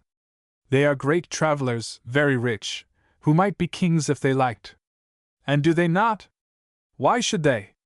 With a certain number of millions, and the name of a prince, one is better than a king. Ah, Portugal will soon become great with such men at its head. But when is the presentation to take place? It is most anxiously looked for. The people around begin to talk of it, and to collect about the doors of the hotel, as though they were of glass, and they could see through. Do you mean the people of the neighborhood? Asked Beausire. And others, for the mission of M. de Souza being a secret one, you may be sure the police would soon interest themselves about it. And look, continued de Corneau, leading Beausire to the window. Do you see that man in the brown surtout, how he looks at the house? Yes, he does indeed. Who do you take him to be? Probably a spy of M. de Crosne. However, between ourselves, M. de Crosne is not equal to M. Sardins. Did you know him? No. Ah. He would have found out all about you long ago, in spite of all your precautions. A bell rang. His Excellency rings, said Beausire, who was beginning to feel embarrassed by the conversation, and opening the door quickly, he nearly knocked down two of the clerks who were listening. Chapter 42. In which M. de Corneau understands nothing of what is passing. Don Manuel was less yellow than usual, that is to say, he was more red. He had just been having a fierce altercation with his valet, and they were still disputing when Beausire entered. Come, M. Beausire, and set us right, said the valet. About what? This 100,000 francs. It is the property of the association, is it not? Certainly. Ah, M. Beausire agrees with me. Wait, said Don Manuel. Well then, continued the valet, the chest ought not to be kept close to the ambassador's room. Why not? Asked Beausire. M. Manuel ought to give us each a key to it. Not so, said Manuel. Do you suspect me of wishing to rob the association? I may equally suspect you, when you ask for a key. But, said the valet, we have all equal rights. Really, monsieur, if you wish to make us all equal, we ought to have played the ambassador in turn. It would have been less plausible in the eyes of the public, but it would have satisfied you. And besides, said Beausire, M. Manuel has the incontestable privilege of the inventor. Oh, replied the valet, the thing once started, there are no more privileges. I do not speak for myself only, all our comrades think the same. They are wrong, said both Manuel and Beausire. I was wrong myself to take the opinion of M. Beausire. Of course the secretary supports the ambassador. Monsieur, replied Beausire, you are a knave, whose ears I would slit, if it had not already been done too often. You insult me by saying that I have an understanding with Manuel. And me also, said Manuel. And I demand satisfaction, added Beausire. Oh, I am no fighter. So I see, said Beausire, seizing hold of him. Help! Help! Cried the valet, attacked at once by both of them. But just then they heard a bell ring. Leave him, and let him open the door, said Manuel. Our comrades shall hear all this, replied the valet. Tell them what you please, we will answer for our conduct. M. Baymer, cried the porter from below. Well, we shall have no more contests about the 100,000 francs, said Manuel, for they will disappear with M. Baymer. M. Baymer entered, followed by Bassange. Both looked humble and embarrassed. Baymer began, and explained that political reasons would prevent their fulfilling their contract. Manuel cried out angrily. Beausire looked fierce. Manuel said that the bargain was completed, and the money ready. Baymer persisted. Manuel, always through Beausire, replied that his government had been apprised of the conclusion of the bargain, and that it was an insult to his queen to break it off. Baymer was very sorry, but it was impossible to act otherwise. Beausire, in Manuel's name, refused to accept the retractation, and abused Baymer as a man without faith, and ended by saying, "You have found someone to pay more for it." The jewelers colored. Beausire saw that he was right, and feigned to consult his ambassador. "Well," said he at length, "if another will give you more for your diamonds, we would do the same, rather than have this affront offered to our queen. Will you take 50,000 francs more?" Baymer shook his head. 100,000, or even 150,000, continued Beausire, willing to offer anything rather than lose the booty. The jewelers looked dazzled for a moment, consulted together, and then said, "No, monsieur, it is useless to tempt us. A will more powerful than our own compels us to decline. You understand, no doubt, that it is not we who refuse. We only obey the orders of one greater than any of us." Beausire and Manuel saw that it was useless to say more, and tried to look and speak indifferently on the matter. Meanwhile the valet had been listening attentively, and just then making an unlucky movement, stumbled against the door. Beausire ran to the antechamber. "What on earth are you about?" cried he. "Monsieur, I bring the morning dispatches." "Good," said Beausire, taking them from him. "Now go." They were letters from Portugal, generally very insignificant, but which, passing through their hands before going to Ducorneau, often gave them useful information about the affairs of the embassy. The jewelers, hearing the word dispatches, rose to leave like men who had received their congé. "Well," said Manuel, when they were gone, "we are completely beaten. Only 100,000 francs, a poor spoil, we shall have but 8,000 each. It is not worth the trouble. But it might be 50,000 each." "Good," replied Manuel. "But the valet will never leave us now he knows the affair has failed." "Oh, I know how we will manage him. He will return immediately, and claim his share and that of his comrades, and we shall have the whole house on our hands. Well, I will call him first to a secret conference, then leave me to act." "I think I understand," said Manuel. Neither, however, would leave his friend alone with the chest while he went to call him. Manuel said that his dignity as ambassador prevented him from taking such a step. "You are not ambassador to him," said Beausire. "However, I will call through the window." The valet, who was just beginning a conversation with the porter, hearing himself called, came up. Beausire said to him, with a smiling air, "I suppose you were telling this business to the porter?" "Oh, no." "Are you sure?" "I swear. For if you were committing a great folly, and have lost a great deal of money." "How so?"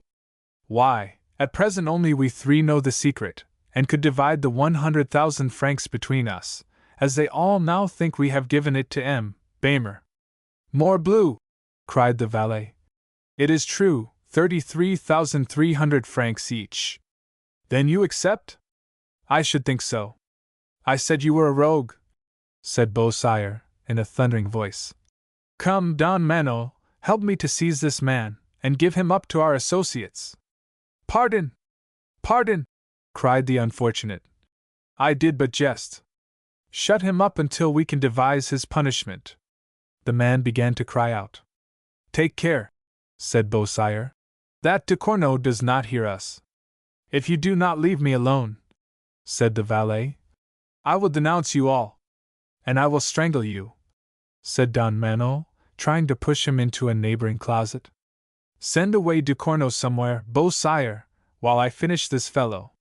When he had locked him up, he returned to the room. Beausire was not there. Don Manuel felt tempted. He was alone, and Beausire might be some little time. He could open the chest, take out all the banknotes, and be off in 2 minutes. He ran to the room where it was. The door was locked. "Ah," thought he, "Beausire distrusted me, and locked the door before he went." He forced back the lock with his sword, and then uttered a terrible cry. The chest was opened and empty. Beausire had got, as we know, a second key, he had forestalled Manuel. Manuel ran down like a madman. The porter was singing at the door. He asked if Beausire had passed. Yes, some 10 minutes ago. Manuel became furious, summoned them all, and ran to release the unfortunate valet. But when he told his story, Manuel was accused of being an accomplice of Beausire, and they all turned against him. M. de Corneau felt ready to faint when he entered and saw the men preparing to hang M. de Souza. "Hang M. de Souza!" cried he. "It is high treason." At last they threw him into a cellar, fearing his cries would arouse the neighborhood. At that moment loud knocks at the door disturbed them. They looked at each other in dismay. The knocks were repeated, and someone cried, "Open in the name of the Portuguese ambassador." On hearing this, each made his escape in terror, as he best could, scrambling over walls and roofs. The true ambassador could only enter by the help of the police. They found and arrested M. de Corneau, who slept that night in the Châtelet. Thus ended the adventure of the sham embassy from the Portugal. Chapter 43. Illusions and Realities. Beausire, on leaving the house, ran as fast as possible down the Rue Collier, then into the Rue St. Honoré, and took everywhere the most intricate and improbable turnings he could think of, and continued this until he became quite exhausted. Then, thinking himself tolerably safe, he sat down in the corn market, on a sack, to recover his breath. "Ah," thought he, "now I have made my fortune, I will be an honest man for the future, and I will make Oliva an honest woman. She is beautiful, and she will not mind leading a retired life with me in some province, where we shall live like lords. She is very good, she has but 2 faults, idleness and pride, and as I shall satisfy her on both these points, she will be perfect." He then began to reflect on what he should do next. They would seek him, of course, and most likely divide into different parties, and some would probably go first to his own house. Here lay his great difficulty, for there they would find Oliva, and they might ill-treat her. They might even take her as a hostage, speculating on his love for her. What should he do? Love carried the day. He ran off again like lightning, took a coach, and drove to the Pont Neuf. He then looked cautiously down the Rue Dauphine to reconnoiter, and he saw 2 men, who seemed also looking anxiously down the street. He thought they were police spies, but that was nothing uncommon in that part of the town, so, bending his back, and walking lamely, for disguise he went until he nearly reached his house. Suddenly he thought he saw the coat of a gendarme in the courtyard, then he saw one at the window of Oliva's room. He felt ready to drop, but he thought his best plan was to walk quietly on. He had that courage, and passed the house. Heavens! What a sight! The yard was full of soldiers, and among them a police commissioner. Beausire's rapid glance showed him what he thought disappointed faces. He thought that M. de Crosne had somehow begun to suspect him, and sending to take him, had found only Oliva. "I cannot help her now," thought he. "I should only lose my money and destroy us both. No, let me place that in safety, and then I will see what can be done." He therefore ran off again, taking his way almost mechanically towards the Luxembourg, but as he turned the corner of the Rue St. Germain, he was almost knocked down by a handsome carriage which was driving towards the Rue Dauphine, and raising his head to swear at the coachman, he thought he saw Oliva inside, talking with much animation to a handsome man who sat by her. He gave a cry of surprise, and would have run after it, but he could not again encounter the Rue Dauphine. He felt bewildered, for he had before settled that Oliva had been arrested in her own house, and he fancied his brain must be turning when he believed he saw her in the carriage. But he started off again and took refuge in a small cabaret at the Luxembourg, where the hostess was an old friend. There he gradually began to recover again his courage and hope. He thought the police would not find him, and that his money was safe. He remembered also that Oliva had committed no crime, and that the time was past when people were kept prisoners for nothing.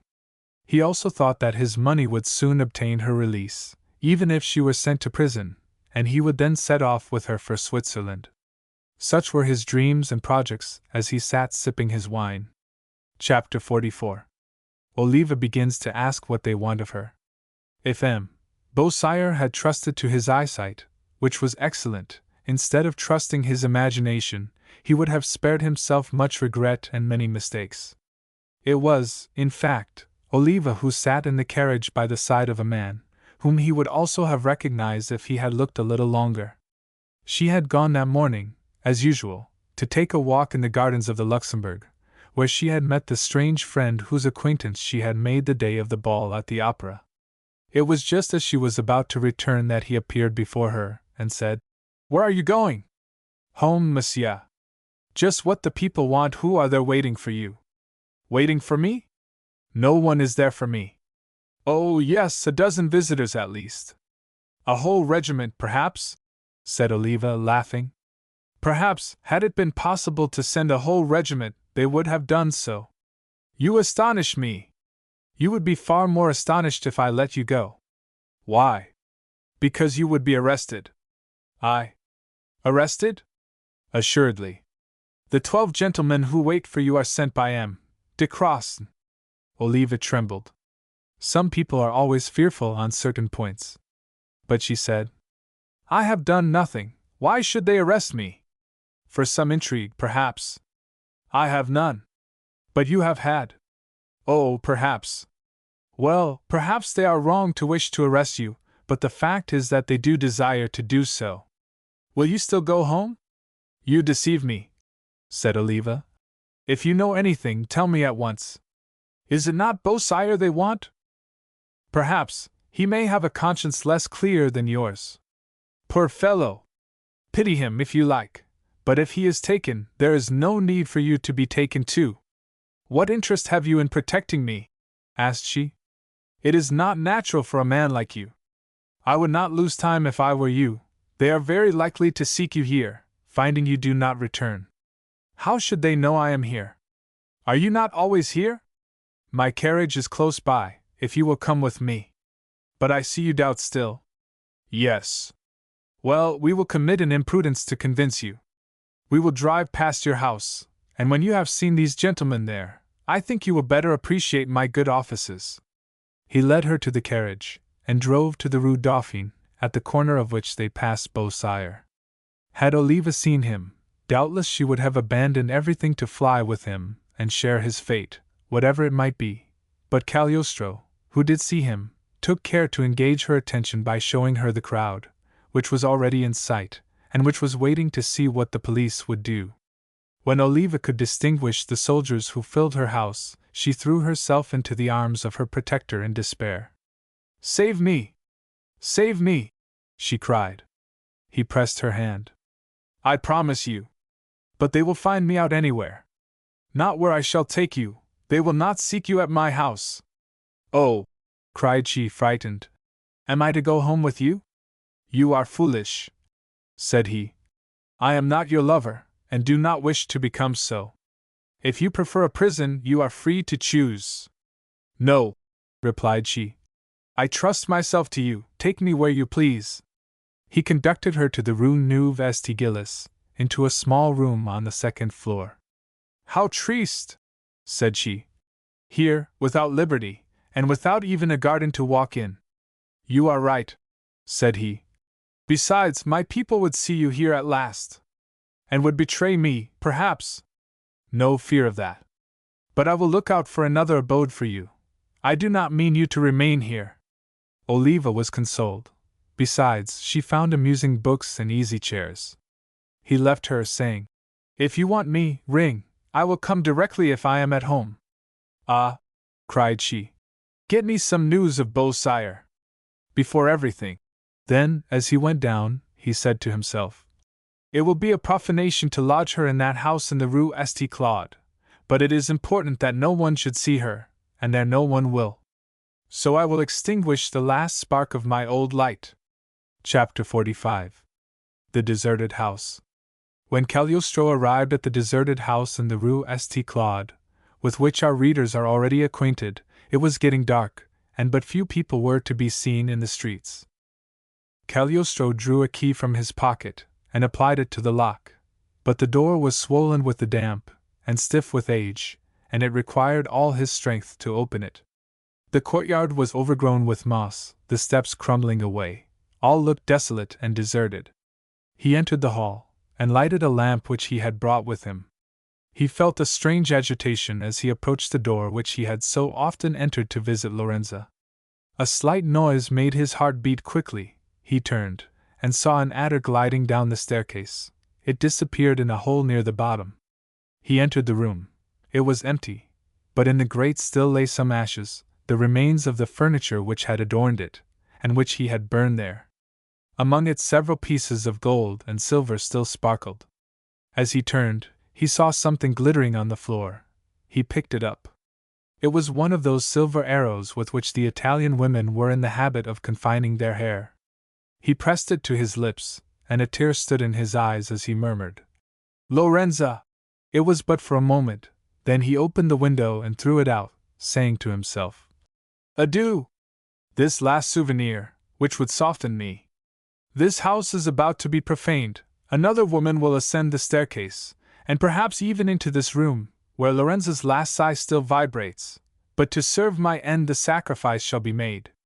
I must, however, have some alterations made." He then wrote on his tablets the following words: "To M. Lenore, my architect, clean out the court and vestibule, restore the coach house and stable, and demolish the interior of the pavilion. To be done in 8 days. Now let us see," said he to himself, "if we can perfectly distinguish the window of the Countess. It is infallible," said he, after looking out. "The women must see each other." The next day 50 workmen had invaded the house and commenced the projected alterations, which were completed within the given time. Some of the passers-by saw a large rat hung up by the tail. Chapter 46. Jean the Protectress. M. Le Cardinal de Rohan received, 2 days after his visit to M. Baimer, the following note: "His Eminence the Cardinal de Rohan knows, doubtless, where he will sup this evening. From the little Countess," said he, "I will go." Among the footmen given to her by the Cardinal, Jean had distinguished one, black-haired and dark-eyed, and, as she thought, active and intelligent. She set this man to watch the Cardinal, and learned from him that he had been twice to M. Baimer's. Therefore she concluded the necklace was bought, and yet he had not communicated it to her. She frowned at the thought, and wrote the note which we have seen. M. de Rohan sent before him a basket of Tokay and other rarities, just as if he was going to sup with La Gamarde or Mademoiselle d'Angeville. Jean determined not to use any of it at supper. When they were alone, she said to him, "Really, Monseigneur, one thing afflicts me." "What, Countess?" "To see, not only that you no longer love me, but that you never have loved me." "Oh, Countess! How can you say so? Do not make excuses, Monseigneur, it would be lost time." "Oh, Countess!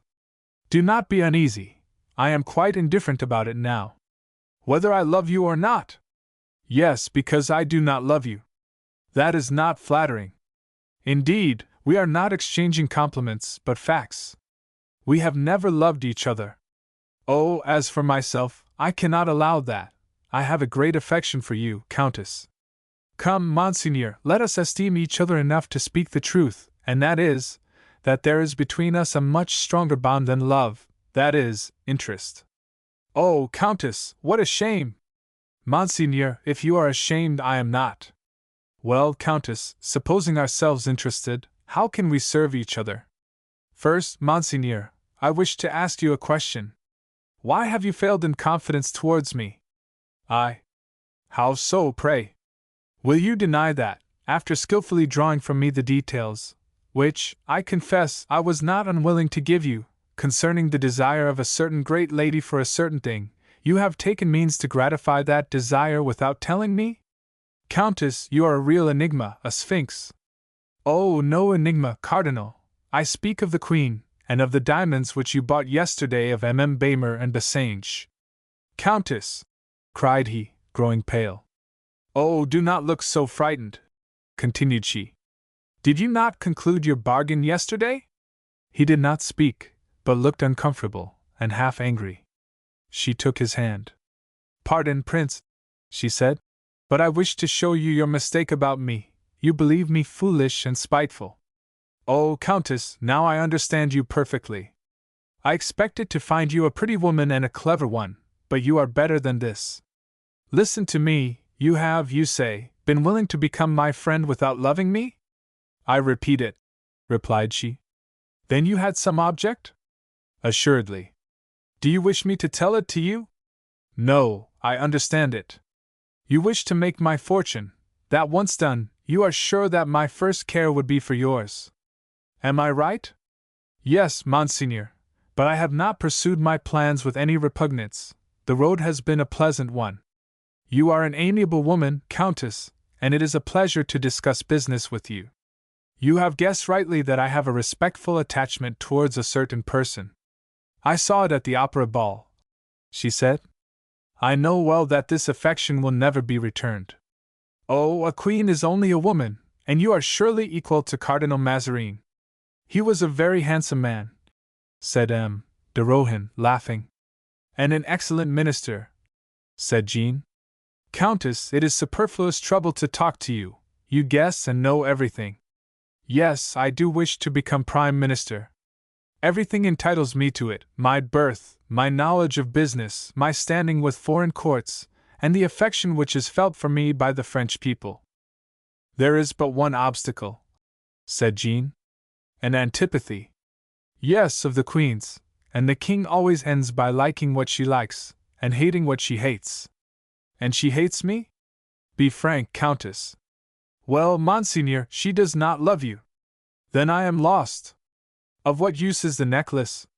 You deceive yourself, Prince. It is bought. At least, it will show the Queen that you love her. You know, Monseigneur, we have agreed to call things by their right names. Then you say you do not despair of seeing me one day Prime Minister? I am sure of it. And what are your own ambitions? I will tell you, Prince, when you are in a position to satisfy them. We will hope for that day. Now let us sup. I am not hungry. Then let us talk. I have nothing more to say. Then go. How? Is that what you call our alliance? Do you send me away? Yes, Monseigneur. Well, Countess, I will not deceive myself again about you. Before leaving, however, he turned and said, What must I do now, Countess? Nothing. Wait for me to act. I will go to Versailles. When?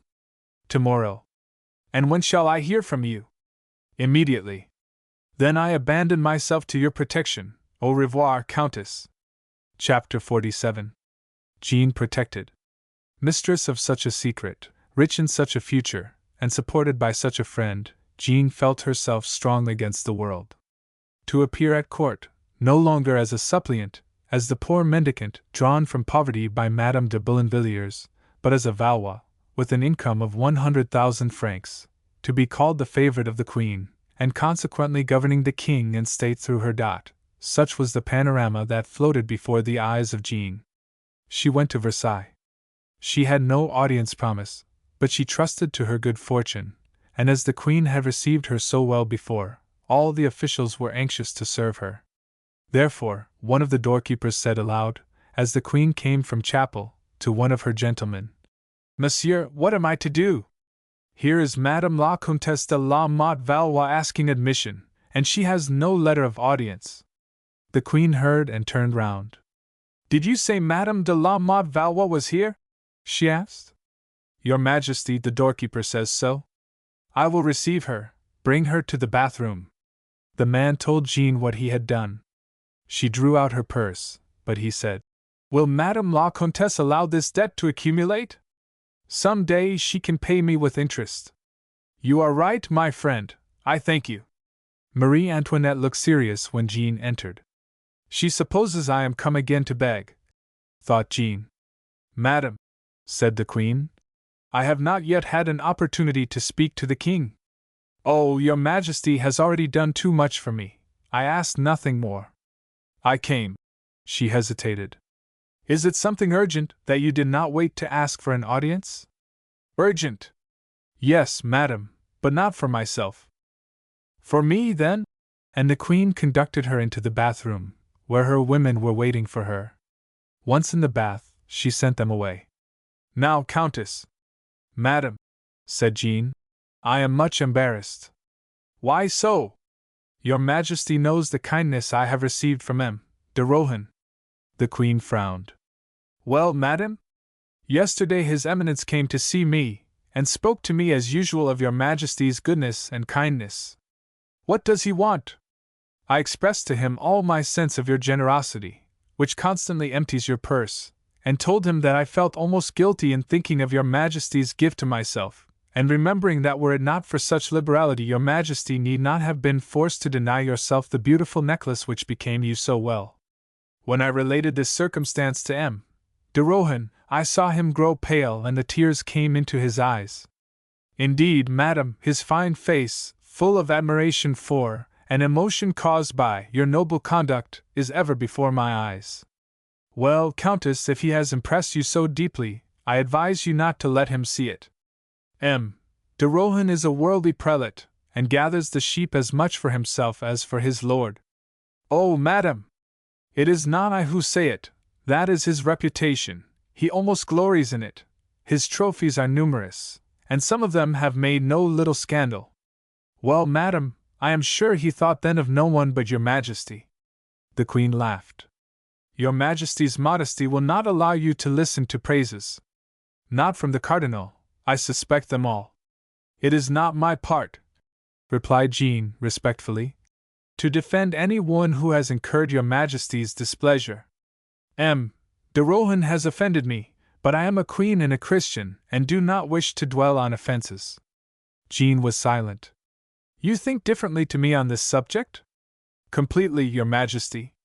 You would not speak so if you knew what he has done against me, but as you have so great a friendship for him, I will not attack him again before you. You have not, then, forgotten the diamonds? Oh, madam, I have thought of them night and day. They will look so well on your Majesty. What do you mean? They are sold to the Portuguese ambassador. Jean shook her head. Not sold, cried the Queen. Yes, madam, but to M. de Rohan. Oh, said the Queen, becoming suddenly cold again. Oh, your Majesty, cried Jean, do not be ungenerous towards him. It was the impulse of a generous heart that your Majesty should understand and sympathize with. When he heard my account he cried, What? The Queen refuse herself such a thing, and perhaps see it one day worn by one of her subjects, and when I told him that it was bought for the Queen of Portugal, he was more indignant than ever. He cried, It is no longer a simple question of pleasure for the Queen, but of the dignity of the French crown. I know the spirit of foreign courts. They will laugh at our Queen because they happen to have more money to spare, and I will never suffer this. And he left me abruptly. An hour after I heard that he had bought the necklace. For 1,500,000 francs? 1,600,000, madam. With what intention? That at least if your Majesty would not have them no one else should. Are you sure it is not for some mistress? I am sure he would rather break it to pieces than see it on any other neck than your own.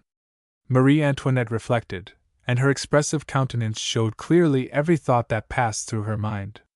At last she said, What M. de Rohan has done is a noble trait of a delicate devotion, and you will thank him for me. Oh yes, madam. You will add that he has proved to me his friendship, and that I accept it, but not his gift. But madam. No, but as a loan. He has advanced his money and his credit to please me, and I will repay him. Baymer has asked for money down? Yes, madam. How much? 100,000 francs. That is my quarter's allowance from the king. I received it this morning. It is in advance, but still I have it. She rang the bell. Her woman came and wrapped her in warm sheets, and then she dressed herself.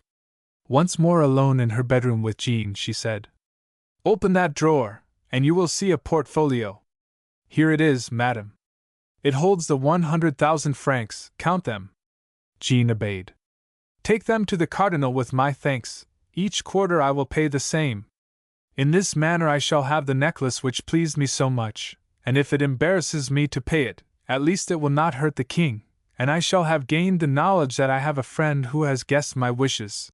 Then, after a pause, you will add, Countess, that M.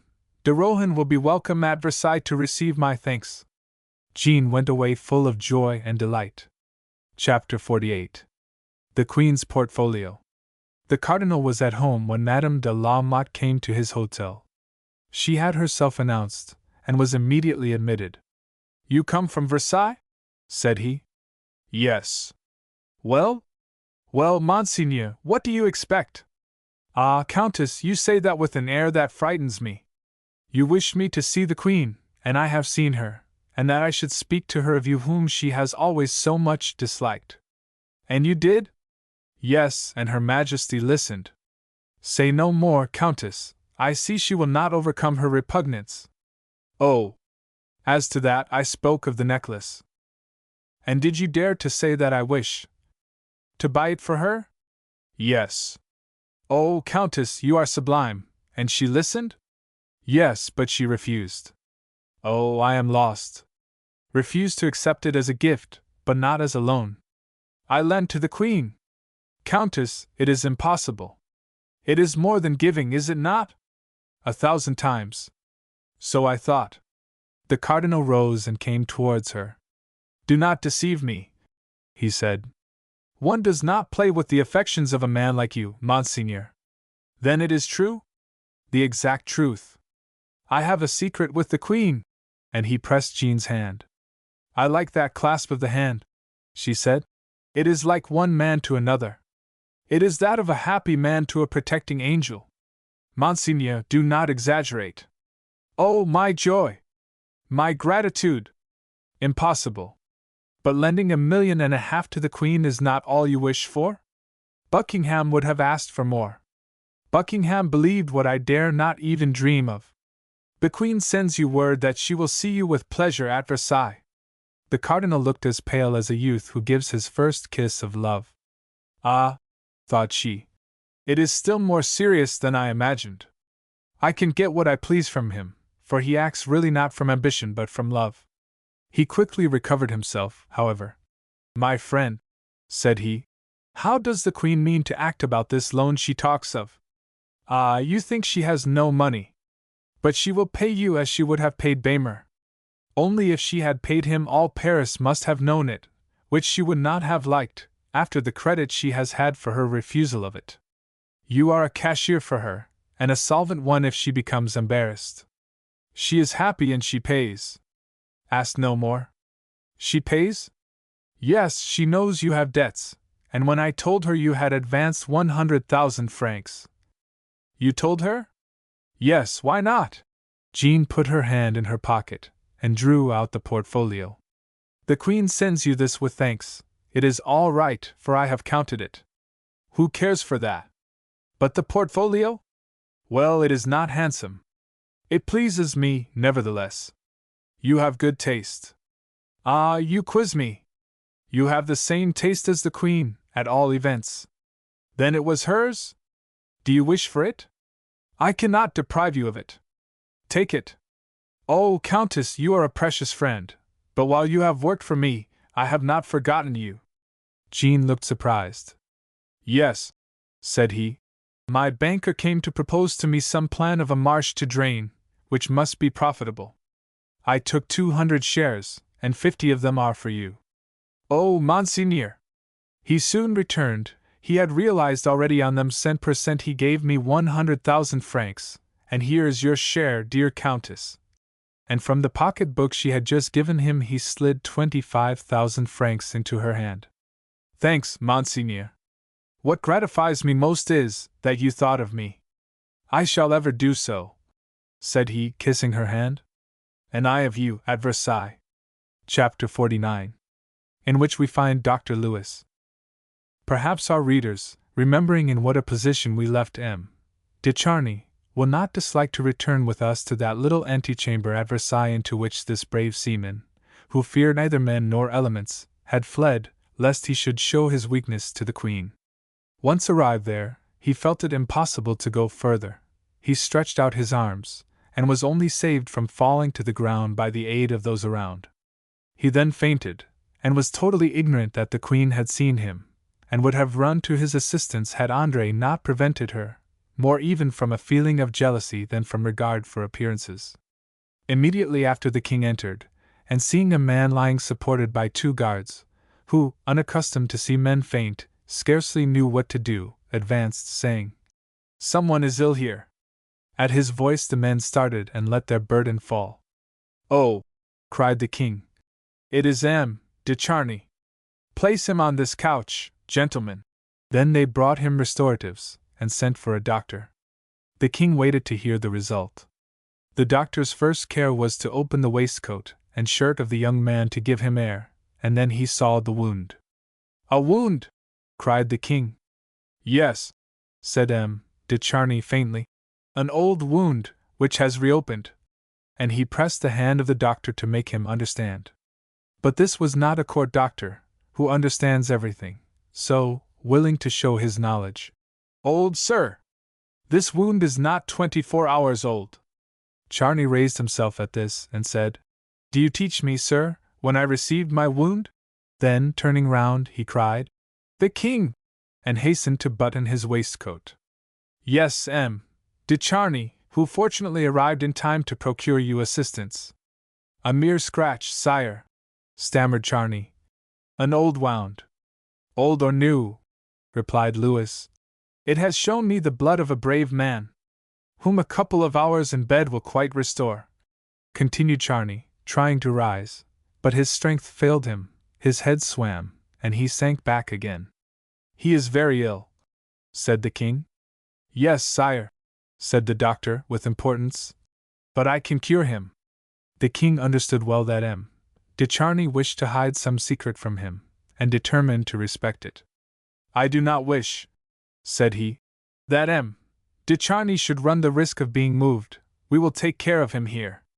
Let M. de Suffren be called, this gentleman recompensed, and my own physician, Dr. Louis, be sent for." While one officer went to execute these orders, 2 others carried Charny into a room at the end of the gallery. Dr. Louis and M. de Suffren soon arrived. The latter understood nothing of his nephew's illness. "It is strange," said he. "Do you know, doctor, I never knew my nephew ill before." "That proves nothing," replied the doctor. "The air of Versailles must be bad for him." "It is his wound," said one of the officers. "His wound!" cried M. de Suffren. "He never was wounded in his life." "Oh, excuse me," said the officer, opening the shirt, covered with blood. "But I thought—" "Well," said the doctor, who began to see the state of the case, "do not let us lose time disputing over the cause, but see what can be done to cure him." "Is it dangerous, doctor?" asked M. de Suffren, with anxiety. "Not at all," replied he. M. de Suffren took his leave, and left Charny with the doctor. Fever commenced, and before long he was delirious. 3 hours after, the doctor called a servant, and told him to take Charny in his arms, who uttered doleful cries. "Roll the sheet over his head," said the doctor.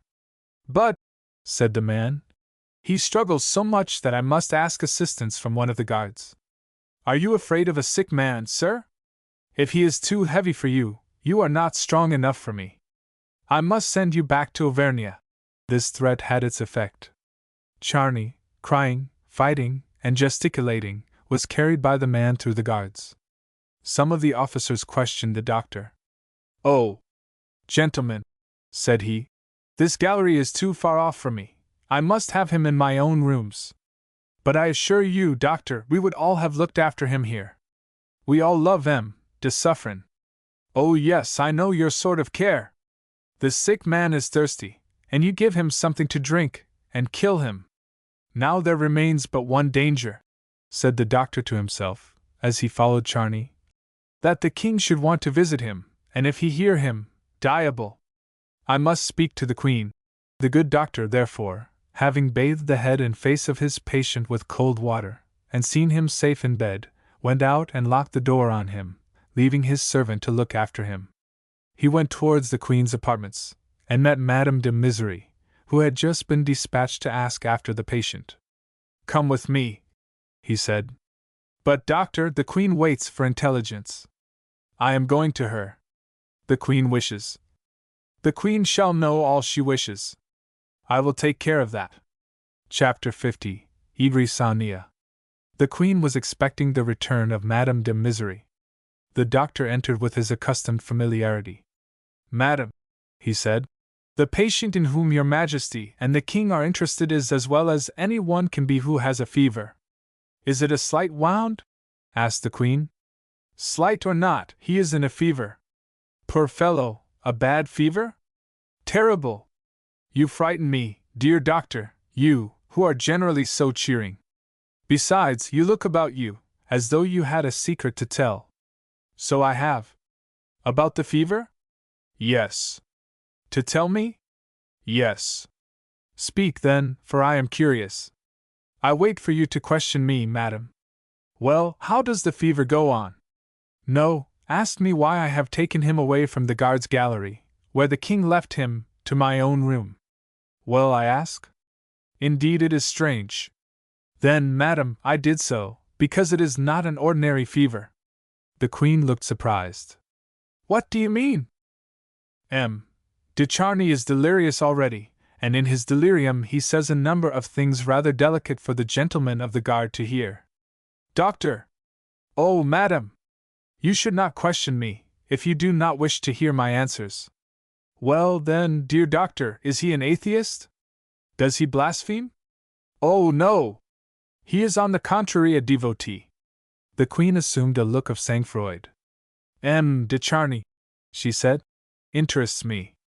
He is the nephew of de Suffren, and has besides rendered me personal services. I wish to be a friend to him. Tell me, therefore, the exact truth. But I cannot tell you, madam. If your Majesty wishes to know, the only way is to hear him yourself. But if he says such strange things? Things which your Majesty ought to hear.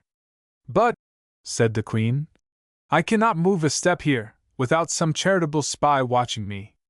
I will answer for your security. Come through my private way, and I will lock the door after us. I trust to you, then, dear doctor. And she followed him, burning with curiosity. When they reached the second door, the doctor put his ear to the keyhole. Is your patient in there, doctor? No, madam, or you would have heard him at the end of the corridor. Even here you can hear his voice. He groans. No, he speaks loud and distinct. But I cannot go into him. I do not mean you to do so. I only wish you to listen in the adjoining room, where you will hear without being seen. They went on, and the doctor entered the sick room alone. Charny, still dressed in his uniform, was making fruitless efforts to rise, and was repeating to himself his interview with the German lady in the coach. German! He cried. German! Queen of France! Do you hear, madam? It is frightful, continued Charny, to love an angel, a woman, to love her madly, to be willing to give your life for her, and when you come near her, to find her only a queen, of velvet and of gold, of metal and of silk, and no heart. Oh! Oh! Cried the doctor again. I love a married woman, Charny went on, and with that wild love which makes me forget everything else. Well, I will say to her, there remain for us still some happy days on this earth. Come, my beloved, and we will live the life of the blessed, if we love each other. Afterwards there will be death, better than a life like this. Let us love at least. Not badly reasoned for a man in a fever, said the doctor. But her children, cried Charny suddenly, with fury. She will not leave her children. Oh! We will carry them away also. Surely I can carry her, she is so light, and her children too. Then he gave a terrible cry. But they are the children of a king! The doctor left his patient and approached the Queen. You are right, doctor, said she. This young man would incur a terrible danger if he were overheard. Listen again, said the doctor. Oh, no more. But just then Charny said, in a gentler voice, Marie, I feel that you love me, but I will say nothing about it. Marie, I felt the touch of your foot in the coach, your hand touched mine, but I will never tell, I will keep this secret with my life. My blood may all flow away, Marie, but my secret shall not escape with it. My enemy steeped his sword in my blood, but if he has guessed my secret, yours is safe. Fear nothing, Marie. I do not even ask you if you love me. You blushed, that is enough. Oh, thought the doctor. This sounds less like delirium than like memory. I have heard enough, cried the Queen, rising and trembling violently, and she tried to go. The doctor stopped her.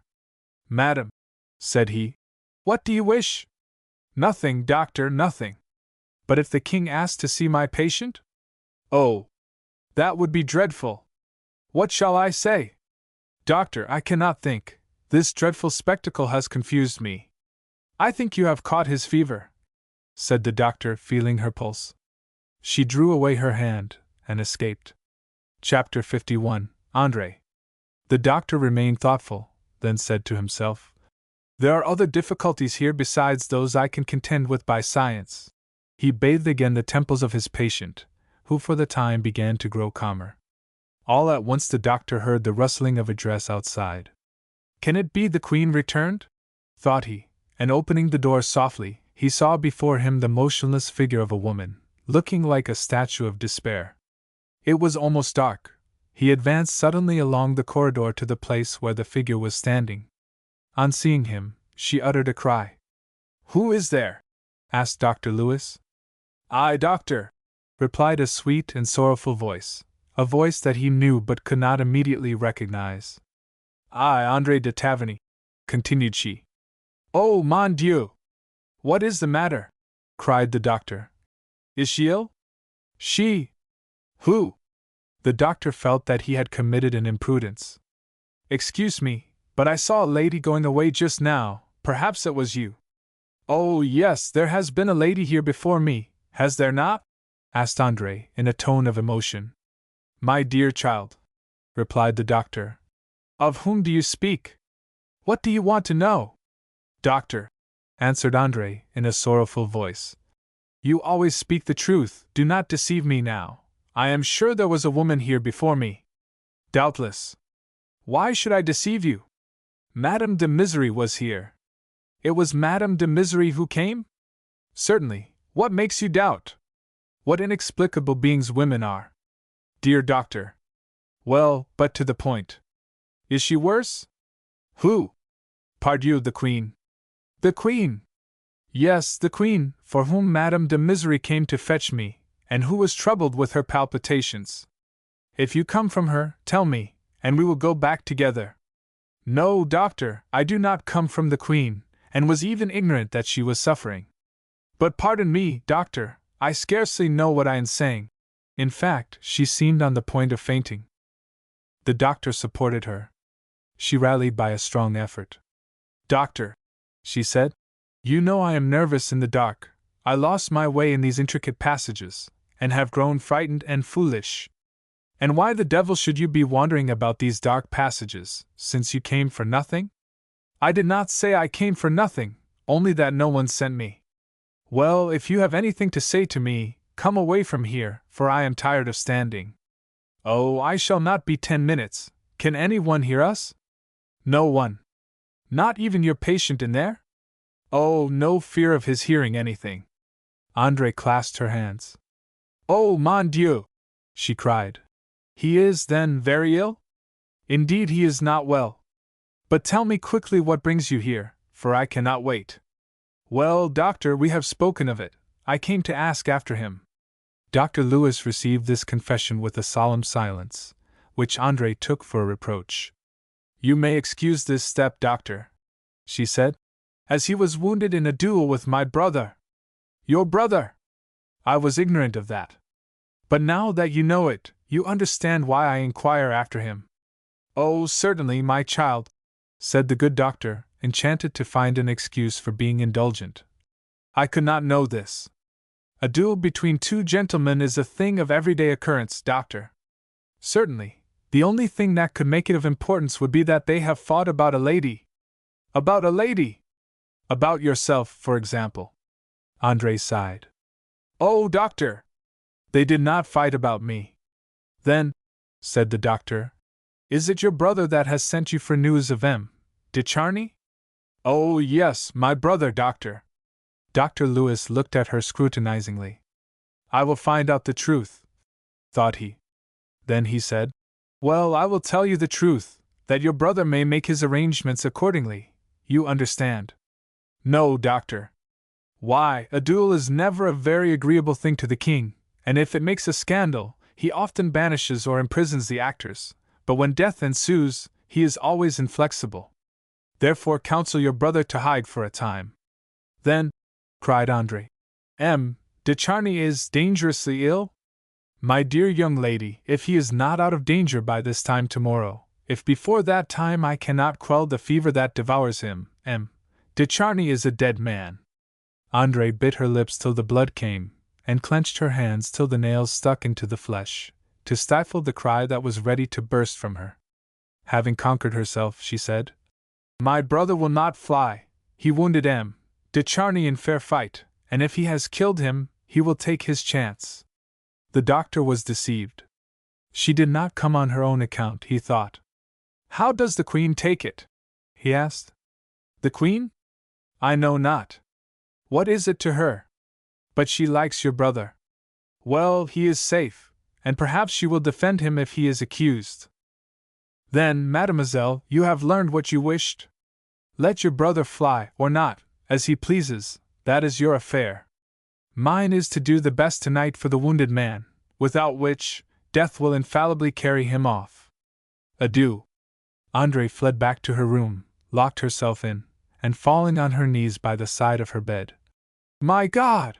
Cried she, with a torrent of burning tears. You will not leave this young man to die who has done no wrong, and who is so loved in this world. Oh! Save him, that I may see a God of mercy, and not of vengeance. Her strength gave way, and she fell senseless on the floor. When her senses returned to her, her first muttered words were, I love him! Oh, I love him! Chapter 52. Delirium. De Charny conquered the fever. The next day the report was favorable. Once out of danger, Dr. Lewis ceased to take so much interest in him, and after the lapse of a week, as he had not forgotten all that had passed in his delirium, he wished to have him removed from Versailles. But Charny, at the first hint of this, rebelled, and said angrily, that His Majesty had given him shelter there, and that no one had a right to disturb him. The doctor, who was not patient with intractable convalescents, ordered 4 men to come in and move him, but Charny caught hold of his bed with one hand, and struck furiously with the other at every one who approached, and with the effort, the wound reopened, the fever returned, and he began to cry out that the doctor wished to deprive him of the visions that he had in his sleep, but that it was all in vain, for that she who sent them to him was of too high rank to mind the doctor. Then the doctor, frightened, sent the men away, and dressed the wound again, but as the delirium returned stronger than ever, he determined to go once more to the Queen. Marie Antoinette received him with a smile. She expected to hear that the patient was cured, but on hearing that he was very ill, she cried, Why, yesterday you said he was going on so well! It was not true, madam. And why did you deceive me? Is there, then, danger? Yes, madam, to himself and others, but the evil is moral, not physical. The wound in itself is nothing, but madam, de Charny is fast becoming a monomaniac, and this I cannot cure. Madam, you will have ruined this young man. I, doctor. Am I the cause if he is mad? If you are not now, you soon will be. What must I do, then? Command me, doctor. This young man must be cured either with kindness or coercion. The woman whose name he evokes every instant must kill or cure him. Doctor, you exaggerate. Can you kill a man with a hard word, or cure a madman with a smile? If your Majesty be incredulous, I have only to pay my respects, and take leave. No, doctor, tell me what you wish. Madam, if you desire to free this palace from his cries and from scandal, you must act. You wish me to come and see him? Yes. Then I will call someone, Mademoiselle de Taverny, for example, and you have all ready to receive us. But it is a dreadful responsibility to run the risk of kill or cure, as you say. It is what I have to do every day. Come, madam, all is ready. The Queen sighed, and followed the doctor, without waiting for Andre, who was not to be found. It was 11 o'clock in the morning, and Charny was asleep, after the troubled night he had gone through. The Queen, attired in an elegant morning dress, entered the corridor. The doctor advised her to present herself suddenly, determined to produce a crisis, either for good or ill. But at the door they found a woman standing, who had not time to assume her usual unmoved tranquillity, but showed an agitated countenance, and trembled before them. "André!" cried the Queen. "Yes, your Majesty, you are here too. I sent for you, but they could not find you." André, anxious to hide her feelings, even at the price of a falsehood, said, "I heard your Majesty had asked for me, and came after you." "How did you know I was here?" "They said you were gone with Dr. Lewis, so I guessed it." "Well guessed," replied the Queen, who was little suspicious, and forgot immediately her first surprise. She went on, leaving André with the doctor. André, seeing her disappear, gave a look full of anger and grief. The doctor said to her, "Do you think she will succeed?" "Succeed in what?" "In getting this poor fellow removed, who will die here." "Will he live elsewhere?" asked André, surprised. "I believe so." "Oh, then, may she succeed." Chapter 53. Convalescence. The Queen walked straight up to where Charny lay, dressed, on a couch. He raised his head, wakened by her entrance. "The Queen!" cried he, trying to rise. "Yes, sir, the Queen," she replied. "Who knows how you strive to lose both reason and life? The Queen, whom you offend both dreaming and waking. The Queen, who cares for your honor and your safety, and therefore comes to you. Is it possible," continued she, "that a gentleman, formerly renowned like you for his loyalty and honor, should become such an enemy as you have been to the reputation of a woman? What will my enemies do, if you set them the example of treason?" "Treason!" stammered Charny. "Yes, sir. Either you are a madman, and must be forcibly prevented from doing harm, or you are a traitor, and must be punished." "Oh, madam, do not call me a traitor! From the mouth of a king, such an accusation would precede death. From the mouth of a woman, it is dishonor. Queen, kill me, or spare me!" "Are you in your right mind, de Charny?" said the Queen, in a moved voice. "Yes, madam." "Do you remember your wrongs towards me, and towards the king?" "Mon Dieu!" he murmured. "For you too easily forget, you gentlemen, that the king is the husband of the woman whom you insult, by raising your eyes to her, that he is the father of your future master, the Dauphin. You forget, also, that he is a greater and better man than any of you, a man whom I esteem and love." "Oh!" murmured Charny, with a groan, and seemed ready to faint. This cry pierced the Queen's heart. She thought he was about to die, and was going to call for assistance. But, after an instant's reflection, she went on. "Let us converse quietly, and be a man. Dr. Lewis has vainly tried to cure you. Your wound, which was nothing, has been rendered dangerous through your own extravagances. When will you cease to present to the good doctor the spectacle of a scandalous folly which disquiets him? When will you leave the castle?" "Madam," replied Charny, "your Majesty sends me away. I go, I go!" And he rose with a violent effort, as though he would have fled that instant, but, unable to stand, fell almost into the arms of the Queen, who had risen to stop him. She replaced him on the sofa. A bloody foam rose to his lips. "Ah, so much the better!" cried he. "I die killed by you!" The Queen forgot everything but his danger. She supported his drooping head on her shoulders, and pressed her cold hands to his forehead and heart. Her touch seemed to revive him as if by magic. He lived again. Then she wished to fly, but he caught hold of her dress, saying, "Madam, in the name of the respect which I feel for you—" "Adieu, adieu!" cried the Queen.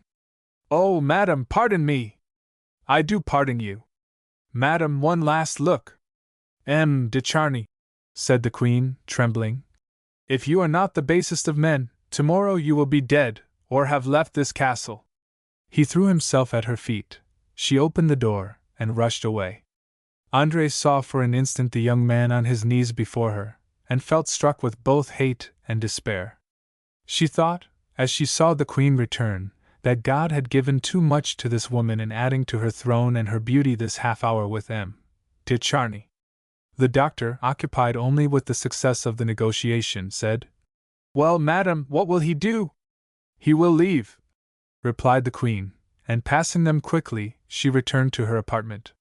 The doctor went to his patient, and André to her room.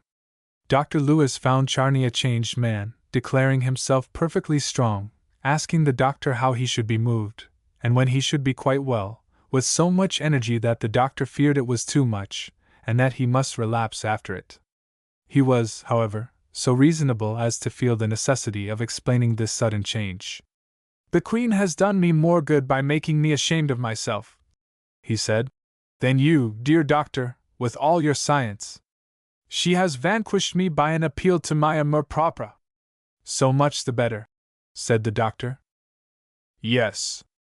I remember that a Spaniard, they are all boasters, told me one day, to prove the force of his will, that it sufficed for him in a duel which he had fought, and in which he had been wounded, to will that the blood should not flow in the presence of his adversary in order to retain it. I laughed at him. However, I now feel something like it myself. I think that if my fever and delirium wished to return, I could chase them away, saying, 'Fever and delirium, I forbid you to appear.' We know such things are possible," replied the doctor. "Allow me to congratulate you, for you are cured morally." "Oh, yes. Well, the physical cure will soon follow. Once sound in mind, you will be sound in body within a week." "Thanks, doctor. And, to begin, you must leave this place." "I am ready immediately." "Oh, we will not be rash. We will wait till this evening." "Where will you go?" "Anywhere. To the end of the world if you like." "That is too far for a first journey. We will content ourselves with Versailles. I have a house there where you shall go tonight." Accordingly, that evening the 4 valets, who had been so rudely repulsed before, carried him to his carriage. The king had been hunting all day. Charny felt somewhat uneasy at leaving without apprising him, but the doctor promised to make his excuses. André, concealed behind her curtains, saw the carriage drive off. "If he resumes his desire to die," thought the doctor, "at least it will not be in my rooms and under my care." Charny arrived safely, however, and the next day the doctor found him so well that he told him he thought he would require him no longer. He received a visit from his uncle, and from an officer sent by the king to inquire after him. At the end of a week he could ride slowly on horseback. Then the doctor advised him to go for a time to his estates in Picardy to regain strength. He accordingly took leave of the king, charged M. de Suffren with his adieus to the Queen, who was ill that evening, and set off for his chateau at Bersons. Chapter 54. 2 Bleeding Hearts. On the day following the Queen's visit to M. de Charny, Madame de Taverny entered the royal bedroom as usual at the hour of the petite toilette. The Queen was just laughing over a note from Madame de la Motte. André, paler than usual, looked cold and grave. The Queen, however, being occupied, did not notice it, but merely turning her head, said in her usual friendly tone, "Bonjour, petite." At last, however, André's silence struck her, and looking up she saw her sad expression and said, "Mon Dieu! André, what is the matter? Has any misfortune happened to you?" "Yes, madam, a great one." "What is it?" "I am going to leave your majesty." "Leave me?" "Yes, madam." "Where are you going? And what is the cause of this sudden departure?" "Madam, I am not happy in my affections, in my family affections I mean," added André, blushing. "I do not understand you, you seemed happy yesterday." "No, madam," replied André firmly. "Yesterday was one of the unhappy days of my life." "Explain yourself." "It would but fatigue your majesty, and the details are not worthy of your hearing. Suffice it to say, that I have no satisfaction in my family, that I have no good to expect in this world. I come, therefore, to beg your majesty's permission to retire into a convent." The Queen rose, and although with some effort to her pride, took André's hand, and said, "What is the meaning of this foolish resolution? Have you not today, like yesterday, a father and a brother? And were they different yesterday from today? Tell me your difficulties. Am I no longer your protectress and mother?" André, trembling and bowing low, said, "Madam, your kindness penetrates my heart, but does not shake my resolution. I have resolved to quit the court. I have need of solitude. Do not force me to give up the vocation to which I feel called. Since yesterday? I beg your majesty not to make me speak on this point. Be free then, said the queen, rather bitterly. Only I have always shown you sufficient confidence for you to have placed some in me. But it is useless to question one who will not speak. Keep your secrets, and I trust you will be happier away than you have been here. Remember one thing, however, that my friendship does not expire with people's caprices, and that I shall ever look on you as a friend. Now go, Andre, you are at liberty. But where are you going to? To the convent of St. Denis, madam. Well, mademoiselle, I consider you guilty towards me of ingratitude and forgetfulness. Andre, however, left the room and the castle without giving any of those explanations which the good heart of the queen expected, and without in any way softening or humbling herself. When she arrived at home, she found Philippe in the garden. The brother dreamed, while the sister acted. At the sight of Andre, whose duties always kept her with the queen at that hour, he advanced, surprised, and almost frightened, which was increased when he perceived her gloomy look. He questioned her, and she told him that she was about to leave the service of the queen, and go into a convent. He clasped his hands and cried, "What? You also, sister?" "I also." "What do you mean?" "'Tis a cursed contact for us, that of the Bourbons. You wish to take religious vows, you, at once the least worldly of women, and the least fitted for a life of asceticism. What have you to reproach the queen with?" "I have nothing to reproach her with. But you, Philippe, who expected, and had the right to expect so much, why did not you remain at court?" "You did not remain there 3 days. I have been there as many years." "She is capricious, Andre. You, as a man, might put up with it. I, a woman, could not, and do not wish to do so. All this, my sister, does not inform me what quarrel you have had with her." "None, Philippe, I assure you." "Had you any when you left her?" "Oh, she is ungrateful." "We must pardon her, Andre. She is a little spoiled by flattery, but she has a good heart. Witness what she has done for you, Philippe." "What has she done?" "You have already forgotten. I have a better memory, and with one stroke pay off your debts and my own. Very dear, it seems to me, Andre, to renounce the world at your age, and with your beauty. Take care, dear sister, if you renounce it young, you will regret it old, and will return to it when the time will be past, and you have outlived all your friends. You do not reason thus for yourself, brother. You are so little careful of your fortunes that when 100 others would have acquired titles and gold, you have only said, 'She is capricious, she is perfidious, and a coquette, and I prefer not to serve her.' Therefore you have renounced the world, though you have not entered into a monastery. You are right, sister, and were it not for our father—" "Our father!"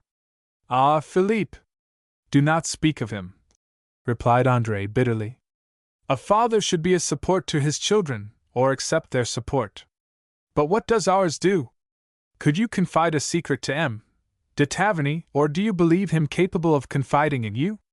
M. de Taverny is made to live alone in this world."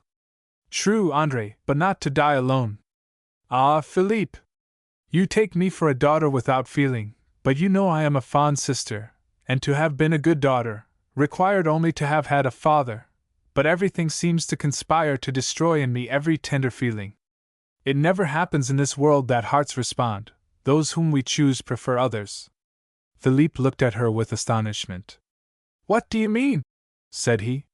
"Nothing," replied Andre, shrinking from a confidence. "I think my brain is wandering, do not attend to my words." "But—" Andre took his hand. "Enough on this subject, my dearest brother. I am come to beg you to conduct me to the convent of St. Denis, but be easy, I will take no vows. I can do that at a later period if I wish. Instead of going, like most women, to seek forgetfulness, I will go to seek memory. It seems to me that I have too often forgotten my Creator. He is the only consolation, as He is really the only afflictor. In approaching Him more nearly, I shall do more for my happiness than if all the rich and great in this world had combined to make life pleasant to me." Still, Andre, I oppose this desperate resolution, for you have not confided to me the cause of your despair. Despair? Said she, with a disdainful air. No, thank God, I am not despairing. No, 1,000 times, no. This excess of disdain shows a state of mind which cannot last. If you reject the word despair, I must use that of pique. Pique? Do you believe that I am so weak as to yield up my place in the world through pique? Judge me by yourself, Philippe. If you were to retire to La Trappe, what would you call the cause of your determination? I should call it an incurable grief. Well, Philippe, I adopt your words, for they suit me. Then, he replied, brother and sister are alike in their lives. Happy together, they have become unhappy at the same time. Then, thinking further remonstrance useless, he asked, when do you want to go? Tomorrow, even today, if it were possible. I shall be ready whenever you require me.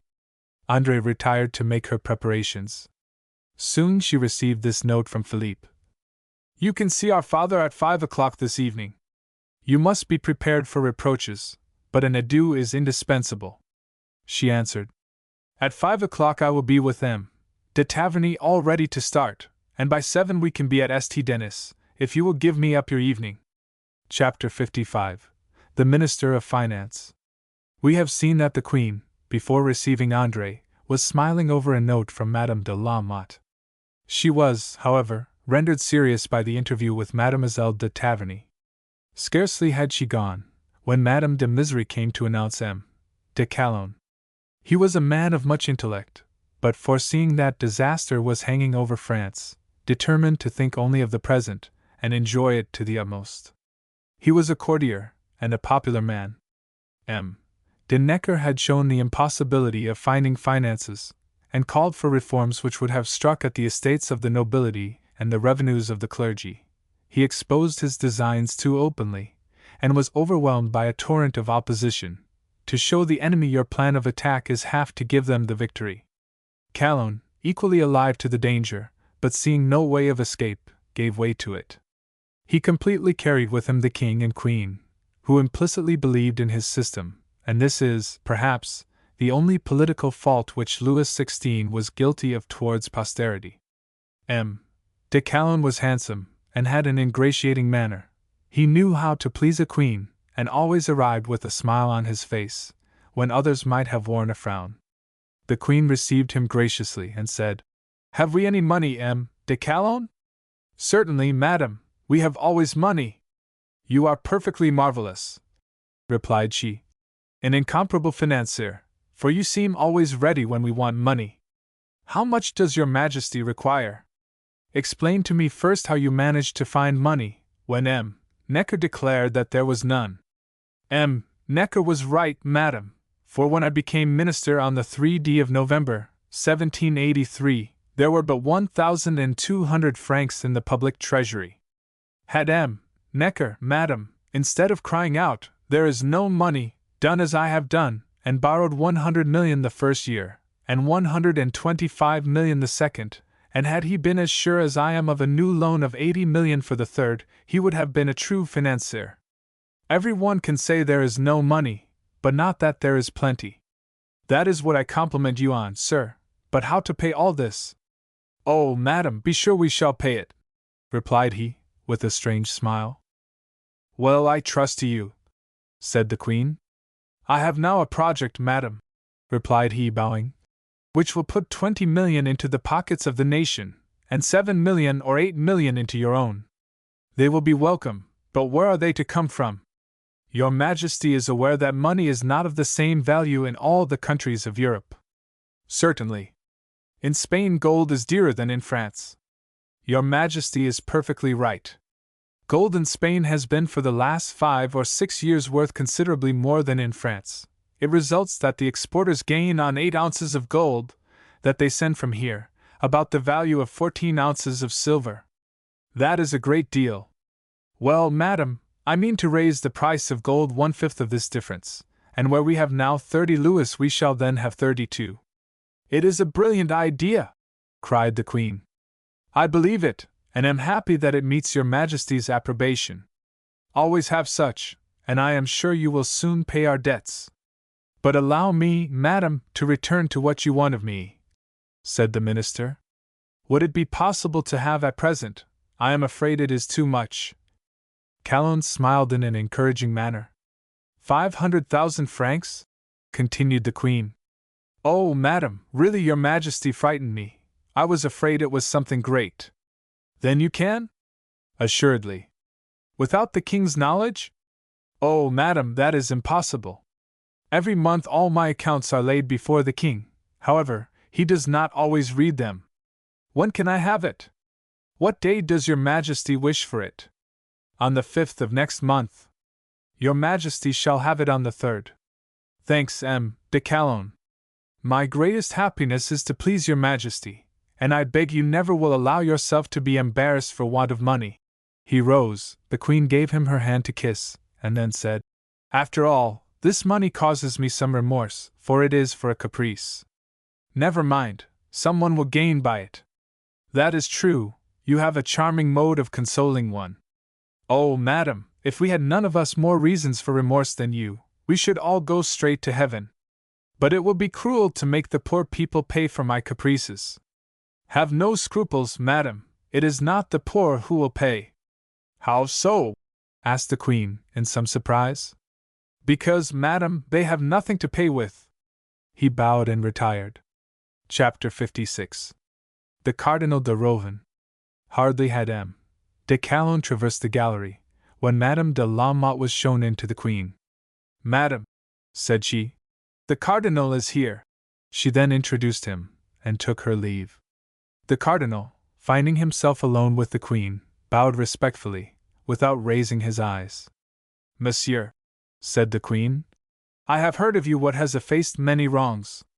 Permit me, madam, said he, trembling with real emotion, to assure your majesty that these wrongs of which you speak I could explain in a few words.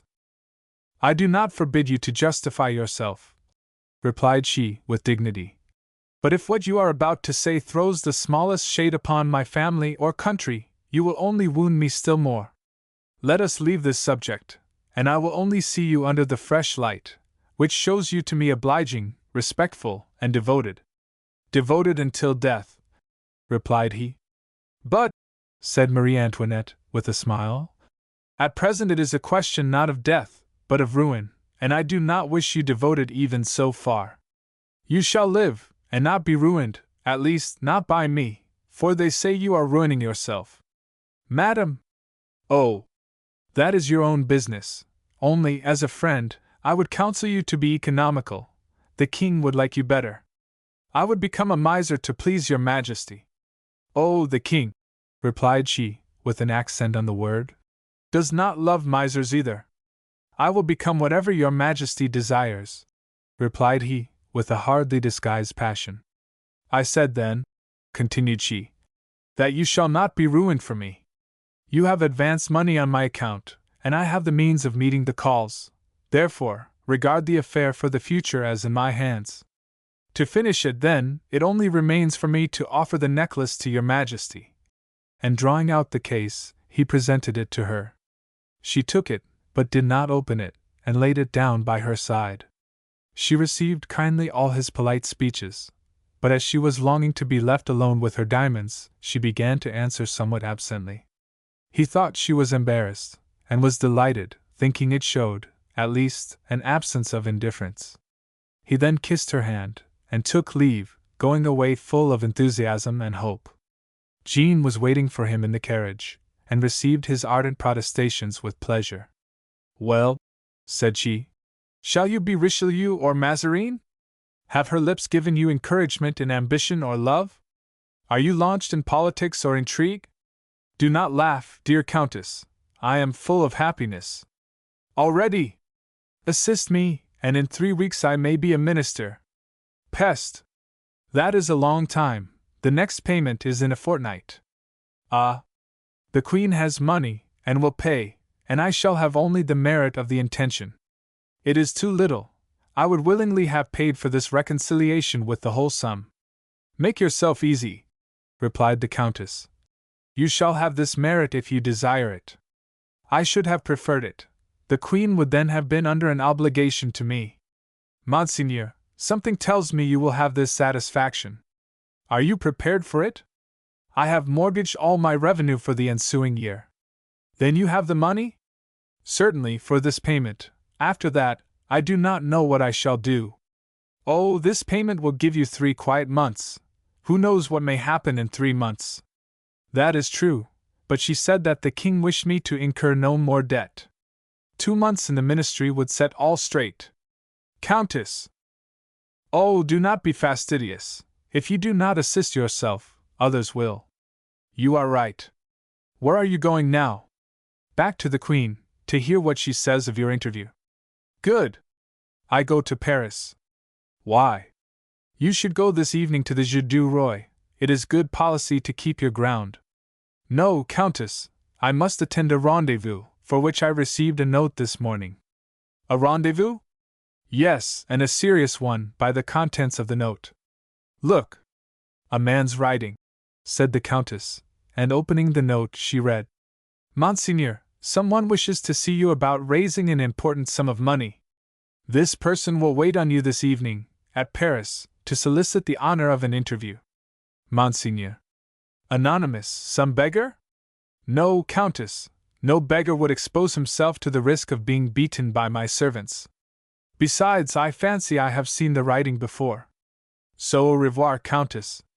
Apropos, Monseigneur, if you are going to get a windfall, some large sum, I understand we are to share. Countess, you have brought me luck. I shall not be ungrateful. And they separated. The Cardinal was full of happy dreams. The Queen had received him kindly.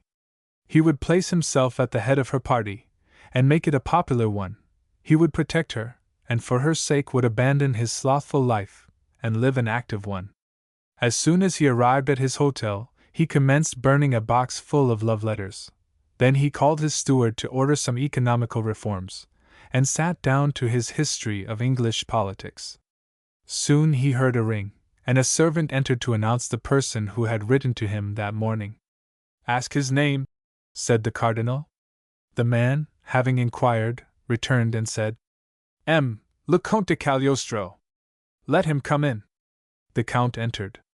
Mon Dieu! Cried the Cardinal. Is it possible? Joseph Balsamo, who was supposed to have perished in the flames. Yes, Monseigneur, more alive than ever. But, sir, you have taken a new name. Yes, Monseigneur, the other recalled too many painful recollections.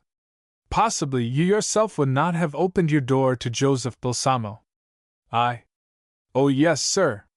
Then Monseigneur has a better memory and more honesty than most men. Monsieur, you once rendered me a service. Am I not, Monseigneur, a good specimen of the results of my elixir? I confess it, sir. But you seem above humanity, you, who distribute health and gold to all. Health perhaps, Monseigneur, but not gold. You make no more gold. No, Monseigneur. Why? Because I lost the parcel of an indispensable ingredient which Althotas discovered, but of which I never had the receipt.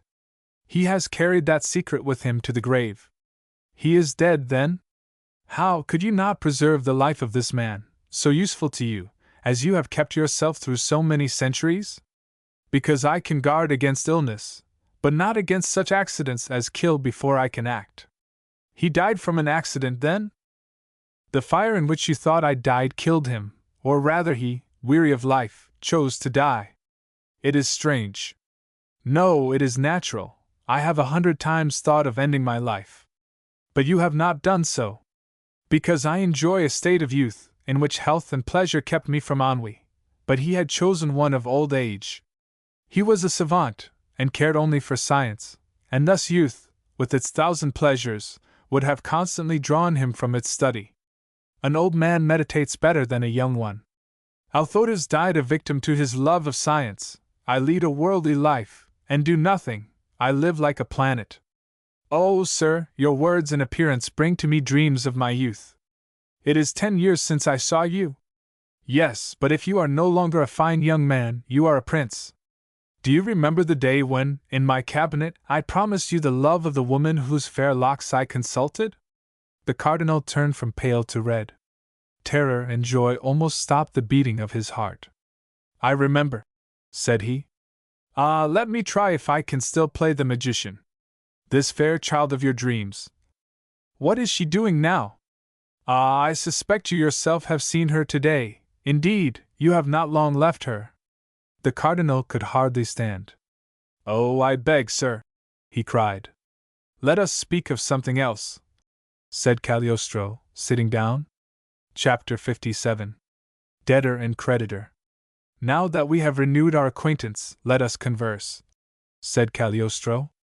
Yes, replied the cardinal. About the money you wrote of, it was a pretext, was it not? No, monsieur, a serious matter, as it concerns a sum of 500,000 francs. The sum which you lent me? Cried the cardinal, growing pale. Yes, monseigneur.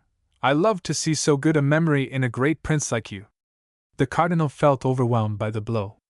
At last, trying to smile, he said, I thought that Joseph Balsamo had carried his debt with him to the tomb, as he threw the receipt into the fire. Monseigneur, replied the count, the life of Joseph Balsamo is as indestructible as the sheet on which you wrote. Death cannot conquer the elixir of life, fire is powerless against asbestos. I do not understand, said the cardinal. You soon will, replied Cagliostro, producing a folded paper, which he offered to the prince. He, before opening it, cried, My receipt! Yes, monseigneur, your receipt. But I saw you burn it. True, I threw it on the fire, but by accident you had written on a piece of asbestos, so that the receipt remained uninjured among the cinders.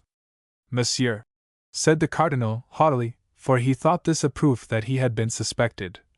Believe me, I should not have denied my debt, even without this paper, therefore you were wrong to deceive me. I deceived you? Yes, you made me think the paper was destroyed. To leave you the calm enjoyment of 500,000 francs. But, sir, why have you left such a sum for 10 years unclaimed? I knew, monseigneur, that it was safe. Various events have deprived me of my wealth, but, knowing that I had this sum in reserve, I have waited patiently until the last moment. And has that arrived? Alas! Yes, monseigneur. So that you can really wait no longer? No, monseigneur. You want it at once? If it please you to pay it. The cardinal was at first silent, through despair. Then he said in a hoarse voice, Le Comte, we unhappy princes of the earth do not improvise fortunes as quickly as you enchanters. Oh, monseigneur, said Cagliostro, I would not have asked you for this sum, had I not known beforehand that you had it. I have 500,000 francs, 30,000 in gold, 11,000 in silver, and the rest in notes, which are in this buhl cabinet. The cardinal turned white. You knew this? Yes, monseigneur, and I know you have made great sacrifices to obtain it. I have heard that you will pay heavily for it. Oh, it is too true. But, monseigneur, during these 10 years I have often been in want and embarrassment, yet I have kept this paper back, so as not to trouble you, therefore I do not think you can complain. Complain?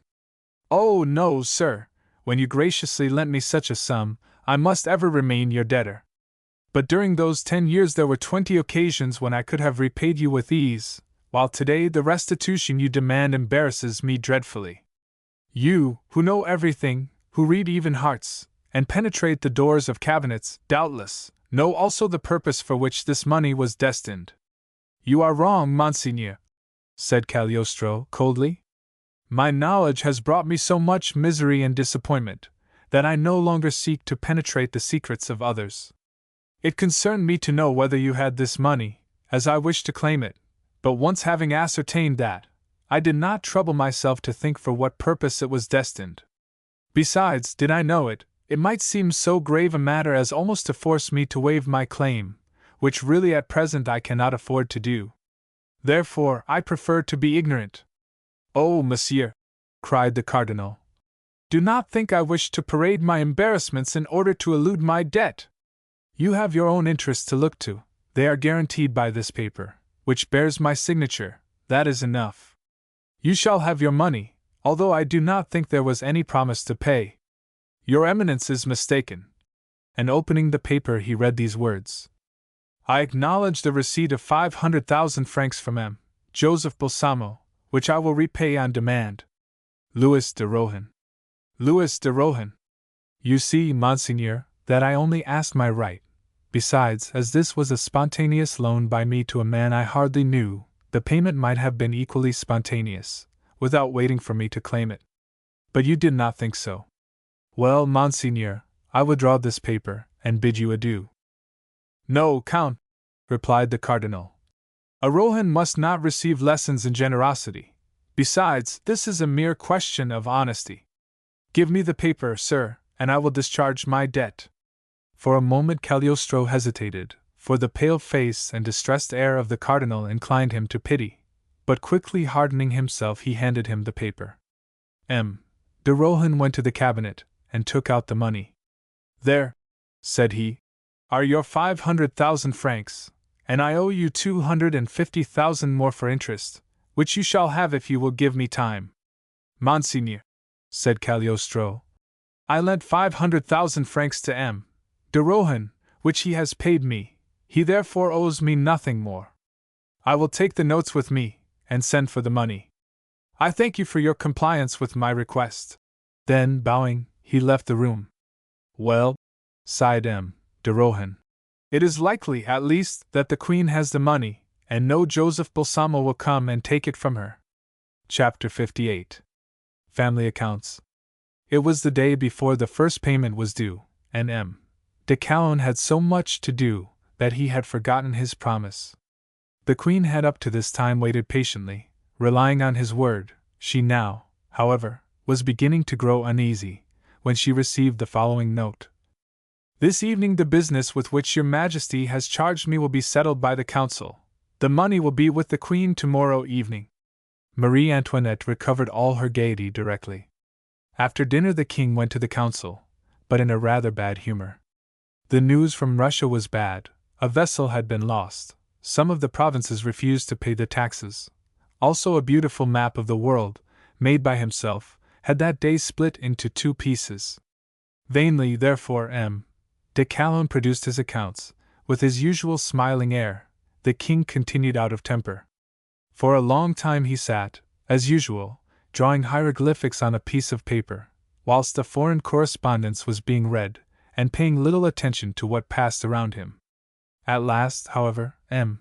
de Calonne began to speak of the loan to be raised for the ensuing year. The King became attentive and said, Always borrowing, but how is it to be repaid? That is a problem, M. de Calonne, for you to solve. Sire, a loan is only turning a stream from one direction, to cause it to flow more abundantly in another. In deepening the channel, you only increase the supply. Therefore, let us not think of paying, but only of obtaining present supplies. M. de Calonne then explained his plans, which were approved by his colleagues. The King agreed, with a sigh.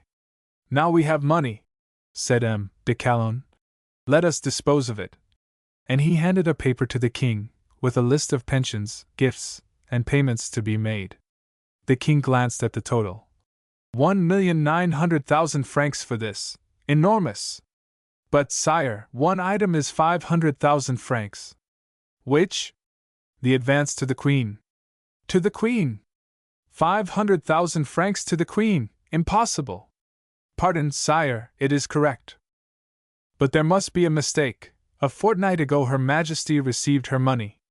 Sire, but if Her Majesty has need of money, and we all know how well she employs it. No, cried the King.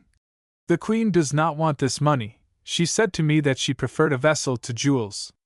The Queen thinks but of France, and when France is poor, we that are rich ought to lend to France, and if she does require this money, it will be a greater merit to wait for it, and I guarantee that she will wait.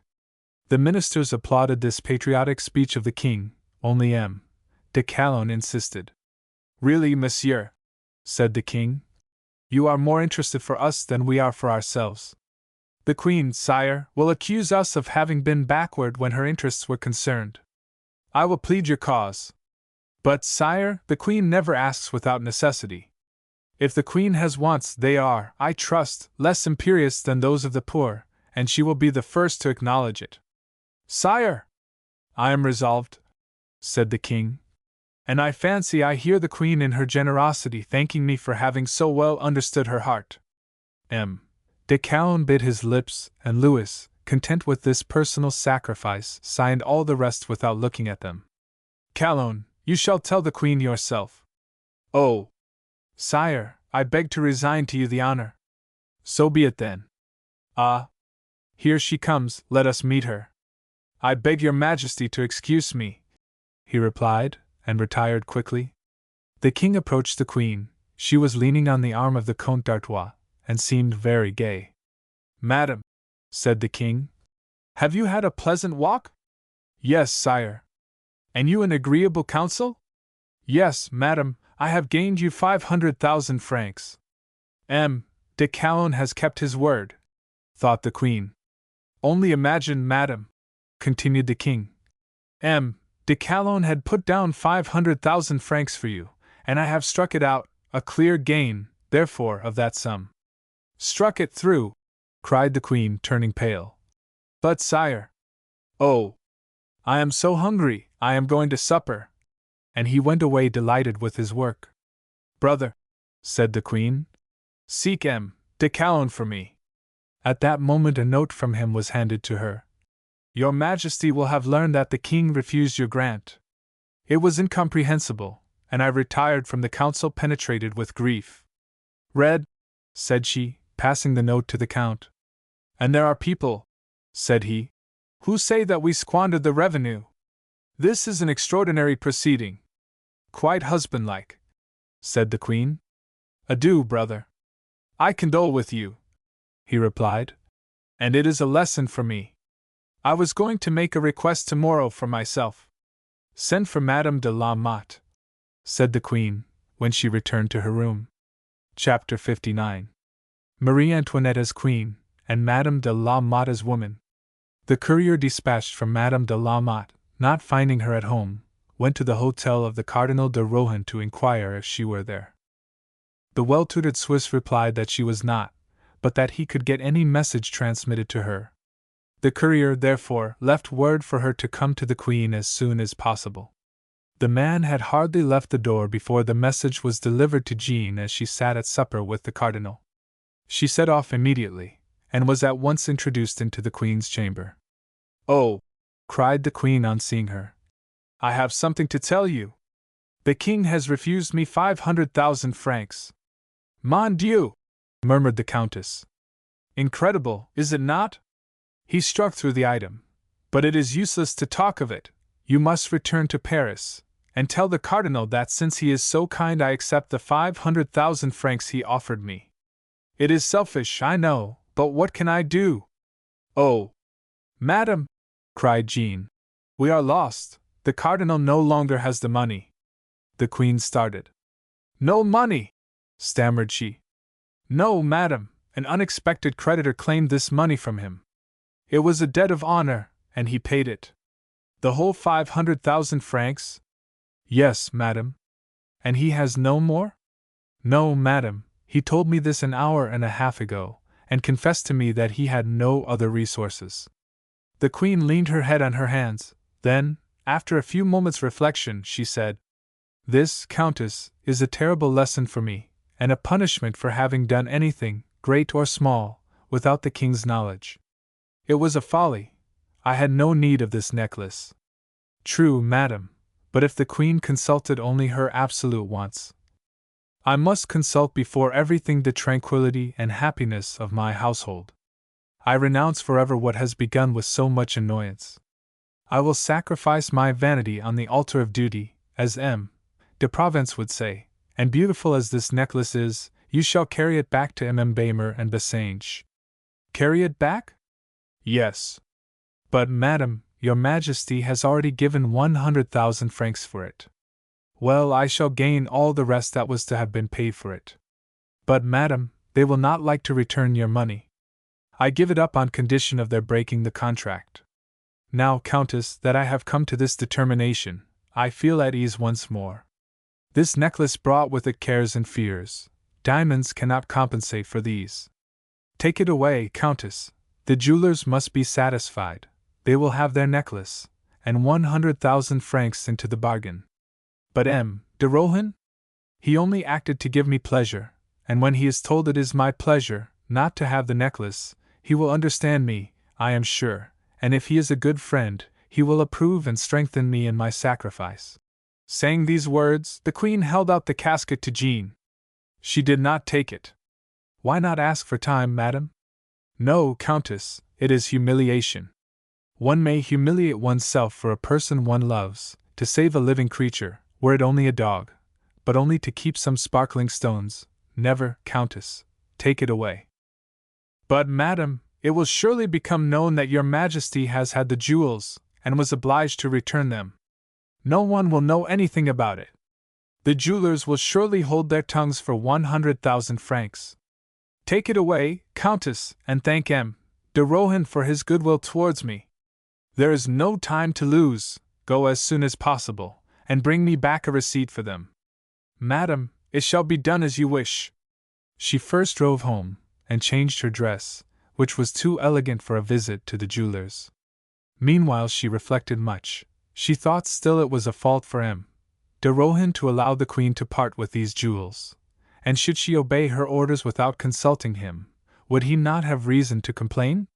Would he not rather sell himself than let the Queen return them?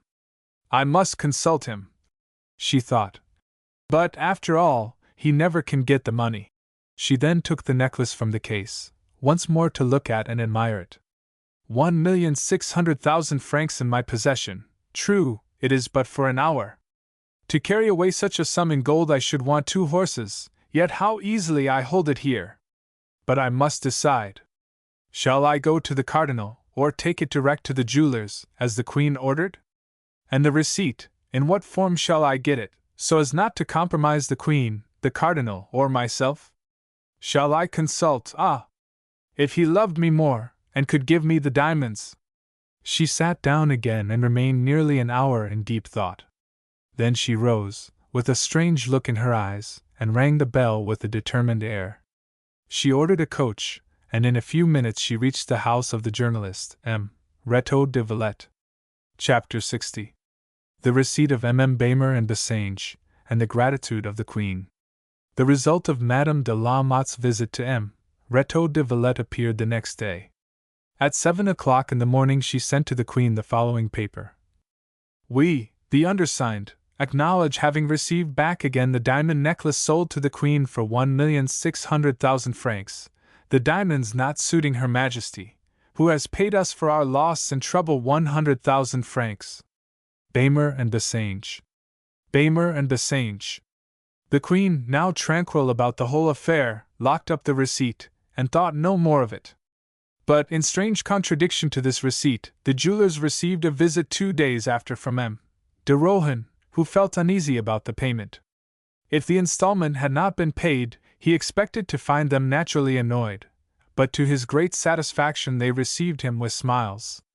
"The Queen has paid, then?" he asked. "No, Monseigneur, the Queen could not procure the money, as the King had refused it to her, but she has guaranteed the debt, and that fully satisfies us." "Ah! So much the better. But how? Through the Countess?" "No, Monseigneur. On hearing of the King's refusal, which soon became public, we wrote to Madame de la Motte." "When?" "Yesterday." "And she replied?" "By one word, wait. That evening we received from the Queen, by a courier, a letter." "A letter to you? Or rather a guarantee in due form?" "Let me see it." "Oh! We would with pleasure, but Her Majesty enjoins that it is not to be shown to anyone." "Then you are safe?" "Perfectly, Monseigneur." "The Queen acknowledges the debt?" "Fully." "And engages to pay?" 500,000 francs in 3 months, the rest in 6. And she adds, "Let the affair rest between ourselves. You will have no cause to repent it." "I am charmed that it is settled," said the Cardinal. We must now raise the veil, though, doubtless, our readers comprehend how Jeanne de la Motte had acted towards her benefactress, and how she had managed to satisfy both the Queen and the jewelers by borrowing the pen of Rétaux. 3 months were thus obtained for the completion of her design of crime and deception, and within 3 months everything would be arranged. She went to M. de Rohan and repeated to him what the jewelers had already told him. He asked if the Queen remembered his good intentions. She drew a picture of her gratitude, which enchanted him. Her intention had been to sell some of the diamonds to the value of 100,000 crowns, and then pass over to England, where, when necessary, she could dispose of the remainder. But her first essay frightened her. Some offered despicably small sums for the stones, others went into raptures, declaring they had never seen such diamonds but in the necklace of Beymer and Bassange. She abandoned this course, therefore, which she saw might soon bring about her ruin. She shut up the diamonds carefully, and resolved to wait. But her position was critical. A few words of explanation between the Queen and the Cardinal, and all would be discovered. She consoled herself by thinking that the Cardinal was too much in love not to fall into all the snares she might lay for him. One thought alone occupied her: how to prevent their meeting. That he would not be long satisfied without an interview she knew. What should she do? Persuade him to ask for one, and offend the Queen by his presumption. But then the Queen would speak her anger out, and all would come to light. She must compromise her, and endeavor so to close her lips. But if they met by chance, what remained for her but flight? That was easy, a few hours would suffice. Then, again, she thought of the name she would leave behind her, and bear with her, no longer a woman of rank, but a thief, whom justice only does not reach, because she is too far off. No, she would not fly, if she could help it. She would try what audacity and skill could do, remain here and act between them. To prevent them from meeting, that is the difficulty, as he is in love, and a prince, who has a right to see the Queen, and she is now grateful and will no longer fly from him. But if I excite him to too open an admiration and disgust her, I alienate them more than ever. She will take fire easily, but what I want is something to make the Queen tremble as well as him, something which would give me power to say, if you accuse me, I will accuse you and ruin you, leave me my wealth, and I will you your honor. This is what I must seek for, and what I must find. Chapter 61. The Prisoner. Meanwhile a different scene was passing in the Rue St. Claude, where M. de Cagliostro had lodged Oliva in the old house, to keep her from the pursuit of the police. There she lived, retired, and almost happy. Cagliostro lavished care and attentions on her, and she liked being protected by this great lord, who asked nothing from her in return. Only what did he want? She often asked herself, uselessly, for he must have some object. Her amour propre made her decide that after all he was in love with her, and she began to build castles in the air in which we must confess poor Beausire now very rarely had a place. Therefore the 2 visits a week paid to her by Cagliostro were always eagerly looked forward to, and between them she amused herself with her dreams, and playing the great lady. However, her books were soon read through, at least such as suited her taste, and pictures and music soon wearied her. She soon began to regret her mornings passed at the windows of the Rue Dauphine, where she used to sit to attract the attention of the passers-by, and her delightful promenades in the Quartier St. Germain, where so many people used to turn to look after her. True, the police agents were formidable people, but what availed safety if she was not amused? So she first regretted her liberty, and then regretted Beausire. Then she began to lose her appetite for want of fresh air, for she had been used to walk every day. One day, when she was bemoaning her fate, she received an unexpected visit from Cagliostro.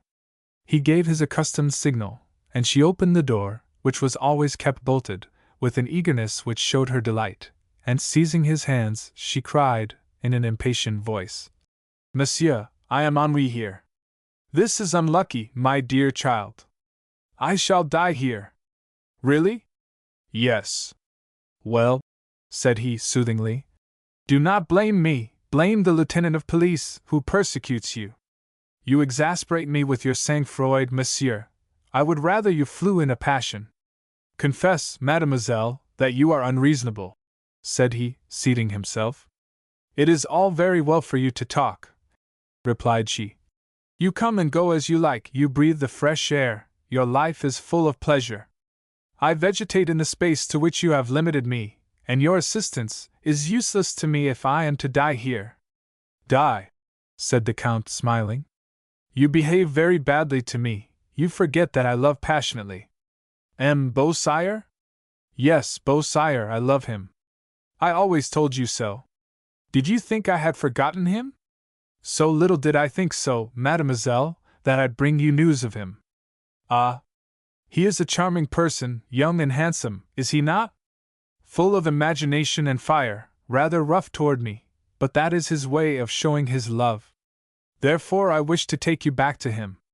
You did not wish that a month ago. No, but when I see how you love him. Ah! You are laughing at me. Oh, no, you have resisted all my advances so well. Yes, have I not? It was your love for him. But yours, then, was not very tenacious. No, I am neither old enough nor ugly enough, either poor enough nor foolish enough, to run the risk of a refusal, and I saw that you would always have preferred Beausire. Oh, but, cried the coquette, using her eyes, which had remained idle so long. This famous compact which you proposed to me, the right of always giving me your arm, of visiting me when you liked, did that give you no hope? Cagliostro did not reply, but turned his eyes as if dazzled by her glances. Let us return to Beausire, she said, piqued at his indifference. Why have you not brought him here? It would have been a charity. He is free. Because, replied Cagliostro, Beausire has too much imagination, and has also embroiled himself with the police. What has he done? Oh, a delightful trick, a most ingenious idea. I call it a joke, but matter-of-fact people, and you know how matter-of-fact de Croisson can be, call it a theft. A theft? Cried Oliva, frightened. Is he arrested? No, but he is pursued. And is he in danger? That I cannot tell you. He is well hunted for, and if you were together, the chances of his being taken would be doubled. Oh, yes, he must hide, poor fellow. I will hide too. Let me leave France, monsieur. Pray render me this service, for if I remain shut up here, I shall end by committing some imprudence. What do you call imprudence? Oh, just getting some fresh air. I do not want to prevent your getting fresh air. You would lose your beauty, and Beausire would love you no longer. Open the windows as much as you like. Oh, I see I have offended you. You care no more about me. Offended me, how? Because you had taken a fancy to me, and I repulsed you. A man of your consequence, a handsome man like you, has a right to be angry at being rejected by a poor girl like me. But do not abandon me, sir, I entreat. And she put her arms round his neck. Poor little thing, said he, kissing her forehead. Do not be afraid, I am not angry or offended. Indeed, were you to offer me your love, I should refuse you, so much do I desire to inspire pure sentiments. Besides, I should think you influenced more by gratitude than love, so we will remain as we are, and I will continue to protect you. Oliva let his hand fall, humiliated, and duped by the pretended generosity of Cagliostro. Oh, I shall say henceforth, she cried, that there are men superior to what I ever thought. All women are good, thought Cagliostro. If you only touch the right chord. From this evening, he said aloud, you shall move to other rooms, where the windows look on Menilmontant and the Bellevue. You need not fear to show yourself to the neighbors. They are all honest, simple people, who will never suspect you.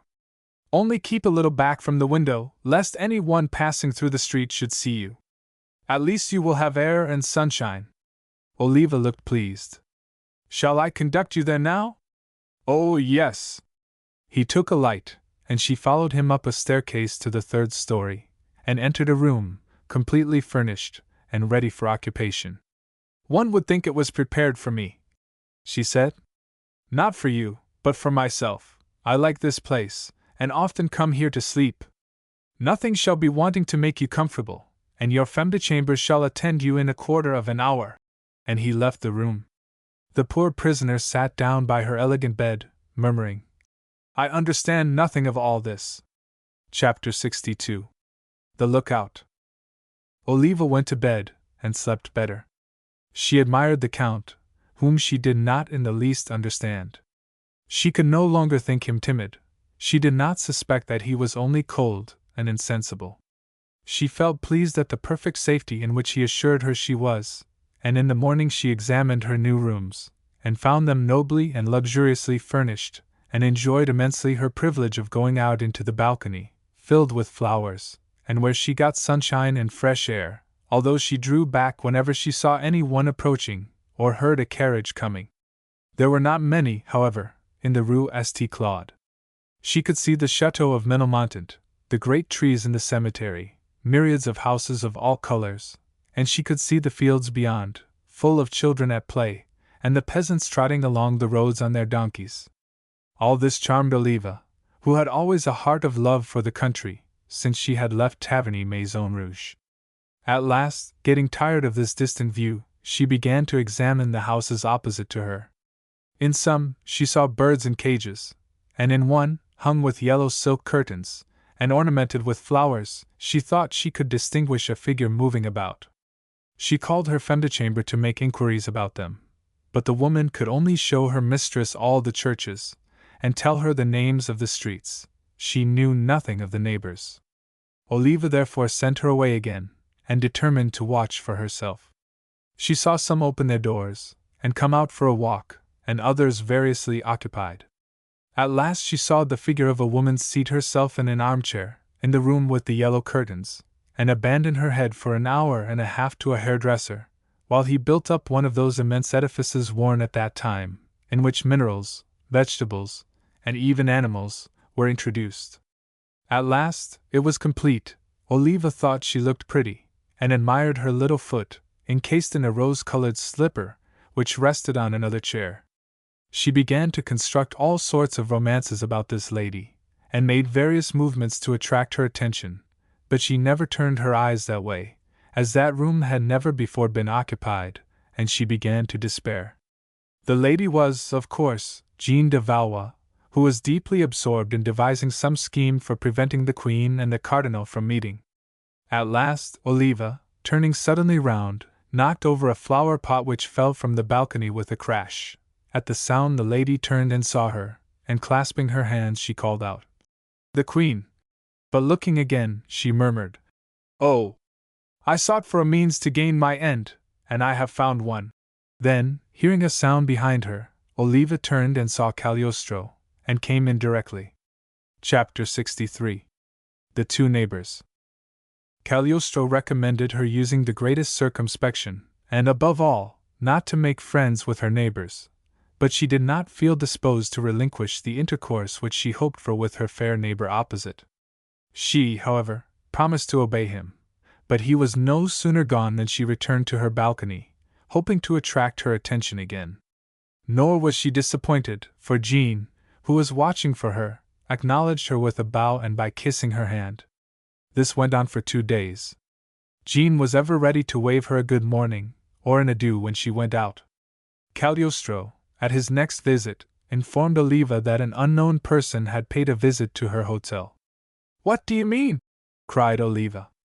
"A very pretty and elegant lady presented herself here, and asked the servant who inhabited this story, and wished to see you. I fear you are discovered. You must take care. The police have female spies as well as male, and I warn you that if M. de Croissant claims you, I cannot refuse to give you up." Oliva was not at all frightened. She recognized the portrait of her opposite neighbor, and felt delighted at this advance, but she dissembled with the Count, and said, "Oh, I am not at all frightened. No one has seen me. She could not have meant me. But she said a lady in these rooms. Well, I will be more careful than ever, and besides, this house is so impenetrable. Yes, without climbing the wall, which is not easy, or opening the little door with a key like mine, which I never lend, no one can come in, so I think you are safe." Oliva overwhelmed the Count with thanks and protestations, but at 6 o'clock the next morning she was out in the balcony. She had not long to wait before Jeanne appeared, who, after looking cautiously up and down the street, and observing that all the doors and windows were still closed, and that everything was quiet, called across, "I wish to pay you a visit, madam. Is it impossible to see you?" "Alas, yes," said Oliva. "Can I send a letter?" "Oh, no." Jeanne, after a moment's thought, left her balcony, but soon returned with a crossbow, with which she shot a little wooden ball right through the open window of Oliva's room.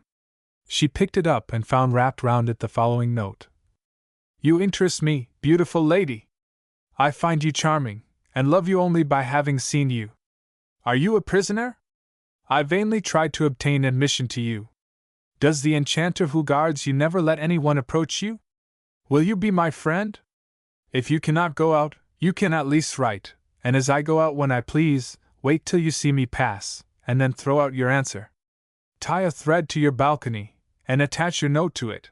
I will take it off and fasten mine on, and in the dark no one will observe us. If your eyes have not deceived me, I count on a return of my affection and esteem, and between us we will outwit anyone. Your friend. Your friend." Oliva trembled with joy when she read this note. She replied as follows: "I love you as you love me. I am a victim of the wickedness and cruelty of men, but he who keeps me here is a protector and not a tyrant. He comes to see me nearly every day. I will explain all this some day, but alas! I cannot go out, I am locked up. Oh! If I could but see you, there is so much we cannot write. Your friend, Oliva Legay." Oliva Legay. Then, when evening came, she let the thread fall over the balcony. Jean, who was below, caught it, and half an hour afterwards attached to it the following answer: "You seem generally alone. How is your house secured? With a key? Who has this key? Could you not borrow or steal it? It would be no harm, but would procure you a few hours of liberty, or a few walks with a friend, who would console you for all your misfortune." Oliva devoured this eagerly. She had remarked that when the Count came in he put down his lantern and the key on a chiffonier. So she prepared some wax to take the impression of the key at his first visit.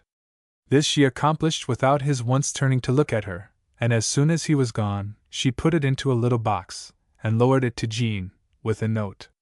The next day she received the following answer: "My dearest. My dearest. Tonight, at 11 o'clock, you will descend and unlock the door, when you will find yourself in the arms of your faithful friend." Oliva felt more charmed than with the most tender love letter that she had ever received. At the appointed time she went down and met Jean, who embraced her tenderly, and made her get into a carriage that waited a little way off. They remained out 2 hours, and parted with kisses and protestations of affection. Jean learned the name of Oliva's protector. She feared this man, and determined to preserve the most perfect mystery as to her plans. Oliva had confided everything to her about Beausire, the police, and all. Jean gave herself out for a young lady of rank, living here secretly, without the knowledge of her friends. One knew all, the other nothing. From this day, then, it was no longer necessary to throw out notes. Jean had her key, and carried off Oliva whenever she pleased. M. de Cagliostro suspects nothing? She often asked Oliva. "Oh, no," she would reply. "I do not think he would believe it if I told him." A week passed thus. Chapter 64. The Rendezvous. When Charny arrived at his estates, the doctor ordered him to keep within doors, and not receive visitors, orders which he rigorously obeyed, to the great disappointment of all the young ladies in the neighborhood, who were most anxious to see this young man, reputed to be at once so brave and so handsome. His malady, however, was more mental than bodily. He was devoured by regrets, by longings, and by ennui. So, after a week, he set off one night on horseback, and before the morning, was at Versailles. He found a little house there, outside the park, which had been empty for some time. It had been inhabited by one of the king's huntsmen, who had cut his throat, and since then the place had been deserted. There Charny lived in profound solitude, but he could see the queen from afar when she walked in the park with her ladies, and when she went in again he could see her windows from his own, and watch her lights every evening until they disappeared, and he even fancied he could see her shadow pass before the window. One evening he had watched all this as usual, and after sitting 2 hours longer at his window, was preparing to go to bed, for midnight was striking from a neighboring clock, when the sound of a key turning in a lock arrested his attention. It was that of a little door leading into the park, only 20 paces from his cottage, and which was never used, except sometimes on hunting days. Whoever it was that entered did not speak, but closed it again quietly, and entered an avenue under his windows. At first Charney could not distinguish them through the thick wood, though he could hear the rustling of dresses. But as they emerged into an open space, and bright moonlight, he almost uttered a cry of joy in recognizing the tournure of Marie Antoinette, and a glimpse of her face. She held in her hand a beautiful rose. Stifling his emotion, he stepped down as quietly as possible into the park, and hid behind a clump of trees, where he could see her better. Oh, thought he, were she but alone, I would brave tortures, or death itself, that I might once fall on my knees before her, and tell her, I love you. Oh, were she but menaced by some danger, how gladly would he have risked his life to save hers. Suddenly the two ladies stopped, and the shortest, after saying a few words to her companion in a low voice, left her.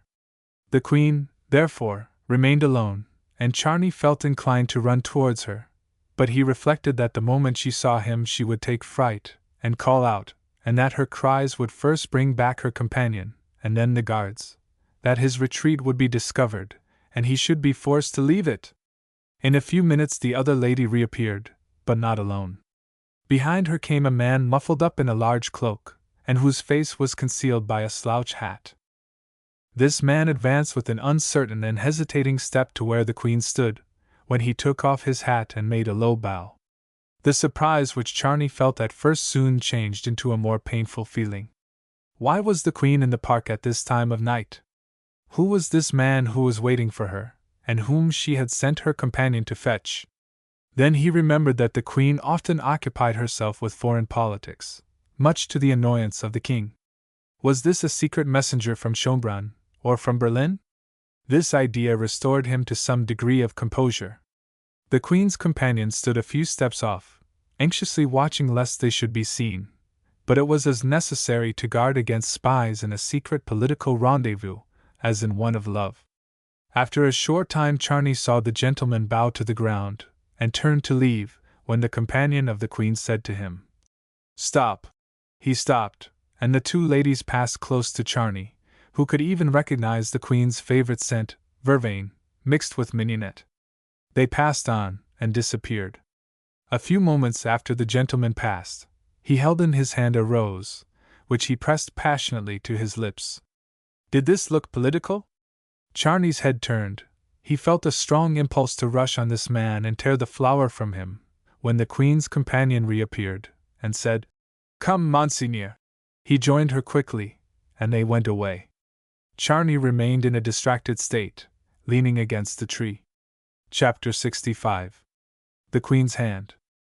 When Charney re-entered the house, he felt overwhelmed by what he had seen, that he should have discovered this retreat, which he had thought so precious, only to be the witness of a crime, committed by the Queen against her conjugal duty and royal dignity. This man must be a lover. In vain did he try to persuade himself that the rose was the pledge of some political compact, given instead of a letter, which might have been too compromising. The passionate kiss which he had seen imprinted on it forbade this supposition. These thoughts haunted him all night and all the next day, through which he waited with a feverish impatience, fearing the new revelations which the night might bring forth. He saw her taking her ordinary walk with her ladies, then watched the lights extinguished one by one, and he waited nervously for the stroke of midnight, the hour of the rendezvous of the preceding night. It struck, and no one had appeared. He then wondered how he could have expected it. She surely would not repeat the same imprudence 2 nights following. But as these thoughts passed through his mind, he heard the key turn again and saw the door open. Charney grew deadly pale when he recognized the same 2 figures enter the park. "Oh, it is too much," he said to himself, and then repeated his movements of the night before, swearing that, whatever happened, he would restrain himself, and remember that she was his queen. All passed exactly as the night before. The confidant left and returned with the same man. Only this time, instead of advancing with his former timid respect, he almost ran up to the Queen, and kneeled down before her. Charney could not hear what he said, but he seemed to speak with passionate energy. She did not reply, but stood in a pensive attitude. Then he spoke again, and at last she said a few words, in a low voice, when the unknown cried out, in a loud voice, so that Charny could hear. "Oh! Thanks, your Majesty, till tomorrow then."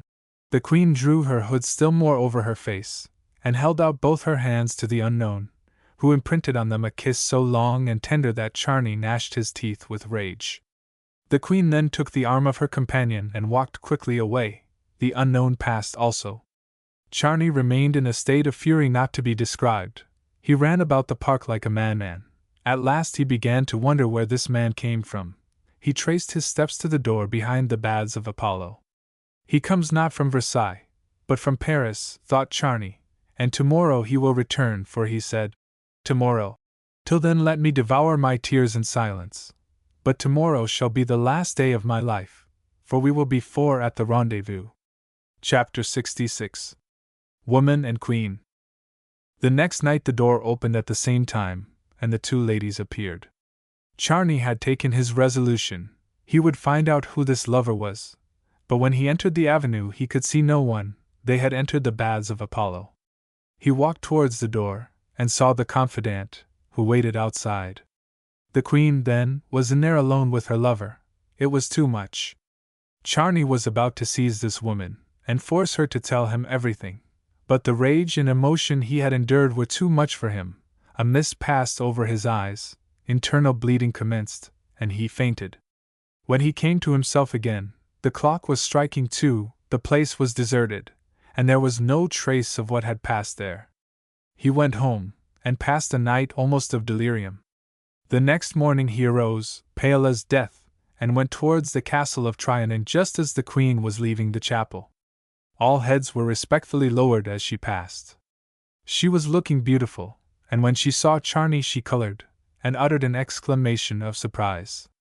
"I thought you were in the country, de Charny," she said. "I have returned, madam," said he, in a brusque and almost rude tone. She looked at him in surprise, then, turning to the ladies, "Good morning, Countess," she said to Madame de la Motte, who stood near. Charny started as he caught sight of her, and looked at her almost wildly. "He has not quite recovered his reason," thought the Queen, observing his strange manner. Then, turning to him again, "How are you now, de Charny?" said she, in a kind voice. "Very well, madam." She looked surprised again, then said, "Where are you living?" "At Versailles, madam." "Since when?" "For 3 nights," replied he, in a marked manner. The Queen manifested no emotion, but Jean trembled. "Have you not something to say to me?" asked the Queen again, with kindness. "Oh, madam, I should have too much to say to your Majesty." "Come," said she, and she walked towards her apartments.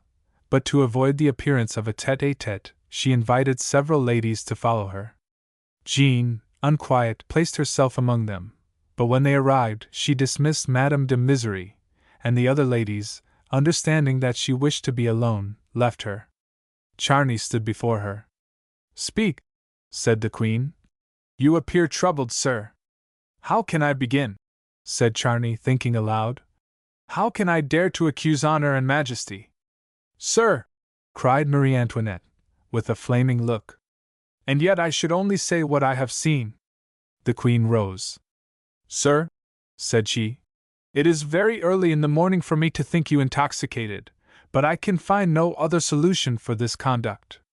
Charny, unmoved, continued, "After all, what is a queen, a woman? And am I not a man as well as a subject? Monsieur!" "Madam, anger is out of place now. I believe I have formerly proved that I had respect for your royal dignity. I fear I proved that I had an insane love for yourself. Choose, therefore, to whom I shall speak. Is it to the Queen, or the woman, that I shall address my accusation of dishonor and shame?"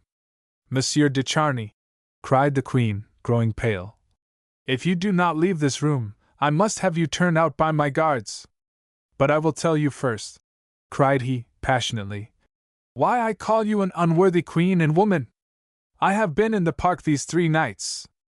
Instead of seeing her tremble, as he believed she would on hearing these words, the Queen rose, and approaching him, said, "De Charny, your state excites my pity.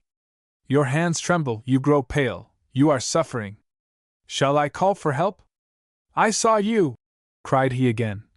Saw you with that man to whom you gave the rose. Saw you when he kissed your hands. Saw you when you entered the baths of Apollo with him. The queen passed her hands over her eyes as if to make sure that she was not dreaming. Sit down, said she, or you will fall. Charny, indeed unable to keep up, fell upon the sofa. She sat down by him.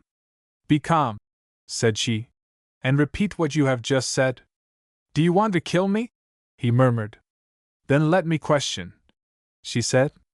How long have you returned from the country? A fortnight. Where do you live? In the huntsman's house, which I have hired. At the end of the park? Yes. You speak of someone whom you saw with me. Yes. Where? In the park. When? At midnight. Tuesday, for the first time, I saw you and your companion. Oh, I had a companion. Do you know her also? I thought just now I recognized her, but I could not be positive, because it was only the figure. She always hid her face, like all who commit crimes. And this person to whom you say I gave a rose? I have never been able to meet him. You do not know him, then? Only that he is called Monseigneur. The queen stamped her foot. Go on, said she. Tuesday I gave him a rose. Wednesday you gave him your hands to kiss, and yesterday you went alone with him into the baths of Apollo, while your companion waited outside. And you saw me? Said she, rising. He lifted his hands to heaven and cried, I swear it! Oh, he swears! Yes. On Tuesday you wore your green dress, moire, with gold, Wednesday the dress with great blue and brown leaves, and yesterday the same dress that you wore when I last kissed your hand. Oh, madam, I am ready to die with grief and shame while I repeat that, on my life, my honor, it was really you. What can I say? Cried the queen, dreadfully agitated. If I swore, he would not believe me. Charny shook his head. Mad man, cried she, thus to accuse your queen, to dishonor thus an innocent woman. Do you believe me when I swear, by all I hold sacred, that I was not in the park on either of those days after 4 o'clock? Do you wish it to be proved by my women, by the king? No, he does not believe me. I saw you, replied he. Oh, I know, she cried. Did they not see me at the ball at the opera, at Mesmer's, scandalizing the crowd? You know it, you, who fought for me. Madam, then I fought because I did not believe it. Now I might fight, but I believe. The queen raised her arms to heaven, while burning tears rolled down her cheeks. My God, she cried, send me some thought which will save me. I do not wish this man to despise me. Charny, moved to the heart, hid his face in his hands. Then, after a moment's silence, the queen continued. Sir, you owe me reparation. I exact this from you. You say you have seen me 3 nights with a man.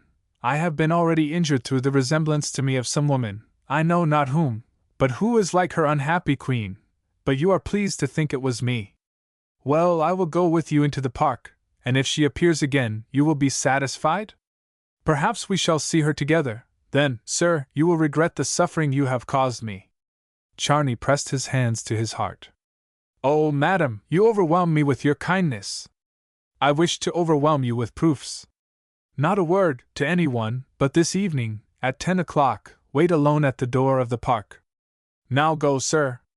Charny kneeled, and went away without a word. Jean, who was waiting in the antechamber, examined him attentively as he came out. She was soon after summoned to the queen. Chapter 67. Woman and Demon. Jean had remarked the trouble of Charny, the solicitude of the queen, and the eagerness of both for a conversation. After what we have already told of the meetings between Jean and Oliva, our readers will have been at no loss to understand the scenes in the park. Jean, when she came in to the queen, watched her closely, hoping to gather something from her, but Marie Antoinette was beginning to learn caution, and she guarded herself carefully. Jean was, therefore, reduced to conjectures. She had already ordered one of her footmen to follow him.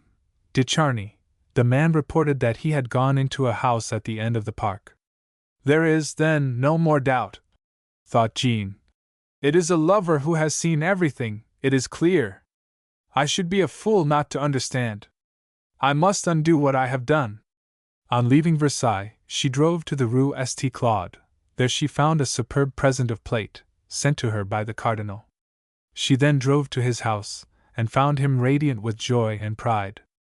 On her entrance he ran to meet her, calling her "Dear Countess," and full of protestations and gratitude. "Thank you also, for your charming present. You are more than a happy man, you are a triumphant victor.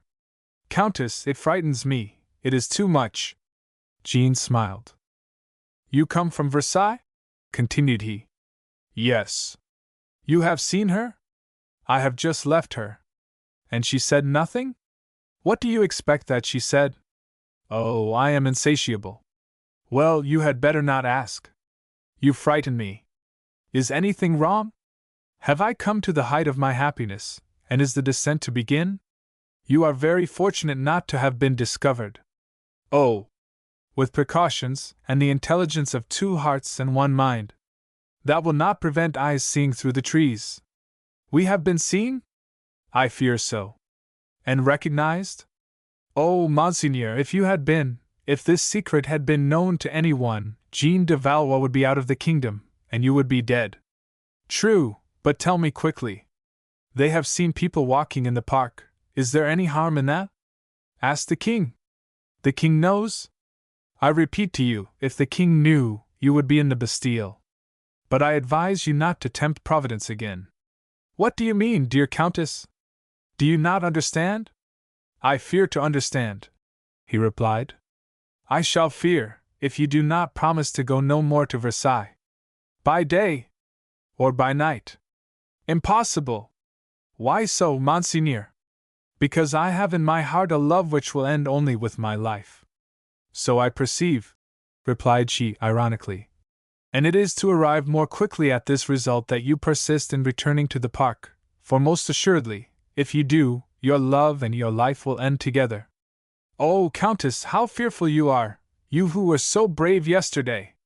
"I am always brave when there is no danger. But I have the bravery of my race, and am happier in the presence of danger. But permit me to tell you—" "No, Countess, the die is cast. Death if it comes, but first, love. I shall return to Versailles." "Alone, then?" "You abandon me? And not I alone. She will come?" "You deceive yourself, she will not come." "Is that what you were sent to tell me?" "It is what I have been preparing you for." "She will see me no more?" "Never, and it is I who have counseled it." "Madam, do not plunge the knife into my heart," cried he, in a doleful voice. "It would be much more cruel, Monseigneur, to let 2 foolish people destroy themselves for want of a little good advice." "Countess, I would rather die." "As regards yourself, that is easy, but subject, you dare not dethrone your queen. Man, you will not destroy a woman. But confess that you do not come in her name, that she does not throw me off." "I speak in her name." "It is only a delay she asks?" "Take it as you wish, but obey her orders. The park is not the only place of meeting. There are 100 safer spots. The Queen can come to you, for instance." "Monseigneur, not a word more. The weight of your secret is too much for me, and I believe her capable, in a fit of remorse, of confessing all to the king." "Good God! Impossible. If you saw her, you would pity her." "What can I do then?" "Ensure your safety by your silence." "But she will think I have forgotten her, and accuse me of being a coward." "To save her. Can a woman forgive him who abandons her? Do not judge her like others. I believe her great and strong. I love her for her courage and her noble heart. She may count on me, as I do on her. Once more I will see her, lay bare my heart to her, and whatever she then commands, I will sacredly obey." Jean rose. "Go, then," said she. "But go alone. I have thrown the key of the park into the river. You can go to Versailles. I shall go to Switzerland or Holland. The further off I am when the shell bursts, the better." "Countess, you abandon me. With whom shall I talk of her?" "Oh! You have the park and the echoes. You can teach them her name. Countess, pity me, I am in despair. Well, but do not act in so childish and dangerous a manner. If you love her so much, guard her name, and if you are not totally without gratitude, do not involve in your own ruin those who have served you through friendship. Swear to me not to attempt to see or speak to her for a fortnight, and I will remain, and may yet be of service to you. But if you decide to brave all, I shall leave at once, and you must extricate yourself as you can. It is dreadful, murmured the cardinal. The fall from so much happiness is overwhelming. I shall die of it. Suffering is always the consequence of love. Come, Monseigneur, decide. Am I to remain here, or start for Lausanne? Remain, Countess. You swear to obey me. On the faith of a Rohan. Good. Well, then, I forbid interviews, but not letters. Really? I may write? Yes. And she will answer. Try. The cardinal kissed Jean's hand again, and called her his guardian angel. The demon within her must have laughed. Chapter 68. The Night. That day, at 4 o'clock, a man on horseback stopped in the outskirts of the park, just behind the Baths of Apollo, where M. de Rohan used to wait. He got off, and looked at the places where the grass had been trodden down. Here are the traces, thought he. It is as I supposed. M. de Charny has returned for a fortnight, and this is where he enters the park. And he sighed. Leave him to his happiness. God gives to one, and denies to another. But I will have proof tonight. I will hide in the bushes, and see what happens. As for Charny, obedient to the Queen's commands, he waited for orders, but it was 10:30, and no one appeared. He waited with impatient anxiety. Then he began to think she had deceived him, and had promised what she did not mean to perform. How could I be so foolish, I, who saw her, to be taken in by her words and promises? At last he saw a figure approaching, wrapped in a large black mantle, and he uttered a cry of joy, for he recognized the Queen. He ran to her, and fell at her feet. Ah, here you are, sir! It is well. Ah, madam! I scarcely hoped you were coming. Have you your sword? Yes, madam. Where do you say those people came in? By this door. At what time? At midnight each time. There is no reason why they should not come again tonight. You have not spoken to anyone. To no one. Come into the thick wood, and let us watch. I have not spoken of this to M. de Crossan. I have already mentioned this creature to him, and if she be not arrested, he is either incapable, or in league with my enemies. It seems incredible that any one should dare to play such tricks under my eyes, unless they were sure of impunity. Therefore, I think it is time to take the care of my reputation on myself. What do you think? Oh, madam! Allow me to be silent. I am ashamed of all I have said. At least you are an honest man, replied the Queen, and speak to the accused face to face. You do not stab in the dark. Oh, madam, it is 11 o'clock. I tremble. Look about, that no one is here. Charny obeyed. No one, said he. Where did the scenes pass that you have described? Oh, madam! I had a shock when I returned to you, for she stood just where you are at this moment. Here! Cried the Queen, leaving the place with disgust. Yes, madam, under the chestnut tree. Then, sir, let us move, for they will most likely come here again. He followed the Queen to a different place. She, silent and proud, waited for the proof of her innocence to appear. Midnight struck. The door did not open. Half an hour passed, during which the Queen asked 10 times if they had always been punctual. 3/4 struck. The Queen stamped with impatience. They will not come, she cried. These misfortunes only happen to me. And she looked at Charny, ready to quarrel with him, if she saw any expression of triumph or irony. But he, as his suspicions began to return, grew so pale and looked so melancholy, that he was like the figure of a martyr. At last she took his arm, and led him under the chestnut tree. You say, she murmured, that it was here you saw her? Yes, madam. Here that she gave the rose? And the Queen, fatigued and wearied with waiting and disappointment, leaned against the tree, and covered her face with her hands, but Charney could see the tears stealing through. At last she raised her head. "Sir," said she, "I am condemned. I promised to prove to you today that I was calumniated. God does not permit it, and I submit. I have done what no other woman, not to say queen, would have done." "What a queen!" "Who cannot reign over one heart, who cannot obtain the esteem of one honest man. Come, sir, give me your arm, if you do not despise me too much." "Oh, madam," cried he, falling at her feet, "if I were only an unhappy man who loves you, could you not pardon me?" "You," cried she, with a bitter laugh. "You love me, and believe me infamous. Oh, madam! You accuse me of giving roses, kisses, and love. No, sir, no falsehoods. You do not love me. Madam, I saw these phantoms. Pity me, for I am on the rack." She took his hands. "Yes, you saw, and you think it was I. Well, if here under this same tree, you at my feet, I press your hands, and say to you, M. de Charny, I love you, I have loved, and shall love no one else in this world, may God pardon me, will that convince you? Will you believe me then?" As she spoke, she came so close to him that he felt her breath on his lips. "Oh," cried Charny, "now I am ready to die." "Give me your arm," said she, "and teach me where they went, and where she gave the rose." And she took from her bosom a rose and held it to him. He took it and pressed it to his heart. "Then," continued she, "the other gave him her hand to kiss." "Both her hands," cried Charny, pressing his burning lips passionately on hers.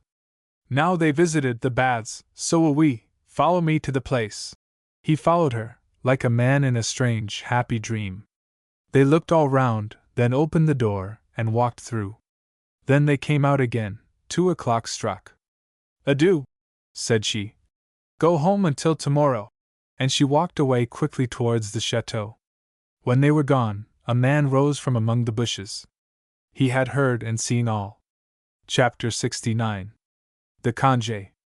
The Queen went to Mass the next day, which was Sunday, smiling and beautiful. When she woke in the morning, she said, "It is a lovely day, it makes me happy only to live." She seemed full of joy, and was generous and gracious to everyone. The road was lined as usual on her return with ladies and gentlemen. Among them were Madame de la Motte and M. de Charny, who was complimented by many friends on his return, and on his radiant looks. Glancing round, he saw Philippe standing near him, whom he had not seen since the day of the duel. "Gentlemen," said Charny, passing through the crowd, "allow me to fulfill an act of politeness." And advancing towards Philippe, he said, "Allow me, M. de Taverny, to thank you now for the interest you have taken in my health. I shall have the honor to pay you a visit tomorrow. I trust you preserve no enmity towards me." "None, sir," replied Philippe. Charny held out his hand, but Philippe, without seeming to notice it, said, "Here comes the Queen, sir." As she approached, she fixed her looks on Charny with that rash openness which she always showed in her affections, while she said to several gentlemen who were pressing round her, "Ask me what you please, gentlemen, for today I can refuse nothing." A voice said, "Madam." She turned, and saw Philippe, and thus found herself between two men, of whom she almost reproached herself with loving one too much and the other too little. "M. de Taverny, you have something to ask me, pray speak." "Only 10 minutes' audience at your Majesty's leisure," replied he, with grave solemnity. "Immediately, sir, follow me." A quarter of an hour after, Philippe was introduced into the library, where the Queen waited for him. "Ah, M. de Taverny, enter," said she in a gay tone. "And do not look so sorrowful. Do you know I feel rather frightened whenever a Taverny asks for an audience? Reassure me quickly, and tell me that you are not come to announce a misfortune." "Madam, this time I only bring you good news." "Oh, some news." "Alas, yes, your Majesty." "There! And alas again." "Madam, I am about to assure your Majesty that you need never again fear to be saddened by the sight of a Taverny, for, madam, the last of this family, to whom you once deigned to show some kindness, is about to leave the court of France forever." The Queen, dropping her gay tone, said, "You leave us?" "Yes, your Majesty." "You also?" Philippe bowed. "My sister, madam, has already had that grief. I am much more useless to your Majesty." The Queen started as she remembered that André had asked for her congé on the day following her first visit to Charny in the doctor's apartments. "It is strange," she murmured, as Philippe remained motionless as a statue, waiting his dismissal. At last she said abruptly, "Where are you going?" "To join M. de la Pérouse, madam. He is at Newfoundland. I have prepared to join him there." "Do you know that a frightful death has been predicted for him?"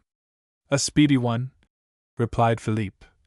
"That is not necessarily a frightful one." "And you are really going?" "Yes, madam, to share his fate." The Queen was silent for a time, and then said, "Why do you go?" "Because I am anxious to travel." "But you have already made the tour of the world." "Of the new world, madam, but not of the old.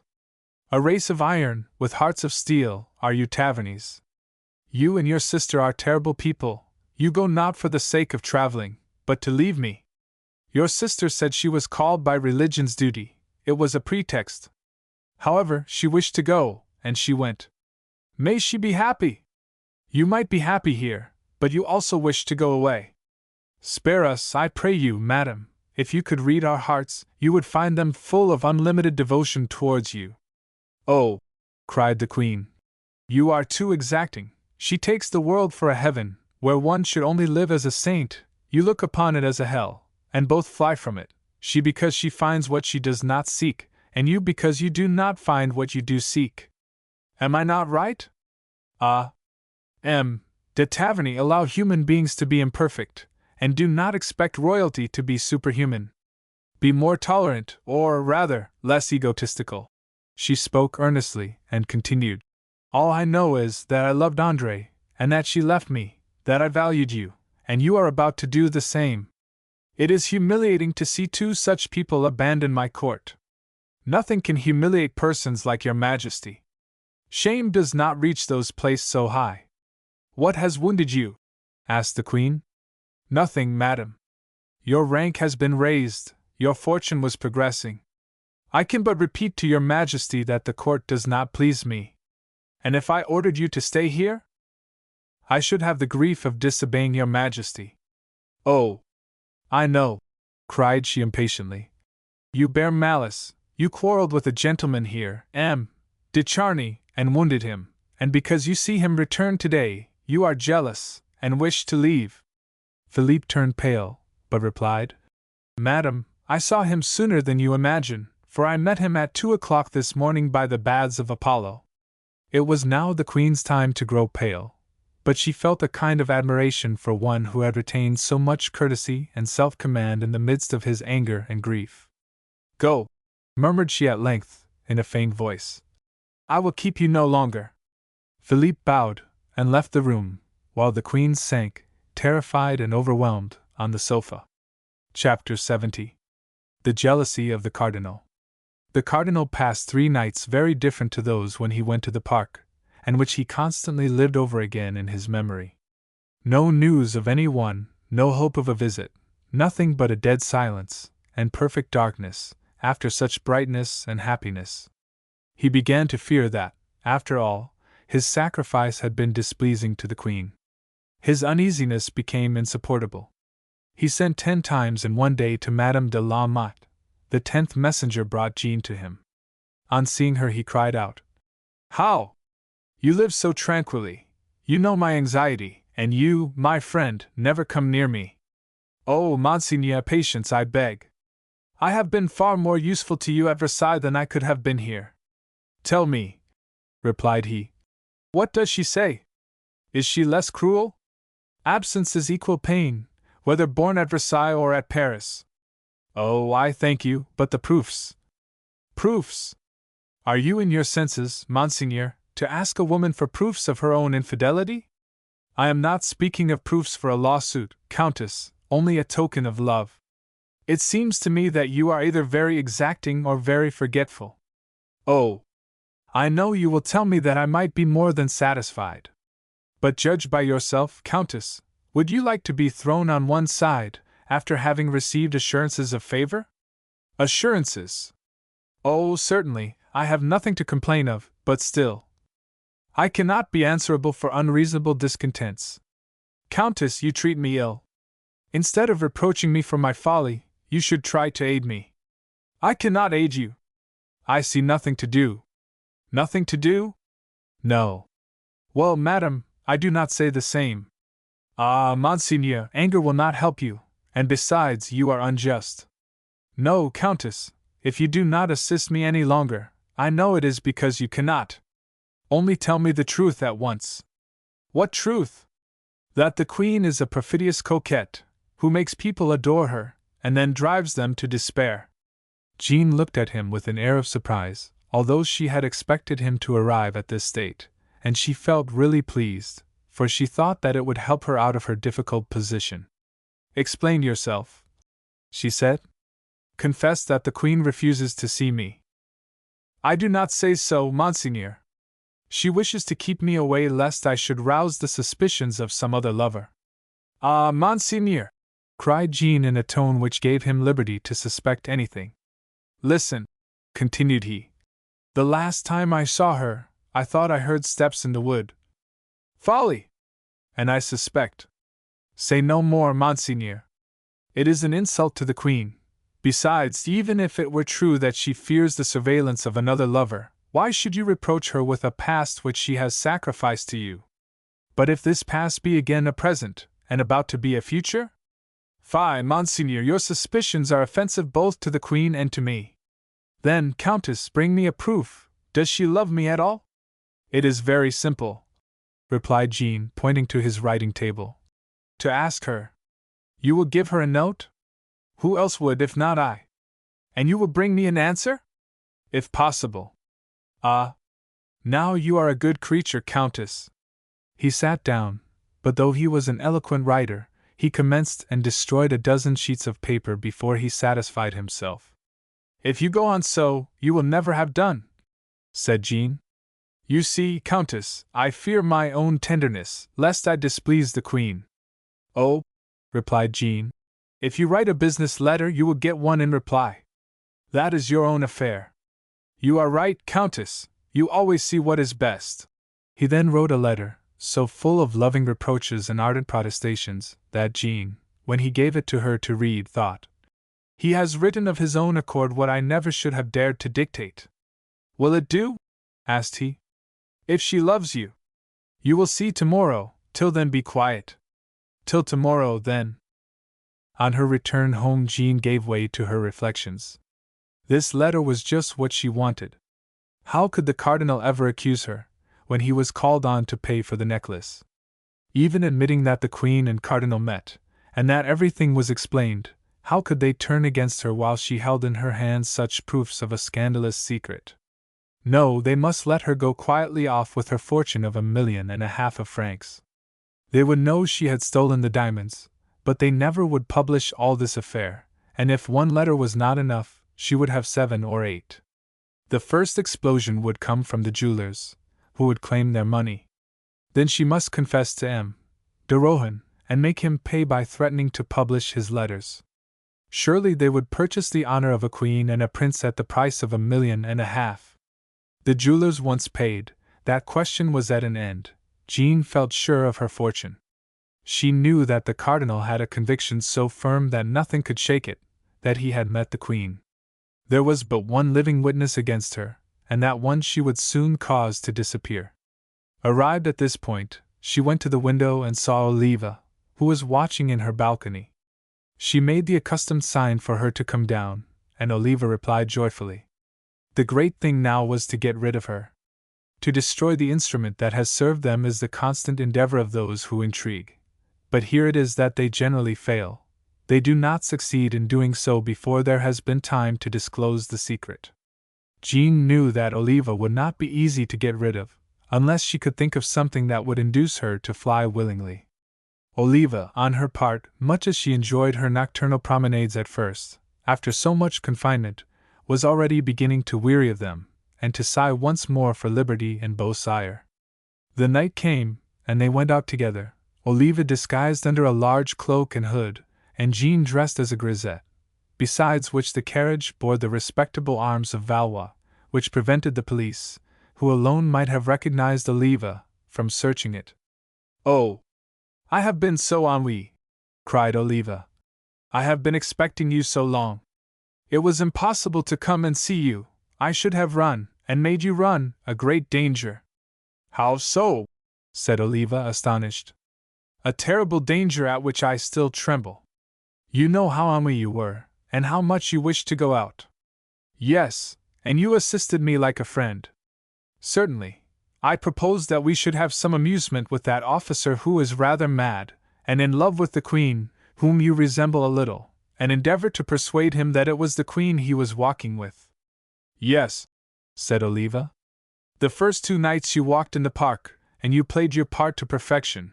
He was quite taken in." "Yes," said Oliva. "But it was almost a pity to deceive him, poor fellow, he was so delightful." "Yes, but the evil is not there. To give a man a rose, to let him kiss your hands, and call you your Majesty, was all good fun. But my little Oliva, it seems you did not stop here." Oliva colored. "How?" stammered she. "There was a 3rd interview." "Yes," replied Oliva hastily. "You know, for you were there."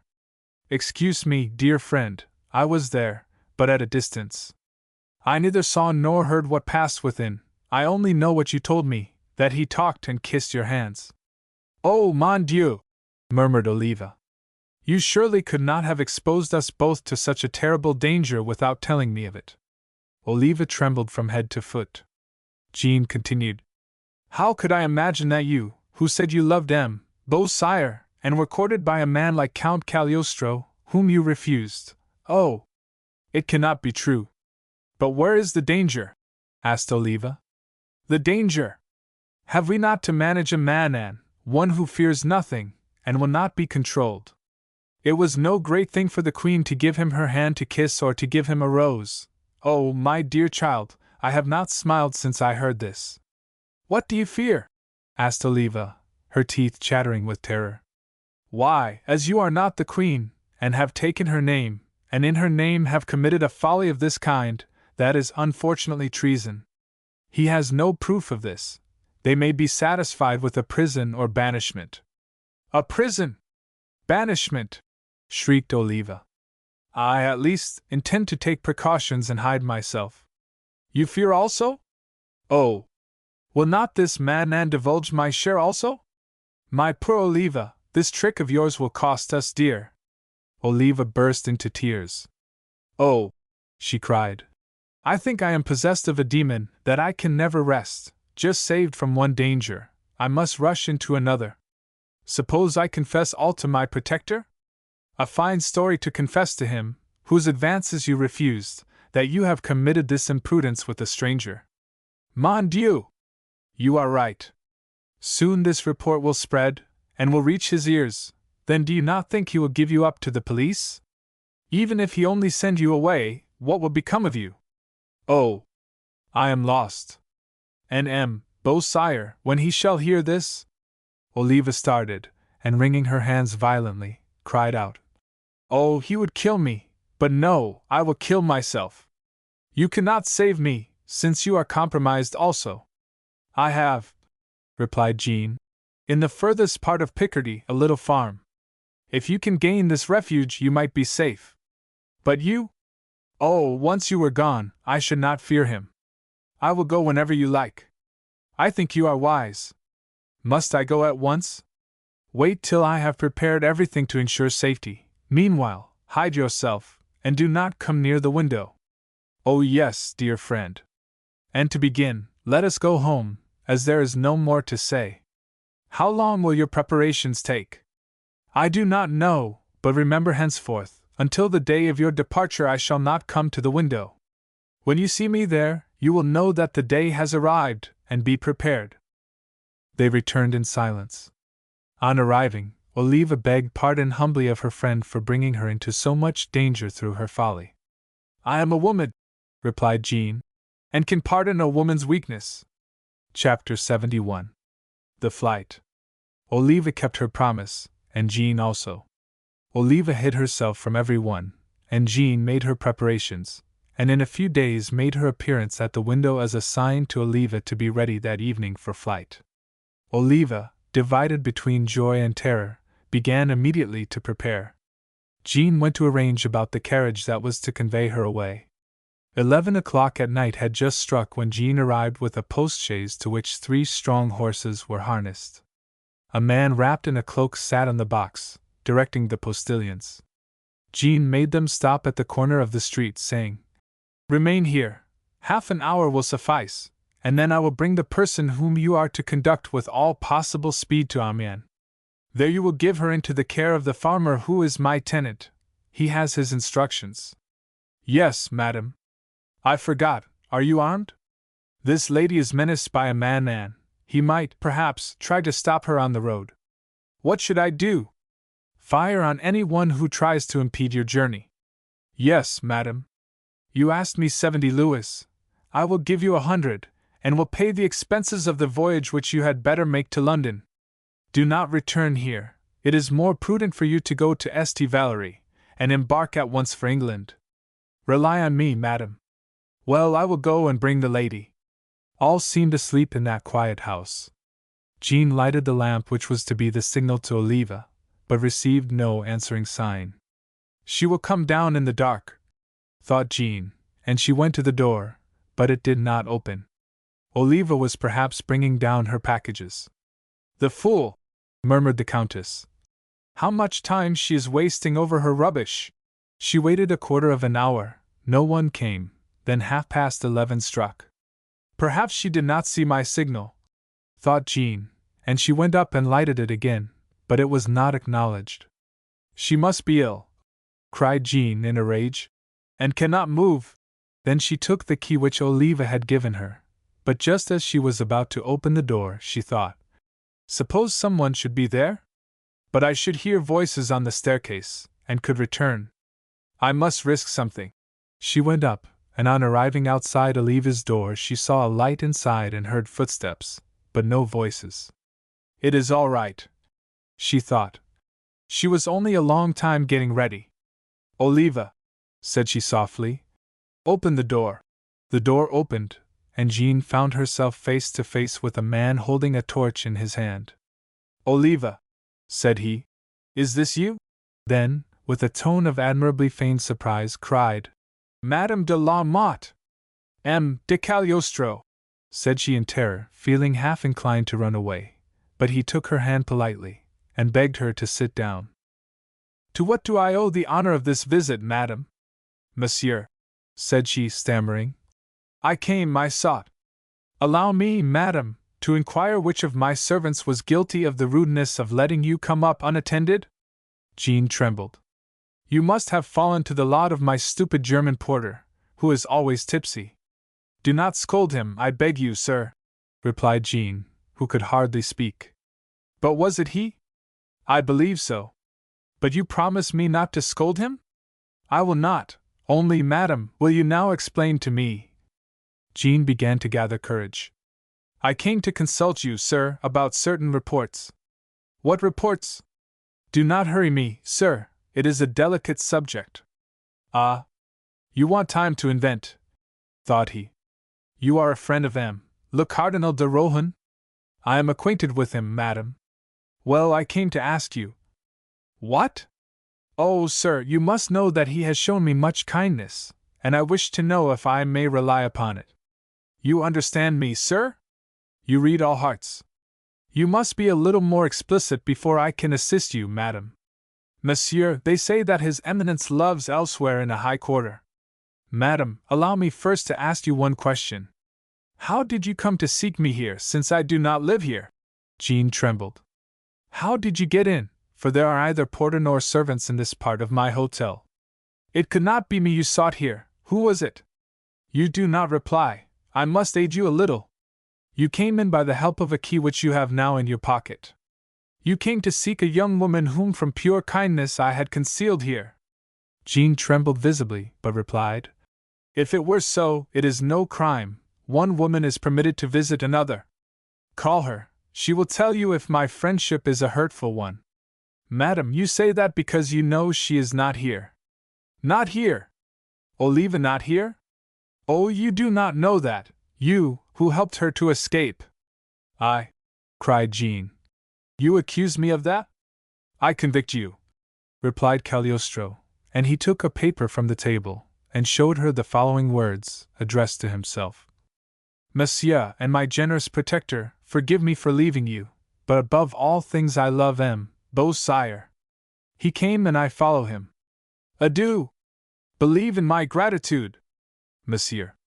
Beausire! Cried Jean, petrified.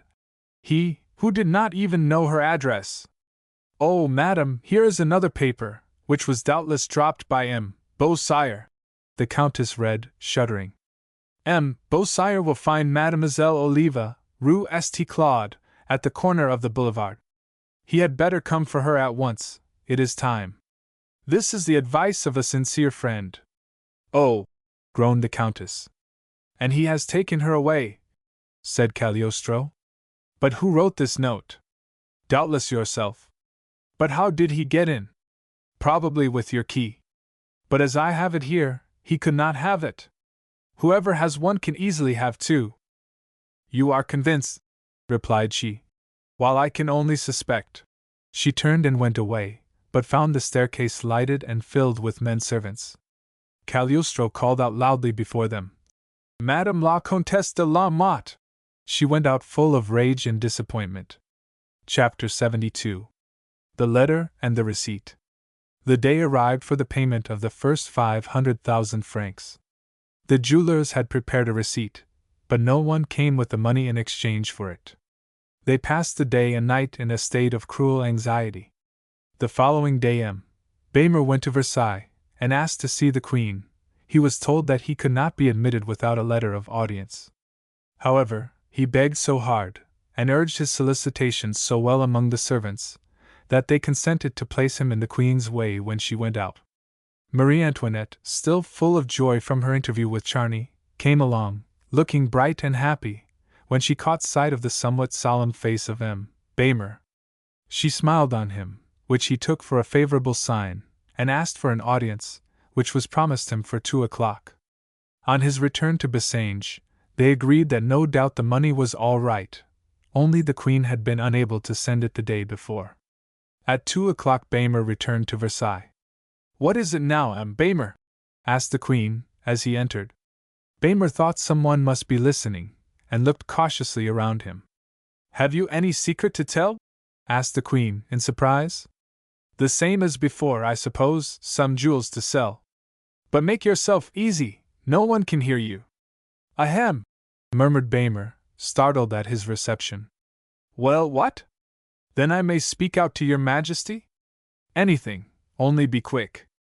I only wish to say that your Majesty probably forgot us yesterday. Forgot you? What do you mean? Yesterday the sum was due. What sum? Pardon me, your Majesty, if I am indiscreet. Perhaps your Majesty is not prepared. It would be a misfortune, but still. But, interrupted the Queen, I do not understand a word of what you are saying. Pray explain yourself. Yesterday the first payment for the necklace was due. Have you sold it then? Certainly, your Majesty, replied Baymer, looking stupefied. And those to whom you have sold it have not paid, my poor Baymer? So much the worse, but they must do as I did, and if they cannot pay, send it you back again. The jeweler staggered like a man who had just had a sunstroke. I do not understand your Majesty, he said. Why, Baymer, if 10 purchasers were each to send it back, and give you 100,000 francs, as I did, you would make 1,000,000, and keep your necklace also. Your Majesty says, cried Baymer, ready to drop, that you sent me back the necklace. Certainly. What is the matter? What? Your Majesty denies having bought the necklace? Ah! What comedy is this, sir? Said the Queen, severely. Is this unlucky necklace destined to turn someone's brain? But did your Majesty really say that you had returned the necklace? Happily, replied the Queen.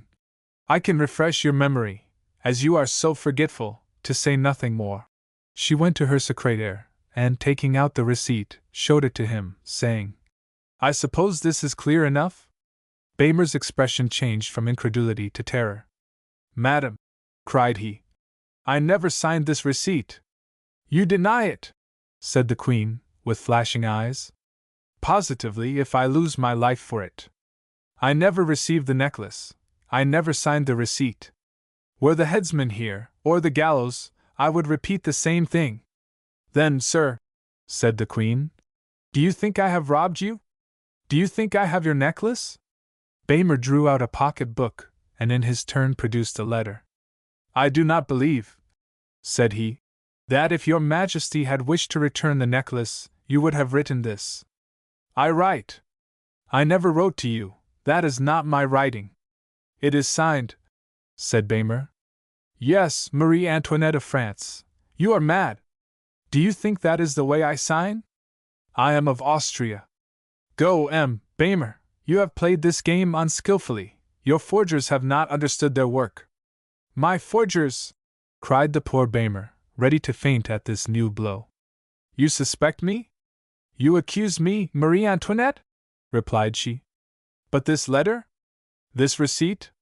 Give it me back, and take your letter. The first lawyer you ask will tell you how much that is worth." And taking the receipt from his trembling hands, and throwing the letter indignantly down, she left the room. The unfortunate man ran to communicate this dreadful blow to his partner, who was waiting in the carriage for him, and on their way home their gestures and cries of grief were so frantic as to attract the attention of every passer-by. At last they decided to return to Versailles. Immediately they presented themselves they were admitted by the order of the Queen. Chapter 73. Roi en épouse, Prince en Dane, Rohan je suis. Ah! cried the Queen. Immediately they entered. "You have brought a reinforcement, Baymer, so much the better." Baymer kneeled at her feet, and Bassenge followed his example. "Gentlemen," said she, "I have now grown calm, and an idea has come into my head which has modified my opinion with regard to you. It seems to me that we have both been duped. Ah, madam, you suspect me no longer. Forger was a dreadful word. No, I do not suspect you now. Does your Majesty suspect anyone else? Reply to my questions. You say you have not these diamonds? No, madam, we have not. It then matters little to you that I sent them, that is my affair. Did you not see Madame de la Motte? Yes, madam. And she gave you nothing from me? No, madam, she only said to us, wait. But this letter, who brought it? An unknown messenger, during the night. She rang, and a servant entered. Send for Madame de la Motte. And, continued the Queen to Baymer, did you see de Rohan? Yes, madam, he paid us a visit in order to ask. Good, said the Queen. I wish to hear no more now, but if he be mixed up with this affair, I think you need not despair. I think I can guess what Madame de la Motte meant by saying wait. Meanwhile, go to de Rohan, and tell him all you have told us, and then I know it. The jewelers had a renewed spark of hope. Only Bassenge said that the receipt was a false one, and that was a crime. True, replied Marie Antoinette. If you did not write it, it is a crime. But to prove this I must confront you with the person whom I charge to return you the jewels. Whenever your Majesty pleases, we do not fear the test.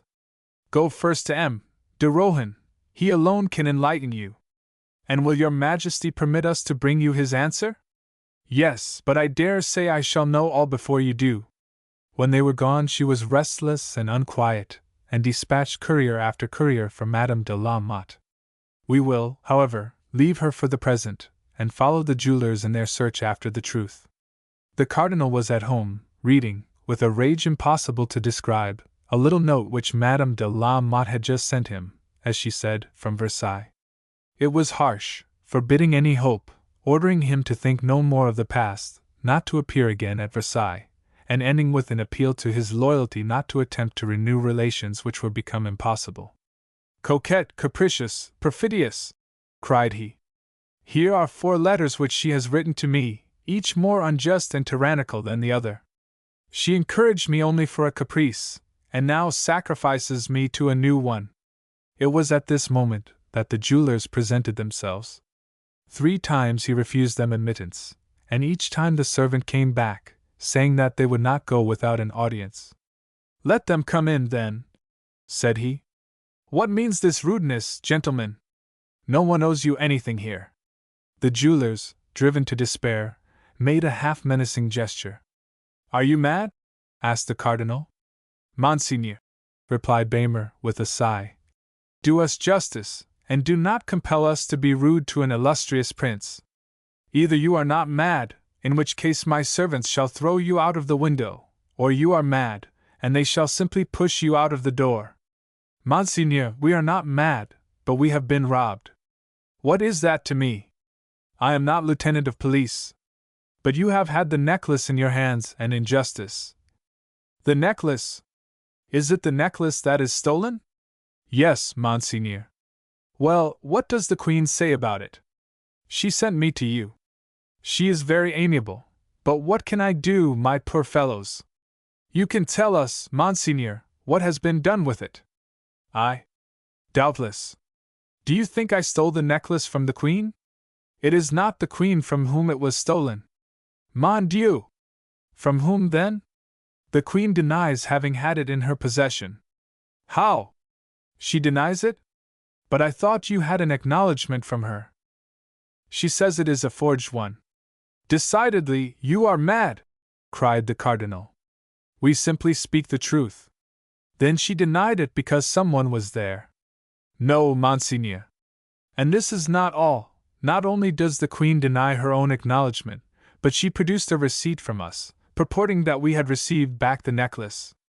"A receipt from you? Which also is a forgery, le Cardinal, you know it." "A forgery, and I know it." "Assuredly, for you came to confirm what Madame de la Motte had said, and you knew that we had sold the necklace to the Queen." "Come," said the cardinal. "This seems a serious affair. This is what I did. First, I bought the necklace of you for Her Majesty, and paid you 100,000 francs. "True, Monseigneur." "Afterwards you told me that the Queen had acknowledged the debt in writing, and fixed the periods of payment." "We said so." "Will your Eminence look at this signature?" He looked at it, and said directly, "Marie Antoinette of France, you have been deceived, gentlemen. This is not her signature, she is of the House of Austria." "Then," cried the jewelers, "Madame de la Motte must know the forger and the robber."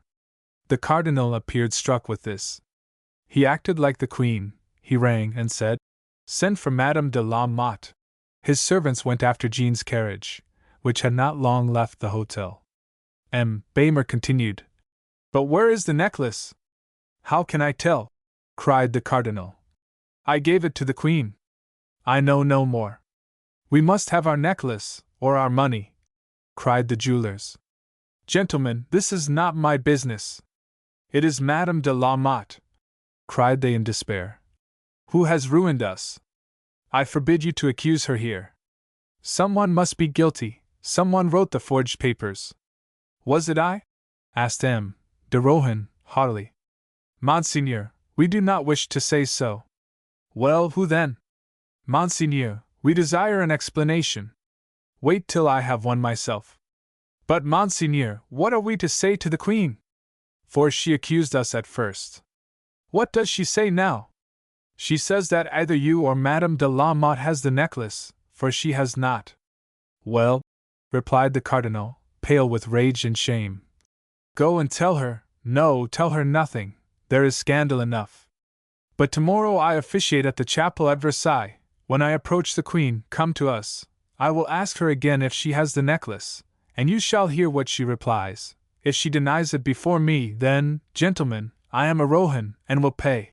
And with these words, pronounced with an indescribable dignity, he dismissed them. Chapter 74. Love and Diplomacy. The next morning, about 10 o'clock, a carriage bearing the arms of de Breteuil entered Versailles. Our readers will not have forgotten that this gentleman was a personal enemy of de Rohan, and had long been on the watch for an opportunity of injuring him. He now requested an audience from the king, and was admitted. "It is a beautiful day," said Louis to his minister. "There is not a cloud in the sky." "Sire, I am sorry to bring with me a cloud on your tranquility." "So am I," replied the king. "But what is it?" "I feel very much embarrassed, sire, more especially as, perhaps, this affair naturally concerns the lieutenant of police rather than myself, for it is a sort of theft." "A theft? Well, speak out." "Sire, your majesty knows the diamond necklace? Bamers, which the queen refused?" "Precisely, sire," said de Breteuil, and ignorant of all the mischief he was about to do, he continued. "And this necklace has been stolen." "Ah! So much the worse. But diamonds are very easy to trace." "But, sire, this is not an ordinary theft. It is pretended that the queen has kept the necklace." "Why, she refused it in my presence." "Sire, I did not use the right word. The calumnies are too gross." "Ah," said the king with a smile. "I suppose they say now that the queen has stolen the necklace." "Sire," replied Breteuil, "they say that the queen recommenced the negotiation for the purchase privately, and that the jewelers hold a paper signed by her, acknowledging that she kept it. I need not tell your majesty how much I despise all such scandalous falsehoods." "They say this," said the king, turning pale. "What do they not say? Had the queen really bought it afterwards, I should not have blamed her. She is a woman, and the necklace is marvelously beautiful, and thank God she could still afford it if she wished for it. I shall only blame her for one thing, for hiding her wishes from me. But that has nothing to do with the king, only with the husband. A husband may scold his wife if he pleases, and no one has a right to interfere. But then," continued he, "what do you mean by a robbery? Oh! I fear I have made your majesty angry." The king laughed. "Come, tell me all. Tell me even that the queen sold the necklace to the Jews. Poor woman, she is often in want of money, oftener than I can give it to her." "Exactly so. About 2 months ago the queen asked for 500,000 francs, and your majesty refused it." "True. Well, sire, they say that this money was to have been the first payment for the necklace. The queen, being denied the money, could not pay." Well, sire, they say the queen applied to someone to help her." "To a Jew?" "No, sire, not to a Jew." "Oh! I guess some foreign intrigue. The queen asked her mother, or some of her family, for money. It would have been better if she had, sire." "Well, to whom, then, did she apply?" "Sire, I dare not." "Monsieur, I am tired of this. I order you to speak out at once. Who lent this money to the queen?" De Rohan." De Rohan! Are you not ashamed to name to me the most embarrassed man in my kingdom?" "Sire," said de Breteuil, lowering his eyes. De Breteuil, your manner annoys me. If you have anything to say, speak at once." "Sire, I cannot bring myself to utter things so compromising to the honor of my king and queen." "Speak, sir. If there are calumnies, they must be refuted." "Then, sire, de Rohan went to the jewelers, and arranged for the purchase of the necklace, and the mode of payment." "Really?" cried the king, annoyed and angry. "It is a fact, sire, capable of being proved with the greatest certainty. I pledge my word for this." "This is most annoying," said the king. "But still, sir, we have not heard of a theft." "Sire, the jewelers say that they have a receipt signed by the queen, and she denies having the necklace." "Ah!" cried the king, with renewed hope. "She denies it, you see, de Breteuil." "Oh, sire! I never doubted Her Majesty's innocence. I am indeed unfortunate, if your Majesty does not see all my respect for the purest of women." "Then you only accuse de Rohan?" "Yes, sire. And appearances demand some inquiry into his conduct. The queen says she has not the necklace, the jewelers say they sold it to her. It is not to be found, and the word theft is used as connected both with the queen and de Rohan. You are right, de Breteuil, this affair must be cleared up. But who is that passing below? Is it not de Rohan going to the chapel?" "Not yet, sire. He does not come till 11 o'clock, and he will be dressed in his robes, for he officiates today. Then I will send for him and speak to him. Permit me to advise your Majesty to speak first to the Queen. Yes, she will tell me the truth. Doubtless, sire. But first tell me all you know about it. De Breteuil, with ingenious hate, mentioned every particular which he thought could injure de Rohan.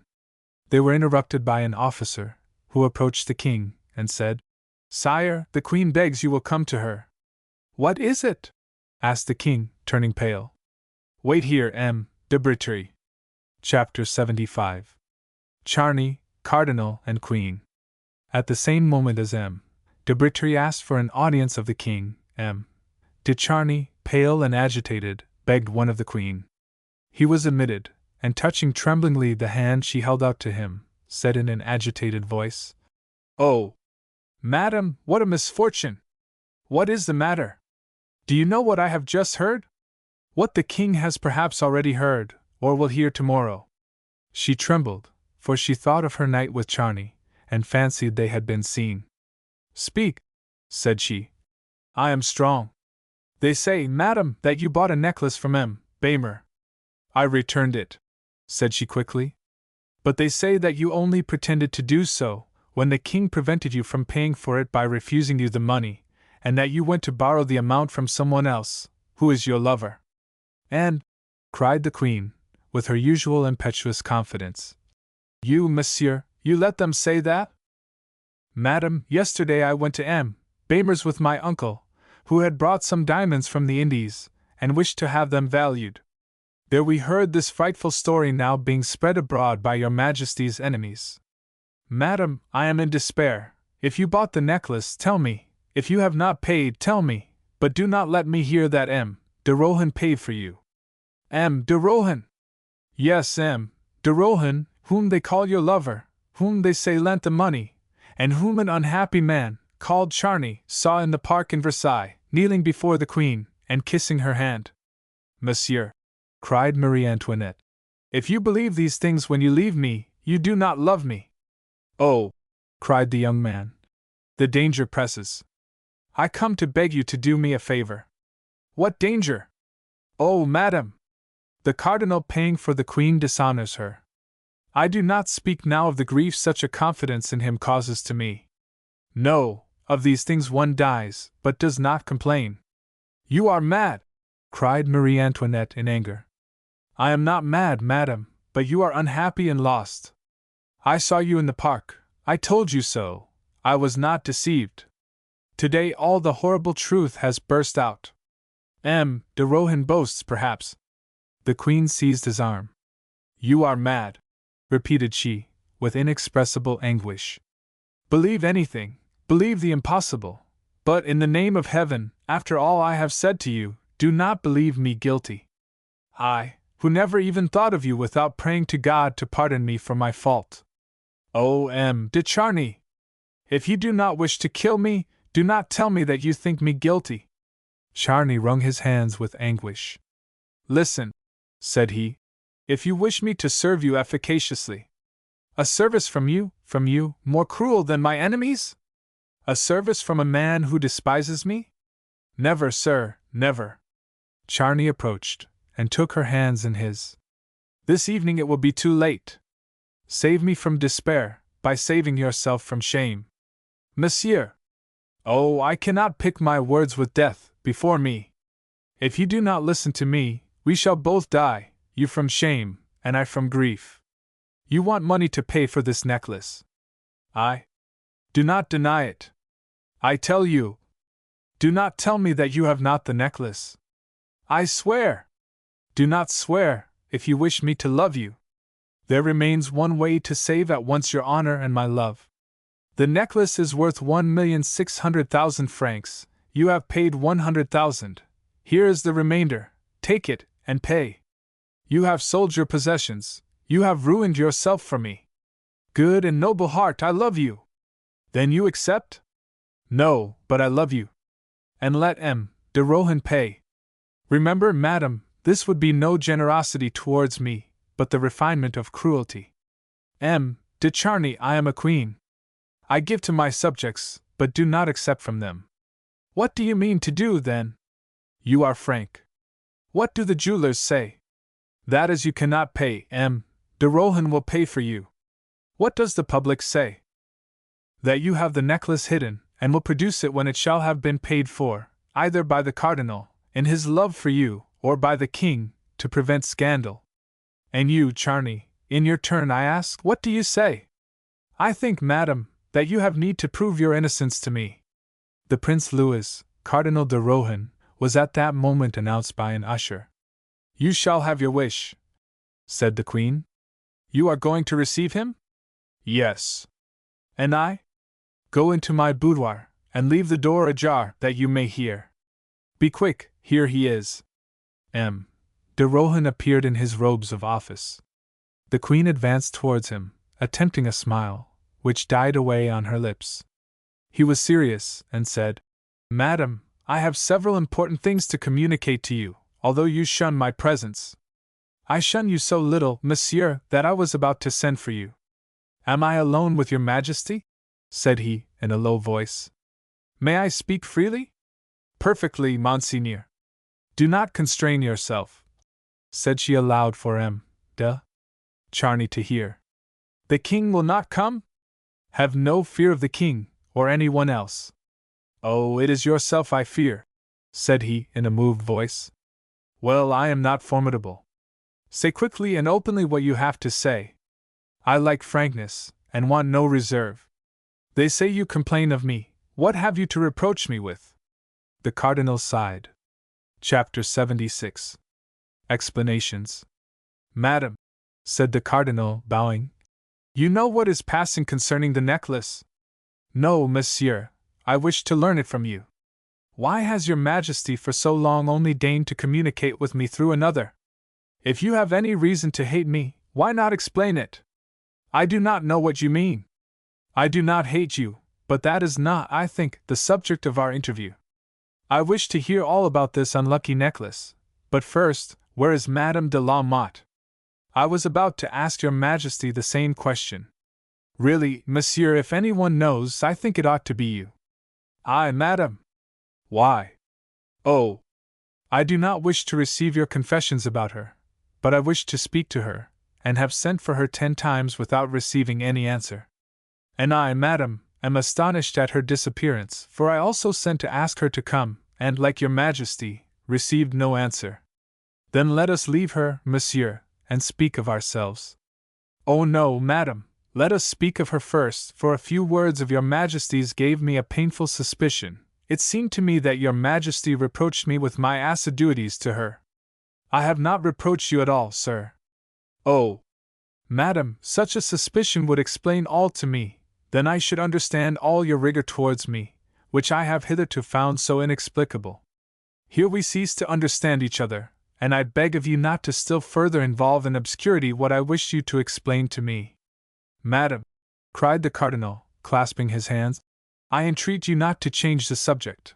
Allow me only 2 words more, and I am sure we shall understand each other. Really, sir, you speak in language that I do not understand. Pray return to plain French. Where is the necklace that I returned to the jewelers? The necklace that you sent back? Yes, what have you done with it? I do not know, madam.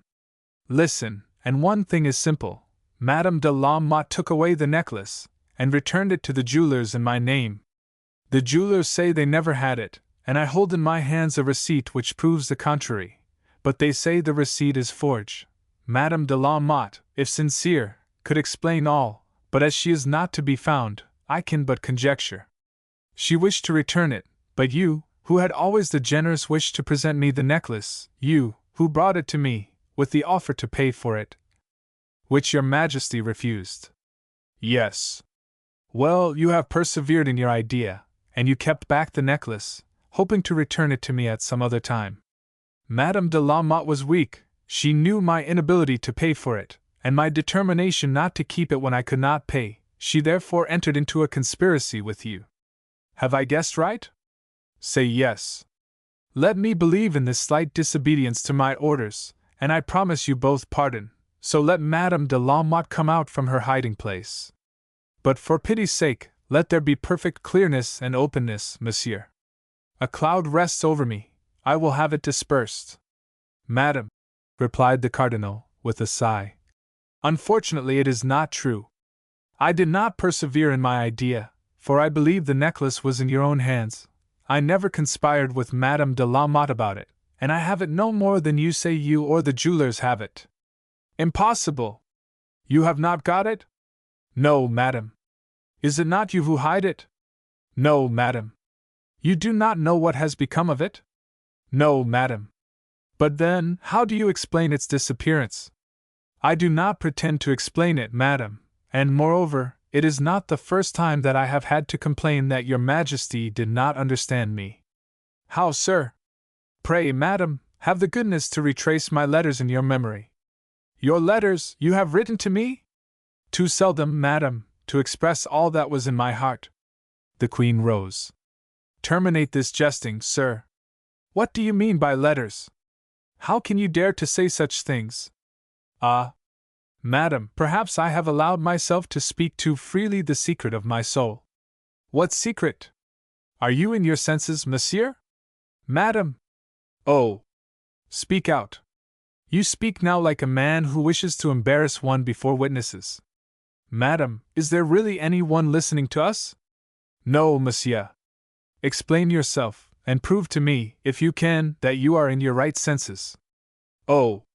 Why is not Madame de la Motte here? She could aid me to reawaken, if not your Majesty's attachment, at least your memory. My attachment! My memory!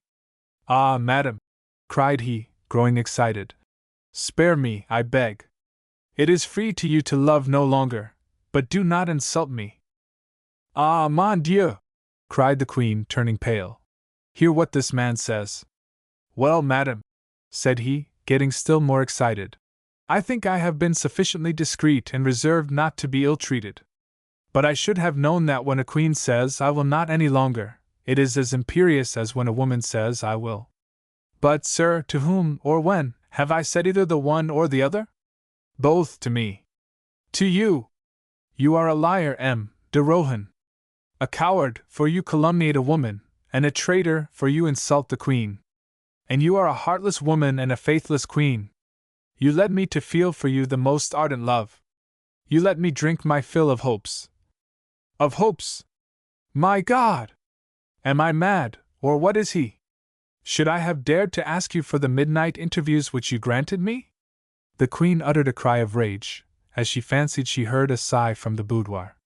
Should I, continued M. de Rohan, have dared to come into the park if you had not sent Madame de la Motte for me? Mon Dieu! Should I have dared to steal the key? Should I have ventured to ask for this rose, which since then I have worn here on my heart, and burned up with my kisses? Should I have dared to kiss your hands? And above all, should I have dared even to dream of sweet but perfidious love? Monsieur! Cried she. You blaspheme. Mon Dieu! Exclaimed the Cardinal. Heaven knows that to be loved by this deceitful woman I would have given my all, my liberty, my life. M. de Rohan, if you wish to preserve either, you will confess immediately that you invented all these horrors, that you did not come to the park at night. I did come, he replied. You are a dead man if you maintain this. A Rohan cannot lie, madam. I did come. M. de Rohan, in heaven's name say that you did not see me there. I will die if you wish it, and as you threaten me, but I did come to the park at Versailles, where Madame de la Motte brought me. Once more, confess it is a horrible plot against me. No. Then believe that you were mistaken, deceived, that it was all a fancy. No. Then we will have recourse, said she solemnly, to the justice of the king. The Cardinal bowed. The Queen rang violently. Tell His Majesty that I desire his presence. The Cardinal remained firm. Marie Antoinette went 10 times to the door of the boudoir, and each time returned without going in. At last the king appeared. Chapter 77. The Arrest. Sire, cried the Queen, here is M. de Rohan, who says incredible things, which I wish him to repeat to you. At these unexpected words the Cardinal turned pale. Indeed, It was a strange position to hear himself called upon to repeat to the king and the husband all the claims which he believed he had over the queen and the wife. But the king, turning towards him, said, "About a certain necklace, is it not, sir?" De Rohan took advantage of the king's question, and chose the least of two evils. "Yes, sire," he murmured, "about the necklace." "Then, sir, you have brought the necklace?" "Sire." "Yes or no, sir?" The cardinal looked at the queen, and did not reply. "The truth, sir," said the queen, answering his look. "We want nothing but the truth."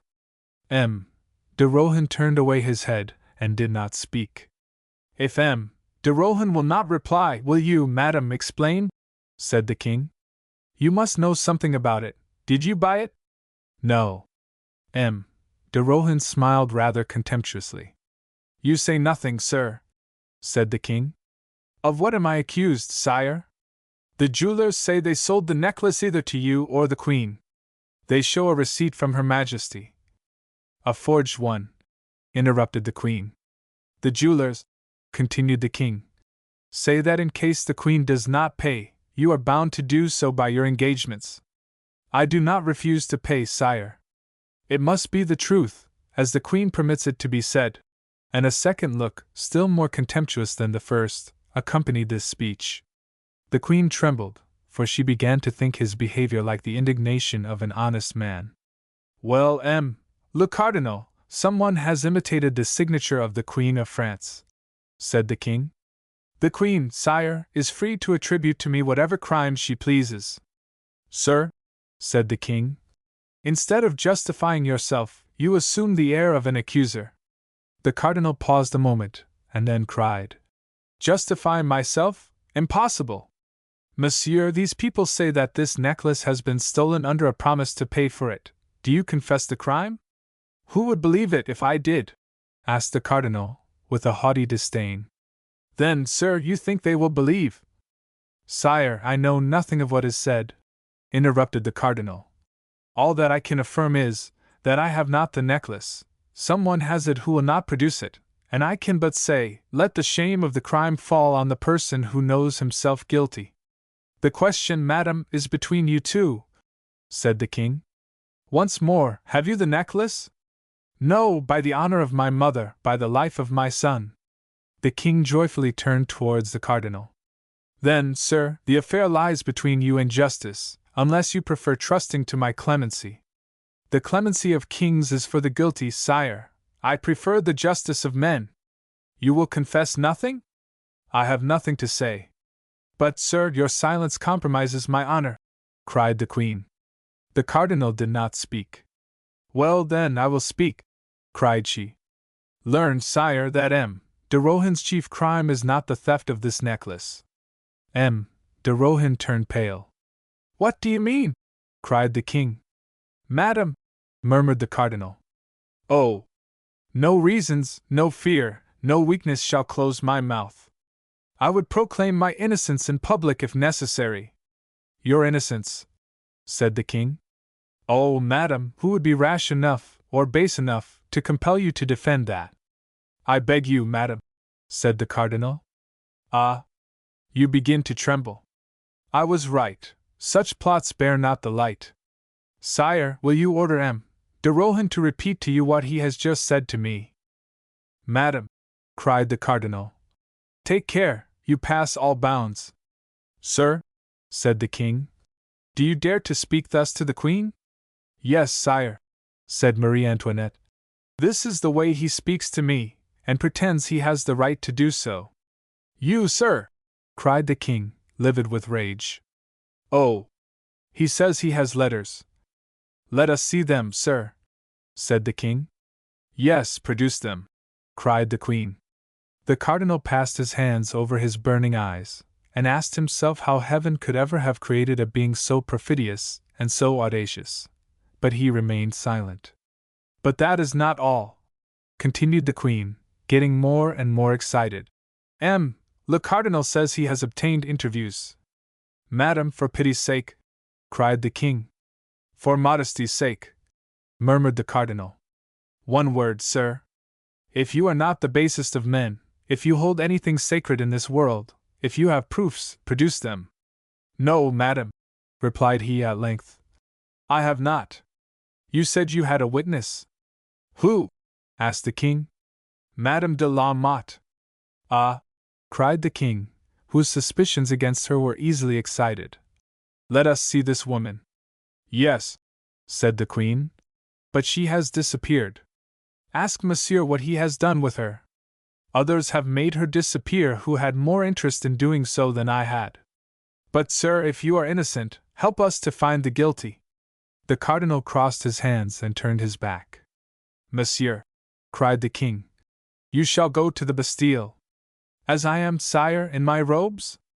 Consider, sire, the scandal will commence, and will fall heavily on whomsoever it rests. I wish it to do so, sir.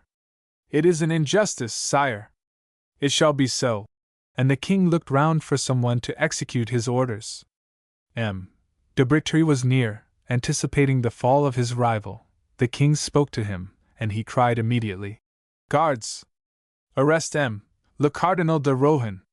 The cardinal passed by the queen without saluting her, then, bowing to the king, went towards the lieutenant of the guards, who approached timidly, seeming to wait for a confirmation of the order he had received. Yes, sir, said de Rohan. It is I whom you are to arrest. Conduct monsieur to his apartment until I have written the order, said the king.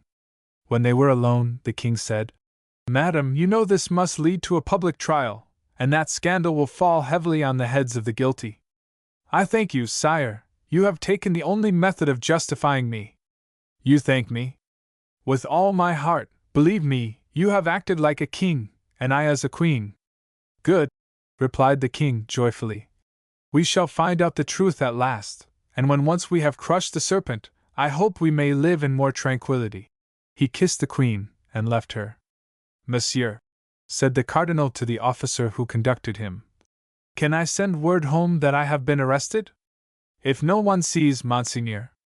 The cardinal wrote some words on a page of his missal, then tore it out, and let it fall at the feet of the officer. She ruins me, murmured the cardinal.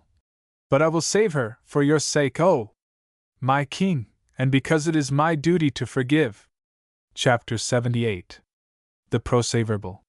When the king re-entered his room, he signed the order to consign de Rohan to the Bastille. The Count de Provence soon came in and began making a series of signs to de Breteuil, who, however willing, could not understand their meaning. This, however, the Count did not care for, as his sole object was to attract the king's attention. He at last succeeded, and the king, after dismissing de Breteuil, said to him, What was the meaning of all those signs you were making just now? I suppose they meant something. Undoubtedly, but— Oh, you are quite free to say or not. Sire, I have just heard of the arrest of de Rohan. Well, and what then? Am I wrong to do justice even on him? Oh no, brother, I did not mean that. I should have been surprised had you not taken part somehow against the queen. I have just seen her, and am quite satisfied. Oh, sire, God forbid that I should accuse her. The queen has no friend more devoted than myself. Then you approve of my proceedings? Which will, I trust, terminate all the scandals which have lately disgraced our court. Yes, sire, I entirely approve your Majesty's conduct, and I think all is for the best as regards the necklace. Pardieu, it is clear enough. De Rohan has been making himself great on a pretended familiarity with the queen, and conducting in her name a bargain for the diamonds, and leaving it to be supposed that she had them. It is monstrous. And then these tales never stop at the truth, but at all sorts of dreadful details which would end in a frightful scandal on the queen. Yes, brother, I repeat, as far as the necklace is concerned, you were perfectly right. What else is there, then? Sire, you embarrass me. The queen has not, then, told you? Oh, the other boastings of de Rohan? The pretended correspondence and interviews he speaks of? All that I know is that I have the most absolute confidence in the queen, which she merits by the nobleness of her character. It was easy for her to have told me nothing of all this, but she always makes an immediate appeal to me in all difficulties, and confides to me the care of her honor. I am her confessor and her judge. Sire, you make me afraid to speak, lest I should be again accused of want of friendship for the Queen. But it is right that all should be spoken, that she may justify herself from the other accusations. Well, what have you to say? Let me first hear what she told you. She said she had not the necklace, that she never signed the receipt for the jewels, that she never authorized M. de Rohan to buy them, that she had never given him the right to think himself more to her than any other of her subjects, and that she was perfectly indifferent to him. Ah, she said that? Most decidedly. Then these rumors about other people. What others? Why, if it were not M. de Rohan, who walked with the Queen. How? Do they say he walked with her? The Queen denies it, you say? But how came she to be in the park at night, and with whom did she walk? The Queen in the park at night. Doubtless, there are always eyes ready to watch every movement of a queen. Brother, these are infamous things that you repeat, take care. Sire, I openly repeat them, that your Majesty may search out the truth. And they say that the Queen walked at night in the park? Yes, sire, tête-à-tête. I do not believe anyone says it. Unfortunately, I can prove it but too well. There are 4 witnesses. One is the captain of the hunt, who says he saw the Queen go out 2 following nights by the door near the kennel of the wolfhounds. Here is his declaration signed. The king, trembling, took the paper. The next is the night watchman at Trianon, who says he saw the Queen walking arm in arm with a gentleman. The third is the porter of the west door, who also saw the Queen going through the little gate. He states how she was dressed, but that he could not recognize the gentleman, but thought he looked like an officer. He says he could not be mistaken, for that the Queen was accompanied by her friend, Madame de la Motte. Her friend! Cried the king furiously. The last is from the man whose duty it is to see that all the doors are locked at night. He says that he saw the Queen go into the baths of Apollo with a gentleman. The king, pale with anger and emotion, snatched the paper from the hands of his brother. It is true, continued the count, that Madame de la Motte was outside, and that the Queen did not remain more than an hour. The name of the gentleman? Cried the king. This report does not name him, but here is one dated the next day, by a forester, who says it was M. de Charny. M. de Charny! Cried the king. Wait here, I will soon learn the truth of all this. Chapter 79. The Last Accusation. As soon as the king left the room, the Queen ran towards the boudoir, and opened the door, then, as if her strength failed her, sank down on a chair, waiting for the decision of M. de Charny, her last and most formidable judge. He came out more sad and pale than ever. Well? Said she. Madam, replied he, you see, everything opposes our friendship. There can be no peace for me while such scandalous reports circulate in public, putting my private convictions aside. Then, said the Queen, all I have done, this perilous aggression, this public defiance of one of the greatest nobles in the kingdom, and my conduct being exposed to the test of public opinion, does not satisfy you? Oh, cried Charny, you are noble and generous, I know. But you believe me guilty, you believe the cardinal. I command you to tell me what you think. I must say, then, madam, that he is neither mad nor wicked, as you called him, but a man thoroughly convinced of the truth of what he said, a man who loves you, and the victim of an error which will bring him to ruin, and you. Well? To dishonor. Mon Dieu! This odious woman, this Madame de la Motte, disappearing just when her testimony might have restored you to repose and honor, she is the evil genius, the curse, of your reign, she whom you have, unfortunately, admitted to partake of your intimacy and your secrets. Oh, sir! Yes, madam, it is clear that you combined with her and the cardinal to buy this necklace. Pardon if I offend you. Stay, sir, replied the Queen, with a pride not unmixed with anger. What the king believes, others might believe, and my friends not be harder than my husband. It seems to me that it can give no pleasure to any man to see a woman whom he does not esteem. I do not speak of you, sir, to you I am not a woman, but a queen, as you are to me, not a man, but a subject. I had advised you to remain in the country, and it was wise, far from the court, you might have judged me more truly. Too ready to condescend, I have neglected to keep up, with those whom I thought loved me, the prestige of royalty. I should have been a queen, and content to govern, and not have wished to be loved. I cannot express, replied Charny, how much your severity wounds me. I may have forgotten that you were a queen, but never that you were the woman most in the world worthy of my respect and love. Sir, I think your absence is necessary. Something tells me that it will end by your name being mixed up in all this. Impossible, madam. You say impossible. Reflect on the power of those who have for so long played with my reputation. You say that M. de Rohan is convinced of what he asserts. Those who cause such convictions would not be long in proving you a disloyal subject to the king, and a disgraceful friend for me. Those who invent so easily what is false will not be long in discovering the truth. Lose no time, therefore, the peril is great. Retire, and fly from the scandal which will ensue from the approaching trial. I do not wish that my destiny should involve yours, or your future be ruined.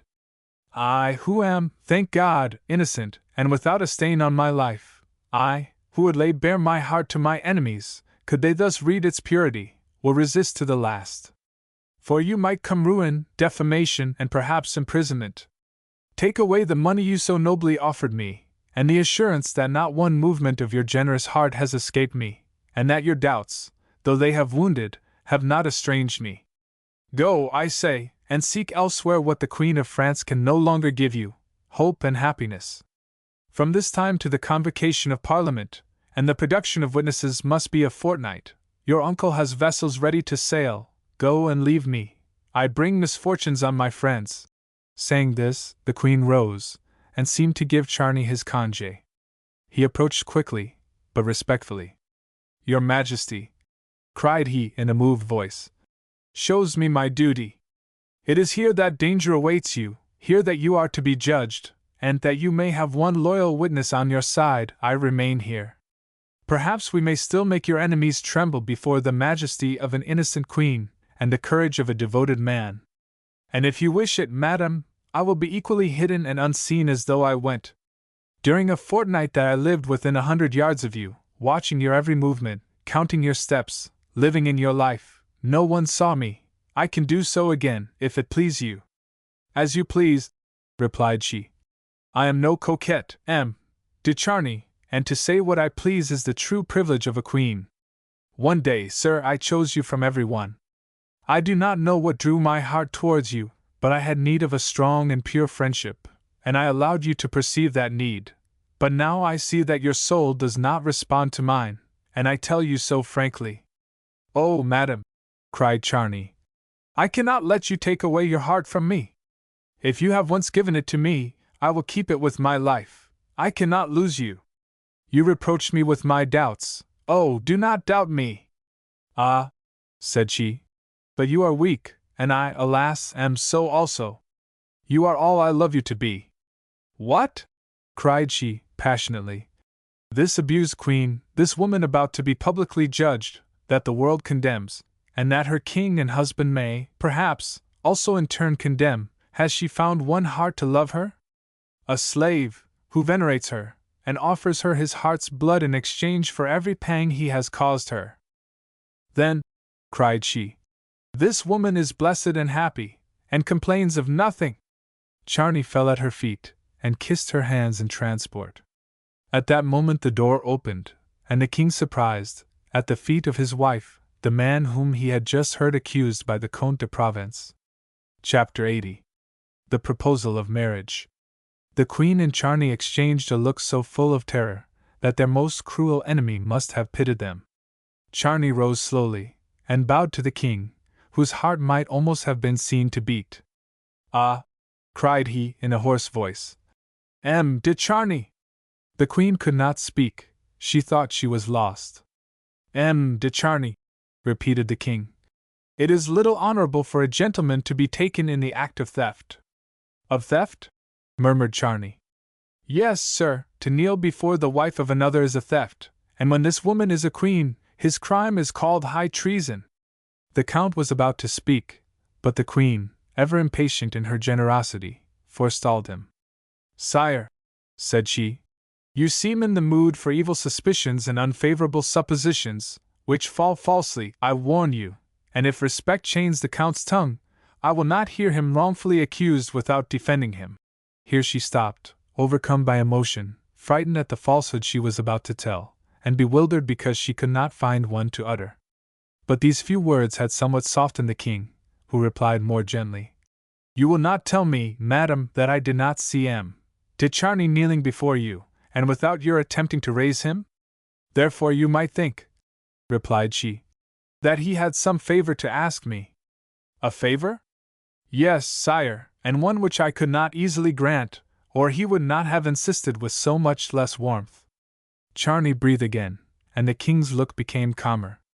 Marie Antoinette was searching for something to say, with mingled rage at being obliged to lie, and grief at not being able to think of anything probable to say.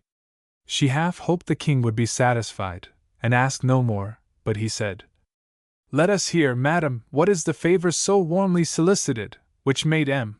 de Charny kneel before you? I may, perhaps, more happy than you, be able to grant it. She hesitated.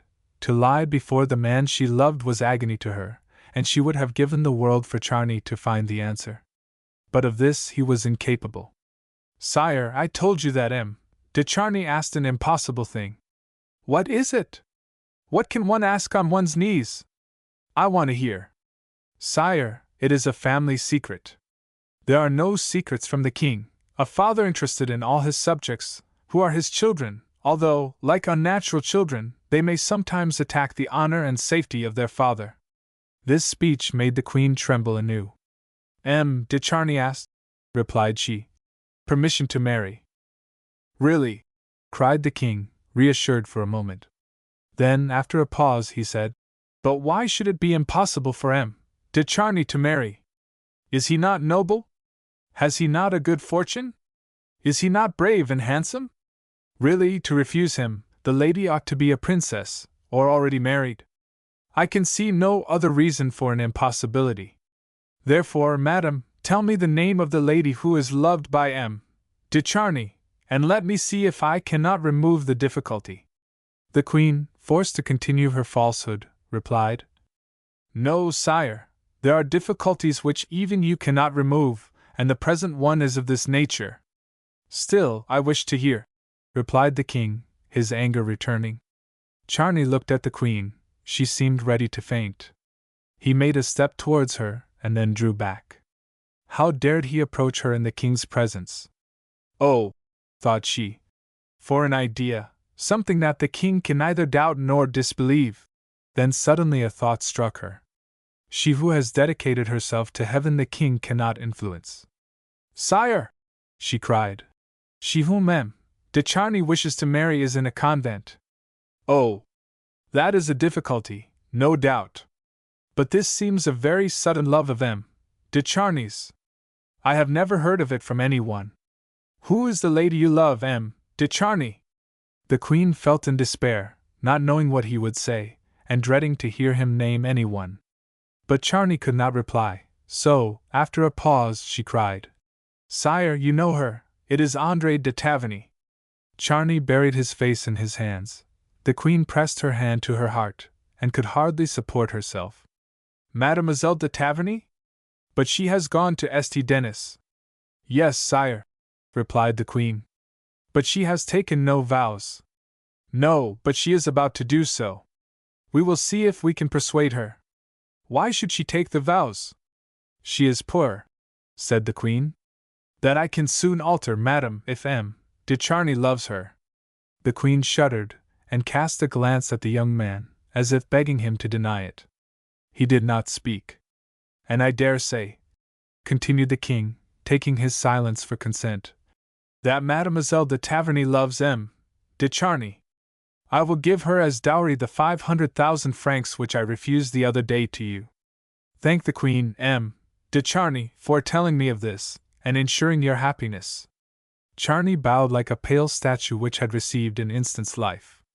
Oh, it is worth kneeling again for, said the king. The queen trembled, and stretched out her hand to the young man, who left on it a burning kiss. No, said the king. Come with me. M. de Charny turned once, to read the anguish in the eyes of the Queen. Chapter 81. St. Denis. The Queen remained alone and despairing. So many blows had struck her that she hardly knew from which she suffered most. How she longed to retract the words she had spoken, to take from André even the chance of the happiness which she still hoped she would refuse. But if she refused, would not the king's suspicions reawaken, and everything seem only the worse for this falsehood? She dared not risk this. She must go to André and confess, and implore her to make this sacrifice. Or if she would only temporize, the king's suspicions might pass away, and he might cease to interest himself about it. Thus the liberty of M. de Taverny would not be sacrificed, either would that of M. de Charny, and she would be spared the remorse of having sacrificed the happiness of two people to her honor. She longed to speak again to Charny, but feared discovery, and she knew she might rely upon him to ratify anything she chose to say. 3 o'clock arrived, the state dinner and the presentations, and the Queen went through all with a serene and smiling air. When all was over she changed her dress, got into her carriage, and without any guards, and only one companion, drove to St. Denis, and asked to see André. André was at that moment kneeling, dressed in her white peignoir, and praying with fervor. She had quitted the court voluntarily, and separated herself from all that could feed her love, but she could not stifle her regrets and bitter feelings. Had she not seen Charny apparently indifferent towards her, while the Queen occupied all his thoughts? Yet when she heard that the Queen was asking for her, she felt a thrill of pleasure and delight. She threw a mantle over her shoulders, and hastened to see her, but on the way she reproached herself with the pleasure that she felt, endeavoring to think that the Queen and the court had alike ceased to interest her. "Come here, André," said the Queen, with a smile, as she entered. Chapter 82. A Dead Heart. "André," continued the Queen, "it looks strange to see you in this dress. To see an old friend and companion already lost to life is like a warning to ourselves from the tomb." "Madam, no one has a right to warn or counsel your Majesty." "That was never my wish," said the Queen. "Tell me truly, André, had you to complain of me when you were at court?" "Your Majesty was good enough to ask me that question when I took leave, and I replied then as now, no, madam." "But often," said the Queen. "A grief hurts us which is not personal. Have I injured any one belonging to you? André, the retreat which you have chosen is an asylum against evil passions. Here God teaches gentleness, moderation, and forgiveness of injuries. I come as a friend, and ask you to receive me as such." André felt touched. "Your Majesty knows," said she, "that the Tavernys cannot be your enemies." "I understand," replied the Queen. "You cannot pardon me for having been cold to your brother, and perhaps he himself accuses me of caprice." "My brother is too respectful a subject to accuse the Queen," said André coldly. The Queen saw that it was useless to try and propitiate André on this subject, so she said only, "Well, at least I am ever your friend.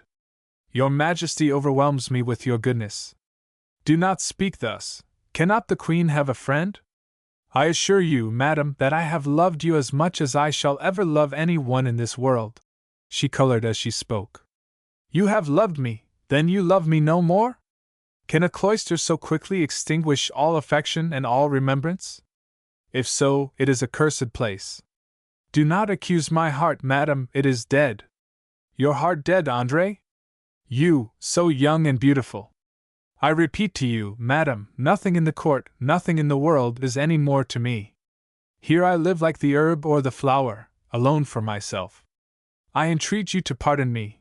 This forgetfulness of the glorious vanities of the world is no crime. My confessor congratulates me on it every day. Then you like the convent?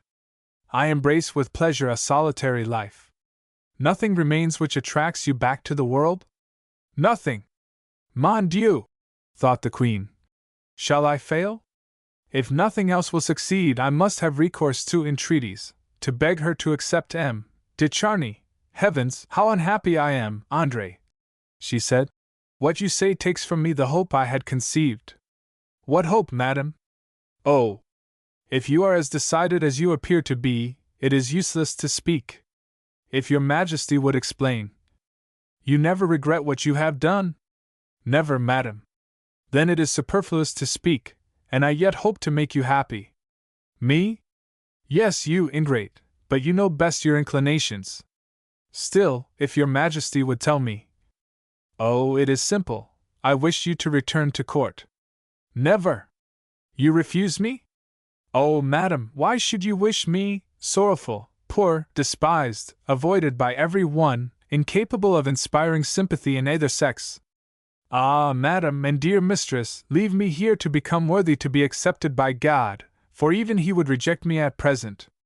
But, said the Queen, what I was about to propose to you would have removed all these humiliations of which you complain.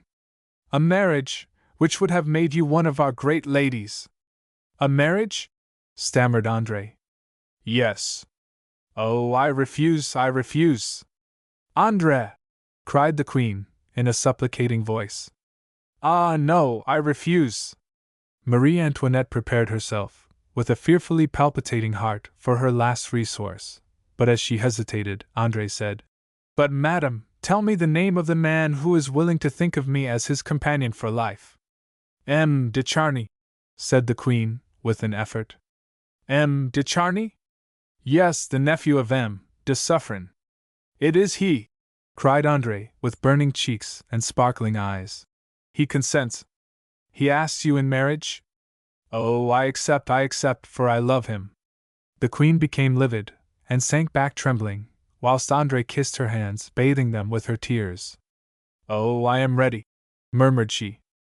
Come, then, cried the Queen, who felt as though her strength was failing her, with a last effort to preserve appearances. Andre left the room to prepare. Then Marie Antoinette cried, with bitter sobs, Oh, mon Dieu!